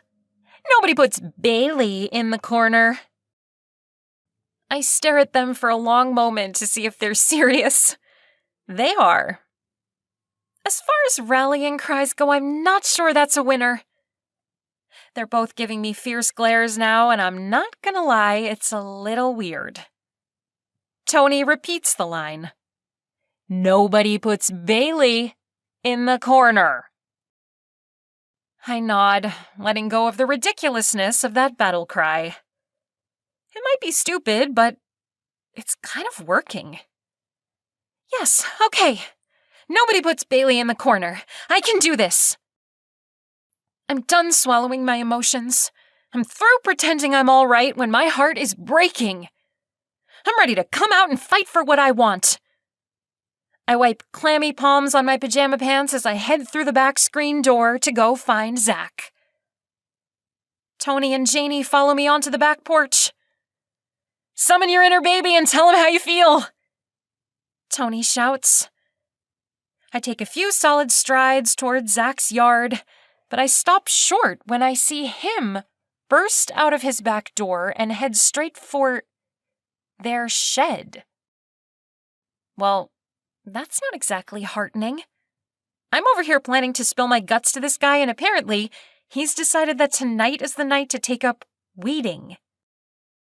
I square my shoulders. I will not be deterred. Baby is my spirit animal, and I will tell Zack exactly how I feel. Even if it's as painfully awkward as Baby shouting out Johnny's name in that weird, desperate plea. I flinch at the memory of the scene I hate so much. My eyes are fixed on the shed where the door flopped shut with a bang behind him. I should be thinking about what I'll say, but it's easier to think about Dirty Dancing, or literally anything other than the terrifying leap I'm about to take. I've almost reached the shed when the door flies open again. Zack comes barreling out, his arms filled with balls? I blink in surprise as he halts right in front of me, clearly just as shocked as I am. Although I'm not the one holding an armful of balls in the middle of the night. Bailey! He says my name like it's a prayer, and my heart leaps with a burst of hope. His gaze is dark and hot as it rakes over me. What are you doing here? I came to talk to you. I can't stop staring at the balls in his arms. He's got everything from an inflatable beach ball to those big, soft T-balls my brothers like to use. What are you doing? I was bringing these, he said. For you. I meet his stare head on. You were bringing me balls? His lips twitch ever so slightly. I figured you're pissed, and I know you like to take your aggression out with pitching, so... He trails off as I stare at the pile in his arms again. So you brought me balls? He shrugs. I didn't want to get a concussion or lose my junk. Because I'll be throwing balls. I repeat like a moron as I try to keep up. His lips twitch again and I frown. Don't you dare make a dick joke right now. He gives me a wide-eyed look of fake innocence. I would never. A little huff of grudging amusement escapes, and that crooked little grin of his threatens to take me out at the knees. I'm filing it away for another day, he says. Good, I say. Now is not the time. But my heart is falling, tripping, and tap dancing because I'm starting to realize you are coming to talk to me too. He nods, and even though he's still smiling, I see his throat work as he swallows. He moves forward slowly, warily, and then takes a beach ball on top and holds it out as a sort of peace offering. I don't move. I can't take it. Because all at once, another line from Dirty Dancing leaps into my head. I'm scared of walking out of this room and never feeling the rest of my whole life the way I feel when I'm with you. I never really understood that line as a kid, but I get it now. I feel it now. It's desperation and it's need. It's wanting another human being more than you want air to breathe. And that is exactly how I feel right now. My chest aches, and this feeling of needing another person is so freaking terrifying. I don't know if I want to run away or run to him. All I know is, I am so scared, I whisper. He drops the balls, and neither of us notices as they roll away because all I see is him, coming toward me and pulling me into his arms. 27. Kiss today goodbye. Zack. Bailey's kiss is everything. The way her lips meet mine, the way she throws herself into it with crazy abandon. My arms wrap around her tight, and I can't even pretend to hide my need. I can't let her go. Not again, not ever. She tips her head to the side and whimpers when our lips meet and cling. We fit. We've always fit, but right now I feel it. Not just in the way our mouths lock together like we've been kissing for eternity. And not just the way her body molds to mine like we were built for this. It's everything. It's her scent and her size and the way that holding her makes me feel like everything is right in the world. Like we're in this together. Her arms twine around my neck and her fingers are in my hair, holding me to her like she'll never let go. The way she's kissing me, it's with all the desperation that I'm feeling and all the relief. She's here, in my arms, which means it's not too late. I didn't ruin everything. I'm sorry. My voice is gruff and little more than a whisper when I pull back to say what needs to be said. I rest my forehead against hers, our breathing heavy and our lips still so close, like we can't physically break apart for too long. I'm so sorry. I'm sorry too. Her voice is higher than usual. It's laced with emotions that make my heart feel like it's cracking. I pull back slightly in confusion. Why are you sorry? I don't know. A little huff of laughter slips out as she shakes her head, like she's trying to think. Her eyes are dazed and she looks more flustered than I've ever seen her. It's freaking adorable. My heart gives a fierce kick of protectiveness and gratitude because this is a Bailey that nobody sees. Nobody but me. She trusts me. She lets me in, and that's humbling. More than anything, I want more to be the guy who's worthy of her trust. I want to be the one who protects her, who cherishes her. You have nothing to apologize for, I say. I'm the one who walked away.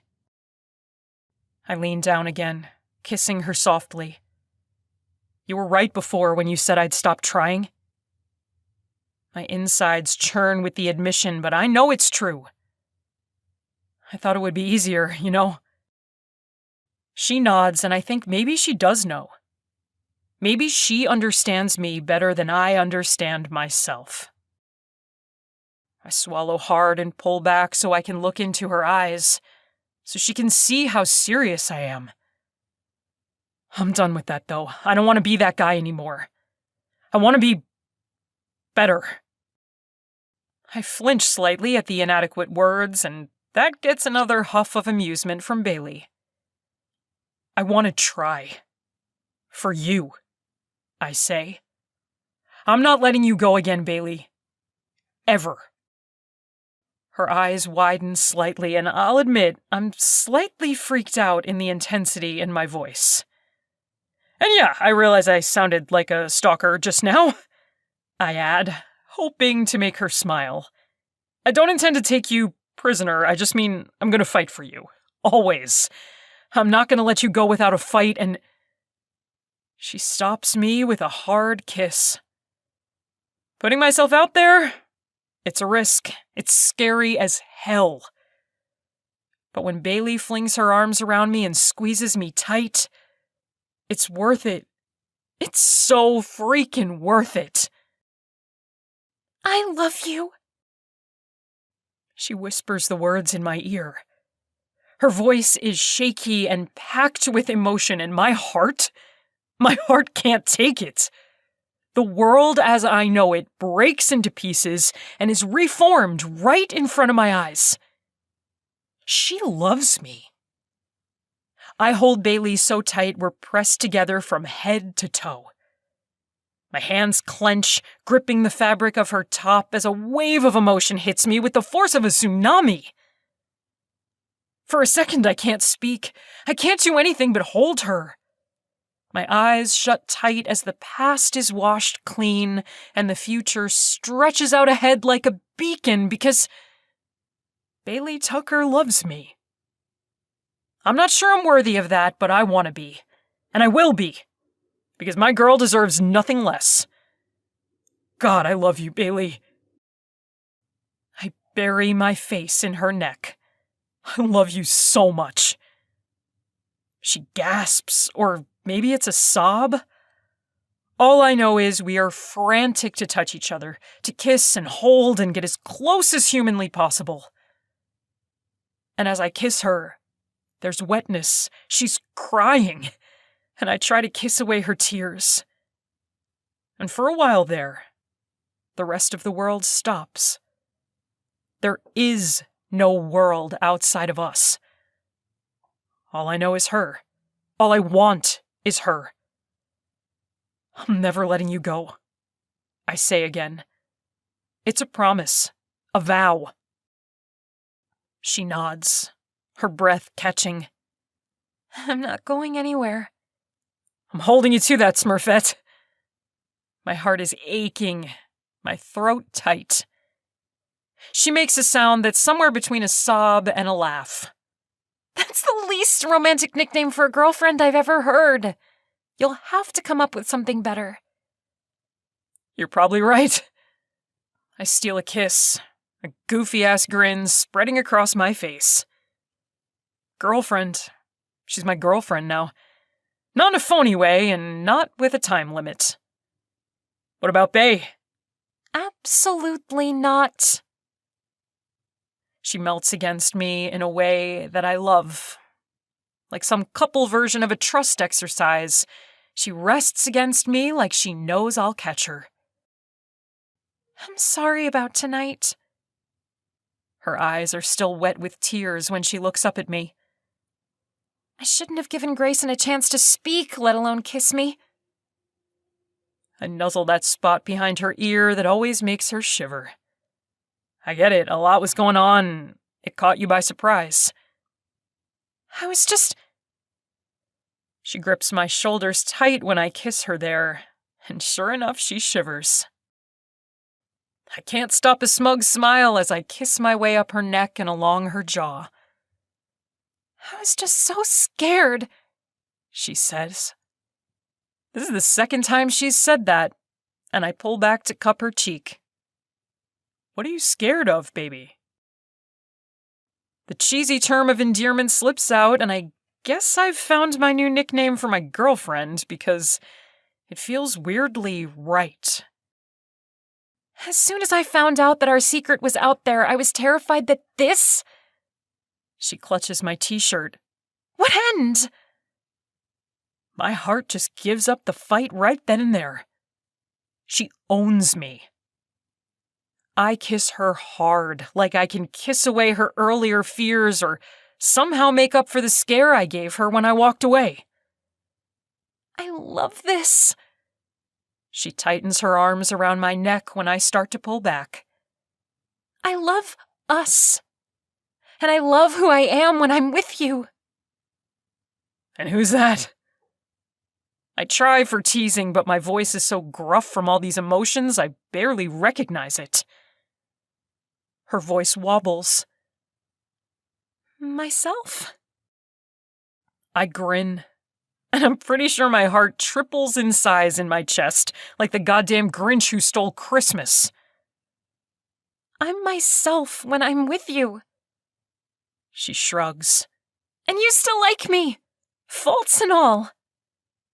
I don't just like you, Bailey. I squeeze her waist. I love you, exactly as you are. Her smile is watery. Even when I don't know who I am? Especially then. I'm a total sap right now, and I don't care. She needs to hear it, and I need to say it. You'll always be perfect for me because you're not perfect. I make a scoffing sound. Perfect's boring. Give me a complicated, competitive, sexy Smurfett any day. That's so gross, she whispers, her tone still thick with emotion. Never use sexy and Smurfett in the same sentence again. Deal, I whisper back. Her eyes fill with tears as she goes back to serious territory like we'd never left. That's how I feel too, you know. I love you for the good and the bad. Her eyes are so very serious when they meet mine. And now I am legally obligated to make her smile. It's boyfriend law. For the good and the bad, huh? I shift her in my arms as we sway slightly. What about for better or for worse? Yes. She chokes on a laugh. But don't propose just yet, Kay. I don't think either of us is ready for that. I'm laughing too, and it feels like I've just chugged a bottle of champagne. There's this lightness inside me, and it fills the air between us. I'm a dude, and I would not normally use the word giddy. But right now, yeah, I'm giddy as hell. Fine, no proposal tonight, I say. So what's next then? She smiles up at me, and her smile puts the sun to shame. Let's start with an epic summer, and then take it from there. What? I pull back as if horrified. Smurfett! Are you trying to tell me you don't have our future all planned out? She rolls her eyes at my teasing, her lips still curved up in a grin. I thought you were done with Smurfett. Psh! I pull her in tight. I'll never be done teasing you, baby. You should know that by now. She shakes her head with feigned exasperation. I'm the bad influence. I point to myself like I'm lecturing her for real. And you're the goody two-shoes who'll make sure I don't get too far out of line. Everyone has a job in this relationship, Smurfett. I hope you don't think you can just slack off now that we're officially together. She's laughing as she loops her arms around my neck. Zack, Yeah? shut up and kiss me. I grin and lean in. Yes, ma'am. Epilogue. 1 year later. Bailey. The sun's bright overhead as I lie out on the little beach area by the lake. My eyes are shut and my limbs are heavy as the early summer sun warms my skin. And I am so freaking chill. Seriously, I think I may be more relaxed than I've ever been. Why? Because life is perfect. And by that I mean it's not perfect at all, but it's close enough for me. First of all, it's done. High school is over. I'm still wrapping my head around this fact. Considering everything that went down last summer, senior year ended up being a blast. Was I still a social pariah? Maybe in some circles. Did I care? Big nope. Grayson's reign over the school was never the same after last summer. Sure, he still had some followers, namely underclassmen on the football team who hadn't seen through his shiny veneer yet. And they will eventually. Because people like Grayson are all smoke and mirrors, and eventually people wise up. Most of our school figured it out by the end of last summer. No amount of his BS could change the fact that he'd cheated on me from day one. Not to mention the other girls he'd hooked up with started finding out that they weren't the only ones. Hello, Macy, I'm looking at you. And once school started up and everyone saw Zack and I together day in and day out, well, let's just say even catty high schoolers can't resist a good love story. We went from being the bad guys to the underdogs. The couple everyone was rooting for. Which was whatever. I can honestly say I stopped caring what people said about us. It didn't happen overnight, obviously, but by the end of last summer, I was well on my way, thanks to Tony and Janie. And of course, Zack. Much as I'm glad the school year is behind me, it was an epic year, with countless movie nights on Zack's couch, and tutoring sessions that ended in makeout sessions, and sleepovers with Tony, and long weekend days spent watching my hot boyfriend get all sweaty working on his car. Plus all that other senior year stuff, homecoming, prom, graduation, and a class trip to the beach. Zack and I did all of that together, and laughed our asses off every step of the way. It hasn't been all sunshine and roses, obviously. There have been fights and long talks and compromises and breakthroughs. Some scary moments, some sad times, but overall, yeah, pretty damn perfect. And now school is over and college doesn't start for another 3 months, and I'm lying out by a lake with a shit-eating grin on my face because life is so freaking good. I know the moment Zack reaches my side, because a shadow blocks out the sun. I open my eyes to see him giving me that crooked smile and, oof, will I ever get used to that smile aimed at me like that? Like it's for me alone, and I'm the only person on the planet who matters. I let out a sappy sigh as he crouches down beside me. A girl could get addicted to that look. I know, because I have. I'm totally 100% hooked. Hey, beautiful. His gaze rakes over me. I still prefer one pieces that actually cover my butt, and last summer Zack said he prefers them too, so no one else could see what's his. I'm not yours, I'd said, all righteous indignation. Sure you are. Then he pulled me into his arms and dipped me like we were in some old movie. Just like I'm yours. It was hard to stay offended knowing I owned the hottest guy I'd ever known. Then he'd kissed me and protests forgotten. I'm his, he's mine, and did I mention life is freaking good? But that's history. Right now, I go up onto my elbows and lift my sunglasses. How'd it go? But he's distracted, his eyes lingering on my body like he's about to devour me. Holy hell, He mutters. I am the luckiest man alive. Zack! I slap his arm and he turns that lethal grin on me. He holds out a hand and helps me sit upright, while he takes a seat next to me on my towel. He's been working and his hair is plastered to his forehead, and sweat trickles down his neck as his gaze darkens. Am I too disgustingly sweaty to kiss you? I grab his sweaty t-shirt and pull him in close. Never. He smiles against my lips before giving me the sort of long, slow kiss I adore. It's the kind of kiss that says we have all the time in the world, that he's not going anywhere, and he plans to cherish me until the end of time. Because he does. I know this. I may have put the kibosh on our proposal last summer, but my ridiculous, over-the-top boyfriend has been bringing it up more and more as graduation grew closer. Is it time yet? Am I allowed to ask now? He's kidding. Mostly, I think. Although his mom did inform me that he'd asked for his grandma's old ring approximately 3 minutes after we officially became a couple.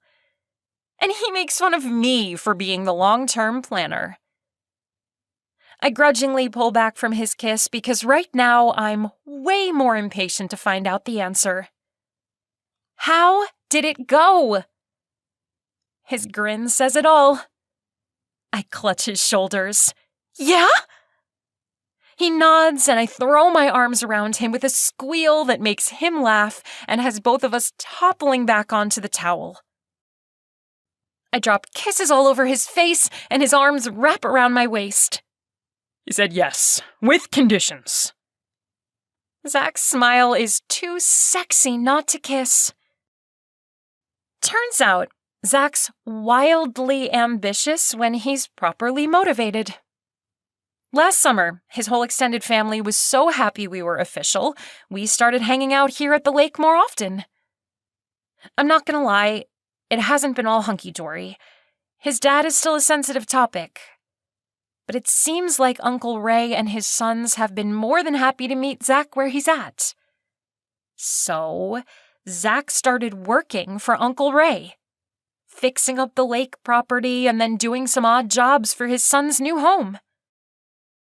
Zack figured out pretty quickly that it's not just cars he's great at repairing. He may not be book smart, but he's a freaking genius working with his hands. His family noticed this too. And did I mention that his dad's whole side of the family is in construction in some form or another? So when we found out that I got into my dream school, Brown University, a few hours away, Zack hatched a new plan. I'm pretty sure his mom helped to start the conversation because apparently she's just as psyched as we are at the idea of us staying together during college. Not that we couldn't do long distance. We totally could. But I don't want to. And neither does Zack.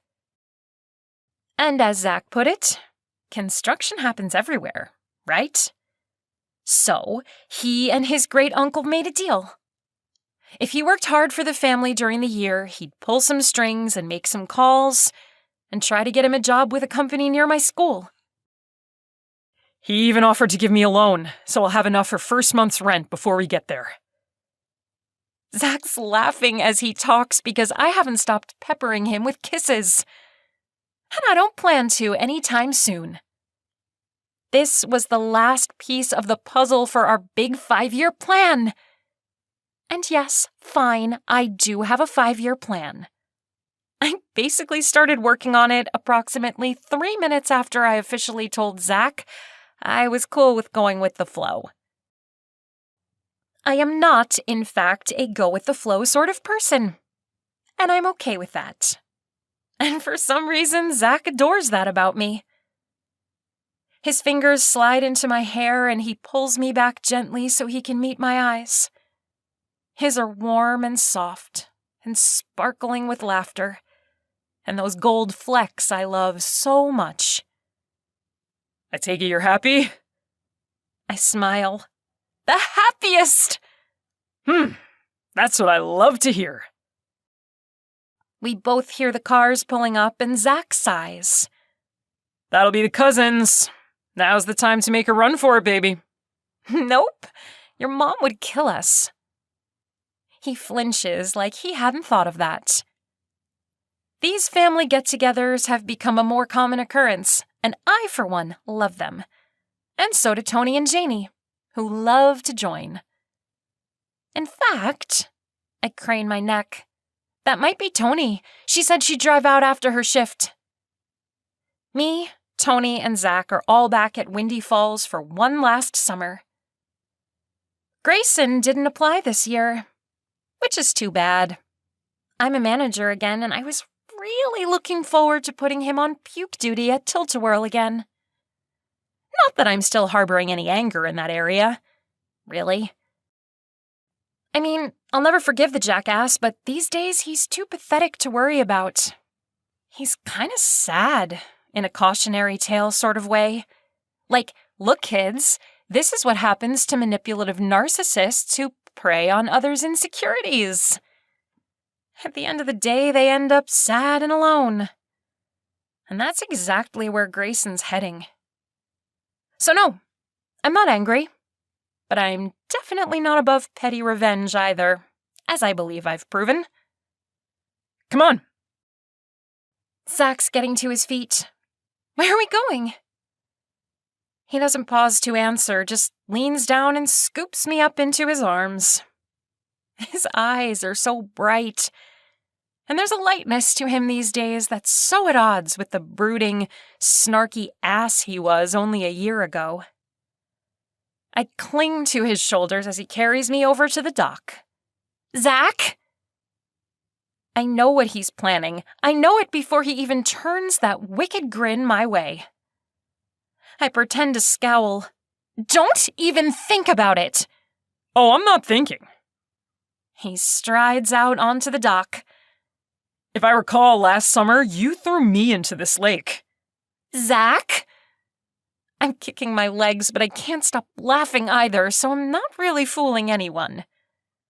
Truth be told, I'd been burning up under the sun, and a dip sounds kind of awesome. But I don't want to ruin Zack's fun, so I half-heartedly swatted his shoulders. Put me down! You know what they say about payback. His smile is the best. So playful and cute, even as it makes my belly dip and a whole new heat spread through my limbs. You know I'm just gonna pull you in after me, I point out as he hovers at the edge of the dock. Oh, I'm counting on it. He kisses the tip of my nose. I'm hot as hell. Then there's no warning.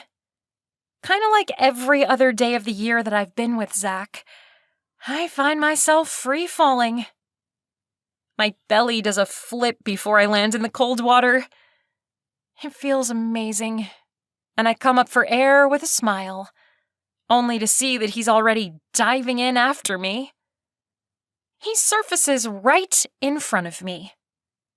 He can stand here, but I can't, so he pulls me into his arms and settles my legs around his waist. How long do you think we have? He's already dipping his head, his mouth finding that spot I love so much with ease as his hands start to roam. My mind instantly goes sluggish. How much time? Not nearly enough, I sigh. The sound he makes is part groan and part laugh. To be continued? I settle my chin on his shoulder as I watch the rest of his family and our friends arrive. I smooth my hands over his toned shoulders as he slowly heads toward shore. You know, I pull back just enough so I can tease him with a kiss at the corner of his mouth. You're going to have to pay for throwing me into the lake. I'm counting on that too. His voice is little more than a growl. There's laughter in his voice as he adds, "But why do I get the feeling you already have a plan?" I lean back to give him an impish grin. Because of course I do. His head falls back with a laugh before he meets my gaze and leans in close to kiss me. That's my girl. This has been How to Get Revenge on a Cheating Ex, written by Maggie Dolan, narrated by Liz Crane, published by Grace Street Publishing, copyright 2024.